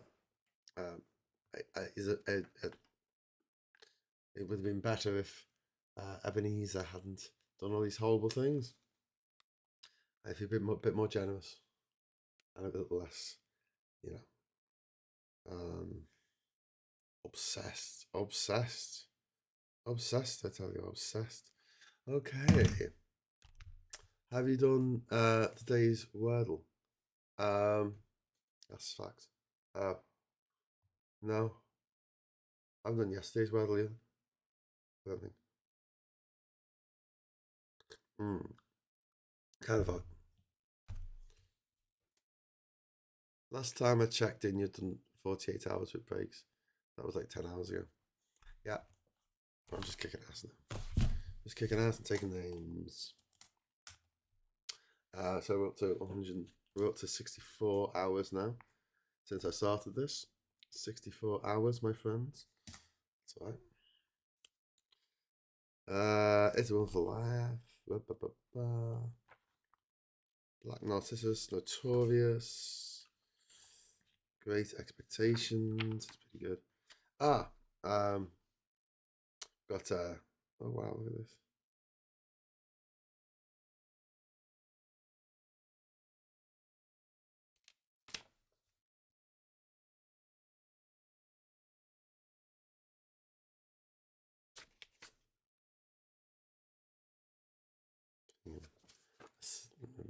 Running order for okay. Beat Monkeys, DJ Markey and McDynamite, Scratch Perverts. Class. What else have we got here? The Killers, The Big Sleep. This is based on Raymond Chandler's book about numerous double crosses, twists, surprises. Oh, and it has Humphrey Bogart and Lauren Bacall in it. Lauren Bacall. There's also on here is a matter of life and death, another Howard Fassberger movie with David Niven. Yeah, I'm David Niven. And he plays a guy who is supposed to die in the war because he gets his plane shot down over the channel. But the angels who have come to collect him to take him to heaven can't find him. And he washes up on shore and he's found by Kim Hunter, and they instantly fall in love because that's what he did back in the day. And then he realizes that the angels could turn up and say, "Listen, mate, we've got to take you. You're dead. We've got to take you to heaven." And he said, "No, you can't take me to heaven because I've fallen in love." And they said, "What?" And he said, "I've fallen in love. You know, it changes the situation." And they're like, "It doesn't work like that." He goes, "Well, how does it work?" I said, "They have a court case to decide whether he gets to be with his beloved or whether he has to be dead." And it's really good.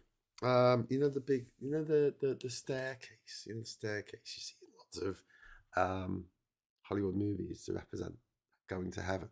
They got one of them. It's cool. That's the one I think that everyone rips off, and things like Bill and Ted and Soul, Beauty and the Beast, My Darling Clementine, Brief Encounter. The Postman Always Rings Twice, which is a Postman Always Rings Twice is a film noir, and the Brief Encounter is one of those classics about a lady who pulls up in a train station, and she starts a little bit of a relationship with Trevor Howard, Celia Johnson. But she's got a husband at home, so she can't be doing any of that kind of thing. The Best Years of Our Lives is about World War II veterans returning to normal life. And if you ever listen to the fourth Manic Street Preachers album, Everything Must Go, there's a song called Small Black Flowers That Grow in the Sky. And that's based on a line from this movie. Small black flowers that grow in the sky, as in exploding ordnance trying to destroy the plane that they're in. I Know Where I'm Going is a shit film, so there you go. It's I think it's the one where he finds a gold digging sidetracked by an island load of strange Scot to arrange for her to be delivered into the arms of her predestined lover. Whatever. The Lost Weekend is about alcoholism. A guy who's battling the demon drink. The Children of Paradise. 100 Peers. Murder My Sweet. Spellbound, which is the poster behind me there. That's I wouldn't have a poster up if it wasn't a film to see before you die. Spellbound presents an intriguing and promising puzzle box about amnesiac Gregory Peck realizing he's not actually who he thinks he is.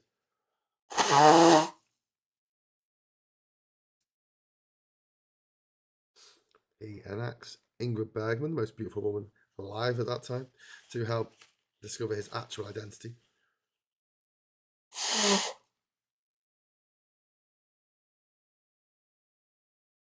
But unfortunately for his own sanity, she turns out to be the most beautiful woman in the world, so they end up getting together.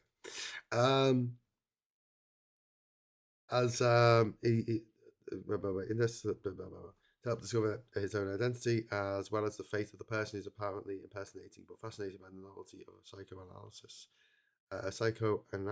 Spellbound spends a little bit too much time focusing on the subconscious and not enough time focusing on the actual suspense. It's one of Hitchcock's more interesting failures, notable for its acting, production design, and music, but not especially to the central mystery. Regardless, savvy Hitchcock smartly and with more than little modest deference enlisted surrealist artist Salvador Dali to design the film's famous dream sequences envisioned by Peck while under hypnosis, and those haunting, hallucinatory visions of card games, eyes, and strange landscapes remain justly lauded and many work of art in themselves. Equally pioneering was Miklos Rosa's Oscar-winning score, the first to incorporate the electric hum of the theremin. Whose eerie, waving tone became a keystone in many genre films. Even if Ben Hetchard's screenplay indulges a little too much in meandering psychobabble, Spellbound did serve to introduce Hitchcock's increasingly literal interest in the subconscious. And the poster's boss, I don't know if Salvador Dali designed the poster, but the poster is absolutely phenomenal. I know we can't see it because the bloody lights on it.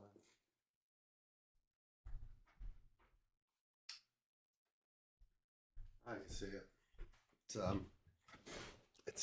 It's quite a different picture. It's you've got you don't see Gregory Peck. You can't see his face, and he's holding his hands on it, and he's holding a razor blade in his hand, and all you can see is a profile of Ingmar Bergman.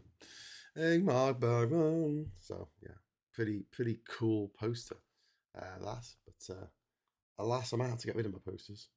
I think cats are like, Graham, your posters are shit. Which is understandable. When you've been with someone for this long, maybe I'll leave that light off. You see the reflection there with those two lights that light me up here. I don't know what I can do about that. I'll just take that light, take that poster away, move it somewhere else. You seem a little tired and slurry, but I'm still listening. Good show. This must be what it's like sitting next to you at the pub when you're 9 pints in, says Matt. Yeah, one of the problems I've got is I've really bitten my tongue on both sides, and it actually really hurts to talk. Hence the slurring a little bit. Slow. And then I burnt my tongue earlier on the coffee because it was too bloody hot.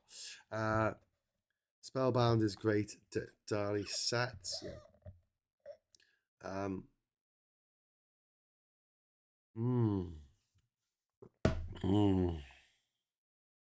Why was the marathon runner detained by police at the end of the race? Because he was resisting arrest. Oh.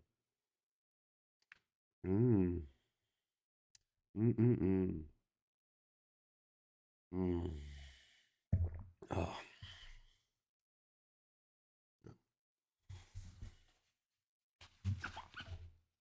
So wet. Oh, this wasn't. It was the lid. I was like, oh, why's the bottom of this so wet? Well, I took the lid off. That was the problem. So what else have we got in here? We got Double Indemnity. Okay, so this is one of the best movies ever made. This is Fred McMurray and Edward G. Robinson and Barbara Stanwyck in a film noir where he works for an insurance company, and the femme fatale says, "Hey, I got an idea. Why don't we kill my husband?" And he's like, "I don't know. Why don't we kill your husband?" And she's like, "Because if we kill my husband, then he'd be dead, right?" And he's like, "Yes, but then we'll be in trouble." And she said, "Well, maybe you can think of a clever way of killing him. So you won't get into trouble since you work for an insurance company." He's like, "Ah, okay." So he comes up with this way of killing the husband that will double the indemnity. There's some clauses that if he dies in particular ways, they get twice as much money, and then they're going to keep it to themselves and run around with all that money. And it's really, really, really good. Okay, so George Cukor,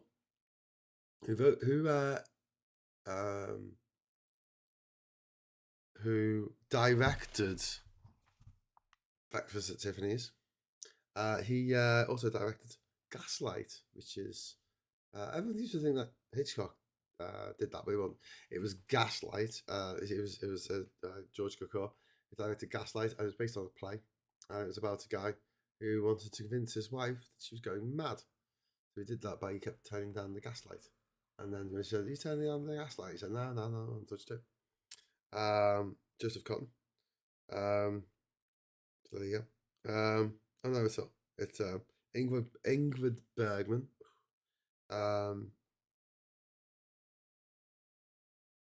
And she's found herself wooed by the attractive, and slightly possessive Gregory Anton, who seems more interested in the London house Paula owns than the rather timid woman herself. And yeah, so it's just really, she thinks she's going mad. She's not.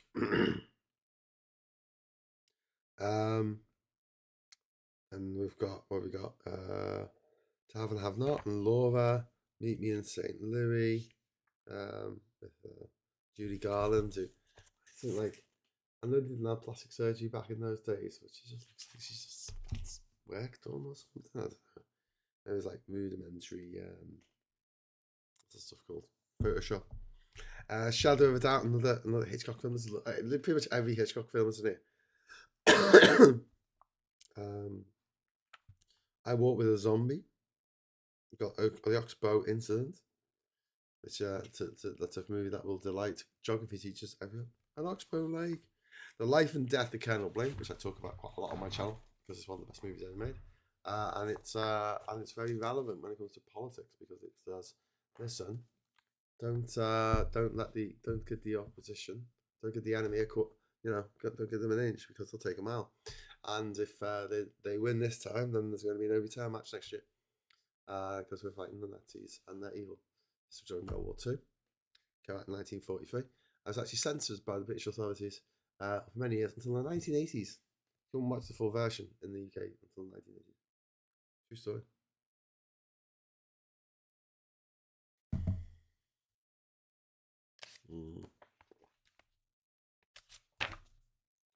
Magnificent Ambersons. This is the follow-up to Citizen Kane by Orson Welles. It's not very good. I wouldn't bother. Cat People, To Be or Not to Be, Casablanca, obviously one of the best films ever made, along with Citizen Kane and Crank 2. He was dead, but he got better. And it's just brilliant. It's just brilliant. It's absolute movie magic. Everything about it's boss. The acting's boss. The plot's boss. The script's boss. The repartee. Everything just comes together to make a really, really, really, really, really, really good movie. No good at being a noble kid.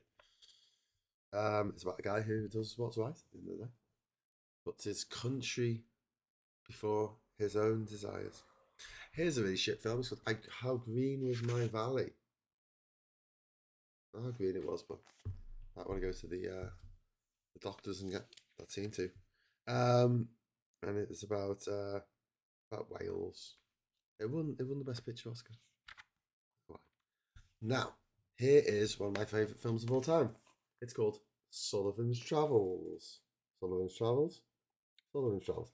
So this is a Preston Sturges movie from 1941, and it involves Joel McCrea, who is one of the he's a Hollywood director who is absolutely adored. He makes comedy, people love him, and he's really good at what he does. And he comes in to see his boss one day. He's played by the great Claude Rains, and says, "Hey, I want to not make these films anymore.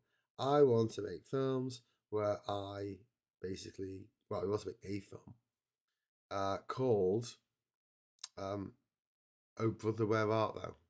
You might recognise that because that's where they got the name of the film of the episode of The Simpsons where Homer meets his brother Herb, but also the name of the movie came out a few years later after that by the Coen brothers.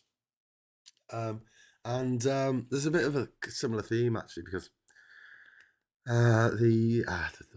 Charles what's his name?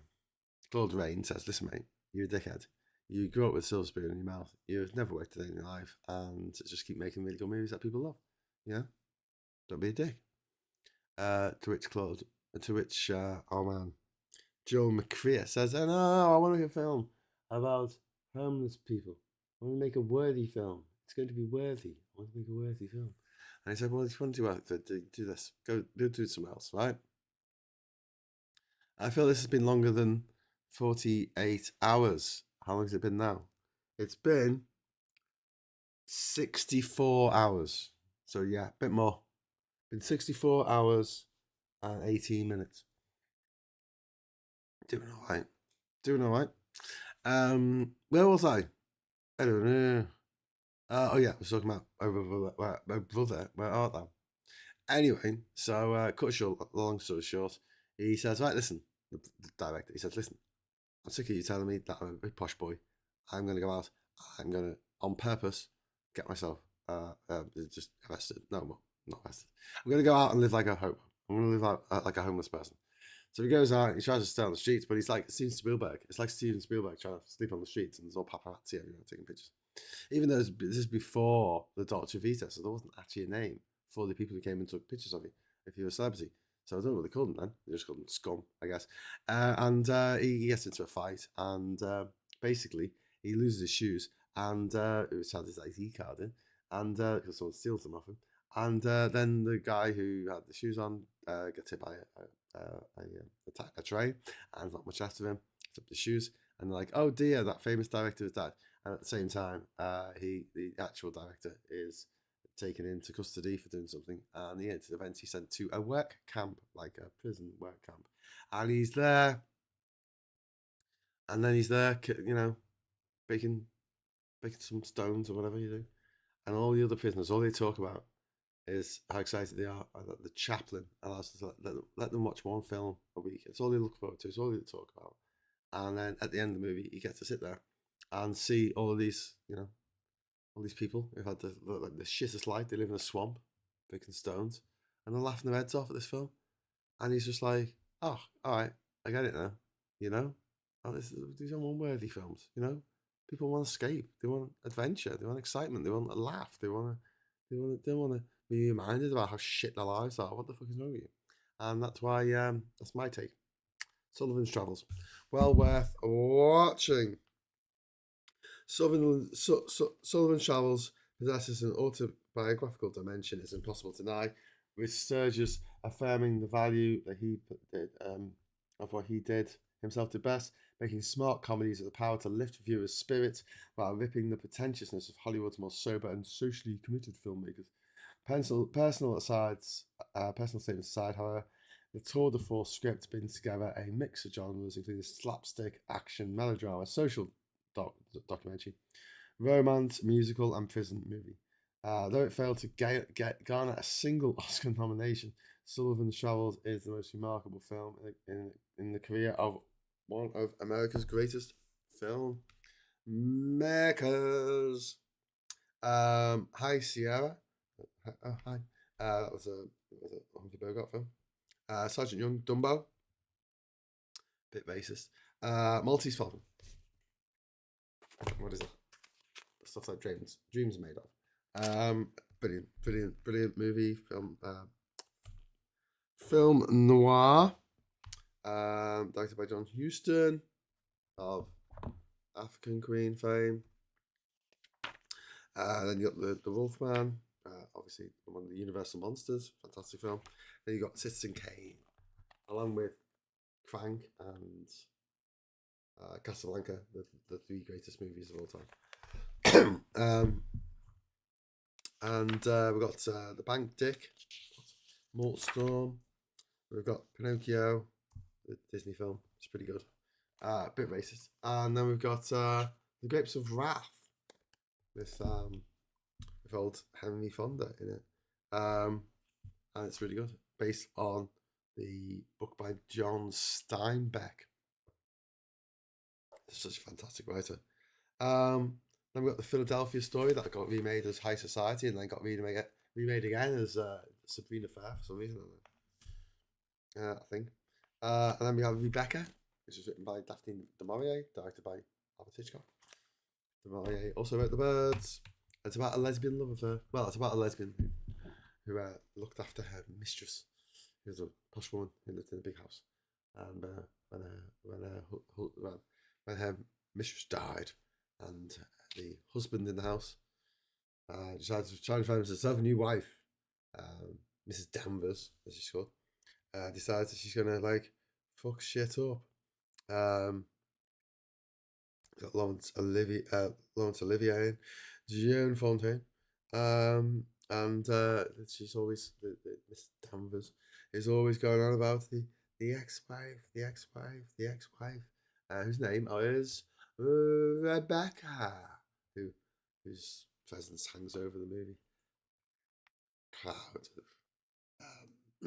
Cloud of horror. You've been up. I'm watching you for 60 plus hours now, says Time in the Star. Graham, you've been great, but after all these hours, I'm beginning to suspect that you're a Gobby Scouse Git. I love you, man. So impressive. Yes, I will confess, I am a Gobby Scouse Git. Here's some confetti for your troubles.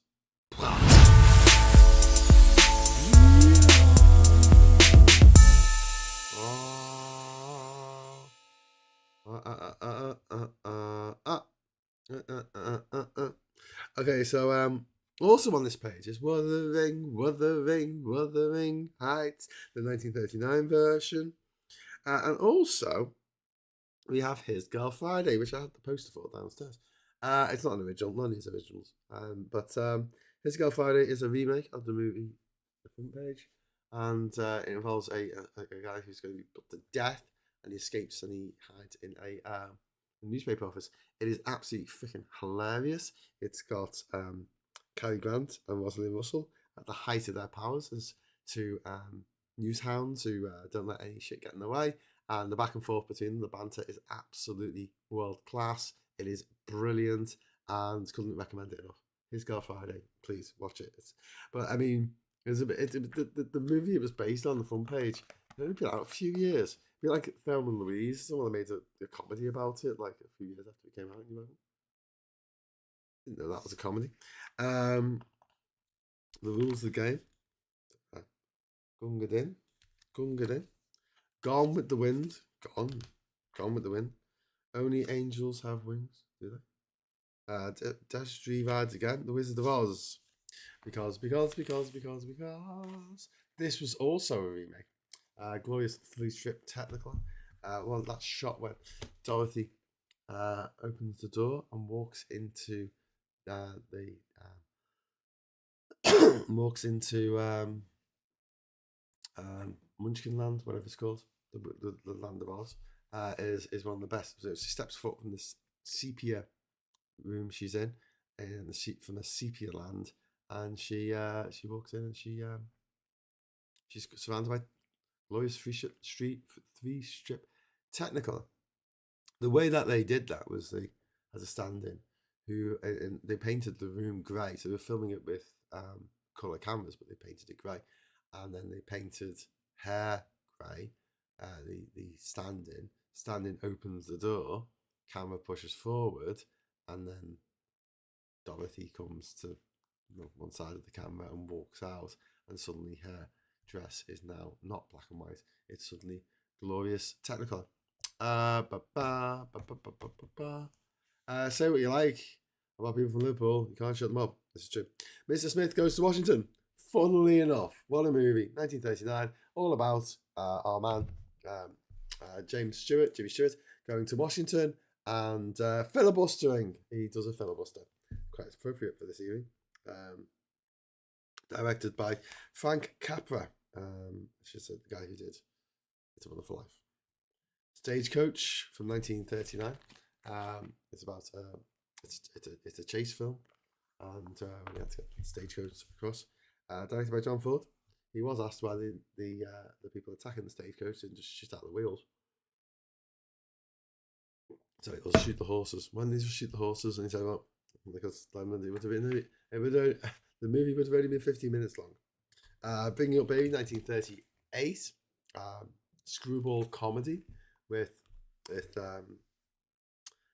Cary Grant, directed by Howard Hawks, Catherine Hepburn in it as well. So Catherine Hepburn and Cary Grant, notable for being a screwball comedy. Baby is a leopard, by the way, and featuring a scene in which Cary Grant, who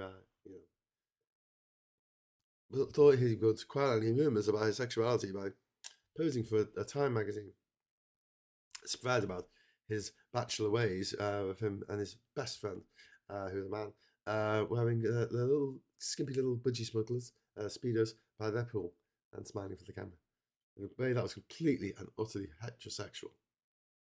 Anyway, there's a scene in it where he has to, because of whatever blunders happened, he's had to borrow the Catherine Hepburn's night dress, which is all frilly, and he has to open the door, and the woman at the door is Catherine Hepburn's mum or something, and she says, "Why are you dressed like that?"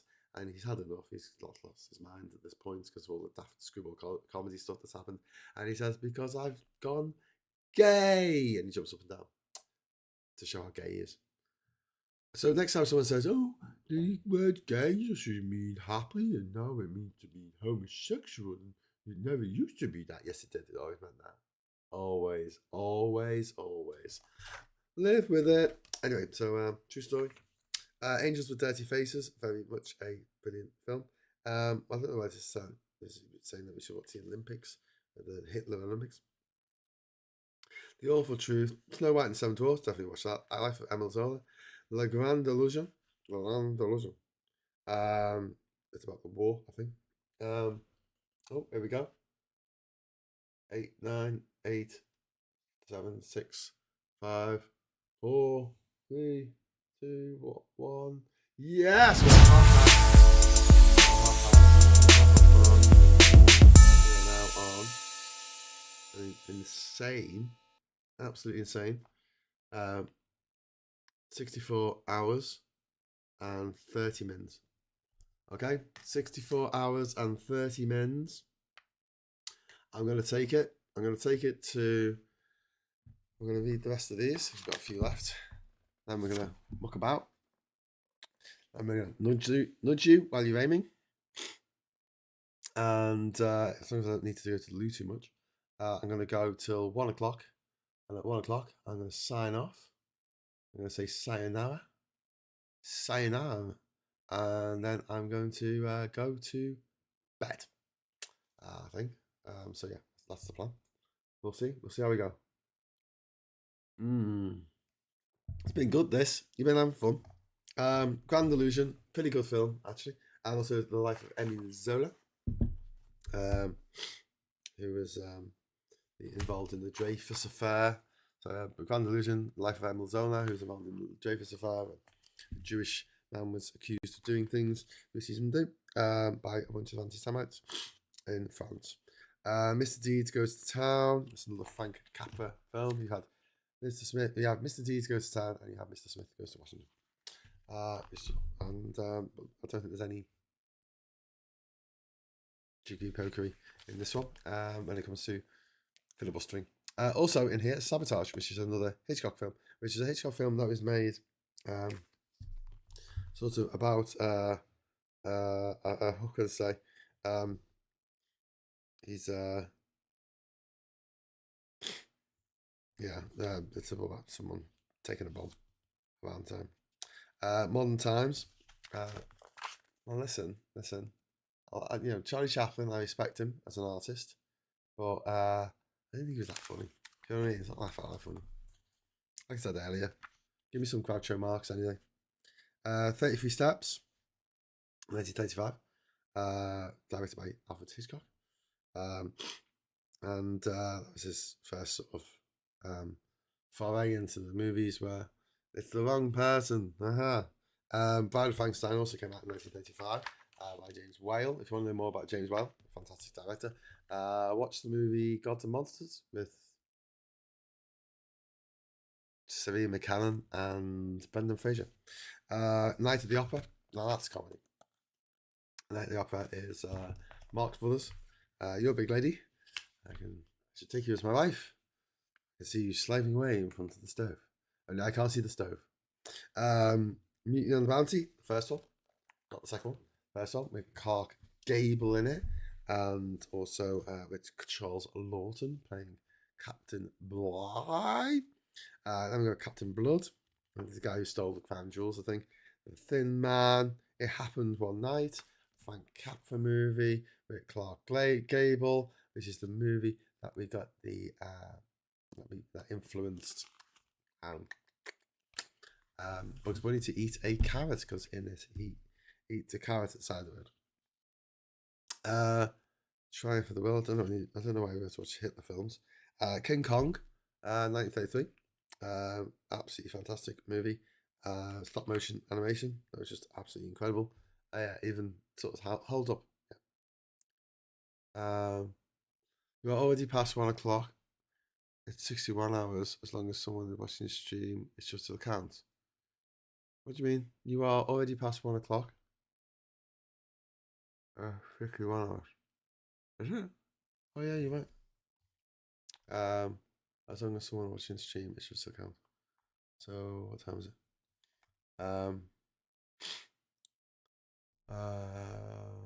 3, 2.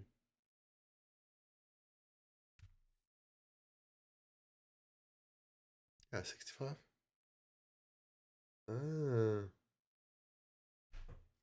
Yeah, 65 hours. Sorry, I can't add up today.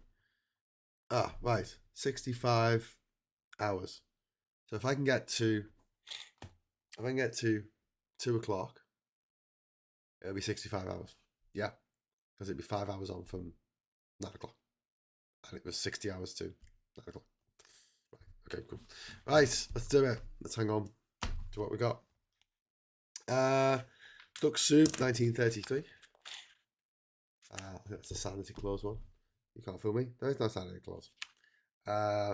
She's Done Him Wrong, 42nd Street. Freaks. I don't know how they managed to make this movie. Freaks. It's just put a bunch of disabled people on the screen to have people look at them. I don't know. Scarface, The Shame of a Nation. Howard Hawks movie. Which was then remade by Brian De Palma, Scarface, with Al Pacino.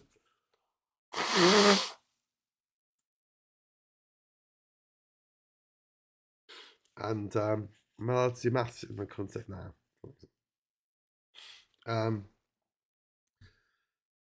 Yeah, who said, come say hello to my little friend.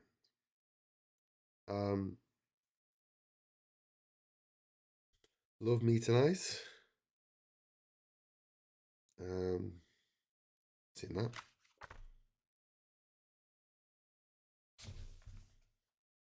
The Vampire. The Bitch.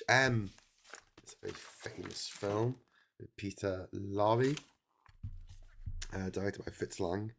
Black Pedo. Also, we got Frankenstein. Or Frankenstein, directed by James Whale. City Lights, which is a Charlie Chaplin film. Public Enemy, gangster film. Dracula, Todd Browning, directed Dracula. That was the one that they did in the daytime. They filmed the English language version, and in the nighttime on the same sets they filmed the Spanish language version of the same scenes with different actors. Little Caesar, very famous film with Edward G. Robinson. All Quiet on the Western Front, which actually got remade a few years ago, which actually won the Best Picture Oscar. In fact, All Quiet on the Western Front, All About Eve, All the King's Men, all won Best Picture Oscar. However, the film All the President's Men did not. It's a good little question there.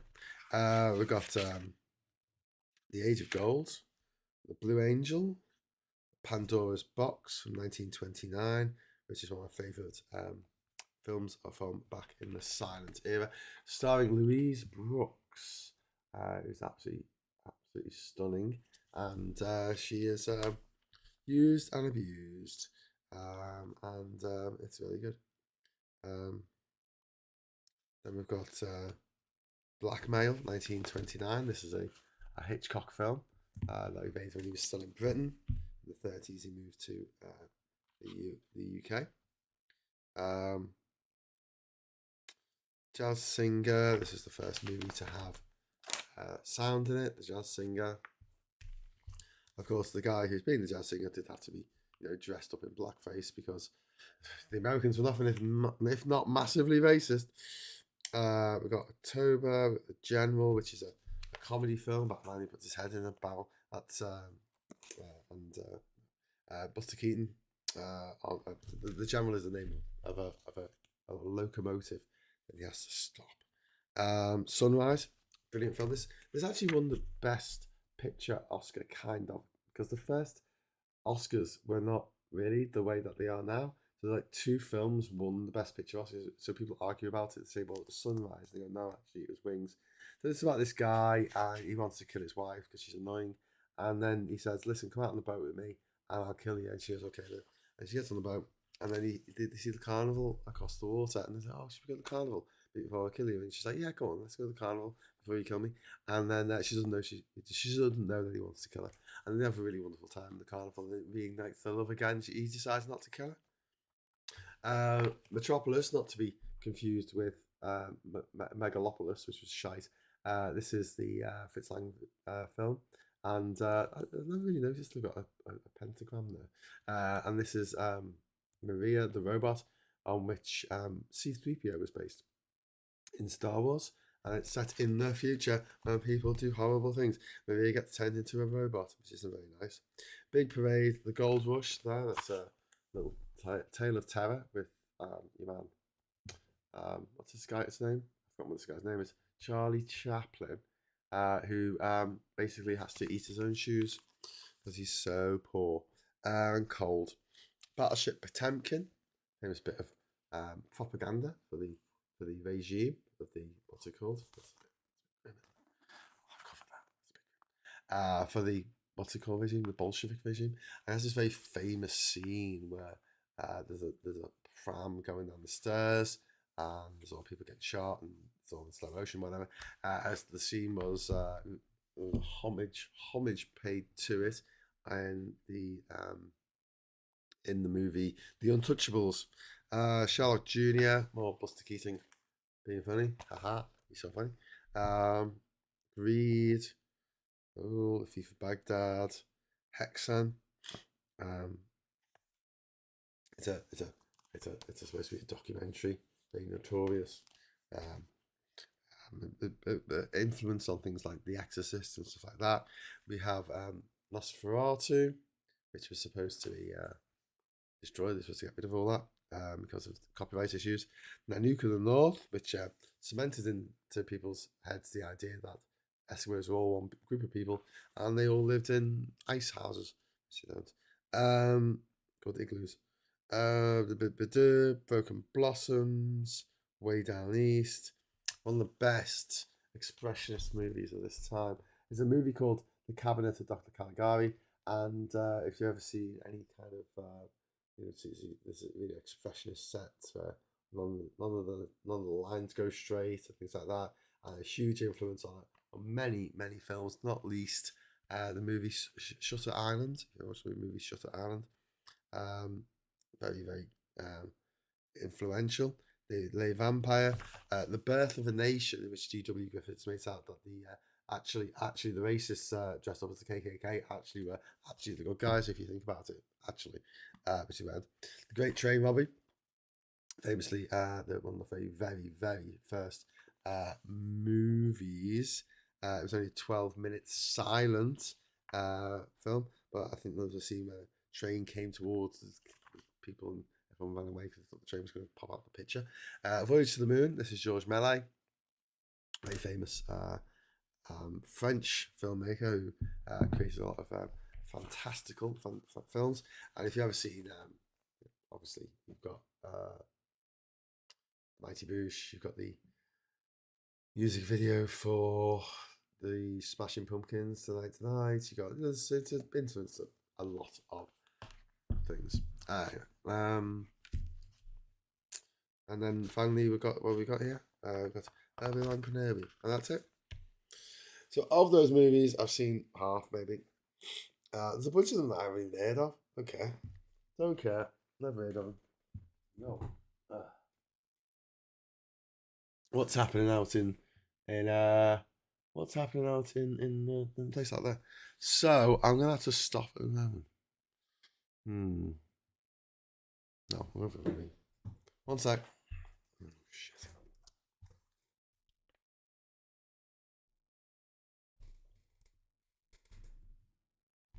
Okay, back soon.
Hello, I'm back.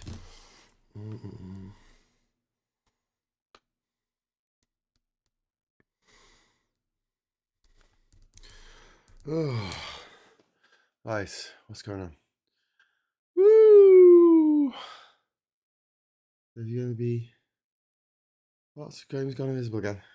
So I need to go sort some shit out. Right, you got me. What should I do now? I don't know. Oops. I'm going to play some video games. Close. Ooh.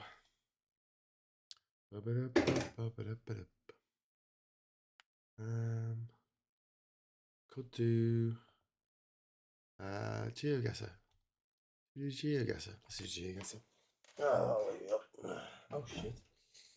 Oh no. Got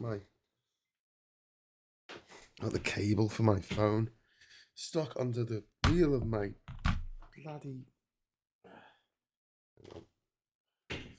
Hang on. Oh Jesus. Okay. Whoa. Oh. Sorry about this, everyone. Don't normally have this level of ridiculousness going on. Right.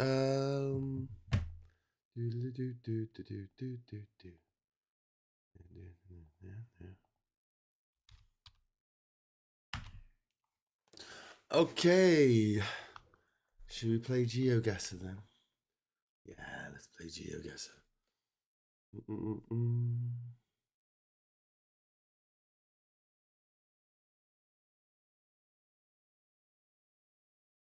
Oh no, not that GeoGuessr again. Oh, sorry, I thought you liked it. I like it. That's the main thing. We.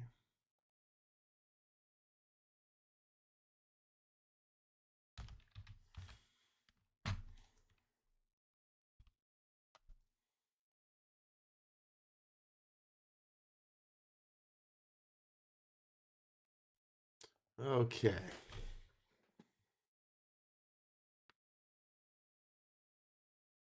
You ready to go? You ready for this? Come on, sir. Let's do it. Let's do it.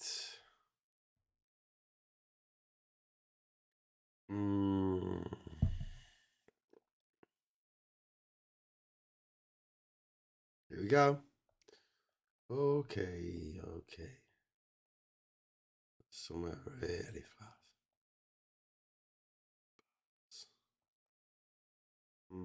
That's really a long way.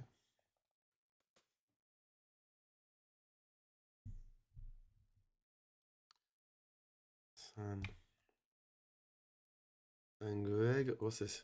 San Greg. San Gregorio de Polaco. Hang on. I was typing that in there. San Gregorio de Polanco.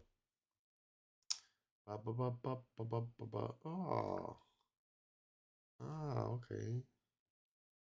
It's Harry 43. 43.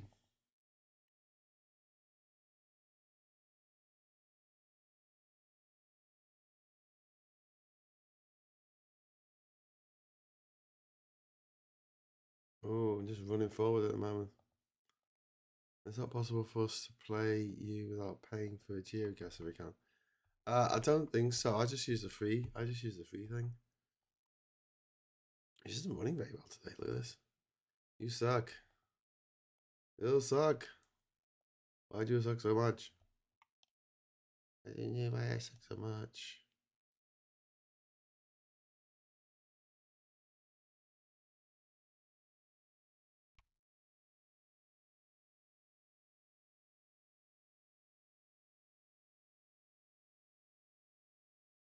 Oh my god, we're gonna be here forever.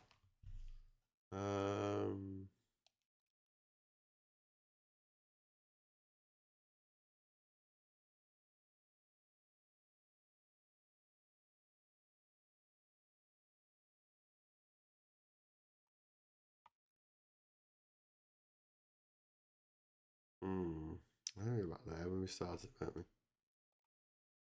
That'll do. That'll do. That's close enough. Two-faced ballards. Fully white in the front, fully yellow on the back. Are you kidding me? Don't type on camera. Don't type on camera. Can't GeoGuessr doesn't like it. Then it goes against the rules. I'm not paying for it. Oh, you can type for me then. You have to be quick then. Rua Olimpo de Olivieri Costa. Wee.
State of boy.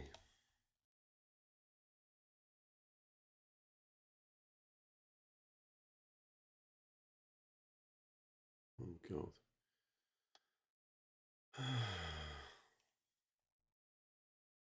Place. Do with a name, my friends. Give me a name, any name. Oh, hang on. There is a large body of water.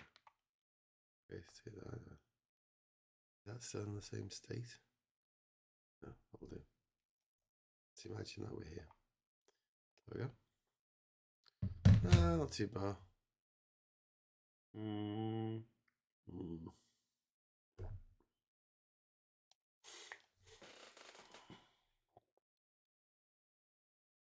I think you're not supposed to use it with competitive games. I'm just doing the free ones. Oh, okay. 2018 plates for white, blue, license plate. Okay, if you say so. Right, what does this look like to you? This looks like Northern Europe.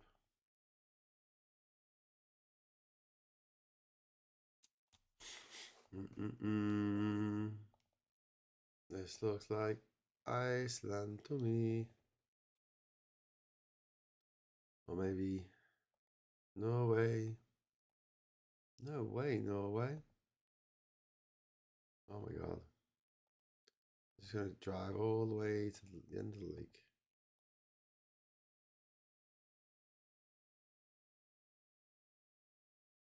But people have like really fast internet, have like a massive advantage here. Oh, hang on. You gonna give me anything? Are you gonna give me anything?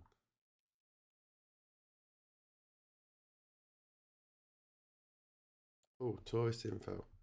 800 meters, okay. Give me info, tell me where I am. Oh, there we go. No, tell me where I am. Ah, there we go. Langvast Bukta. That's got to be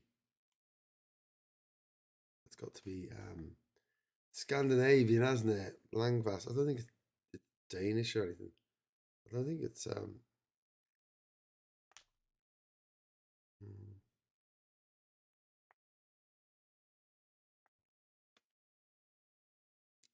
Langvash Bukta. Langvass.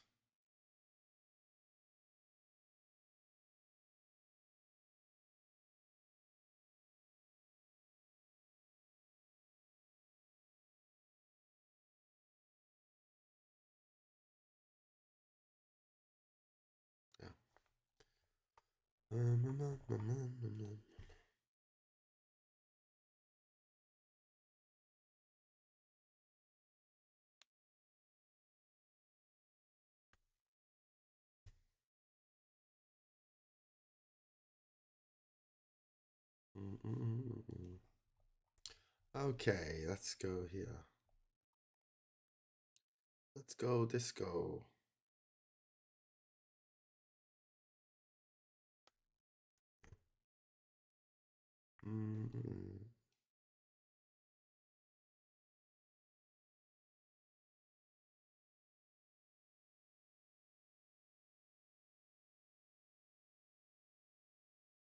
Ah, wasn't too bad. Oh, I see, that was the Langwater. We're in the fjords. We're in the fjords. Ah. Whoa. Ooh, okay.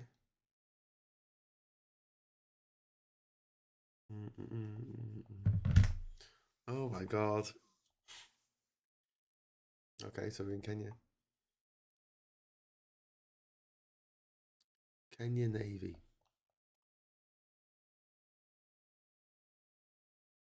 Well, it's the Kenya Navy.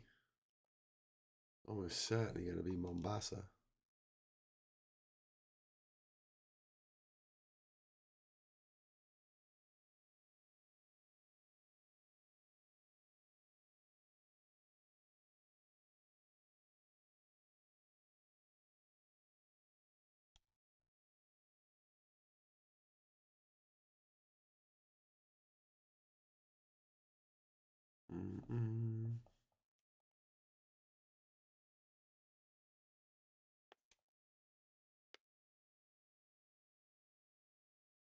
Marine Authority.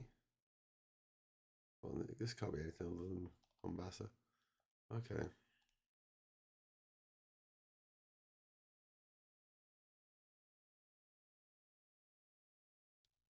Sports ground there.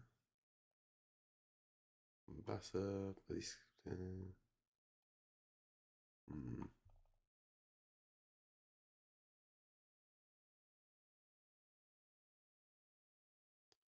Ooh, how does that happen?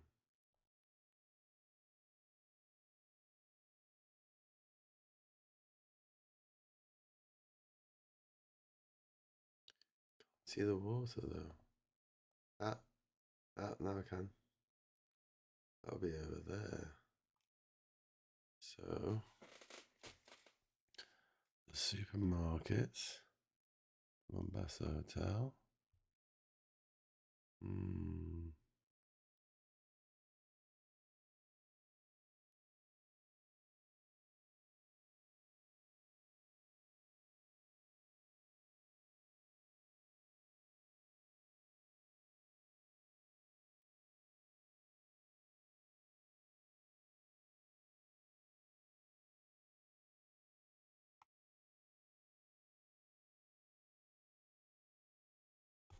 Ideas?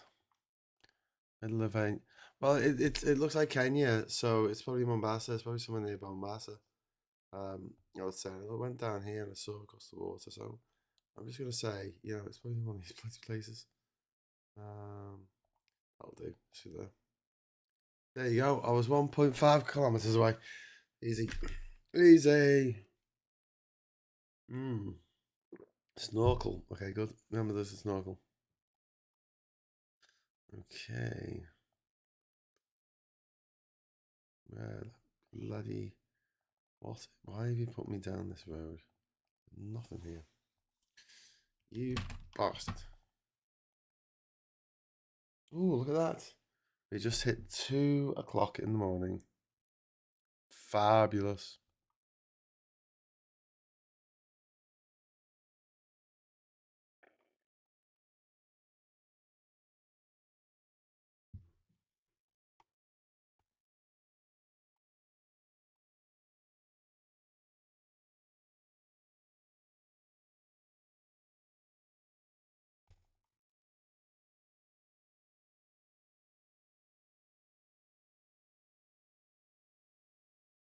I can't believe there's nothing down here.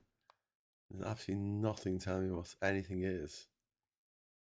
Oh my god, what a desolate place this is.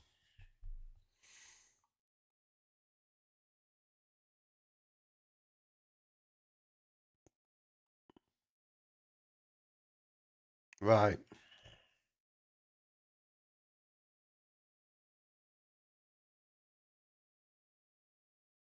Okay. RU is Russia, right? Yeah. It is, isn't it? Am I going mad?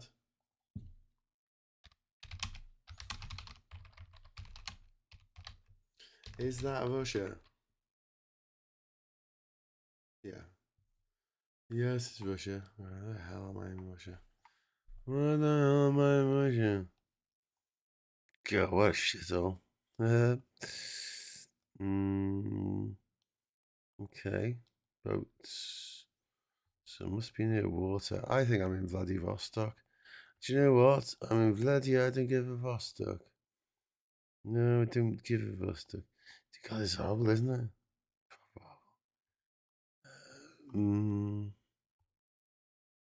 Yeah, just there, in a horrible place. Oh my god, I wasn't in Russia. I was in Kazakhstan. Why'd you give a Russian bloody address then? That's just put me on a bum steer. And why were the boats? Oh, I see. There's a port there. Oh, there's loads of water. Okay, fair enough. Oh well, that's annoying, isn't it? Oh well. Just go. Oh, did we do 5 of them? Cool. Okie dokes. Bye bye. Bye bye.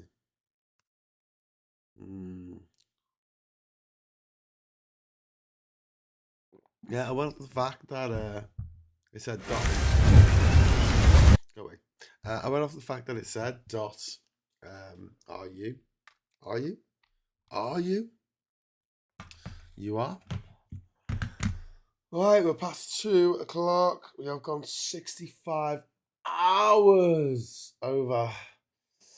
And more than we probably needed to do. Get some rest finally. I want what are we on? We're 65. 65 and look a bit crap, it's like 65 and 3 minutes. So we should probably think about something to do for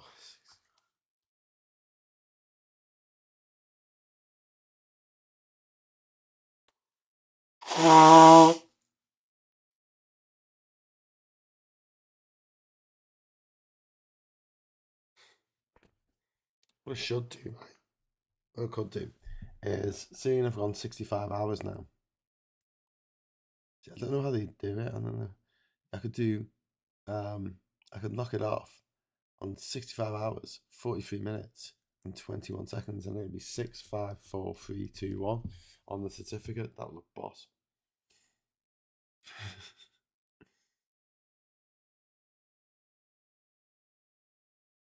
People will be like, why are you doing this? I'm like, I have no idea. I have no idea. US launches new strike. How about 65 hours and 10 minutes? That looks alright. I think that's what I'll do. Okay, I need something to do for 5 minutes. Maybe I'll do the game that I play when I'm doing the thing. What's it called? Global. It's Global Scout State game. Global.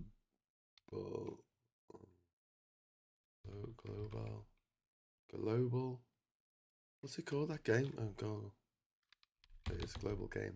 Oh, sorry. You can't see what I'm looking at. There you go. It's the game. It's the game. Right, Ivan. Always start with Ivan. Graham, you know you're mad, right? Yes. It's been pointed out. I'm not even that tired, man. This is the thing. It's like if it was like really sleepy and falling asleep, I'd be like, I'm not. It's just a bit disappointing. Because if I go to bed now, I'll be like, oh, I could have stayed up. Why did I go to bed? Do you know what I mean? Should we go over 1,200 miles? Let's go to Germany.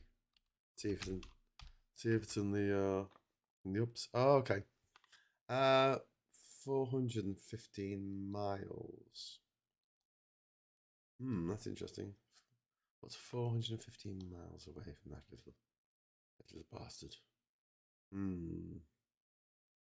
Well, maybe the island. Ah, God damn it. Maybe Finland. No. Man. This sucks. What about Spain, eh? Didn't think that, did you? Yay! I don't know. Right, mystery. I did Spain. Let's play Worldle.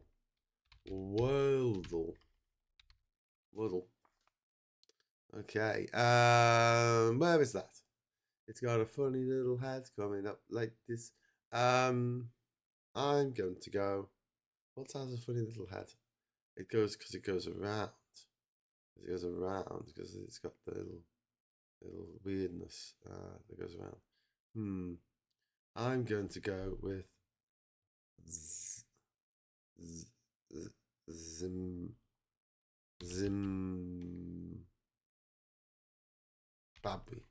Is it? No, it's not Zimbabwe. It's not Zimbabwe.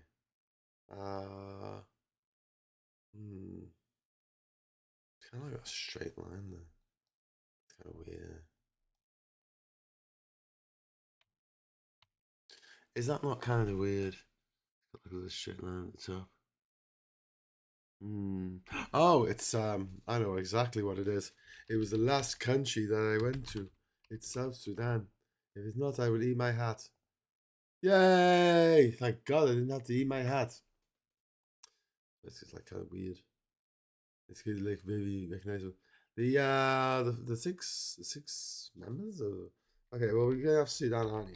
I mean, seriously, that's Central African Republic, isn't it? So, let's just go through. Let's just go through the ones I know that there. So let's go for Chad. Chad, I guess. No. Oh shit. Okay, let's go for Sudan. I know that touches there. And then we'll go for Democratic Republic of the Denmark. No. Democratic Republic of the Congo. Stop making me do things with my hands. And then we got Kenya. I know it touches Kenya. And then we've got Uganda. And then we've got Central African Republic. Yes. And then we've got this stupid place here, which is Ethiopia. No offense to Ethiopia. It is just place. Yes. Okay. Why is this thing over here? Go away. Please stop doing this. Guess the capital city? I don't have to guess. I know what it is. Why would I guess? Juba? It's down here. The flag is the best one. This is the best one. There you go. We like it. In many communities in South Sudan, a family's own wealth is measured how many? We don't own friends, do you? We don't own daughters, guys. Oh, we'll go for cattle. You don't get too many pals, are you, in a landlocked country? A bit of a lateral thing. That's President, wasn't it? In the 2011 referendum that led to South Sudan's creation, about 90%, 99. Ooh, 99. Independence. Yay, it's 99%. Emphatic. Can you guess which of these is into? Well, it's not going to be a beach, is it? It's landlocked. It's not going to be this, because what is it? It's going to be that, because what is it? It's going to be this. It's going to be Juba Bridge, isn't it? It's a bridge into Juba. Okay. What do you think it was going to be? I think it's going to be the one that says Republic of South Sudan all over it. Possibly. I don't know. The most spoken languages. Faroese. Serbian. It's got to be Dinka, hasn't it? What a great name.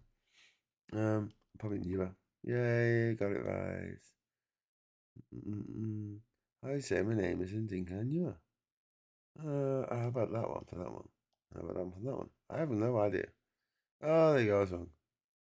Okay. Oh, there you go. What's the per capita? Oh my god. Among South Sudan and its neighbors, who has the most highest per capita? No. Ethiopia? Nah, that's it. Be Kenya. Estimated population of South Sudan. I think it's about 28 million. So nice. No, it's only 12. Oh shit. Okay. What currency is used in South Sudan? Actually, I have a South Sudanese banknote here. The Bank of South Sudan. Oh no, I've covered my desk in ridiculous shit. Now I can't see. Can't see me dang from me dong. Right. It's South Sudan. One NAFCA. Oh, that's Eritrea, Graham. Paraguay. One NAFCA. That's Eritrea. Paraguay. Legally.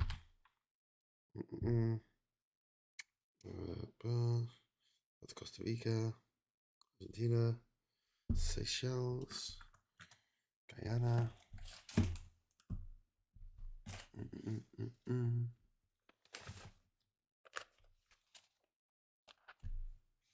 Sorry, no.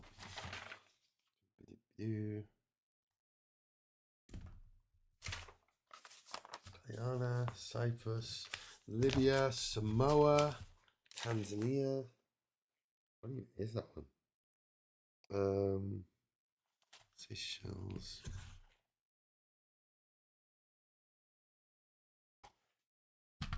Somaliland shillings.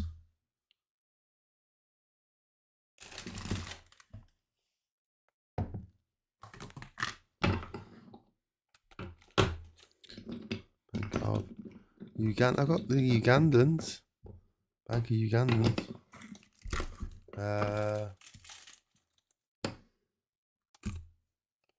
So I've got money from South Sudan in this table somewhere. Oh, where is this? Saw it the other day and I went, oh yeah, South Sudan. 5. It's New Zealand. Zambia. Oh my gosh. Well, this sucks, the big one there.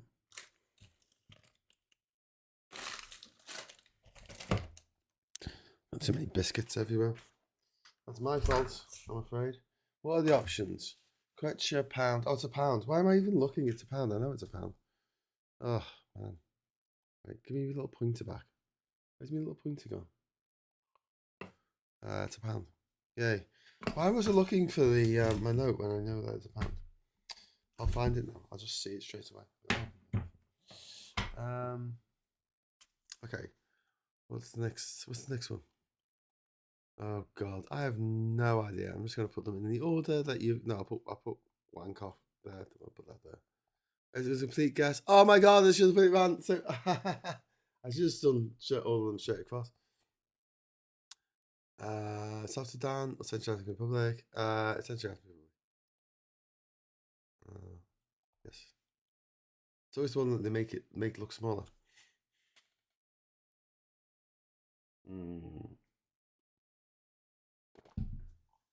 That'll do. Ah. Oh well, that was easy.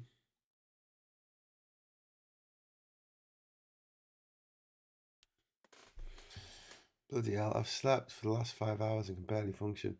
Woken up in the middle of a thunderstorm and G's still going. How many hours now? 65, I think. No, 65? 65 hours and 15 minutes. And 15 minutes. Maybe I'll just go 65:30. 65 hours and 30 minutes. That sounds good, doesn't it? Should we do that? Shall we do that, my friends? I think we should. Do. Guessing area is hard. CAR and S South Sudan differ by only 1%. Really? Pearls are exactly what would be valuable in a landlocked country. Oh, yeah, I suppose so. I suppose you're right. But whatever. Yay! So who we got? We got Liam Devlin there. Liam, how you doing, mate? What can we do online? What can we do? That's fun. I might just get on the news. Just get on the news, see what the news is saying.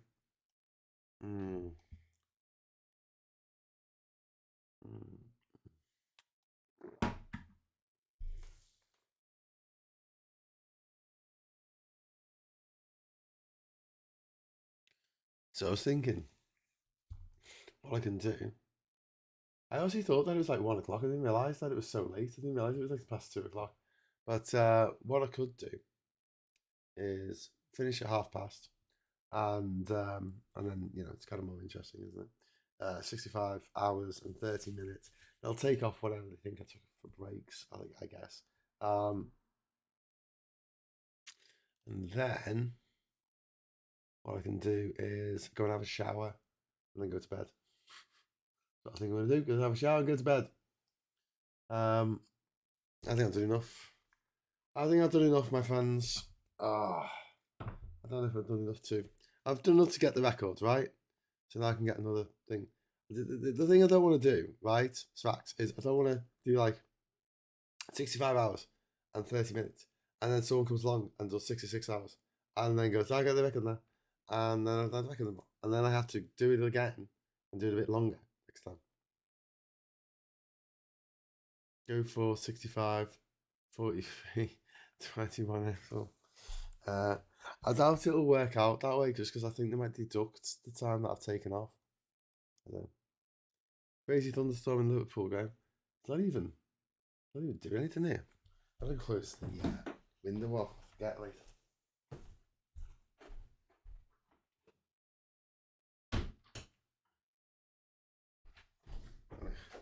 Go to bed and leave the window open. You know, who might climb in? Whoa. No, I think I'll knock it on the head at 1:30 because at least then I can just go, yeah. Yeah.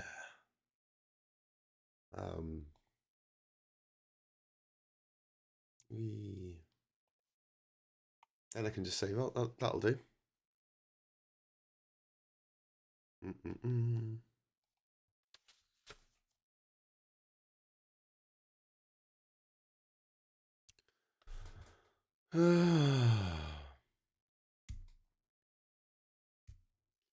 I am good, Graham. How are you doing? Liam, I'm alright, mate. To be honest with you, like my throat hurts a little bit, but I'll be fine. It's just, my biggest problem is my tongue. I bit my tongue really badly, and it's swollen up in my mouth. So now, like when I'm talking, I'm sort of talking outside my mouth a little bit, which isn't much fun. Spooky footage here. It's Blair Witch Project. I'm joking, Graham. Get some well dessert. You can wrap up now. Most important thing for you is you finally get some deserved rest. I've got to get up in the morning to do morning brew, haven't I? So if I get a good, 4 5 hours sleep, get 5 hours sleep, and then I'll be up in the morning to do it. But I'll be going out on TikTok in future, I think, as well, because I've set my phone up there, and that's working quite well. I do like that. Except it's backwards, it's back to front, and it's kind of crazy because I'm looking at the way the numbers move when you're looking into a mirror, and it's the opposite of what you expect because it goes to 1 to 5 to E to. But Veg Pie, thank you very much. You deserve some confetti for that. Thank you, laddie. Well done, Graham. Well, I hope they count it. You know. Mm.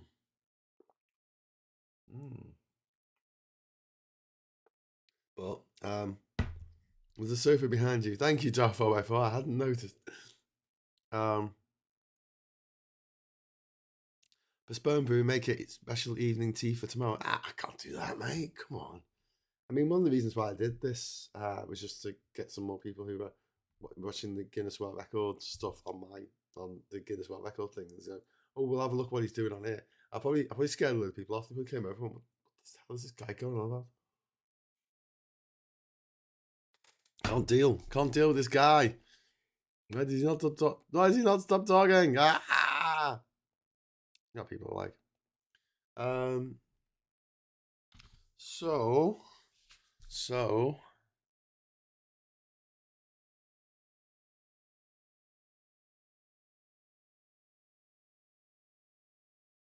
Oh yeah, my tongue is killing me. I've got some Bonjela on it. What's wrong with Bonjela?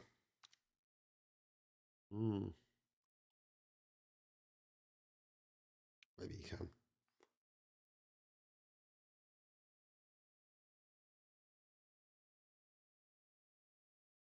Bloody hell.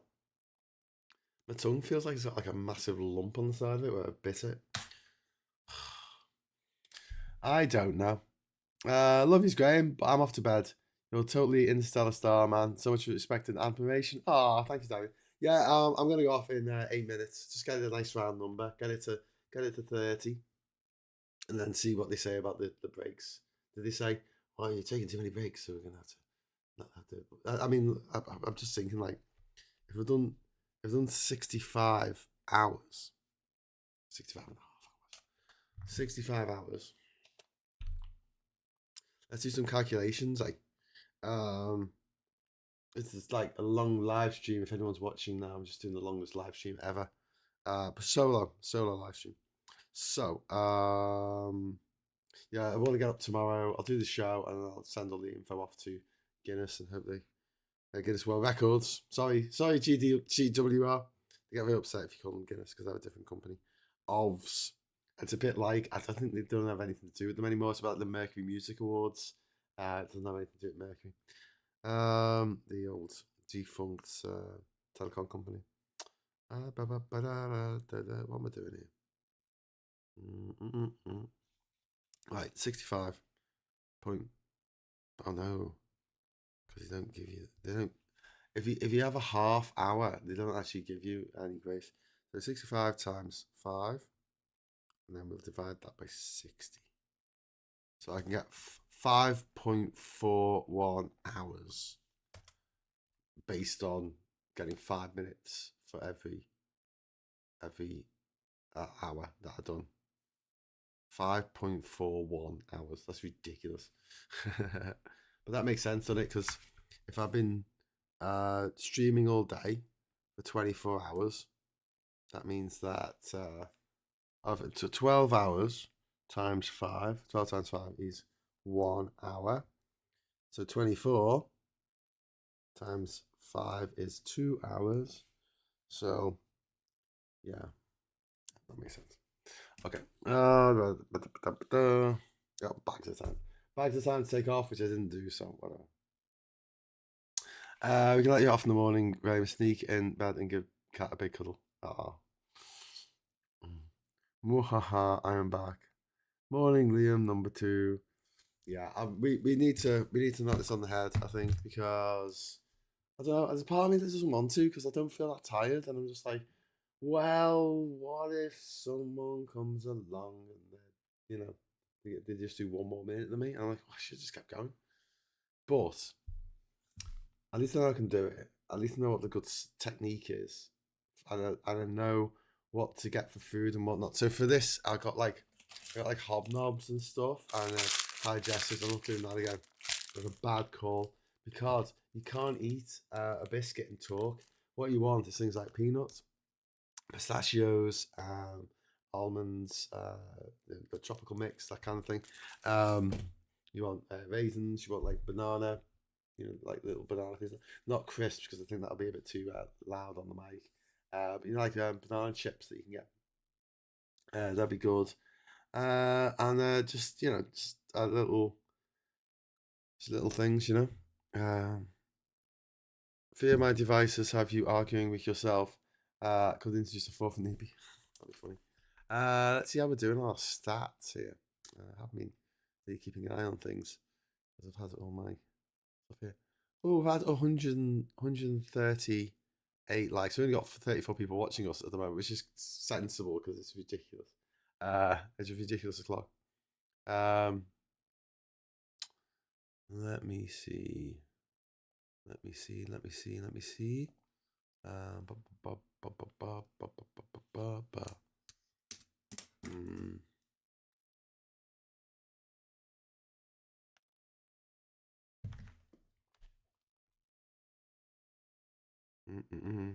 Sorry, I realised I should be giving you a running commentary. It's really interesting. Like, if I did do this again, I'll have a look at the rules where it says you can have someone else come on the show. They just can't talk for 5 minutes uninterrupted. So I think as long as they don't have Phil on the show, I'll be fine.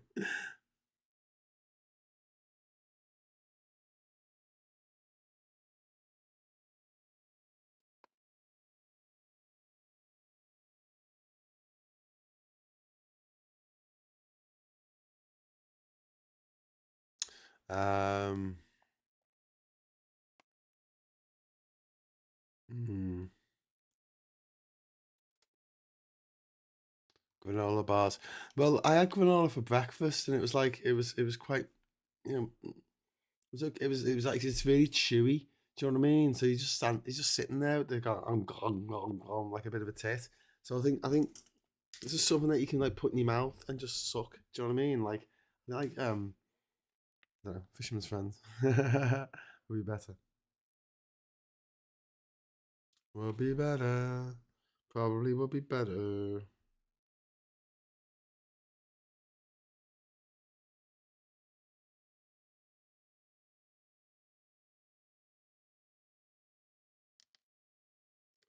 Maybe I should do this once a month. and just keep making it slightly longer each month. What do you reckon?